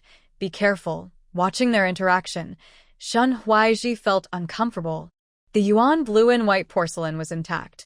Dr. Jiang could tell at a glance that the official seal on the bottom of the bottle was genuine. His lifelong knowledge was useful at this moment. When his hand touched the bottle, Dr. Jiang's eyes welled up with tears. It's yuan blue and white porcelain. Truly yuan blue and white porcelain. The craftsmanship of yuan porcelain has disappeared. Currently, only one piece exists in the country. The appearance of these 2 yuan porcelain bottles will definitely cause a sensation. There are also some Tang Sankai below. These ceramics are very old, and modern techniques find it hard to reach the peak of that era. Chao Yunji knelt on one knee, took out a small brush from her bag, and carefully brushed away the dirt on the artifacts. Beautiful porcelain was excavated one by one from underground. Although these objects cannot speak, they silently tell the long history of the country. Such beautiful artifacts. Seeing them with my own eyes, I have no regrets in life. The archaeologists were emotional. Just one look made it feel like they shared a connection with the artifacts. Everyone focused on their work. The first sacrificial pit was cleared. As expected, there were over 200 artifacts of various sizes. Everyone worked tirelessly. Dr. Jiang wiped his tears with his sleeve. "I thought yuan blue and white porcelain was only found here in our country. Besides gold, silver, and porcelain, there were also ancient books, musical instruments, clothing, and seeds buried in jars." Ji Qingzhou and Ji Qingwan exchanged glances. It was fortunate that such important items had been preserved. Otherwise, if those people get their hands on it, it could be a disaster for the country's culture. Because the work is heavy and cannot be finished quickly, Xia Yanbei and Shun Huai took the lead in setting up tents nearby. The archaeologists are very stubborn, eager to work around the clock. Ji Qingzhou and Ji Qingwan are not professionals, so they can only help out on the side. The villagers also expected they wouldn't leave. It was cold at night, and since no one brought dry food, everyone brought blankets and food voluntarily. By evening, it was dark, and there seemed to be a light in the distance, slowly approaching them. Xia Yanbei and Shun Huai exchanged glances, and both teams immediately became alert. That small light, from far to near, and when they finally saw who it was, Xia Yanbei waved his hand, and everyone relaxed their guard. "Village chief, why did you come here?" The village chief was elderly. The mountain path was already difficult to walk, and after snow, it was slippery. The night vision was poor. The village chief led the way, followed by a few team leaders from the production teams. Everyone spontaneously formed a group, carrying various supplies. This place is not as good as the village. It's remote and wild. We're worried you might not have enough food. These are experts from the capital. No matter what, we can't slack off. The villagers decided to bring supplies to you. Everyone's eyes turned to look. The simple villager's sincerity was clear at this moment. Seeing that the archaeologists were still working, kind villagers started distributing hot water. It's so cold. You should rest a bit. It's been half a day. Even a strong body can't handle this for long. Everyone was happy, and the archaeologists finally agreed to sit down and rest. Chao Yunji looked at the undeveloped mountain behind them, unable to estimate how much was buried underground. Auntie, you've been tired for a long time. Have some water. Seeing Chao Yunji sit on the ground, Xia Yanbai hesitated, looked at the water in his hand, and still poured a glass to hand over. Chao Yunji looked up and saw Xia Yanbai humble and orderly. He slightly lowered his head, but his back was straight. His eyes were sharp like a soldier's, yet not intimidating. Even though Ji Qingzhou hadn't had the chance to introduce herself properly, she had heard many rumors along the way. In addition, over the past half-day, she observed the subtle interactions between Xia Yanbei and Ji Qingzhou. As someone experienced, she naturally understood what was happening. Chao Yunji took the water from Xia Yanbei and nodded. It seems my daughter has good judgment. She had heard about Xia Yanbei's situation. Honestly, Chao Yunji was a bit worried about Ji Qingzhou's future life. But since Xia Yanbei was part of the army, she thought he wouldn't have to worry too much about daily needs. She considered herself not the kind of strict elder who would break up a couple without reason. She believed that love should be based on mutual willingness. If the two children were willing, she wouldn't interfere too much. Hearing this, Xia Yanbei felt happy, but also a little shy. He unconsciously clenched one hand, and sweat appeared on his palm. I should have visited earlier, but due to some reasons I delayed. Today's meeting isn't very formal. Once I'm free, I will definitely come with Qingzhou to meet you and uncle properly. Xia Yanbei's attitude was respectful. His words were humble, but not overly flattering. He handled the situation well. Chao Yunji felt reassured. At least her first impression was good. In the village, because Ji Qingzhou and Ji Qingwan received commendations, the production team rewarded them with many supplies and medals. The whole village's food improved again. In just a few days, for the second time, everyone enjoyed pork together and shared their joy. These two girls are really capable. I guess it's because they've seen more of the world in the city. Education for children still needs a lot of effort. A few strong men were chopping bones nearby, while Sister Li efficiently washed the meat and prepared vegetables and seasonings. Launching, I remember you're very good at making braised pork. You taught me how to do it. Since everyone is happy today, why don't you show us your skills? Sister Li intentionally wanted to bring Yi Launching closer to everyone. Since Xia Yanbei injured his leg, Yi Launching's memory had started to decline. Sometimes, people in the village would forget things. Sometimes, she would pass by without greeting anyone. Although everyone understood she was unwell, they still hoped she would recover soon. Over time, he gradually became someone she no longer paid much attention to. Now, with Xia Yanbai's success, Yi Launching's health has improved. Sister Li just wants her to quickly become part of the group. Yi Launching rarely smiles now. Recently, she feels full of energy, and her spirit has greatly improved. It seems she hasn't been confused for several days. When working, she feels light and agile. You're making the braised pork. I'll help you. They work well together. Yi Launching is skilled with a knife. When she was young, she wanted to open a small restaurant, but she lacked money. She couldn't manage everything alone. She cuts the best pork belly neatly and evenly. She adds green onions and garlic to the pot. Just the base seasoning already smells wonderful. The aroma of cooking meat fills the production team area, and the large bones are also in the pot. The key to braised pork is to make a good caramelized sugar. The heat must be controlled well, or it will turn bitter. Yi Launching always has her own ideas about cooking. She never studied formally, but relies on her feelings. Using just a little of each spice, the flavor turns out different each time. The helpers are worried they might forget what she said, so they want to write it down in a small notebook. Xia Pingyuan watches from afar, but doesn't dare to step forward. Guo Hui, feeling impatient, punches him. Are you still a man? Everyone's eating meat, and you're too scared to go get your share. Your wife and kids can only watch others eat. Xieprim looks a bit troubled. They rarely get to eat meat in a year. When there's a chance, he wants to eat too. But a few days ago, something happened at home. His parents almost blamed him. If he goes now, many people might scold him behind his back. This piece of meat won't kill you if you don't eat it. If you go now, you'll drown in your own spit. Guahui is upset. Yi Lanqing is really lucky. She's so confused, she forgets everything, but now she's somehow better. Now, even a dung collector can eat meat. I look like a street rat just watching from here. Speaking of which, Xie Peng is also frustrated.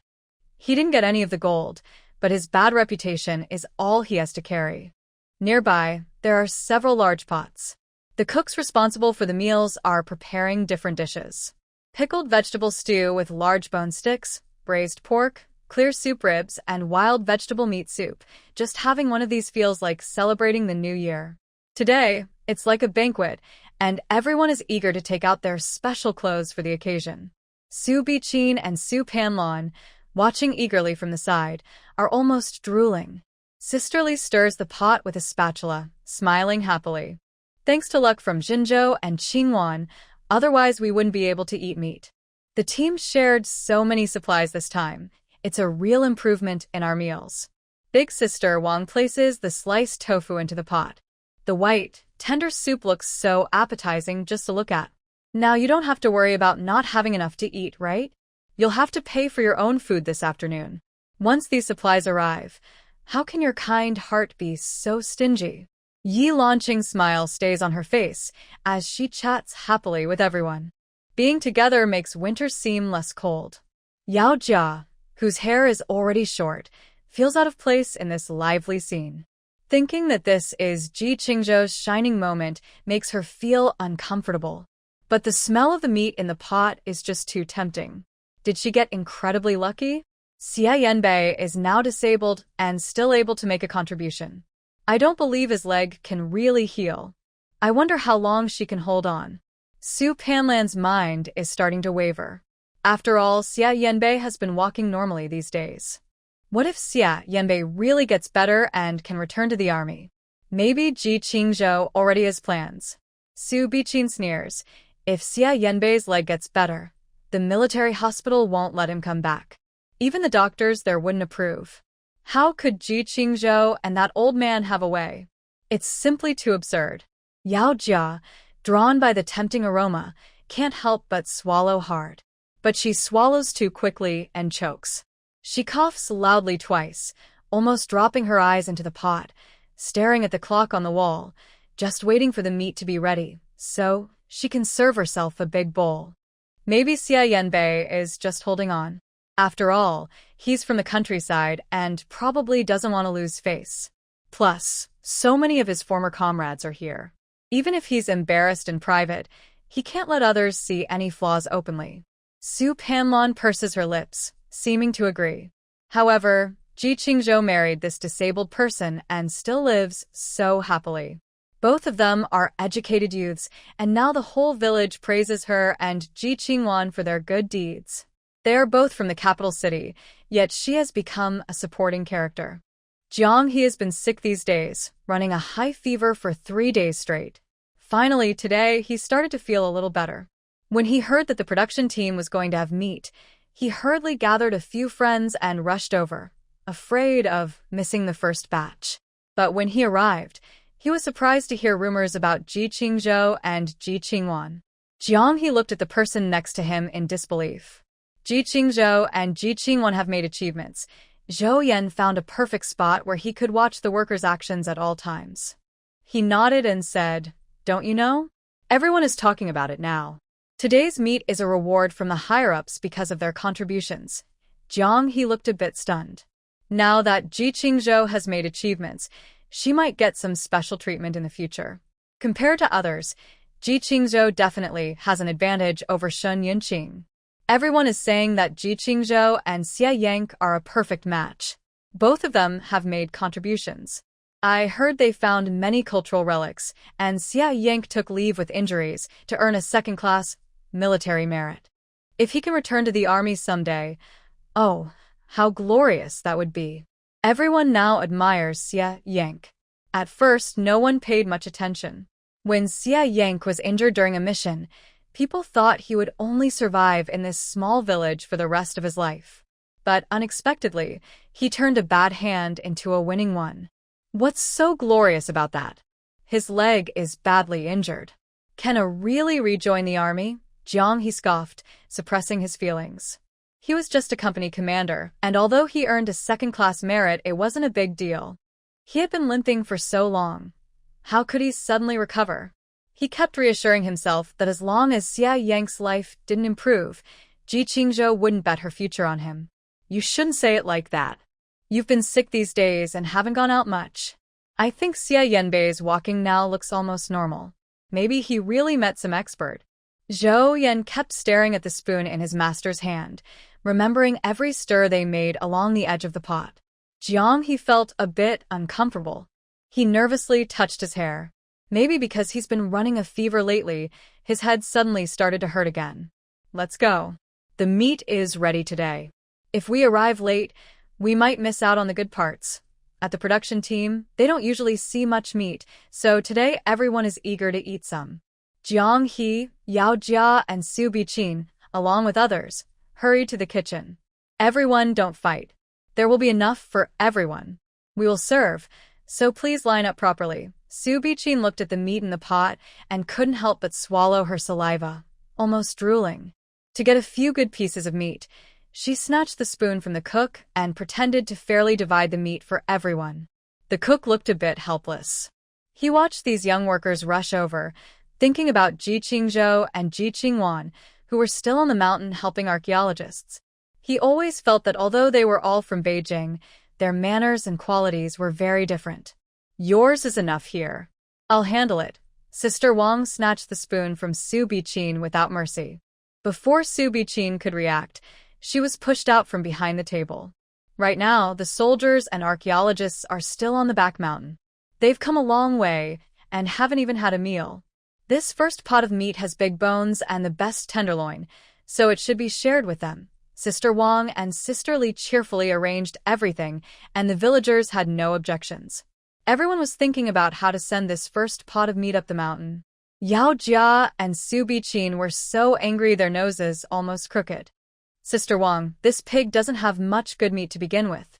Don't we all want to have a taste of the tenderloin? Since they are still on the mountain, by the time we send it up, it will be cold. Why not share some now? They can come and get it whenever they want. Yao Jia forced a smile and waved her bowl in front of Sister Wang. For her, this small amount of meat wasn't particularly precious. But this poor village is always busy working or laboring every day. In winter, there aren't many fresh vegetables, and she looks even paler and thinner than before. She can't compare to the girls in the city, especially since Yi Lanqing's cooking makes the meat smell so good. Yao Jia stares longingly at the biggest piece of meat on the bone, wishing she could swallow the whole bone along with the meat. Sister Wang waves her hand and refuses without mercy. This pork was given to us because of young Miss Qingzhou and her sister. If it weren't for them, how could we have eaten meat twice in such a short time? They are the heroes, so the best pieces should be saved for them. Yao Jia feels embarrassed in front of everyone, and I can't help but show her displeasure. She angrily throws her bowl aside. It's just a piece of meat. As if I can't afford it. I don't even want it. Everyone carefully puts the first batch of meat into a thermal container. Yao Jia and Su Biqin's eyes almost pop out as they watch, wishing they could grab the meat right away. Is it just because they found that pile of broken stuff in the mountains? If it weren't for Ji Qingzhou's luck, maybe I could have found it too. I think they are clearly showing favoritism. These older women usually, like Ji Qingzhou, seeing that the first batch of meat was gone, Yao Jia silently moved to the second pot, thinking about the distribution of the first batch. Su Biqin still had some sense of reason. She gently tugged on Yao Jia's arm in front of so many people. Right now, Ji Qingzhou is their hero. No matter what, she has made a contribution. In the future, don't speak badly about her in front of others. After all, this is a village where everyone sees each other every day. People should leave some room for kindness, or they might not be able to lift their heads in the future. Yao Jia stubbornly replied, Anyway, I won't be here for long. I'm going back to the capital.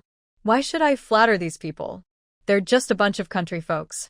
I won't be living here like Ji Qingzhou in my life. Su Biqin sighed at her stubbornness and stopped trying to persuade her. In the capital at the military office, Chief Liu, Chief Chung, and Commander Xiao are in the office, looking at Xia Yanbei's marriage report, laughing happily. I knew this kid would be successful. No wonder he refused all the marriage proposals before. Look at how outstanding his partner is. Commander Ching sat in his seat, holding a porcelain teacup. He gently blew on the tea and took a careful sip. The tea was not as good as it used to be. Young people these days have their own ideas. We old-timers shouldn't interfere in their personal matters. I heard he's recovering well, thanks to his partner's help. He should be able to return to the army soon. Chief Xiao had been waiting for this news for a long time. He wanted to visit Xia Yanbei himself, but his position made it inappropriate to go without permission. The medals have been awarded. I heard they found many artifacts during the excavation, several hundred pieces. He and his partner contributed a lot. Even if the marriage report isn't approved, it can't be ignored. Lieutenant Liu's face almost split into a smile. He kept looking at Xia Yanbei's marriage report, where the bold handwriting seemed to bring the person to life. I heard his partner's older sister was also involved in the achievement. Both kids are from the Xiao family, really outstanding. Chief Xiao became interested. Xiaoye? His 2 daughters have gone to the countryside. Is Yanbei's partner Xiao Ji's daughter? Lieutenant Liu nodded, but he hadn't seen the girls in a long time and didn't know what they looked like now. However, he trusted Xia Yanbei's judgment. He had sharp eyes. If he weren't exceptional, he probably wouldn't have noticed her. Yes, they only have 2 daughters, both sent to the countryside. They should be back soon. The important thing is the 2 children. Chief Xiao stamped the marriage report and carefully examined it again. Seeing no issues, he smiled again. Good. Xiao Ji is a true gentleman, and his children are all excellent. His family won't have any problems. Commander Chung was eager to get the medal application approved for Xia Yanbei in advance. Don't gossip about the children. Yanbei already has a military honor, this time a second-class merit. According to the army's rules, isn't there some material reward?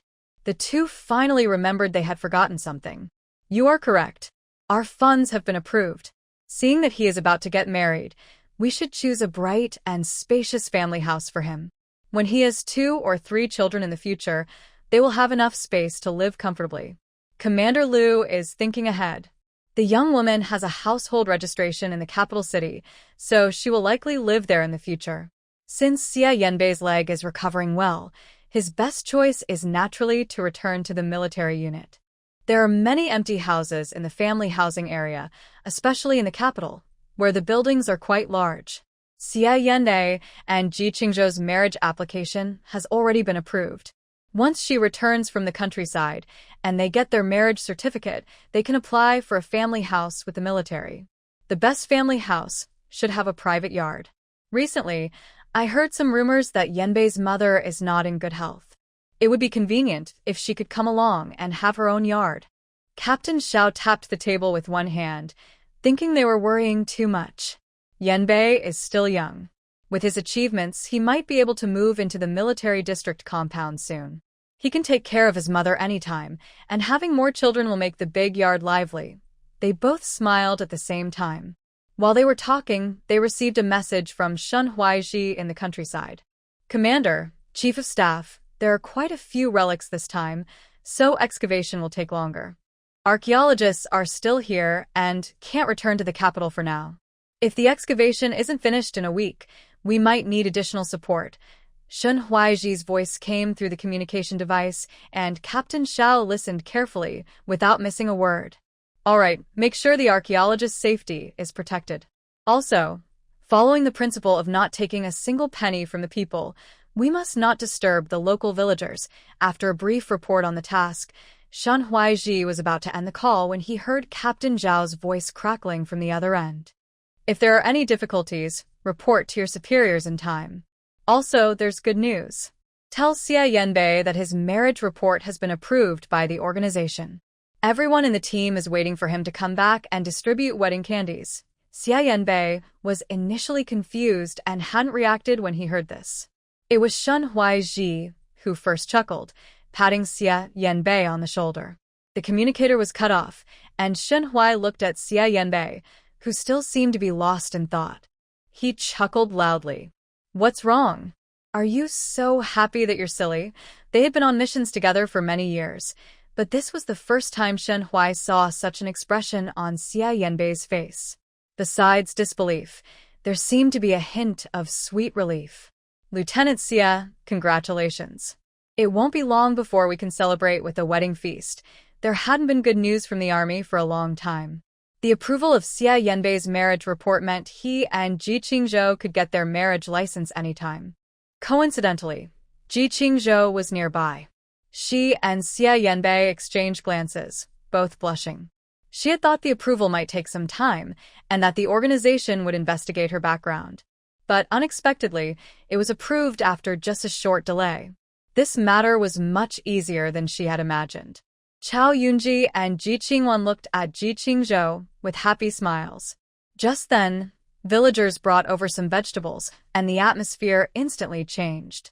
Sister Li kindly shared food with everyone but immediately noticed Ji Qingzhou's shy expression. Qingzhou, you look so different today. We've known each other for a long time, but you're still so shy. Ji Qingwan happily approached and took the bowl from Sister Li. She looked at Ji Qingzhou thoughtfully, giving Wang Dajie meaningful glances. Sister-in-law, Sister Wang, you just missed some good news. Xia Yanbei's supervisor sent a message saying that the marriage application between Qingzhou and Xia Yanbei has been approved. Wang Dajie was excited and added 2 more pieces of meat to Ji Qingwan's bowl. Really? We can celebrate with wedding candies now. The production team has had many happy events lately. Such a big thing. When I go back, I'll tell everyone about it. Wang Dajie's voice was loud. She looked at Xia Yanbei, her smile unhidden, as if she was about to marry off her own daughter. Yanbei, Qingzhou is such a beautiful girl. You can't treat her badly. We're all watching. If you dare to bully her, the whole village will be against you. The winter wind was cold, and Xia Yanbei's nose was red from the chill. But in his deep eyes, there was a hidden smile, as if it could melt everything, like the warm spring sun about to arrive. Xia Yanbei held Ji Qingzhou's hand tightly in front of everyone. He is usually a reserved person. Even though he loves Ji Qingzhou deeply, he often keeps his feelings hidden. Today, in front of everyone, his voice was serious. Don't worry, I will treat Qingzhou well. I will love, protect, and respect her for the rest of my life. Chao Yunji's eyes teared up quietly, but she quickly wiped away her tears. She had carefully cared for her daughter for a long time. Now that her daughter found someone she loved, she felt more happiness than sadness, along with her blessings. She knew that children would grow up someday. As elders, they couldn't always follow their children everywhere. It was time to let go. Ji Qingzhou's face turned even redder. Among everyone's blessings, her voice was so soft it was like a mosquito's buzz. What are you doing? Everyone is watching. Xia Yanbei's smile didn't fade. He hugged Ji Qingzhou closer and held her more tightly. I want everyone to see. Since your marriage proposal has been approved, when do you plan to get the official certificate? We're all waiting to celebrate. Shen Huaiji beside them was encouraging, biting into the meat in his bowl. The warm soup made him feel much better. After drinking the soup, he felt more energized. Among the crowd, everyone wanted to make this joyful moment even more lively. Xia Yanbei looked at Ji Qingzhou. Getting the marriage certificate was a big step. He originally wanted to meet Ji Qingzhou's parents formally before bringing it up. He looked at Chao Yunji, seeming a bit hesitant. Auntie, I've explained before. I wanted to visit you and Uncle at the army, but today I was lucky to share this good news with you. Although it might seem sudden, I want to get the certificate with Qingzhou as soon as possible. Chao Yunji's eyes held a smile. Even though she had guessed, she still asked knowingly, when do you plan to do it?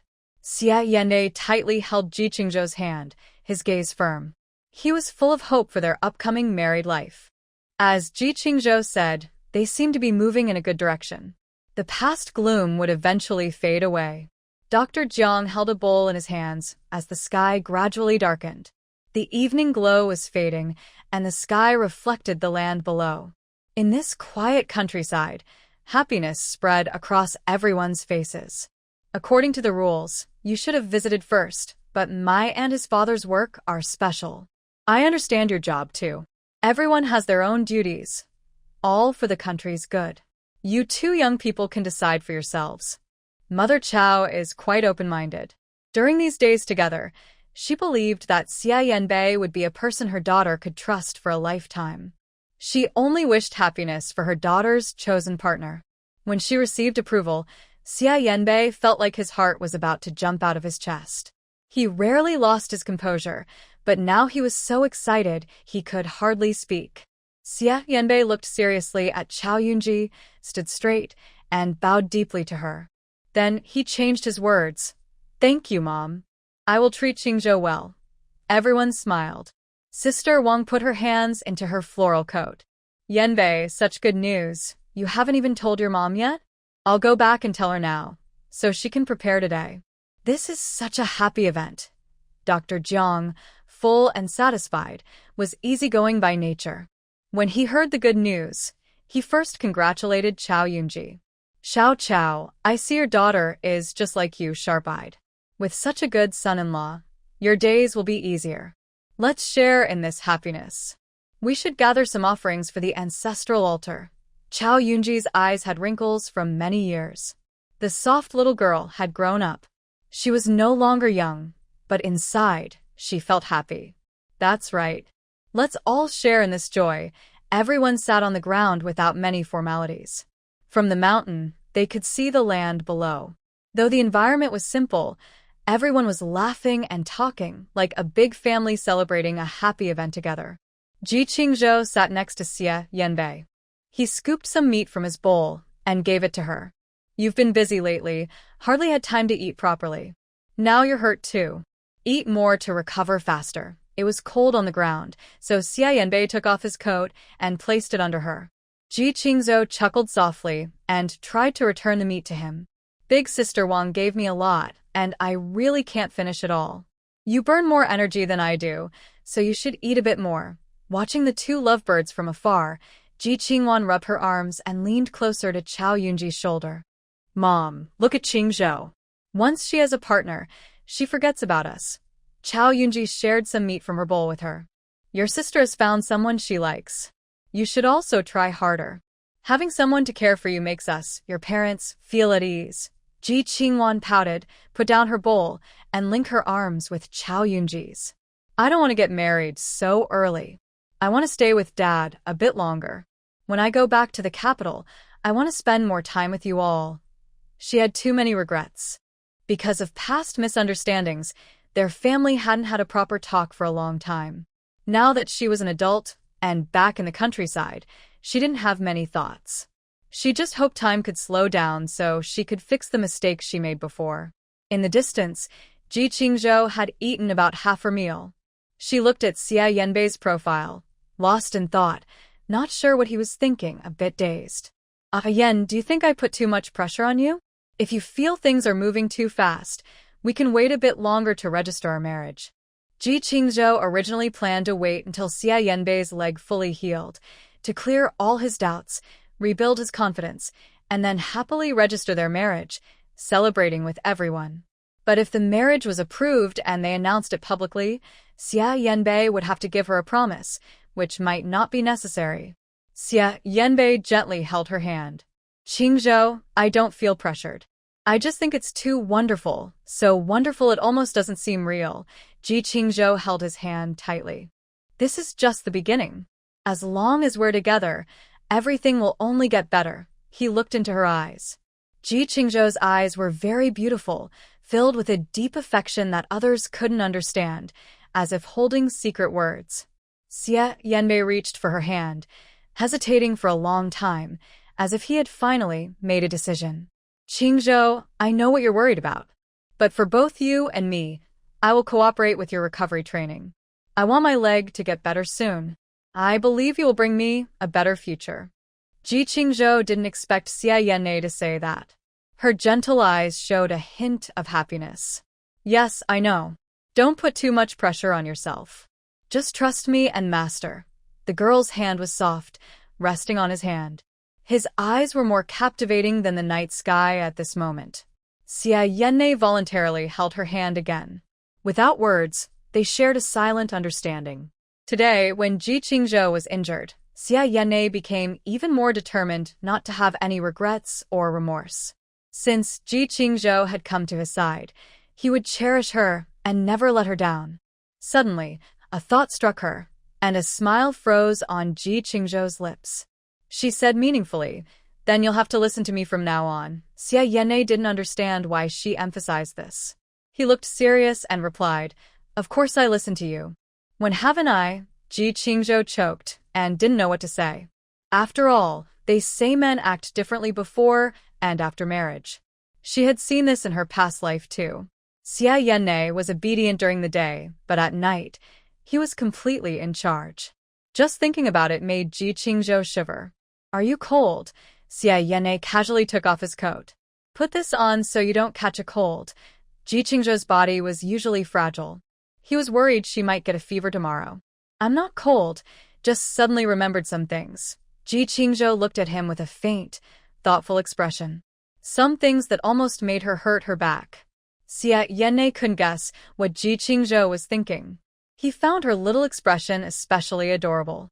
Shen Huaizhi sat across from them, silently watching Xia Yanne and Ji Qingzhou. His gaze stayed on the cup in his hand, reflecting his terrible face. Suddenly, a delicate, elegant face appeared in his mind. The girl had a gentle, kind aura and never spoke harsh words. Why did he suddenly think of Shen Yunqing? Shen Huaizhi quickly shook off this absurd thought. He finished his meal in a few bites and stood up. "Yen, Miss Ji, take your time eating. I'll go guard the cultural relics." Xia Yanne nodded faintly. Ji Qingzhou felt something was a bit unusual. He seems to be in a bad mood all of a sudden. Ji Qingzhou found it surprising. Usually, she wouldn't care so much about others. Xia Yanbei glanced at his back. Ignore him. It was probably something to do with his sister. Whenever it involved Shen Yunqing, he always acted like this. Xia Yanbei was already used to it. After dinner, everyone helped clean up. Ji Qingzhou saw Chao Yunji coming over, chatted for a bit, and then mentioned her marriage. "Sorry, Mom, I didn't have time to tell you right away about my wedding." It all happened so suddenly. Ji Qingzhou scratched her head. "I even wrote letters to you and Dad, but I haven't had the chance to send them yet." Chao Yunji sighed, knowing her daughter always had her own ideas. "All right, as long as you're happy. When have we ever stopped you from doing what you want?" Ji Qingzhou felt warm inside and hugged her mother playfully. There were quite a few people around, or else this mama's girl would have wanted to stay close to her mother a bit longer.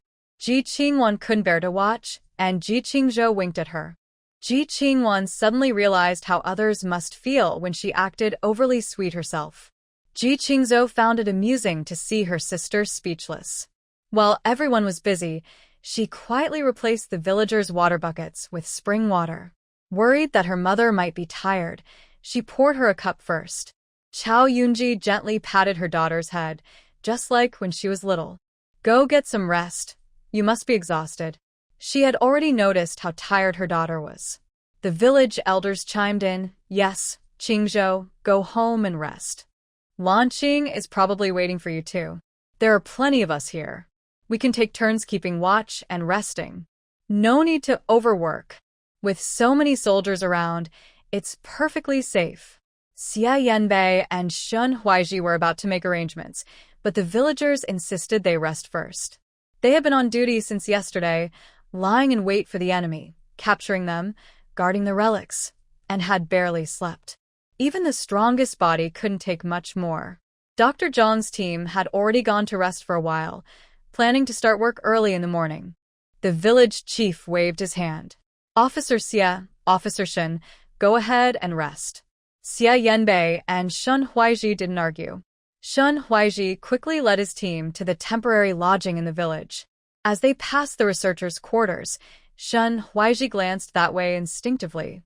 As expected, not a single light was on. A cold wind blew through, carrying tiny snowflakes. "Is it going to snow?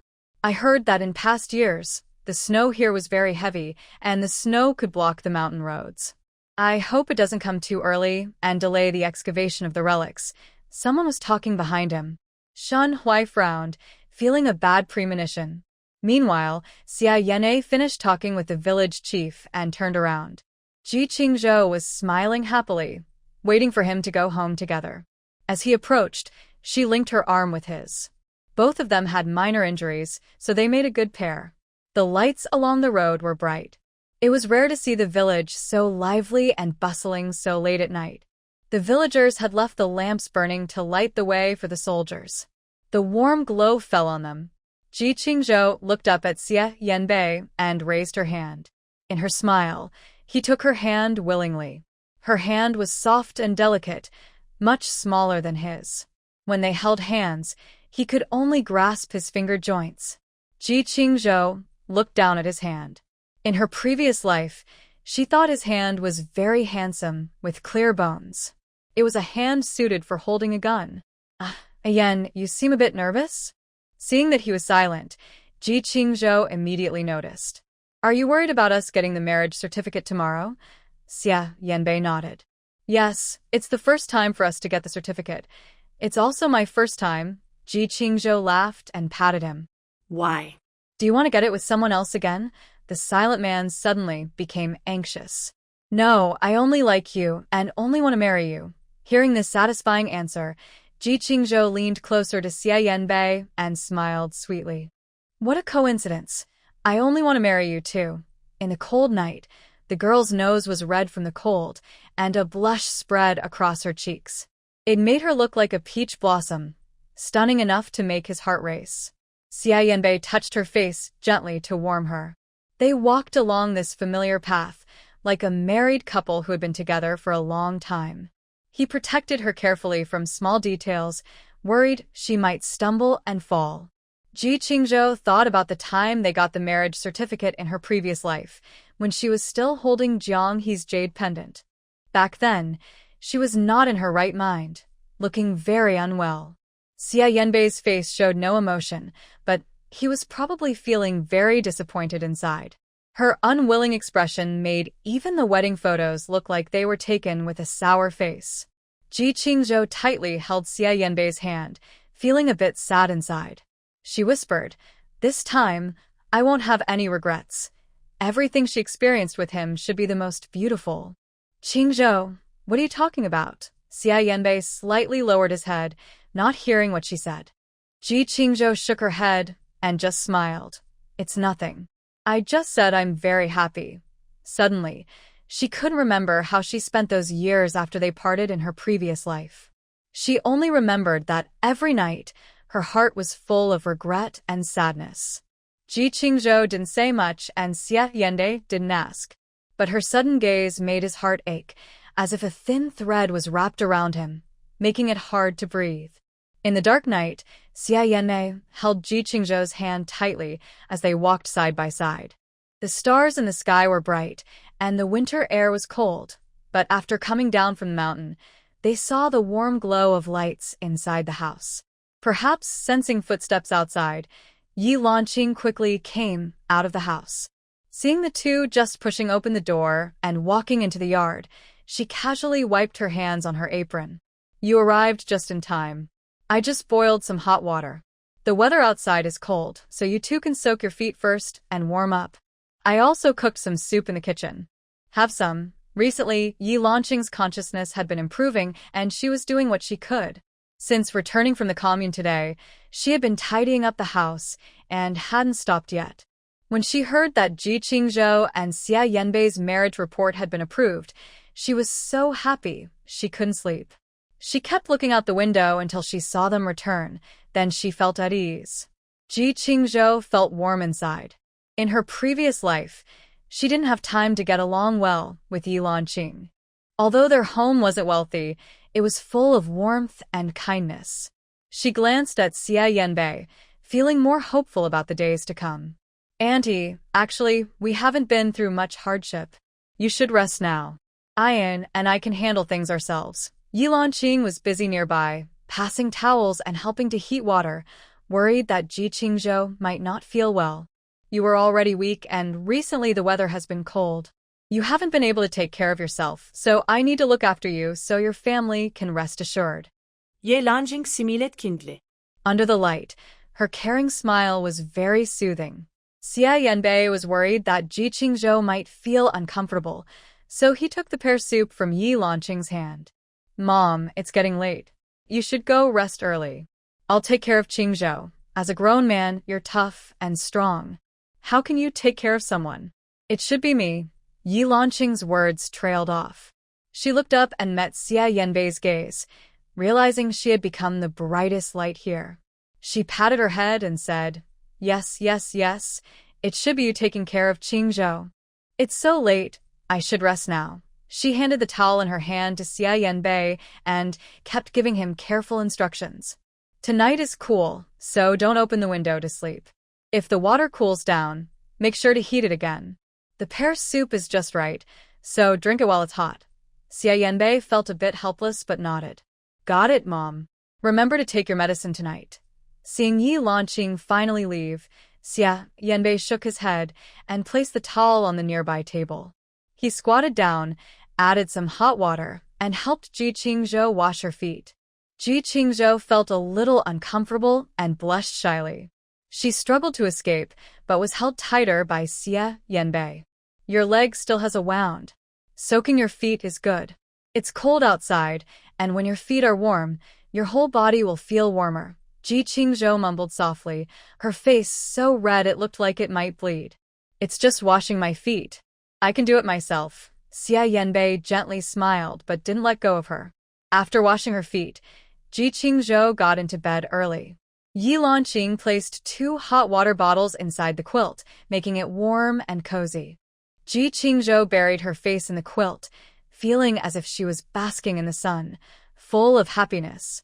She watched Xia Yanbei pour another basin of water and sit in the spot where she had just sat to soak his feet. She hid inside the quilt, having already drunk the spiritual spring water earlier when Xia Yanbei went to pour water. Now her back no longer ached so much, and her energy had recovered quite a bit. Seeing the prominent blue veins on Xia Yanbei's hand, Ji Qingzhou unexpectedly thought of the night after her wedding in her previous life. She had been taking good care of her health lately, so she shouldn't faint from something like that. In subtle ways, she had also shared quite a bit of advice with Xia Yanbei on such matters. He had once said that before marriage, he wouldn't take things too far. Thinking about how they would get their marriage certificate tomorrow, Ji Qingzhou's face grew warm. She looked at Xia Yanbei with gentle eyes, hoping that this time he would understand her feelings without needing words. She remembered their first time together. It had been awkward and uncomfortable. Fortunately, Xia Yanbei had gradually learned how to make her feel at ease. Xia Yanbei was still thinking about the registration tomorrow, feeling a little nervous. He had once thought Ji Qingzhou had other plans, but in the end, she became his peace and comfort. After pouring out the water from washing his feet, Xia Yanbei planned to go to bed early. After all, they would get their certificate tomorrow, and he wanted to choose a good time in the morning for it. As soon as he got under the blanket, he noticed Ji Qingzhou's soft and affectionate gaze. His voice turned slightly hoarse as his eyes fell on her. Qingzhou, you. Before he could finish, he noticed her nightdress with its V-shaped neckline, showing her fair skin. They were sitting close, and he could feel her warmth. For a moment, his heart raced uncontrollably. Ji Qingzhou gently wrapped her arms around his neck. Ian, we're getting our certificate tomorrow. We'll be husband and wife soon. Xia Yanbei's ears turned red, though the lights were already off. He put an arm around her waist, feeling how slender and soft she was. Remembering her earlier hints and the way she had patiently guided him before, he found it hard to stay calm. His body felt warm, and he leaned closer. Ji Qingzhou gasped softly, then quickly covered her mouth, remembering that his mother was in the next room. We. Before she could finish, Xia Yanbei gently kissed her. First on her lips, then lightly on her nose, and finally on her forehead. His kisses were not hurried or intense, just soft and tender, like the warmth of spring sunlight. Two people's breathing intertwined, and Ji Qingzhou held him tighter around the neck. Her nightgown had slipped off somewhere, and their skin was pressed together, exchanging body heat. After a while, Ji Qingzhou was breathing heavily, and sweat was forming on Xia Yanbei's forehead. "Qingzhou, you smell so nice." Xia Yanbei's voice was full of desire and a hint of uncontrollable restraint. He tried to hold back his natural urges, but couldn't resist Ji Qingzhou's repeated teasing. Just as they parted, Ji Qingzhou's lips pressed against him again. Her skin was smooth, like fine jade. Xia Yanbei suddenly thought of the phrase delicious to look at. He held Ji Qingzhou even closer as the bright moon shone outside. The cold moonlight spilled into the room, outlining the shapes of the two inside the quilt. Xia Yanbei took a deep breath, smelling the fragrance of her hair. He suddenly wanted to see her lost in passion. After an unknown amount of time, Ji Qingzhou was exhausted. She was completely out of strength, surprised that even the spiritual spring water couldn't match the skill of this talented man. She pushed at Xia Yanbei's chest with her hands, her voice hoarse.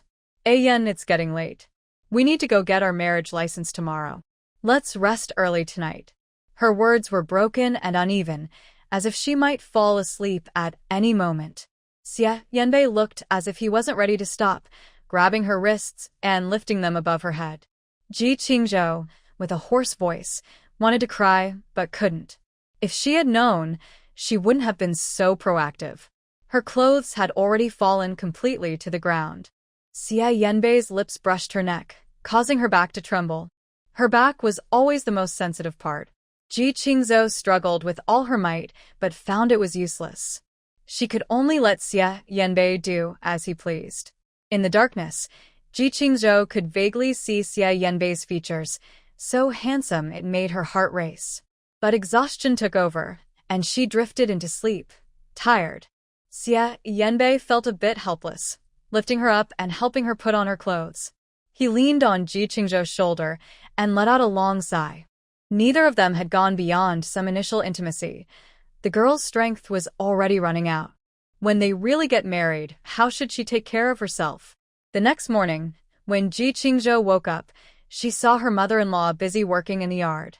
Xia Yanbei had gotten out of bed somehow and hurriedly dressed. Outside the house, there was steaming face wash water and a toothbrush with toothpaste ready. Ji Qingzhou quickly brushed her teeth and washed her face. The weather was very nice today, the warmest since winter began. She styled her hair into 2 braids and wore a fluffy red coat, which made her face look even smaller. Seeing Ji Qingzhou come out, Yi Lanqing took out the brown sugar eggs she had cooked in the kitchen. "Qingzhou, you're up. I made brown sugar eggs this morning. I know you're going to register your marriage with Yan today. This is a big event for both of you, so you should eat something before you go out." Yi Lanqing started sweeping the yard early in the morning, and the house was tidied up neatly. Although today wasn't the official wedding banquet from today, it finally looked like a home. She didn't do much, but she couldn't hold back Xia Yanbei and Ji Qingzhou. As long as she was there, the house had to feel like a home. Thank you, Auntie. Please sit and eat with us. Xia Yanbei had just returned from outside. He had gone to the supply and marketing cooperative early in the morning to buy sugar. Ji Qingzhou watched him carry small bags, her eyes forming 2 little crescent moons. "Yan, what did you buy?" Xia Yanbei adjusted his bag and said, "Since we're registering today, we need to give out wedding candies. I went out to buy some." "Do you think it's enough?" Ji Qingzhou looked at the 2 big bags, which were enough to share with every family in the village. Talking about candies, Yi Lanqing patted her head. "Look at my memory. I forgot to tell you. A few days ago, Qingzhou and I had some free time, and we made some by hand. Later, you can bring those to share with everyone." Although the items weren't expensive, they were handmade, so they carried more meaning. Ji Qingzhou shared some of the brown sugar eggs with Xia Yanbei. The 2 sat at the table, carefully placing the wedding candies into small bags. When they left home, Xia Yanbei and Ji Qingzhou's smiles couldn't be hidden. Sister Wang opened the door and was the first to receive the wedding candies. "Are you 2 young people going to get your marriage license so early?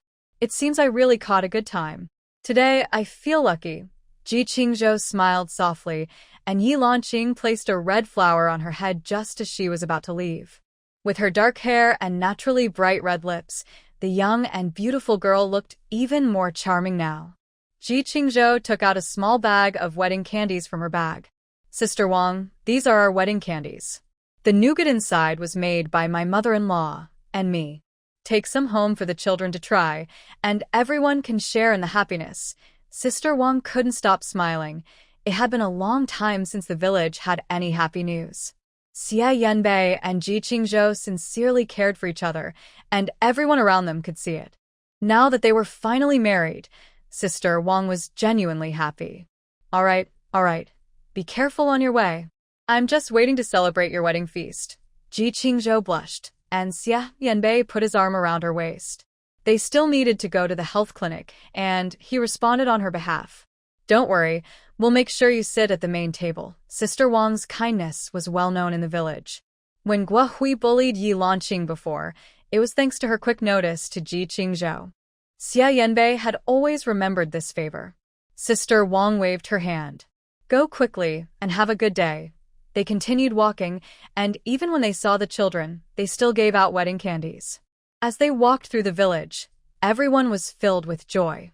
Even the work at the production team was lighter today. At the health clinic, Old Peng had already heard that Ji Qingzhou planned to get her marriage license today and had approved her leave overnight. I haven't known her long, but I am her teacher. I know you're a good person, but I want to remind you, Qingzhou loves freely and sometimes can be a bit stubborn.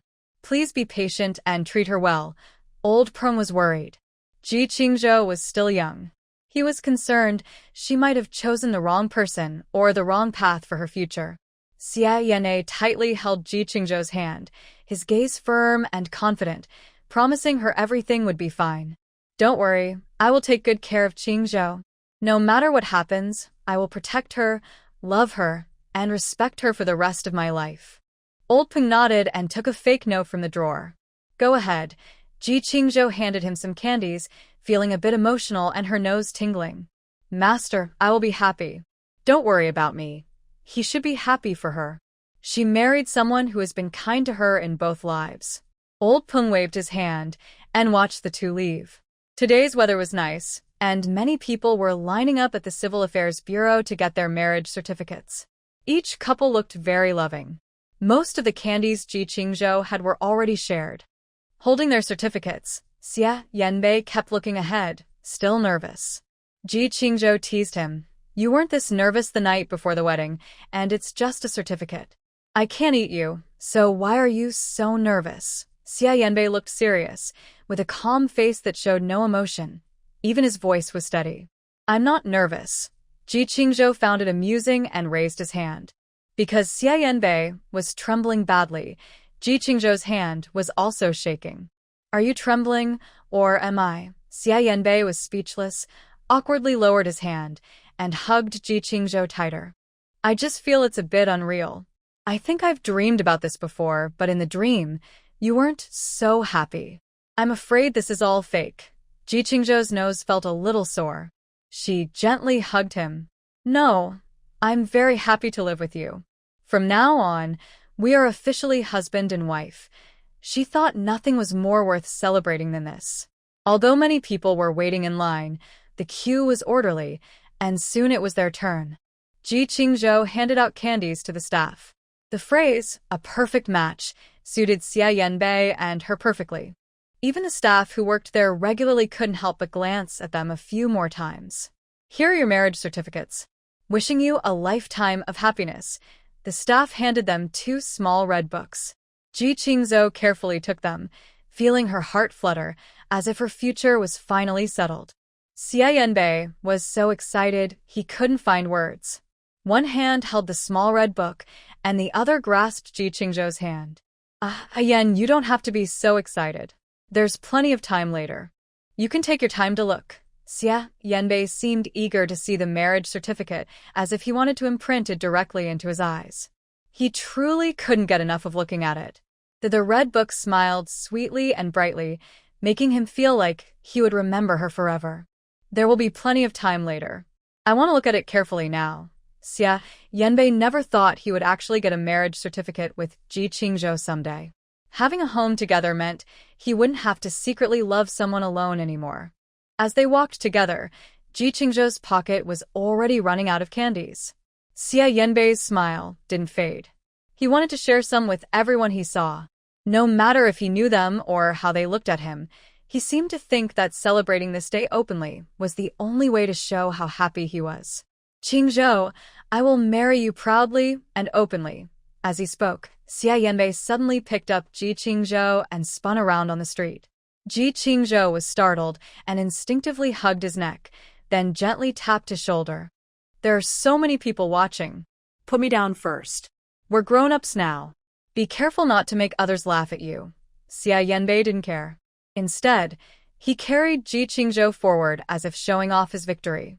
From today, you are officially my wife. I carry my wife, and no one can laugh at me. Ji Qingzhou was amused by him, and some villagers looked on with envy. When they reached the village, Jiang He came out from the youth camp. Knowing that Ji Qingzhou was going to get her marriage certificate today, he had planned to stop her, but was a bit late. He saw Ji Qingzhou coming back with Xia Yanbei, walking shoulder to shoulder. They were surrounded by villagers, happily sharing candies. Their hands were tightly clasped, and Jiang He felt a little unwilling. He had a strange dream, not quite real. In the dream, he also gave the jade pendant to Shen Yunqing, and they eventually got married. But in married life, Shen Yunqing didn't understand him at all, and they had little in common. After marriage, their occasional arguments made him exhausted. The person he always thought of was Ji Qingzhou. Perhaps from the very beginning, he wanted to choose Ji Qingzhou. In his dreams, he often thought that if he had a second chance, he would choose Ji Qingzhou without hesitation. But he never expected that before anything happened, there would be no way to turn back. He watched helplessly as Ji Qingzhou married someone else, and he forever became just a passerby in her life. Ji Qingzhou's smile at that moment felt like a dagger stabbing into his eyes, and a sour feeling spread in his heart. In his dreams, Ji Qingzhou only loved him. Later, she married Xia Yanbei. They didn't share much in common, and their relationship wasn't very close. But why, in real life, does she seem so happy? Jiang He kept looking back, but Ji Qingzhou didn't seem to notice him. She was just immersed in the joy of registering her marriage with Xia Yanbei.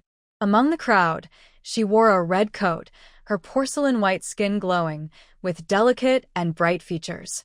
A red flower was pinned in her hair, swaying in the wind, just like her. Xia Yanbei, no matter what tricks you used, Ji Qingzhou can only be mine. Jiang He hid in the distance, watching the dazzling couple in the crowd, secretly making a decision. His voice twisted with jealousy. When they returned home, it was almost noon. Chao Yunji and Ji Qingwan were both there. Yi Lanqing was busy in the kitchen, helping out. When they heard the lively noise outside, they knew Ji Qingzhou and Xia Yanbei had returned. They thanked at the door, with Chao Yunji's eyes shining with a smile. Under the sunlight, nothing seemed more beautiful than this blessing. Mom, you've come. Chao Yunji nodded and beckoned to Ji Qingzhou. Ji Qingzhou quickly walked over, like a child, and threw herself into her arms. Chao Yunji patted her back. You're married now, but you still act like a little girl? Ji Qingzhou, with a bit of a spoiled tone, gently swung her arms around her mother and Ji Qingwan. She leaned between the two of them. I may be married, but I am still your most loved daughter and the sister who is most cherished by my sister. Jing Qingwan's expression was hard to describe. She tapped Jing Qingzhou's forehead with one hand. You're not my most loved sister. We've been close since childhood, but honestly, you're probably the person I like the least. Chao Yunji shook her head helplessly. Just now, she didn't know who was saying that if Jing Qingzhou was ever bullied, she would take care of her brother-in-law. Jing Qingzhou eagerly took out the certificate to show them both. Even if I'm the most disliked, I want you to remember me deeply. I am now officially certified. Aren't you jealous? Jing Qingwan took the certificate with both hands, making a few admiring sounds. Her arm was still injured, but she couldn't resist coming to join the fun today. Jing Qingwan sighed. That little pink face and those big, watery eyes, so adorable. No wonder Xia Yanbei was so captivated by her. Xia Yanbei watched the two sisters playing in the yard, scratched the back of his head, and went to the kitchen to help. Jing Qingwan nudged Jing Qingshuo's shoulder. You two are now married since you have the certificate, but have you thought about what comes next? Jing Qingshuo looked around. Xia Yanbei's home was very simple. There's nothing in the house, no decent furniture. After the countryside trip ends and you go back to Beijing, you probably won't want to stay in the countryside forever, right? Jing Qingwan didn't dislike the countryside, but secretly, she hoped Jing Qingshuo would have better options. Jing Qingshuo turned to look. The current situation was indeed modest. She helped pick vegetables, sunlight shining on the two sisters. She gently patted Jing Qingwan's hand. Don't worry, sister. I have plans. Jing Qingshuo turned her head. Through the window, she could see Xia Yanbei and Yi Lanqing chopping vegetables. Chao Yunji was helping nearby. The family looked warm and happy. Yan's leg will recover fully after one more treatment. Once he's better, he can return to the army. When that happens, we'll bring mother-in-law along, and we'll go back to Beijing. Seeing that Jing Qingshuo was serious about her plans, Jing Qingwan didn't say more. It was good that she had her own ideas. Xia Yanbei's leg looked better than before. She had seen Jing Qingshuo's skills. Today was such a happy day, she wouldn't dampen her spirits. If two people truly love each other and have hands and feet, life will never be too difficult. Today's meal is especially rich. Yi Lanqing bought a chicken to stew. Usually, there's no meat in this house, and only after Ji Qingzhou came did the food start to improve. Qingzhou, Qingwan, you two have been hurt. Eat more to recover your health. Look at how thin you are, your nutrition is lacking, and your resistance is weak. Yi Lanqing was worried that Ji Qingwan might feel uncomfortable, so she kept fussing. Chao Yunji teased, you don't need to worry about them. They've been close sisters since childhood. They know what they want to eat and can reach for it themselves. With such a big table of dishes, it's clear Yi Lanqing put a lot of thought into it. Besides the rare meats, there are also some wild game from the countryside. They're not very expensive, but each dish shows her care and thoughtfulness. Qingzhou's mom, try this. It's wild vegetables from our village. They're not fancy, but they're rare and fresh. Yi Lanqing specially prepared a pair of chopsticks for sharing, but her mother-in-law hesitated and didn't take any. After all, the children haven't had a formal wedding banquet yet, and she understood their impatience. They hadn't even prepared for the traditional 3 letters and 6 wedding invitations, so they hadn't had time to get ready. At least, they had already fallen short in manners toward Ji Qingzhou, and everything else needed to be carefully arranged. Even though Yi Lanqing wanted to bring the two families closer, she kept her boundaries. Chao Yunji was very warm and friendly, without any airs of city folk. She served the dishes herself. The wild vegetables didn't have a strong flavor, similar to lettuce grown in the yard, crisp and tasty. But after stir-frying with oil, Yi Lanqing added a little chili, and the garlic released a fragrant aroma. On the dining table, this dish was quite unique. It tastes good. Qingzhou's dad really likes this. I don't have much experience with wild vegetables, so I don't know which are edible and which aren't. I even went to the mountains in Beijing to dig some before, and I made quite a few jokes. Hearing this, Yi Lanqing became interested. This was right up her alley. You two are both important people. When you have time, I'll teach you how to tell the difference. I can make more than 10 different dishes with these wild vegetables, and I guarantee you'll be satisfied. When the two elders were chatting comfortably, the younger ones felt less reserved. Halfway through the meal, Yi Lanqing took the initiative to mention, now that the two children are officially registered, I plan to repair the house so it will be more convenient in the future. Actually, she had long planned this, but her money had always been controlled by the main house and the third house. This time, thanks to Ji Qingzhou, they finally got their money back. With some starting funds, the house should be repaired. I don't have much ability to earn for them, but I try not to hold the two children back. As parents, we always hope their lives will get better. As a mother herself, Chao Yunji understood this naturally. She held Yi Lanqing's hand and said, "My daughter is lucky to have a mother-in-law like you. I feel at ease. Xia Yanbei put down his chopsticks with a firm look. Aunt Chow, I've received notice from the army. Once my leg heals a bit more, I can return to the army. The leaders are approving the housing for family members, which should take about half a month. After speaking, he looked at Ji Qingzhou, his eyes full of gratitude and affection. His gaze was warmer than the sun.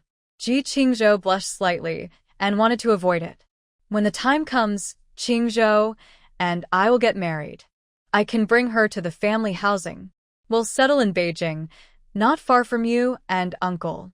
You and Uncle can visit us anytime. Yilan Qing was unaware of this news. Hearing it, her face lit up with excitement. Yanbei, you really can go back to the army. Since being injured, Xia Yanbei hadn't done anything serious. Their child had no steady income, which made Yilan Qing very anxious. But she knew her son was resourceful. She didn't rush him, and she was surprised he could return to the army. Chao Yunji looked kindly and put down her chopsticks. It's good that you have plans. It's best if you can go back to the army, but you must also take care of your health. Don't push yourself too hard. Young people have plenty of time. As long as you're alive, there's no obstacle you can't overcome. Ji Qingzhou was eating and thinking about tonight, which was their wedding night. Last night, they had exhausted Xia Yanbei, so tonight probably wouldn't be as lucky. Not long after dinner, Ji Qingwan wanted to go to the kitchen to help wash the dishes, but Yilan Qing stopped her. Suddenly, hurried footsteps came from outside the yard. Yanbei, the river channel next door at Wangazwang is blocked. Since the weather is cold now, it needs to be cleared quickly. If the weather warms up and the ice in the passage melts, there might be a flood. Shen Huai was followed by two people, and he was in a hurry, speaking unclearly. It was supposed to be a happy day for the two of them, and Shen Huai didn't plan for Xia Yanbei to go on a mission. But the situation happened suddenly, and they didn't have enough people. Before Xia Yanbei could speak, Ji Qingzhou had already stood up. Go quickly. Always put the big picture first. Xia Yanbei looked at her gratefully and quickly packed her things. Shen Huai took people to clear the river, while Xia Yanbei stayed to guard the sacrificial pit. Everyone did their part, and they started working. In the afternoon, Chao Yunji had already gone to the sacrificial pit. The village secretary came to deliver the rewards. At that moment, Ji Qingzhou and Ji Qingwan were helping to dry the quilts. Hearing this, the two went to the production team. Qingwan, Qingzhou, you came just in time. Here are the medals awarded from above and some bonus money. Because of your excellent performance, each of you can earn an extra 5 points of work. Ji Qingzhou looked at the stack of black medals with shining eyes. Although they didn't need money right now, according to Ji Qingzhou's plan, more money was always better. Ji Qingzhou stored the money in her space, thinking about growing more herbs, increasing the yield of the medicinal fields, and systematizing the process of making medicine. The sisters thanked the village secretary. With their hard work, they earned their first big sum of money, and both valued it greatly. That evening, Ji Qingwan returned to the youth station. Ji Qingzhou checked the time one last time. It was almost 9 o'clock. Xia Yanbei probably wouldn't come back tonight. She finished washing and curled up in bed, thinking half-heartedly. Their wedding night, which should have been lively, felt especially lonely.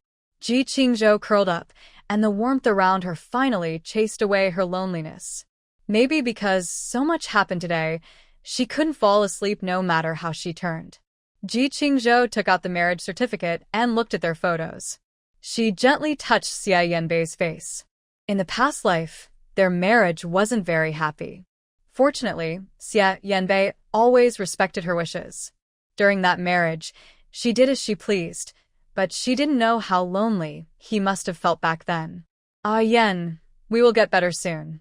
Ji Qingzhou hugged the marriage certificate and soon fell into a drowsy sleep. When she opened her eyes again, she was in a foggy, mysterious place. Ji Qingzhou reached out a hand, but she could only see a small patch of ground in front of her. Mom, you finally came to see us. Do you not want me and my brother anymore? While she was confused, a chubby little girl suddenly tugged at Ji Qingzhou's clothes. Feeling the gentle tug, Ji Qingzhou looked down and saw a small girl with a bun hairstyle. The girl had bright, sparkling eyes and stared at her without blinking. Behind her, there was a little boy wearing open-crotch pants. The boy was a bit taller than the girl, but both children looked soft and innocent, with expressions of slight sadness. Ji Qingzhou opened her mouth to speak, but couldn't make a sound. These two children looked familiar, and she felt a warm sense of closeness. "Mom, we promise to be good from now on. Please don't abandon us, okay? My sister and I will behave." The little boy's eyes looked a little like Xia Yank. Upon closer look, whether in features or face shape, he seemed like a smaller version of him. Ji Qingzhou was momentarily surprised. She was eager to ask who they really were, but she couldn't speak at all, and her growing anxiety made her sweat cold. "Mom, you look like you're in pain. Are you worried about me and my brother? We will always be here. We won't leave you." The little girl, speaking softly and sweetly, gently held Ji Qingzhou's hand. In that instant, she felt a shiver run through her body. She wanted to say something, but tears welled up in her eyes, and she suddenly woke up from the dream. Ji Qingzhou sat up in bed. Outside was still the dead of night, and the room was so dark she couldn't see her hand. She turned on the bedside lamp, and a warm yellow glow lit a small patch of the room. Ji Qingzhou hugged her knees, resting her head on them, and carefully checked the time. It was not yet the time she was pregnant in her previous life. What exactly were those two children in her dream? The two little bundles of joy calling her mom, especially the boy. She could tell at a glance that he was definitely Xia Yang's son. Ji Qingzhou gently placed her hand on her belly. Could it be that this time the twin babies are coming early? She looked at her hand, feeling a bit distracted and unable to speak for a long time. A sense of disappointment weighed heavily on her, making it hard to breathe.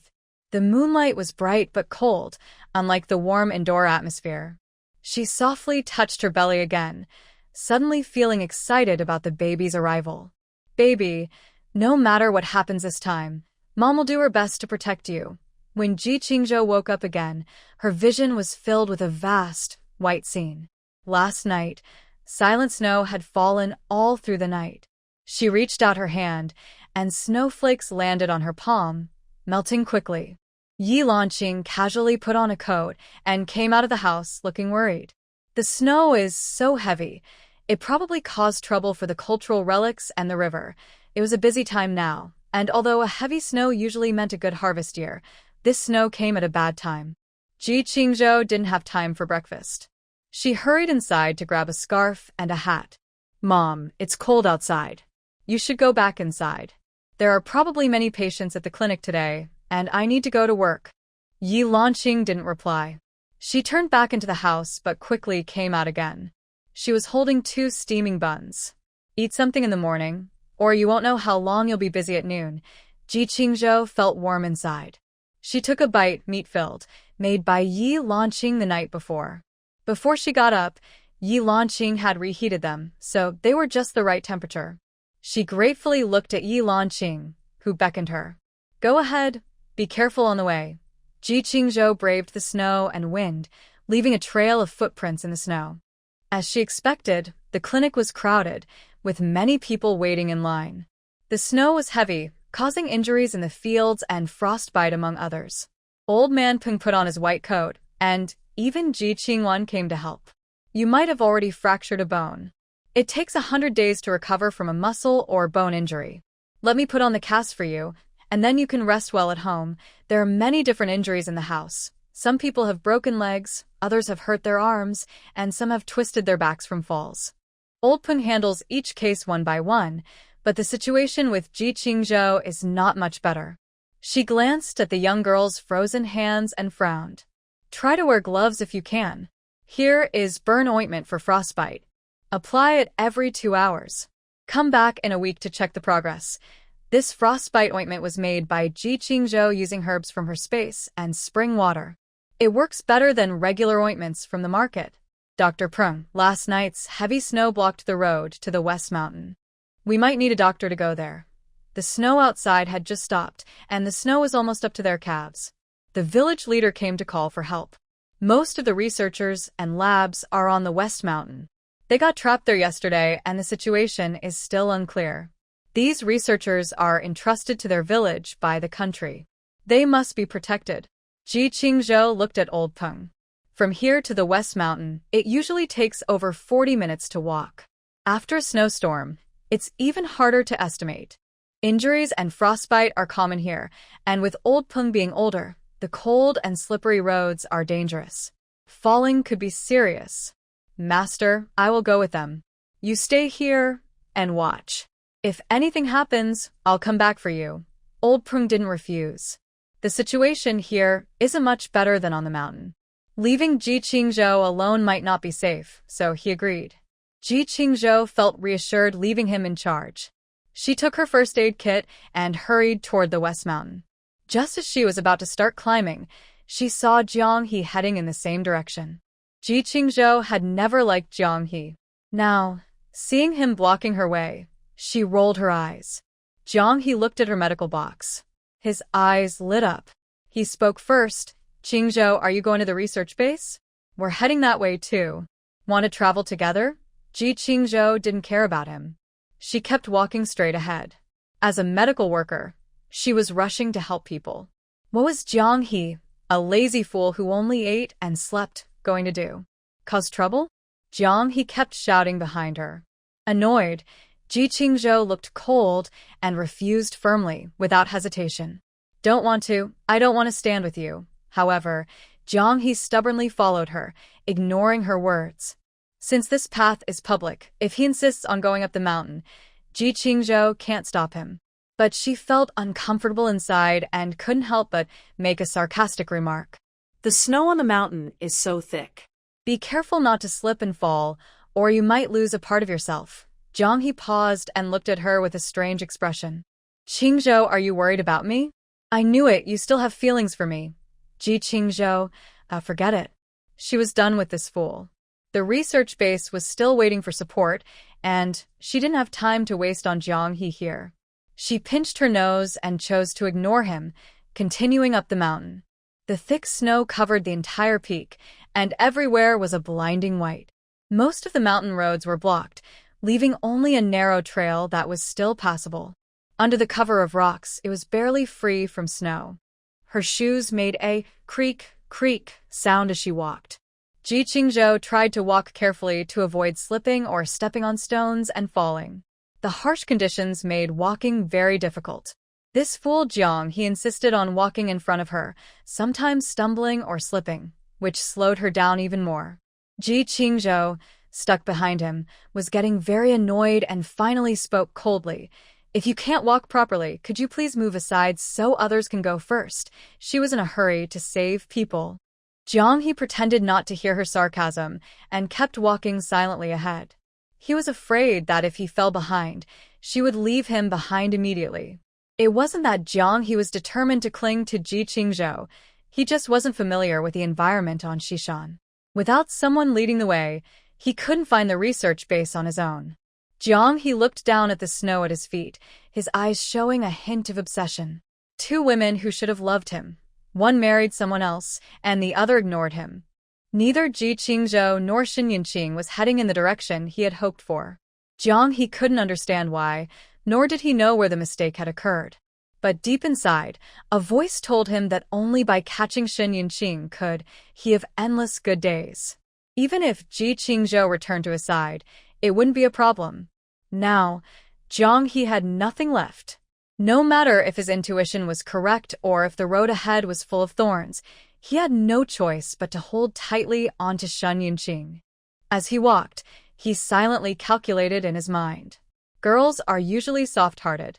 Especially when trapped in the mountains by heavy snow, Shen Yunqing's mind must be very fragile. If he could seize this chance, like a hero in a story, suddenly appear in front of Shen Yunqing, save her from danger, and win her heart again, why not? The more Jiang He thought about it, the more confident he became in his plan. Feeling proud, he even looked back at Ji Qingzhou with a tender gaze. It was as if he already saw the days when she would return to his side, chasing after him. Suddenly, because he wasn't paying attention while walking, he stepped on a very smooth stone and fell flat on his face. Ji Qingzhou. This is the result of casually using looks to bother others. Jiang He was covered in snow, spitting and coughing for a long time before clearing his mouth. He was extremely messy, and the first thing he did after getting up was to look at Ji Qingzhou with exaggerated affection. "Qingzhou, I'm a grown man. Falling a couple of times isn't a big deal. You don't need to wait for me." Ji Qingzhou, such wild fantasies are also a sickness that needs treatment. If Jiang He hadn't been lying on the ground like a big monkey blocking the way, would she still be glaring at him? Jiang He's disgusting words aside, he kept falling several times over such a short distance. Ji Qingzhou rolled her eyes so much she almost saw the top of her head, wishing she could just step on Jiang He's stomach and walk past. At the same time, she felt a bit confused. Jiang He wasn't the type to become more courageous after setbacks. The road had already been so difficult. Why was he still so determined to investigate the base? Her sharp intuition caught a hint of something unusual. She vaguely remembered that a heavy snow blocking the mountains had also happened in her previous life. That time, Jiang He went alone to Shishan and brought Xin Yunqing back. Thanks to her life-saving help and the magic jade pendant, their feelings quickly grew closer and they became more certain about getting married. However, Jiang He's actions caused trouble for the other researchers trapped in the mountain. Because Baiyun village is in a remote area, it was impossible to send out news quickly during the sudden snowstorm. In the past, there weren't as many soldiers to help. Xia Yanbei and Shun Huaiji didn't know about the people trapped in the deep mountains, and they couldn't arrive at the Shishan research base in time. This advantage of location and timing helped Jiang He. He knew how dangerous the mountain situation was, but chose not to tell anyone and went to help secretly at night. He caused chaos on the mountain, almost triggering an avalanche, and after a lot of trouble, only Shun Yunqing was rescued. The older researchers, acting as background characters, almost lost their lives trying to protect valuable research materials in the mountain. Even after the soldiers arrived to rescue them, everyone was severely frostbitten. All the injured were treated by Ji Qingzhou and Dr. Peng. Even in a different lifetime, Ji Qingzhou still remembers those exhausting days and feels dizzy just thinking about it. Jiang He really is a troublemaker. To prevent him from causing more chaos and triggering another avalanche, Ji Qingzhou decided quickly. She decided to get rid of him right away.